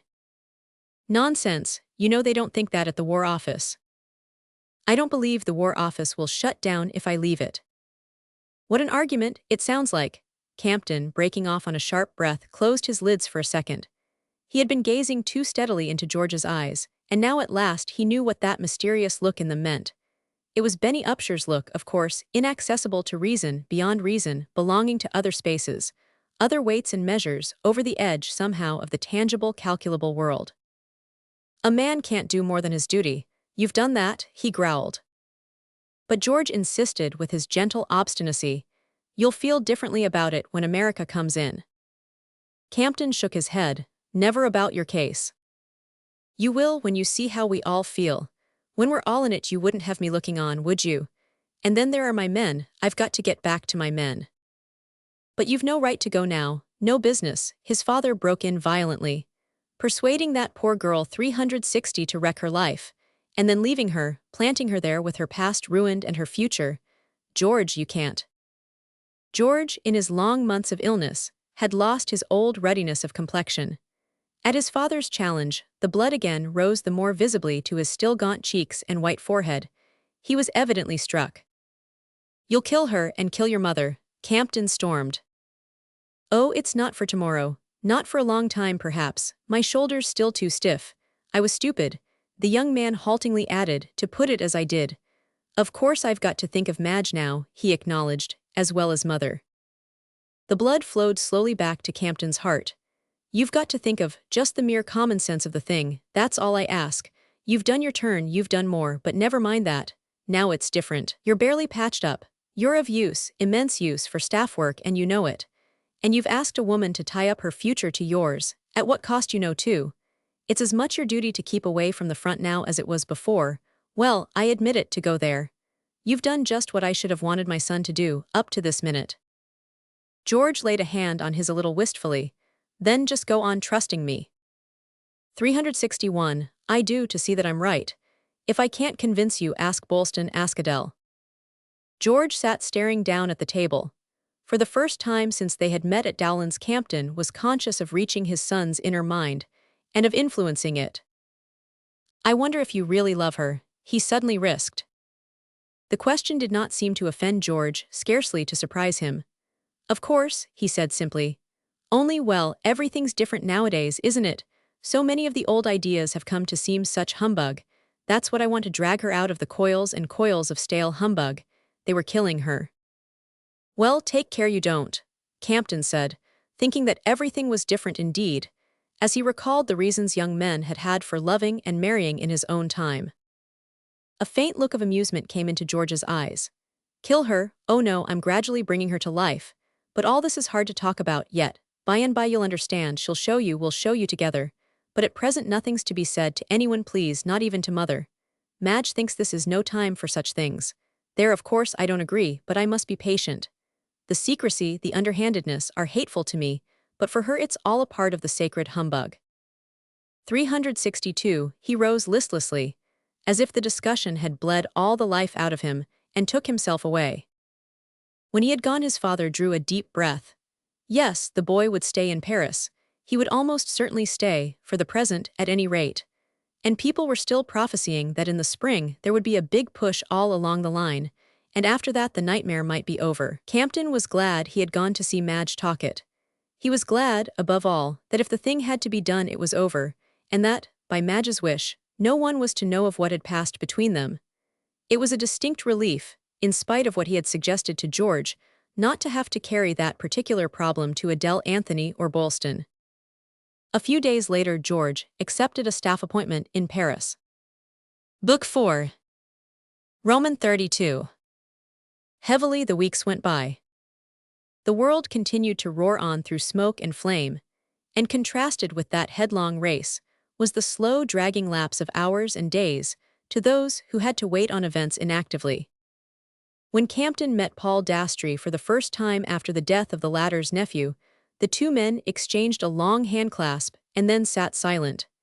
As Campton had felt from the first, there was nothing left for them to say to each other. If young men like Louis Dastry must continue to be sacrificed by hundreds of thousands to save their country, for whom was the country being saved? Was it for the wasp-waisted youths in sham uniforms who haunted the reawakening hotels and restaurants, in the frequent intervals between their ambulance trips to safe distances from the front, or for the elderly men like Dastry and Campton, who could only sit facing each other with the specter of the lost between them?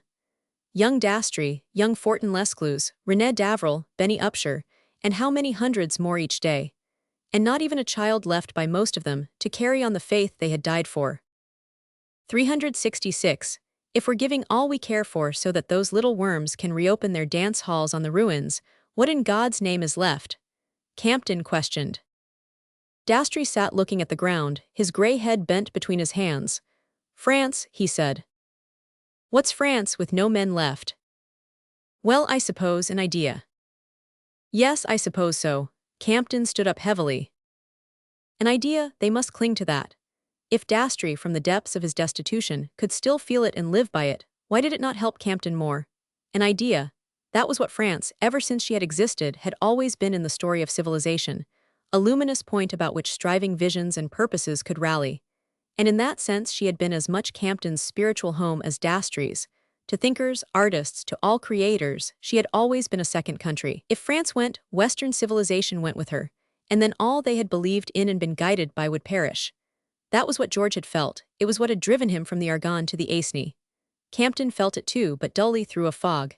His son was safe, yes, but too many other men's sons were dying. There was no spot where his thoughts could rest. There were moments when the sight of George, intact and immaculate, his arm at last out of its sling, rose before his father like a reproach. The feeling was senseless, but there it was. Whenever 367, the young man entered the room, Campton saw him attended by the invisible host of his comrades, the fevered, the maimed, and the dying. The Germans had attacked at Verdun. Horrible daily details of the struggle were pouring in. No one at the rear had really known, except in swift fitful flashes, about the individual suffering of the first months of the war.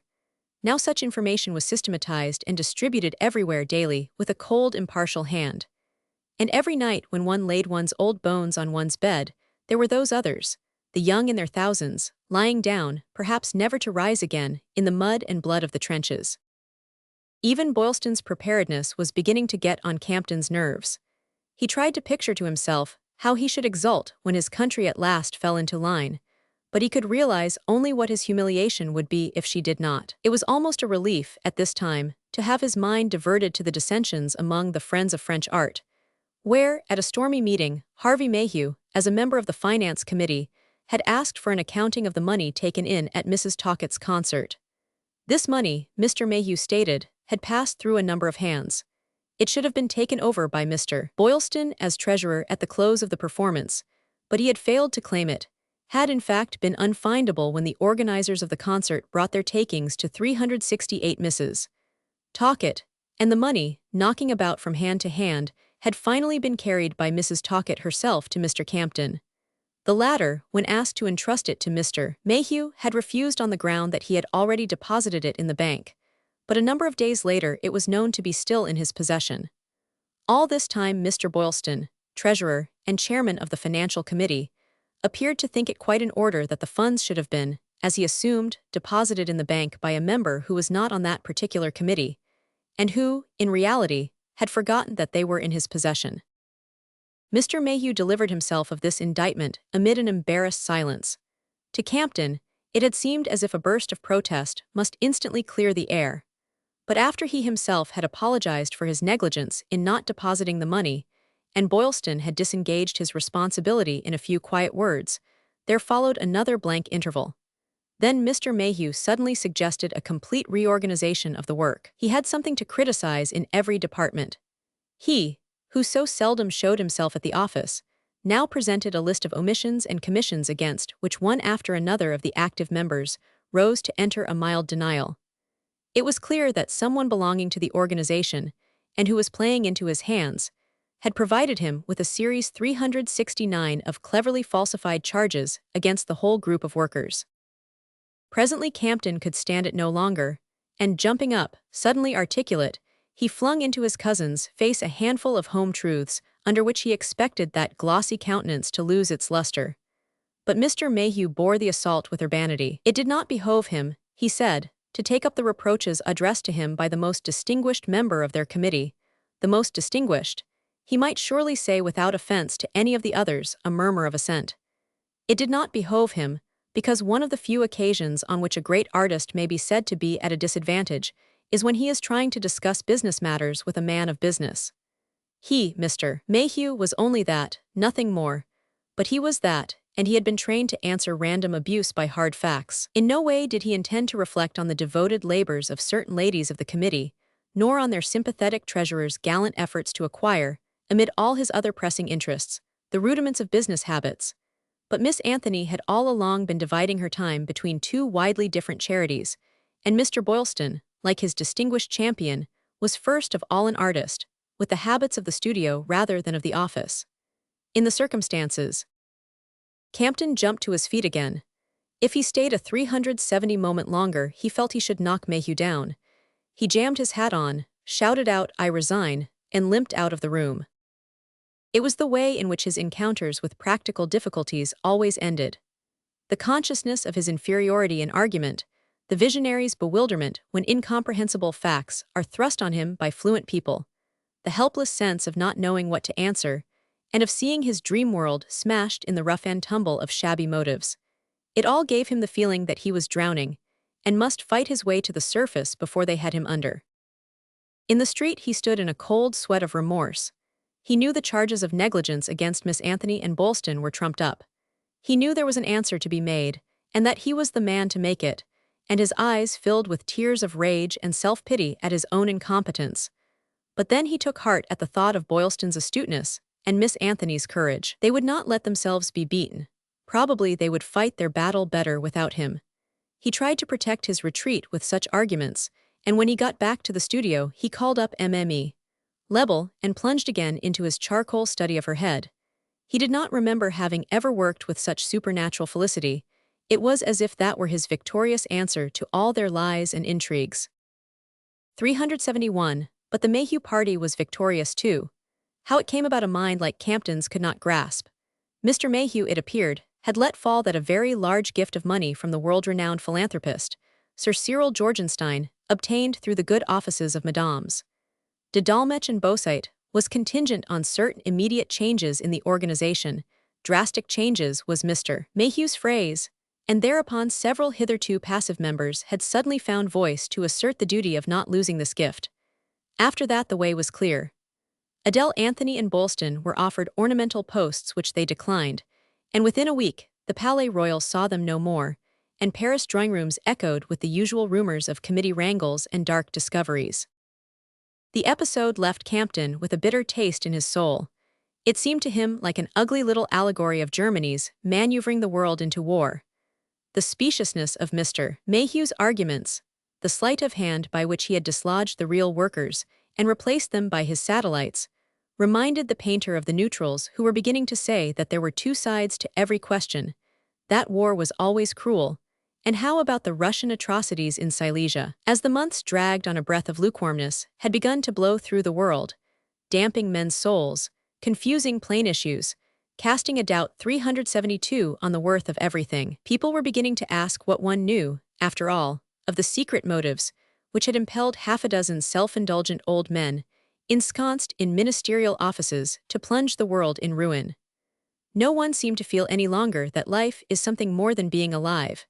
Apparently the only people not tired of the thought of death were the young men still pouring out to it in their thousands. Still those thousands poured, still the young died, still wherever Campton went he met elderly faces, known and unknown, disfigured by grief, shrunken with renunciation, and still the months wore on without result. One day in crossing the Tuileries, he felt the same soft sparkle which, just about a year earlier, had abruptly stirred the sap in him. Yes, it was nearly a year since the day when he had noticed the first horse-chestnut blossoms and been reminded by Mme.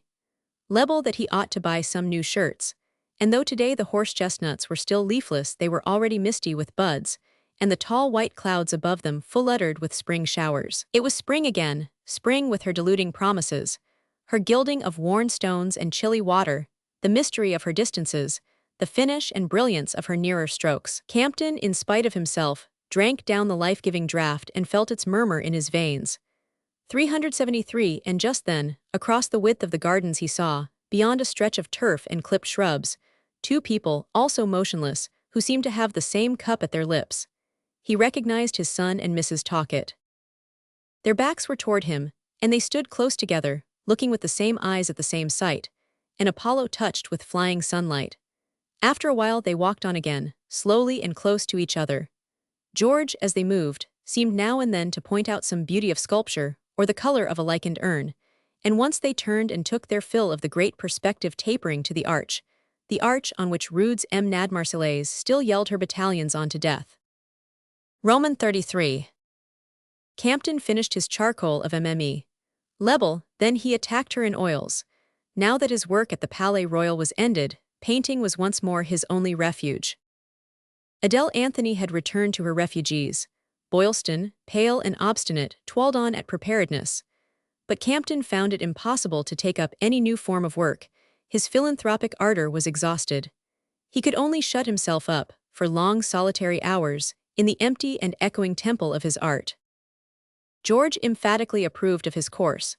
George 374 was as insistent as Mrs. Brandt on the duty of business as usual. But on the young man's lips the phrase had a different meaning. It seemed the result of that altered perspective which Campton was conscious of whenever, nowadays, he tried to see things as his son saw them. George was not indifferent, he was not callous, but he seemed to feel himself mysteriously set apart, destined to some other task for which he was passively waiting. Even the split among the friends of French art left him, despite of his admiration for Boylston, curiously unperturbed. He seemed to have taken the measure of all such ephemeral agitations, and to regard them with an indulgent pity which was worse than coldness. He feels that all we do is so useless, Campton said to Dastry. He's like a gardener watching ants rebuild their hill in the middle of a path, and knowing all the while that hill and path are going to be wiped out by his pick. Ah, they're all like that, Dastry murmured. Mme. Lebel came up to the studio every afternoon.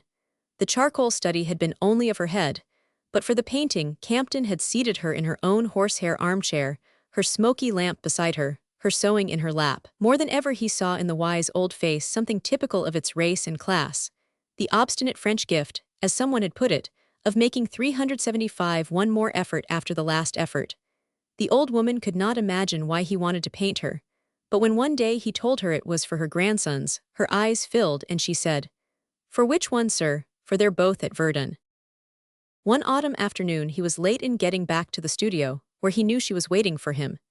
He pushed the door open, and there, in the beaten-down attitude in which he had once before seen her, she lay across the table, her cap awry, her hands clutching her sewing, and George kneeling at her side.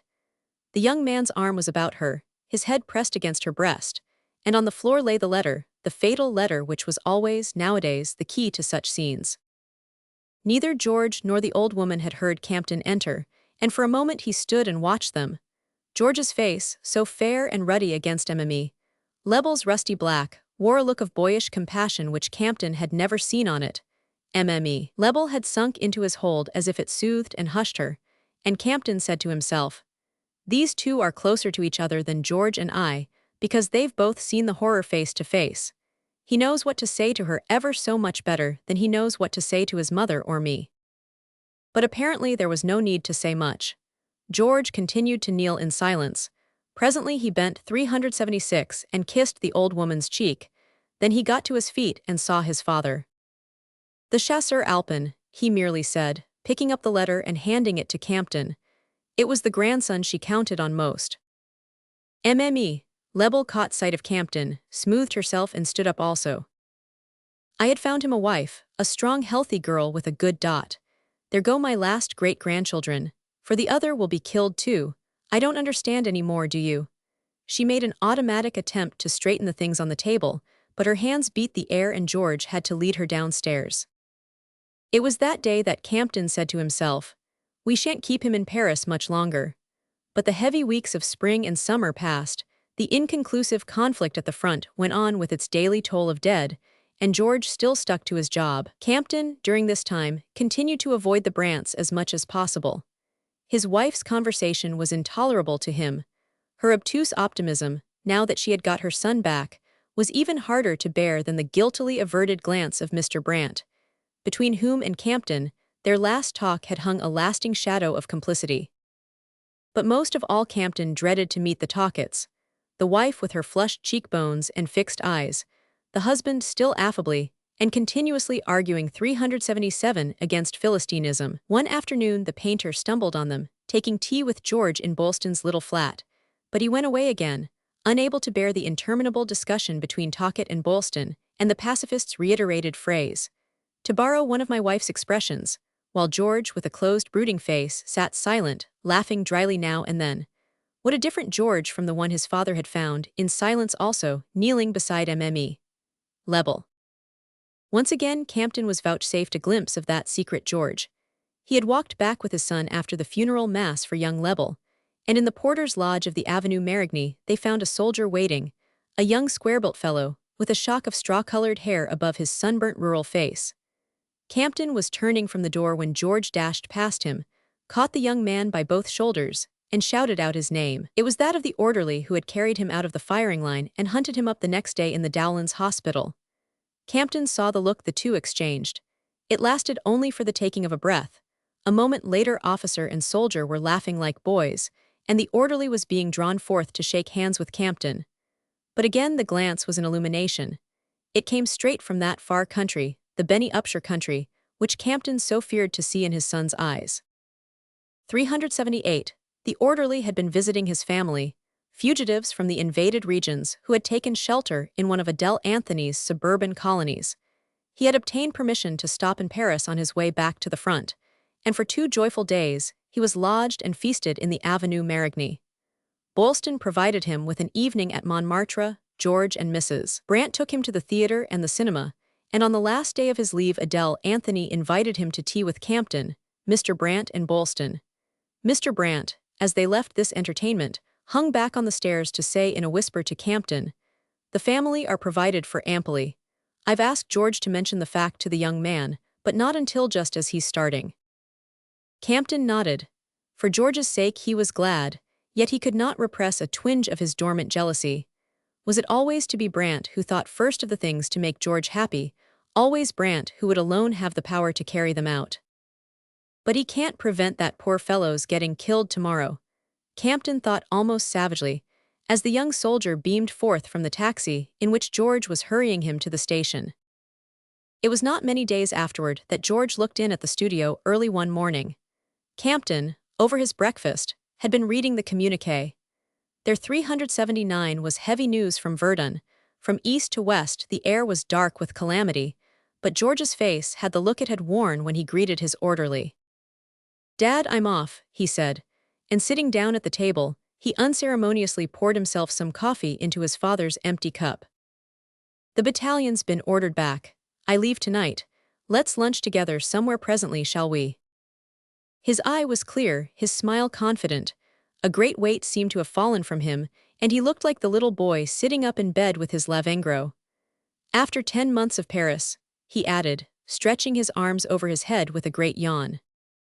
Yes, the routine, stammered Campton, not knowing what he said. Yet he was glad too. Yes, in his heart of hearts he knew he was glad, though as always happened, his emotion took him by the throat and silenced him.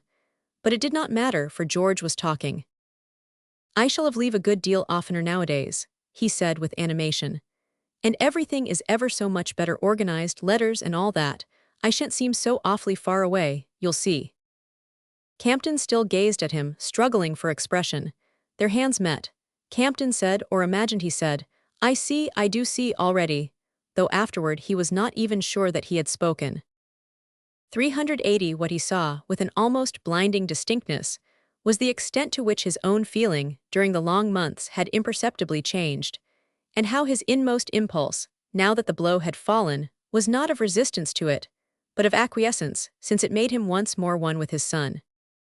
He would have liked to tell that to George, but speech was impossible. And perhaps, after all, it didn't matter. It didn't matter, because George understood. Their handclasp had made that clear, and an hour or two later they were lunching together almost gaily. Boylston joined them, and the three went on together to say goodbye to Adele Anthony. Adele, for once, was unprepared. It was almost a relief to Campton, who had winced in advance at the thought of her warlike attitude. The poor thing was far from warlike. Her pale eyes clung to George's in a frightened stare, while her lips, a little stiffly, repeated the stock phrases of good cheer. Such a relief. I congratulate you, getting out of all this paperassery and red tape. If I'd been you, I couldn't have stood Paris another minute. The only hopeful people left are at the front. It was the formula that sped every departing soldier. The day wore on. To Campton, its hours seemed as interminable, yet as rapid as those before his son's first departure, nearly 2 years earlier. George had begged his father to come in the evening to the Avenue Marigny, where he was dining with the Brants. It 381 was easier for Campton nowadays to fall in with such requests. During the months of George's sojourn in Paris, a good many angles had had their edges rubbed off. Besides, at that moment he would have done anything for his son again at last. In their handclasp that morning, the old George had come back to him, simple, boyish, just as he used to be, and Campton's dread of the future was lightened by a great glow of pride. In the Avenue Marigny dining room, the Brants and George were still sitting together about the delicate silver and porcelain. There were no flowers. Julia, always correct, had long since banished them as a superfluity. But there was champagne for George's farewell, and a glimpse of rich fare being removed. Mr. Brant rose to greet Campton. His concise features were drawn with anxiety, and with the effort to hide it. But his wife appeared to Campton curiously unperturbed, and the leave-taking was less painful and uselessly drawn out than he had expected. George and his father were to be sent to the station in Mr. Brant's motor. Campton, as he got in, remembered with a shiver the gray morning, before daylight, when the same motor had stood at the studio door, waiting to carry him to Dowland's. Between himself and his son, he seemed to see Mr. Brant's small, suffering profile. 382 To shake off the memory, he said. Your mother-s in wonderfully good form. I was glad to see she wasn't nervous. George laughed. No, Madge met her this morning at the new Clairvoyantes. It does them all a lot of good, he added, with his all-embracing tolerance. Campton shivered again. That universal smiling comprehension of George's always made him seem remoter than ever. It makes him seem so old, 1,000 years older than I am. But he forced an acquiescent laugh, and presently George went on. About Madge, you'll be awfully good to her, won't you, if I get smashed? My dear boy. There was another pause, and then Campton risked a question. Just how do things stand? I know so little after all. For a moment George seemed to hesitate. His thick fair eyebrows were drawn into a puzzled frown. I know, I've never explained it to you properly. I've tried to, but I was never sure that I could make you see. He paused and added quietly, I know now that she'll never divorce Talcott. You know, Campton exclaimed with a great surge of relief. She thinks she will, but I see that the idea still frightens her, and I've kept on using the divorce argument only as a pretext. 383 The words thrust Campton back into new depths of perplexity. A pretext? He echoed. My dear old dad, don't you guess? She's come to care for me awfully. If we'd gone all the lengths she wanted, and then I'd got killed, there would have been nothing on earth left for her. I hadn't the right, don't you see? We chaps haven't any futures to dispose of till this job we're in is finished. Of course, if I come back, and she can make up her mind to break with everything she's used to, we shall marry. But if things go wrong, I'd rather leave her as she is, safe in her little old rut. So many people can't live out of one, and she's one of them, poor child, though she's so positive she is. Campton sat chilled and speechless as the motor whirled them on through the hushed streets. It paralyzed his faculties to think that in a moment more they would be at the station. It's awfully fine, your idea, he stammered at length, awfully magnanimous, but he still felt the chill down his spine.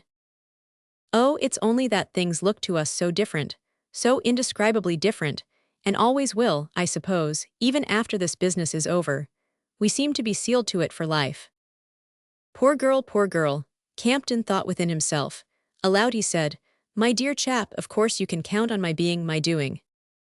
384 Of course, old dad.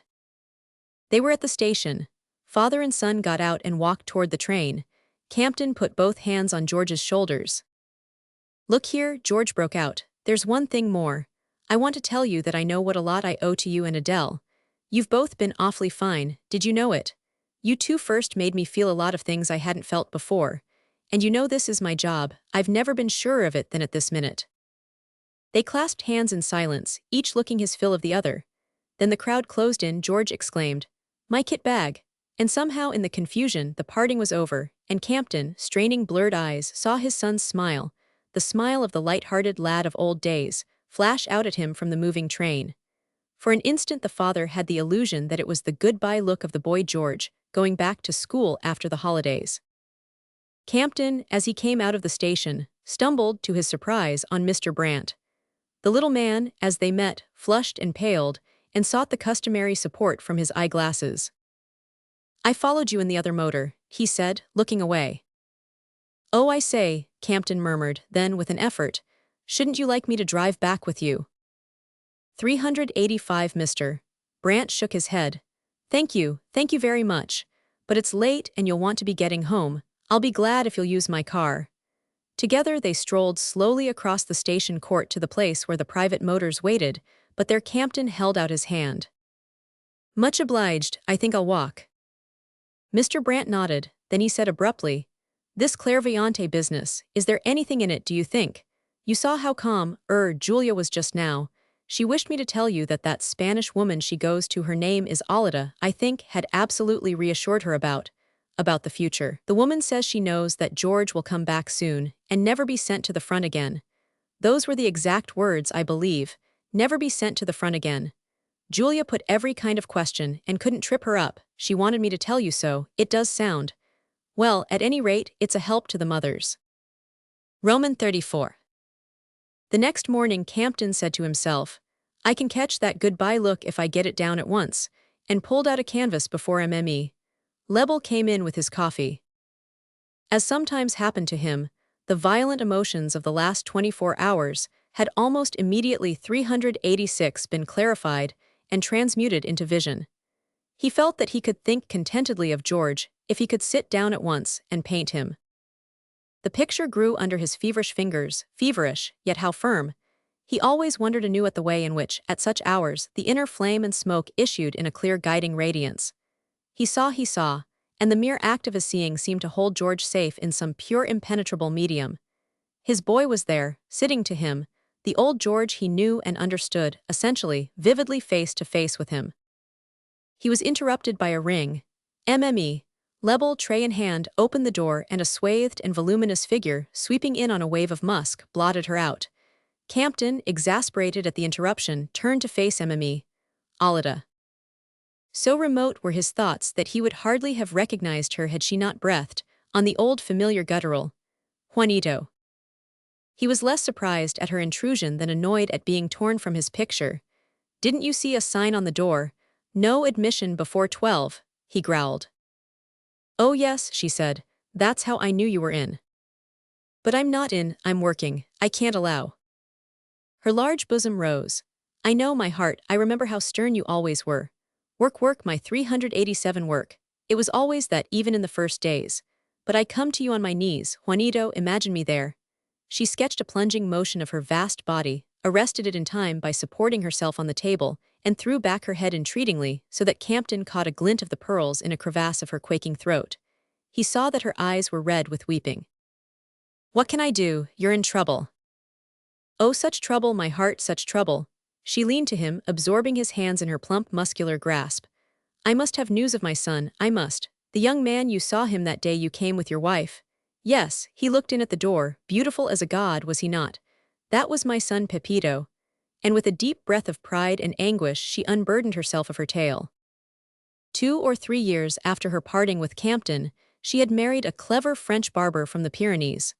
He had brought her to France, and they had opened a beauty shop at Biarritz and had prospered. Pepito was born there, and soon afterward, alas, her clever husband, declaring that he hated grease in cooking or in woman, and after my Pepito's birth I became as you now see me, had gone off with the manicure and all their savings. MME. Alida had had a struggle to bring up her boy, but she had kept on with the beauty shop, had made a success of it, 388, and not long before the war had added fortune-telling to massage and hairdressing. And my son, Juanito, was not my son an advertisement for a beauty shop, I ask you?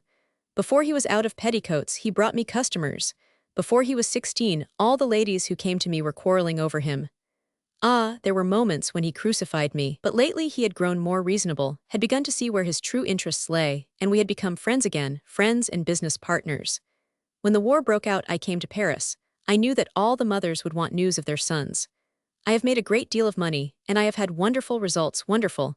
I could give you instances, names that you know, where I have foretold everything. Oh, I have the gift, my heart, I have it. She pressed his hands with a smile of triumph, then her face clouded again.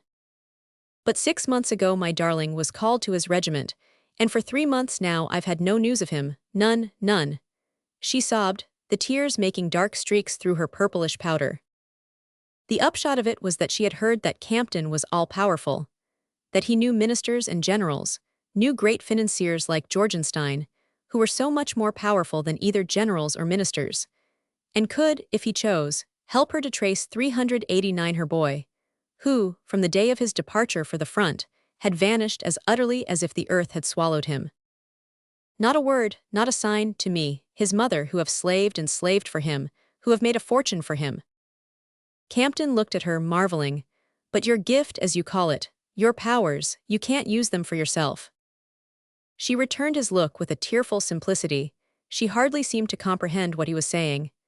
But my son, I want news of my son, real news. I want a letter. I want to see someone who has seen him, to touch a hand that has touched him.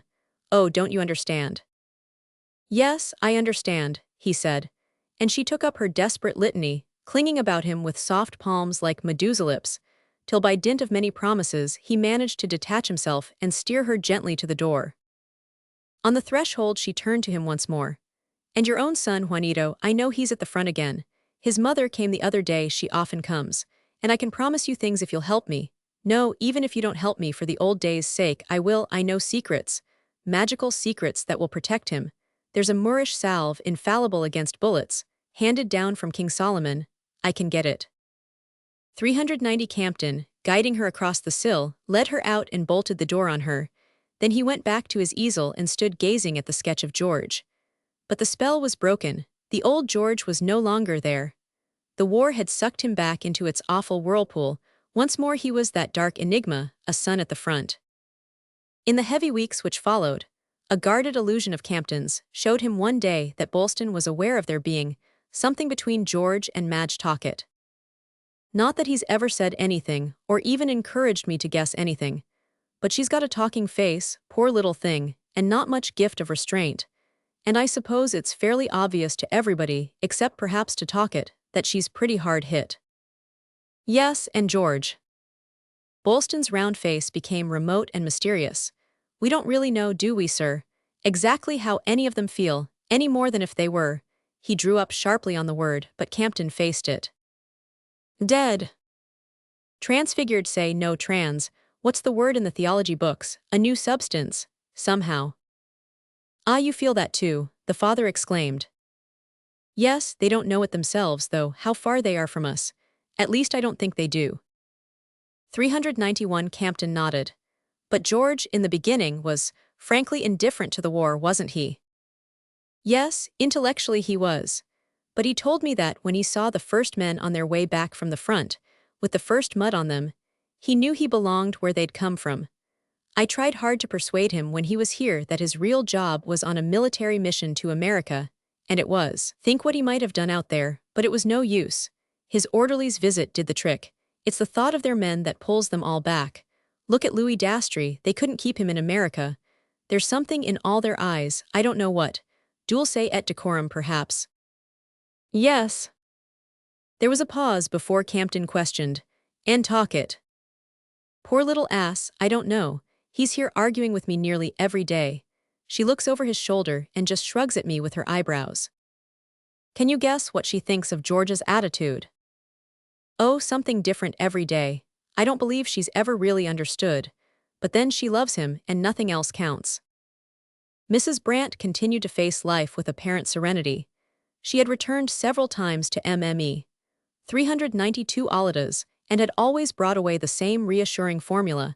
She thought it striking, and so did her friends, that the clairvoyante's prediction never varied. There was reason to believe that George's regiment had been sent to Verdun, and from Verdun the news was growing daily more hopeful. This seemed to Mrs. Brandt a remarkable confirmation of Alida's prophecy. Apparently it did not occur to her that, in the matter of human life, victories may be as ruinous as defeats, and she triumphed in the fact, it had grown to be a fact to her, that her boy was at Verdun when he might have been in the Somme, where things, though stagnant, were on the whole going less well. Mothers prayed for a quiet sector, and then, she argued, what happened? The men grew careless, the officers were oftener away. Your son was ordered out to see to the repairs of a barbed wire entanglement, and a sharpshooter picked him off while you were sitting reading one of his letters and thinking, thank God he's out of the fighting. And besides, Alida was sure, and all her predictions had been so wonderful. Campton began to dread his wife's discovering MME. Alida's fears for her own son. Every endeavor to get news of Pepito had been fruitless. Finally, Campton and Bolston concluded that the young man must be a prisoner. The painter had a second visit from MME. Alida, in the course of which he besought her, without 393 naming Julia, to be careful not to betray her private anxiety to the poor women who came to her for consolation, and she fixed her tortured velvet eyes on him reproachfully. How could you think it of me, Juanito? The money I earn is for my boy. That gives me the strength to invent a new lie every morning. He took her fraudulent hand and kissed it.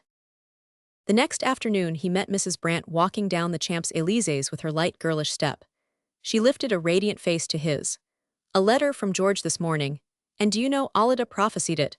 I was there again yesterday, and she told me that he would soon be back, and that at that very moment she could see him writing to me. You'll admit it's extraordinary. So many mothers depend on her, I couldn't live without her. And her messages from her own son are so beautiful. From her own son. Yes, didn't I tell you, he says such perfect things to her. And she confessed to me, poor woman, that before the war he hadn't always been kind.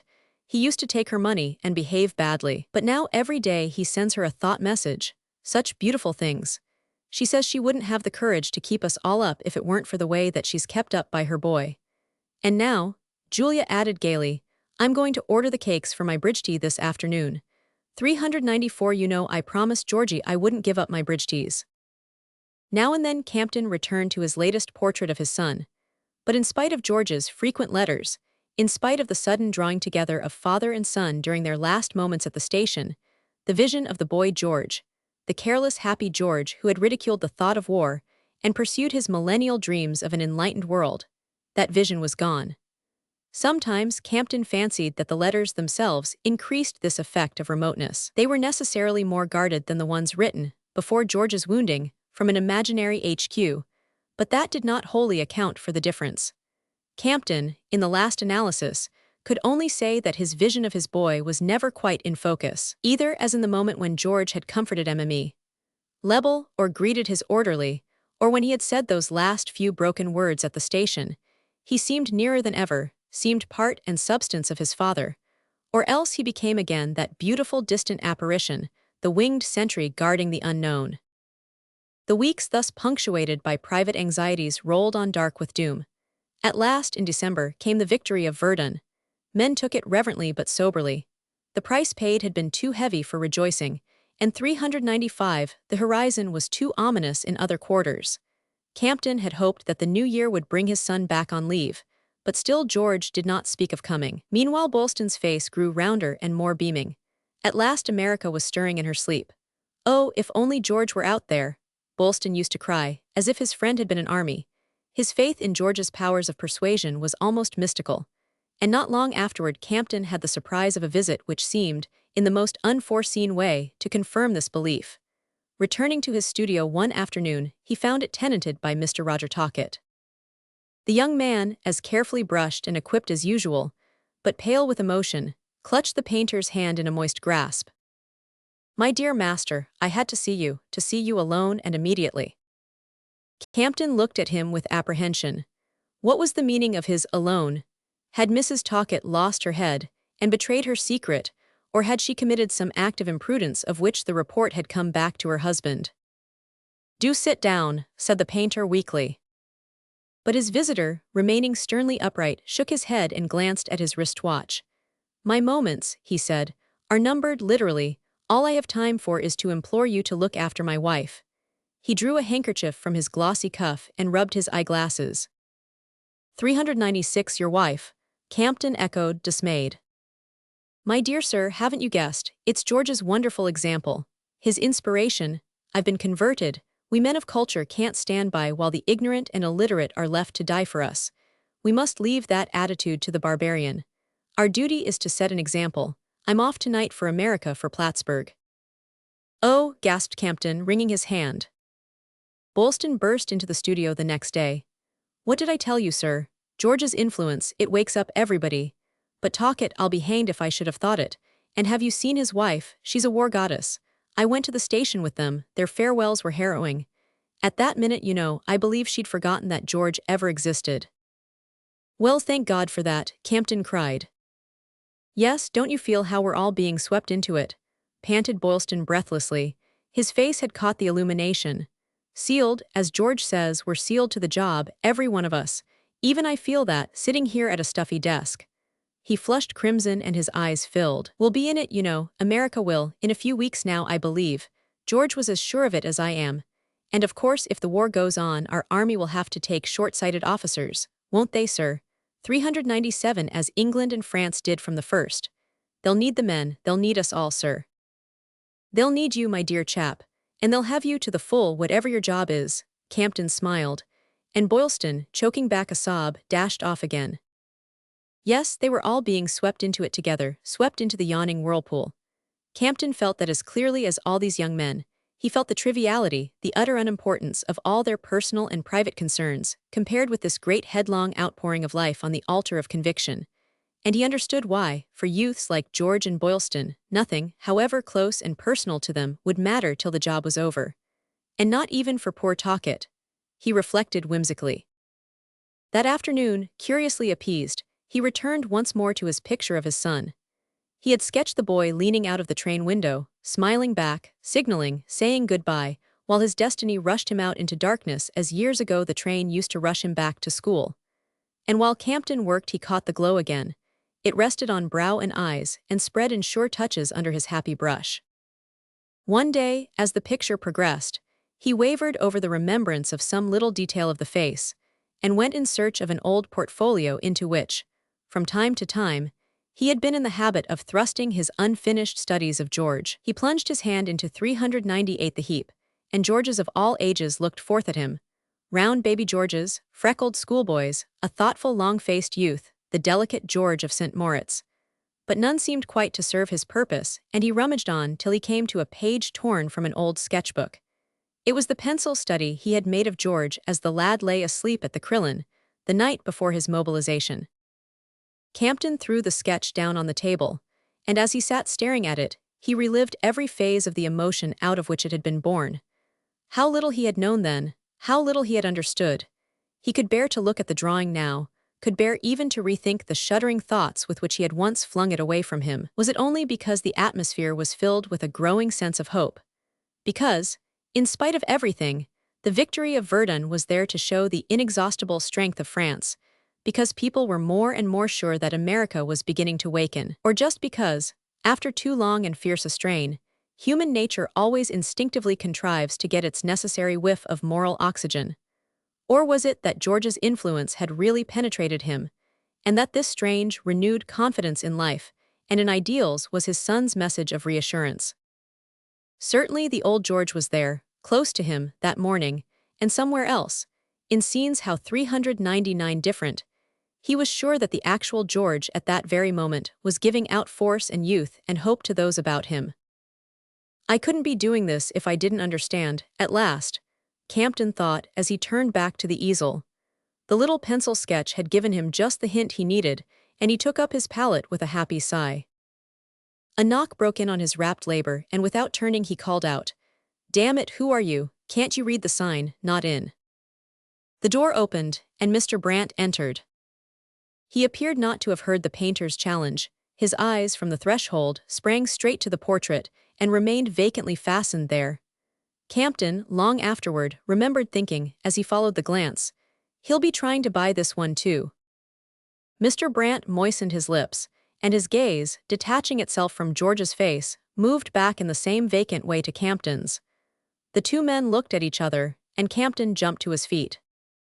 Not. Mr. Brant tried to speak, and the useless effort contracted his mouth in a pitiful grimace.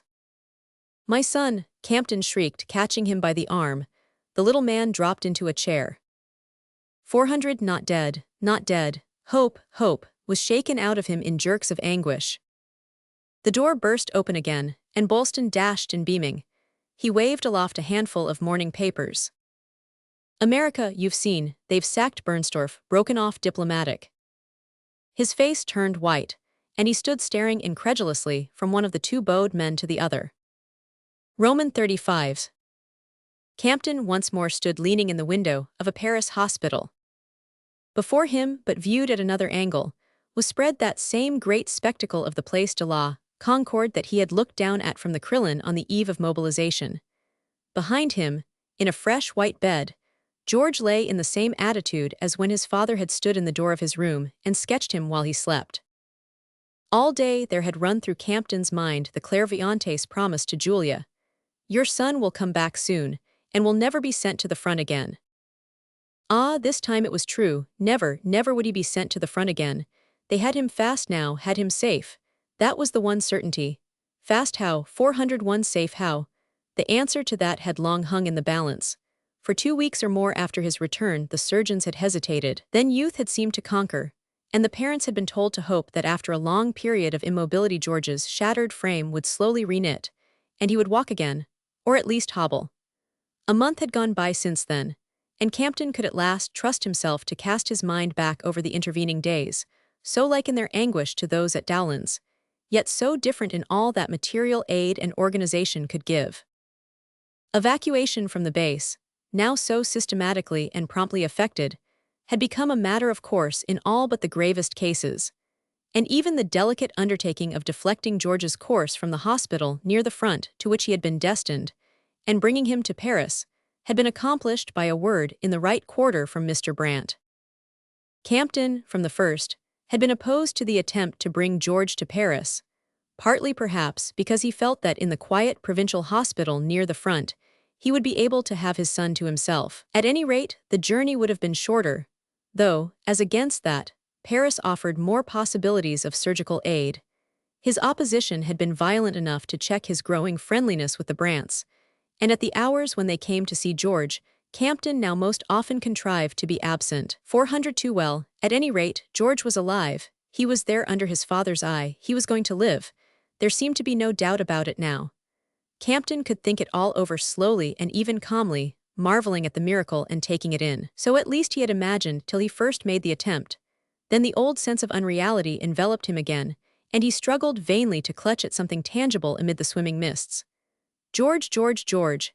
He used to say the name over and over below his breath, as he sat and watched at his son's bedside, but it sounded far off and hollow, like the voice of a ghost calling to another. Who was George? What did the name represent? The father left his post in the window and turned back to the bed, once more searching the boy's face for enlightenment. But George's eyes were closed. Sleep lay on him like an impenetrable veil. The sleep of ordinary men was not like that. The light of their daily habits continued to shine through the chinks of their closed faces. But with these others, these who had been down into the lower circles of the pit, it was different. Sleep instantly and completely sucked them back into the unknown.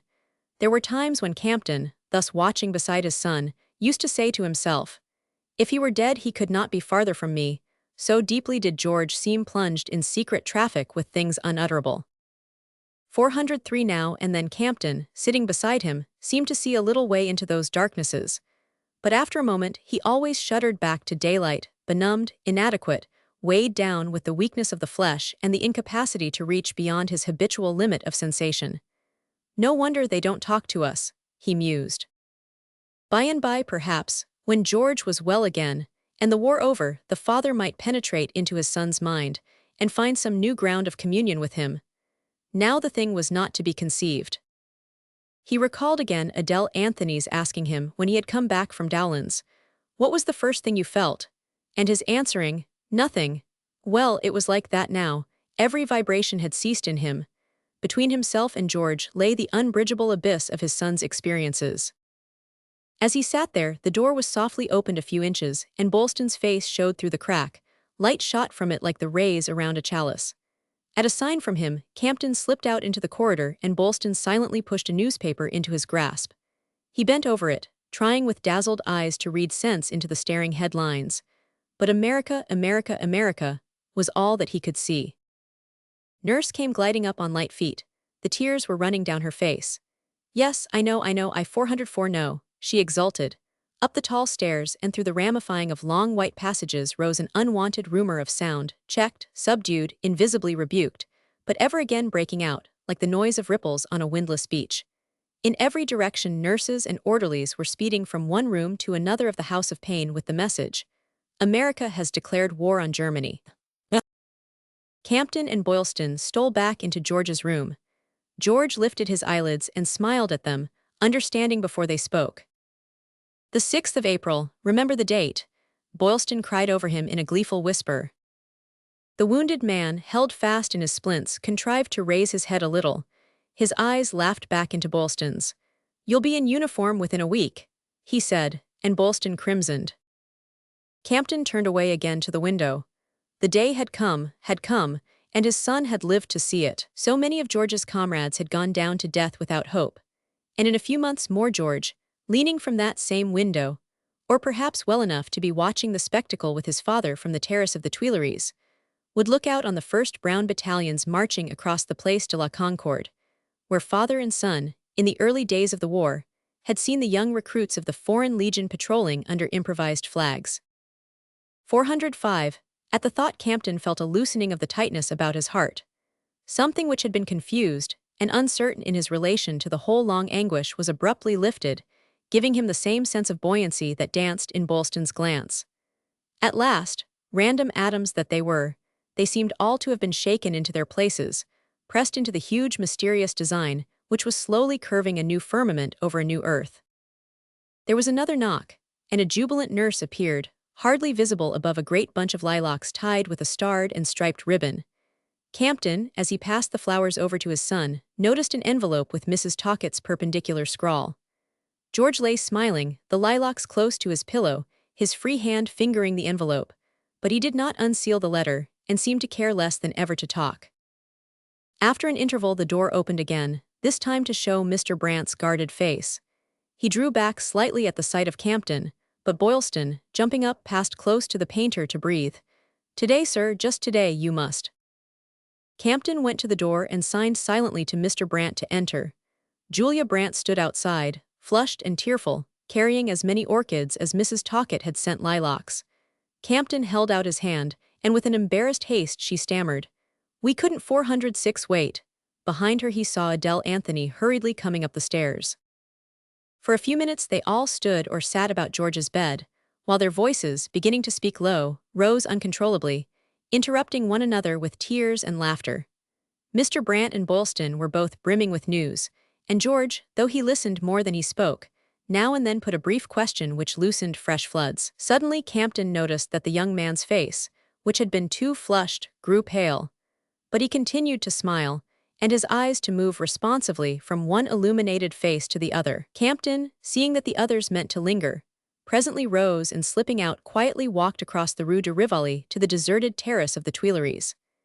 There he sat for a long time, looking out on the vast glittering spaces of the Place de la Concorde, and calling up, with his painter's faculty of vivid and precise visualization, a future vision of interminable lines of brown battalions marching past.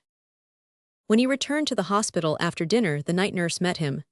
She was not quite as well satisfied with her patient that evening. Hadn't he perhaps had too many visitors?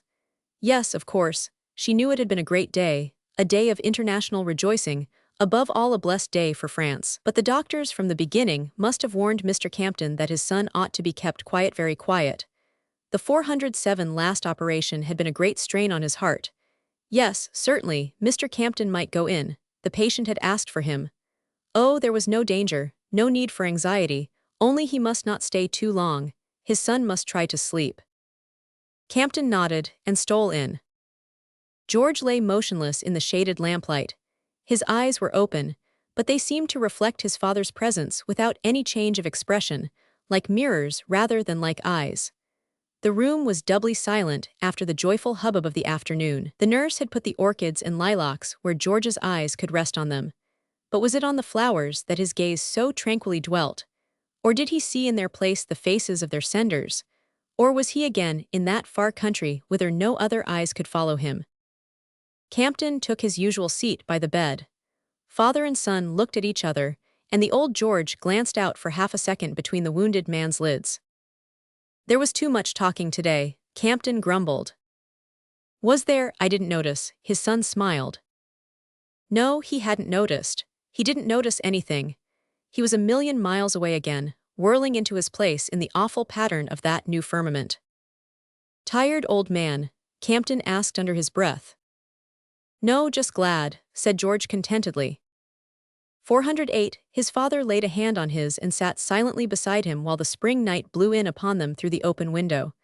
The quiet streets grew quieter, the hush in their hearts seemed gradually to steal over the extinguished city.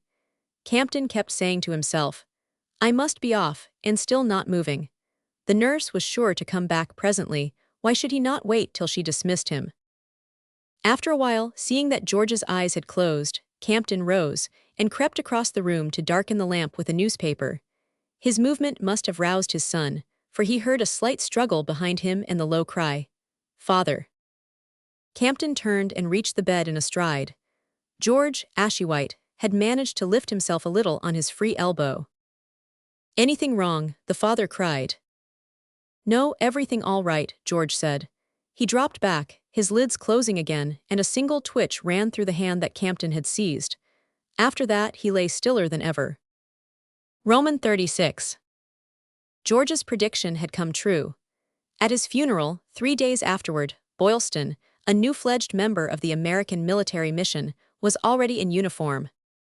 409, but through what perversity of attention did the fact strike Campton, as he stood, a blank, unfeeling automaton, in the front pew behind that coffin draped with flags and flanked with candle glitter? Why did one thing rather than another reach to his deadened brain? And mostly the trivial things, such as Boylston's being already in uniform, and poor Julia's nose, under the harsh crape, looking so blue-red without its powder, and the chaplain's asking, O grave, where is thy victory? In the querulous tone of a schoolmaster reproaching a pupil who mislaid things. It was always so with Campton. When sorrow fell, it left him insensible and dumb. Not till long afterward did he begin to feel its birth pangs. They first came to him, those pangs, on a morning of the following July, as he sat once more on the terrace of the Tuileries. Most of his time, during the months since George's death, had been spent in endless, aimless wanderings up and down the streets of Paris. And that day, descending early from Montmartre, he had noticed in his listless way that all the buildings on his way were fluttering with American flags. The fact left him indifferent. Paris was always decorating nowadays for one ally or another. Then he remembered that it must be the 4th of July, but the idea of the 4th of July came to him, through the same haze of indifference, as a mere far-off childish memory of surreptitious 410 explosions and burnt fingers. He strolled on toward the Tuileries, where he had got into the way of sitting for hours at a time, looking across the square at what had once been George's window. He was surprised to find the Rue de Rivoli packed with people, but his only thought was the instinctive one of turning away to avoid them, and he began to retrace his steps in the direction of the Louvre. Then, at a corner, he paused again and looked back at the Place de la Concorde. It was not curiosity that drew him. Heaven knew, he would never again be curious about anything.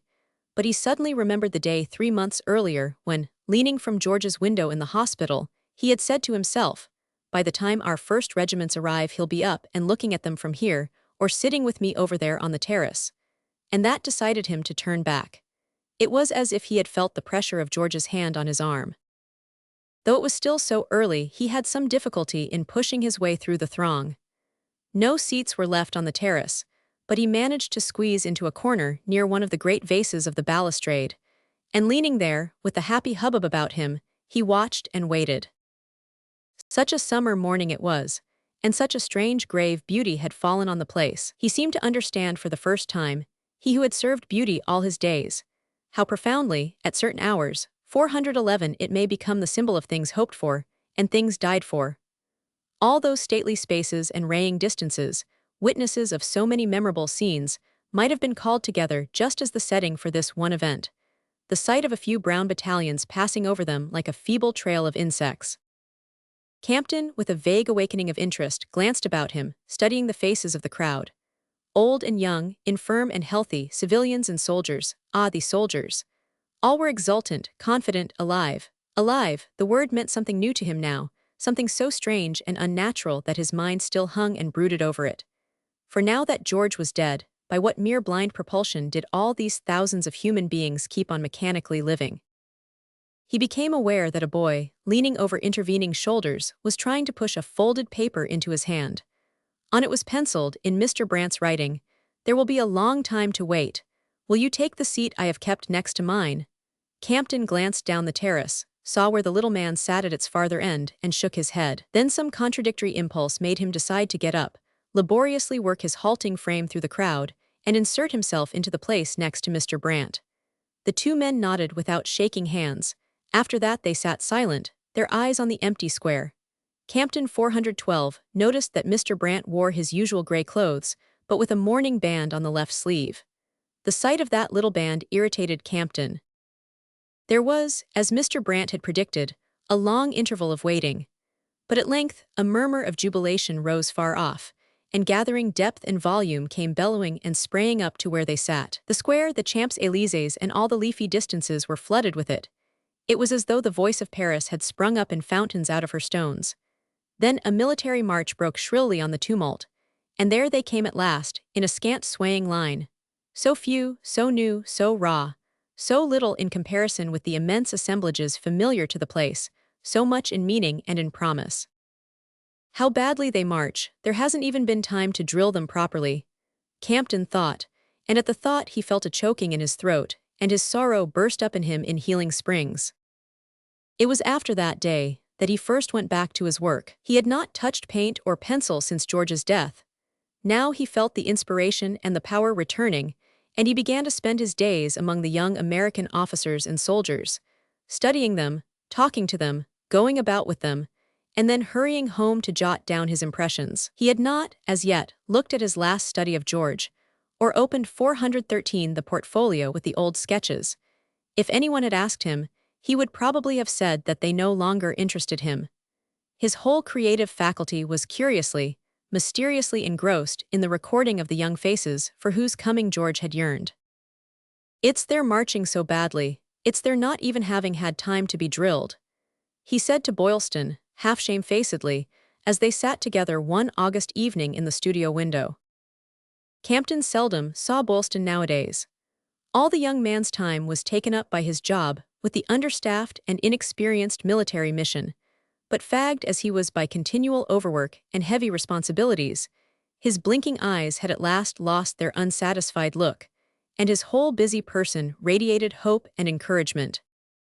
On the day in question, he had turned up unexpectedly, inviting himself to dine with Campton and smoke a cigar afterward in the quiet window overhanging Paris. Campton was glad to have him there. No one could tell him more than Boylston about the American soldiers, their numbers, the accommodations prepared for their reception, their first contact with the other belligerents, and their own view of the business they were about. And the two chatted quietly in the twilight till the young man, rising, said it was time to be off. Back to your shop. 414, rather. There's a night's work ahead, but I'm as good as new after our talk. Campton looked at him wistfully. You know I'd like to paint you some day. Oh, cried Boylston, suffused with blushes, and added with a laugh, it's my uniform, not me. Well, your uniform is you, it's all of you young men. Boylston stood in the window twisting his cap about undecidedly. Look here, sir, now that you've got back to work again. Well, Campton interrupted suspiciously. The young man cleared his throat and spoke with a rush. His mother wants most awfully that something should be decided about the monument. Monument? What monument? I don't want my son to have a monument, Campton exploded. But Boylston stuck to his point. It'll break her heart if something isn't put on the grave before long. It's 5 months now, and they fully recognize your right to decide. Damn what they recognize. It was they who brought him to Paris. They made him travel when he wasn't fit, they killed him. Well, supposing they did, judge how much more they must be suffering. Let him suffer, he's my son, he is Brant S. 415, Miss Anthony thinks. And he's not hers either, that I know of. Boylston seemed to hesitate. Well, that's just it, isn't it, sir? You've had him, you have him still. Nobody can touch that fact or take it from you. Every hour of his life was yours. But they've never had anything, those two others, Mr. Brant and Miss Anthony, nothing but a reflected light. And so every outward sign means more to them. I'm putting it badly, I know. Campton held out his hand. You don't mean to, I suppose, but better not put it at all. Good night, he said, and on the threshold he called out sardonically, and who's going to pay for a monument, I'd like to know. A monument, they wanted a monument. Wanted him to decide about it, plan it, perhaps design it. Good Lord, he didn't know. No doubt it all seemed simple enough to them. Anything did, that money could buy. When he couldn't yet bear to turn that last canvas out from the wall, or look into the old portfolio even. Suffering. What did they any of them know about suffering? Going over old photographs, comparing studies, recalling scenes and sayings, discussing with some sculptor or other the shape of George's eyelids, the spring of his chest muscles, the way his hair grew and his hands moved. Why, at 416 was like digging him up again out of that peaceful corner of the Newley cemetery where at last he was resting, like dragging him back to the fret and the fever, and the senseless roar of the guns that still went on. And then, as he'd said to Boylston, who was to pay for their monument, even if the making of it had struck him as a way of getting nearer to his boy, instead of building up a marble wall between them, even if the idea had appealed to him, he hadn't a penny to spare for such an undertaking. In the first place, he never intended to paint again for money, never intended to do anything but these gaunt and serious or round and babyish young American faces above their stiff military collars, and when their portraits were finished to put them away, locked up for his own pleasure. And what he had earned in the last years was to be partly for these young men, for their reading rooms, clubs, recreation centers, whatever was likely to give them temporary rest and solace in the grim months to come, and partly for such of the protégés of the Friends of French Art as had been deprived of aid under the new management. Tales of private jealousy and petty retaliation came to Campton daily, now that MME. Beausite administered the funds, Adele Anthony and Emil Davril, bursting with the wrongs of their pensioners, were always appealing to him for help. And then, hidden behind these more or less valid 417 reasons, the old instinctive dread of spending had reasserted itself. He couldn't tell how or why, unless through some dim opposition to the Brants' perpetual outpouring. Their hospitals, their motors, their bribes, their orchids, and now their monument. Their monument. He sought refuge from it all with his soldiers, haunting for hours every day one of the newly opened soldiers' and sailors' clubs. Adele Anthony had already found a job there and was making a success of it. She looked 20 years older since George was gone, but she stuck to her work with the same humorous pertinacity. And with her mingled heartiness and ceremony, her funny resuscitation of obsolete American slang, and her ability to answer all their most disconcerting questions about Paris and France, Montmartre included, she easily eclipsed the ministering angels who twanged the hometown chord and called them boys. The young men appeared to return Campton's liking. It was as if they had guessed that he needed them and wanted to offer him their shy help.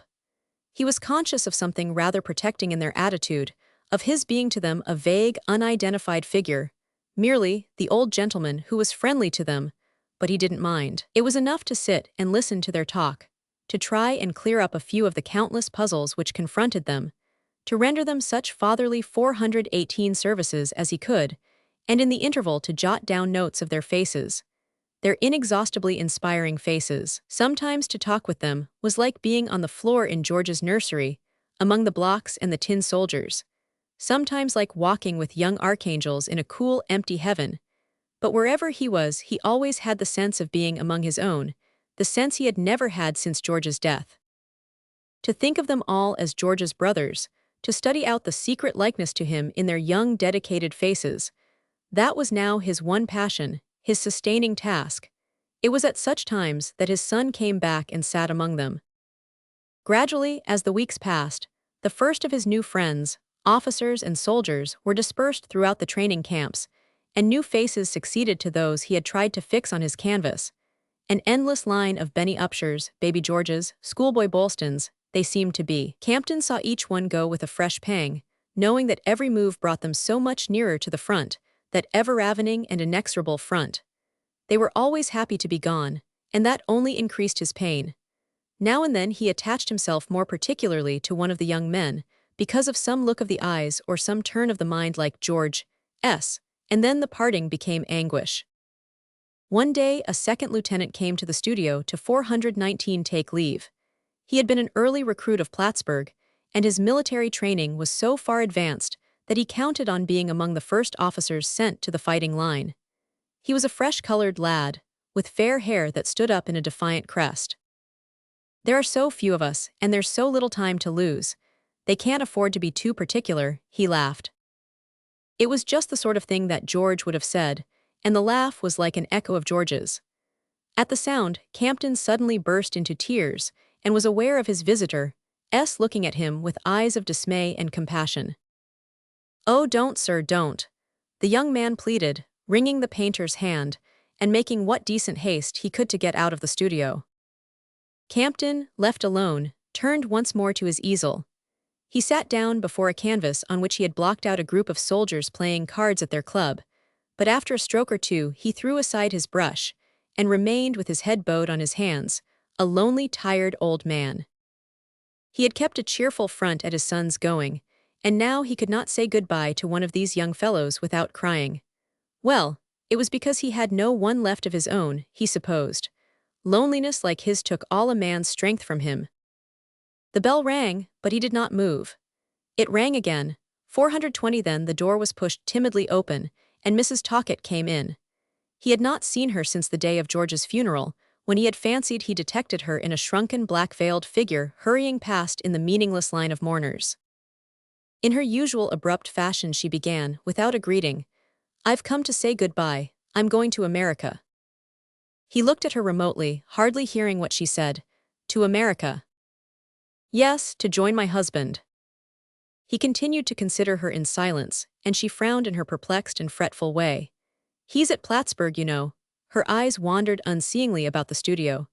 "There's nothing else to do, is there, now here or anywhere, so I sail tomorrow. I mean to take a house somewhere near him. He's not well, and he writes that he misses me. The life in camp is so unsuited to him."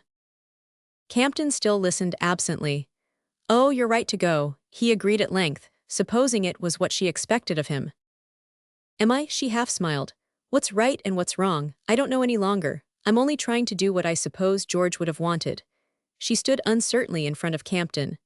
"All I do know," she cried, with a sharp break in her voice, "is that I've never in my life been happy enough to be so unhappy." 421, and she threw herself down on the divan in a storm of desolate sobbing. After he had comforted her as best he could and she had gone away, Campton continued to wander up and down the studio forlornly. That cry of hers kept on echoing in his ears. "I've never in my life been happy enough to be so unhappy." It associated itself suddenly with a phrase of Boylston's that he had brushed away unheeding. "You've had your son, you have him still, but those others have never had anything." Yes, Campton saw now that it was true of poor Madge Talcott, as it was of Adele Anthony and Mr. Brandt, and even in a measure of Julia. They had never, no, not even George's mother, had anything, in the close, inextricable sense in which Campton had had his son. And it was only now, in his own hour of destitution, that he understood how much greater the depth of their poverty had been. He recalled the frightened, embarrassed look of the young lieutenant whom he had discountenanced by his tears, and he said to himself, "The only thing that helps is to be able to do things for people. I suppose that's why Brant's always trying." Julia, too. It was strange that his thoughts should turn to her with such peculiar pity. It was not because the boy had been born of her body. Campton did not see her now, as he once had in a brief moment 422 of compassion, as the young mother bending illumined above her baby. He saw her as an old, empty-hearted woman, and asked himself how such an unmanageable monster as grief was to fill the room up of her absent son. What did such people as Julia do with grief? He wondered. How did they make room for it in their lives, get up and lie down every day with its taste on their lips, its elemental quality, that awful sense it communicated of a whirling earth, a crumbling time, and all the cold stellar spaces yawning to receive us? These feelings which he was beginning to discern, and to come to terms with in his own way, and with the sense that it would have been George's way too, these feelings could never give their stern appeasement to Julia. Her religion, yes, such as it was, no doubt it would help. Talking with the rector would help. Giving more time to her church charities, her wounded soldiers, imagining that she was paying some kind of tax on her affliction. But the vacant evenings, at home, face to face with Brant, Campton had long since seen that the one thing which had held the two together was their shared love of George.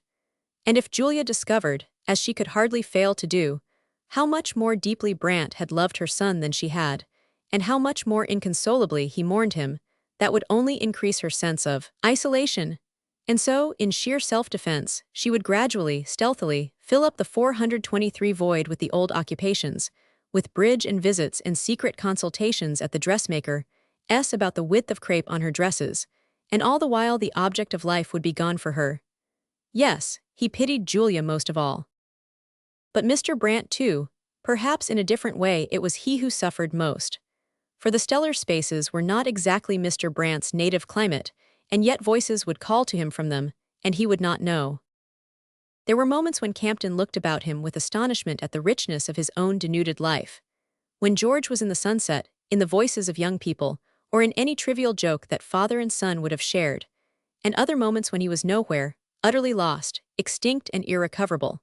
And others again when the one thing which could have vitalized the dead business of living would have been to see him shove open the studio door, stalk in, pour out some coffee for himself in his father's cup, and diffuse through the air the warm sense of his bodily presence, the fresh smell of his clothes and his flesh and his hair. But through all these moods, Campton began to see, there ran the life-giving power of a reality embraced and accepted.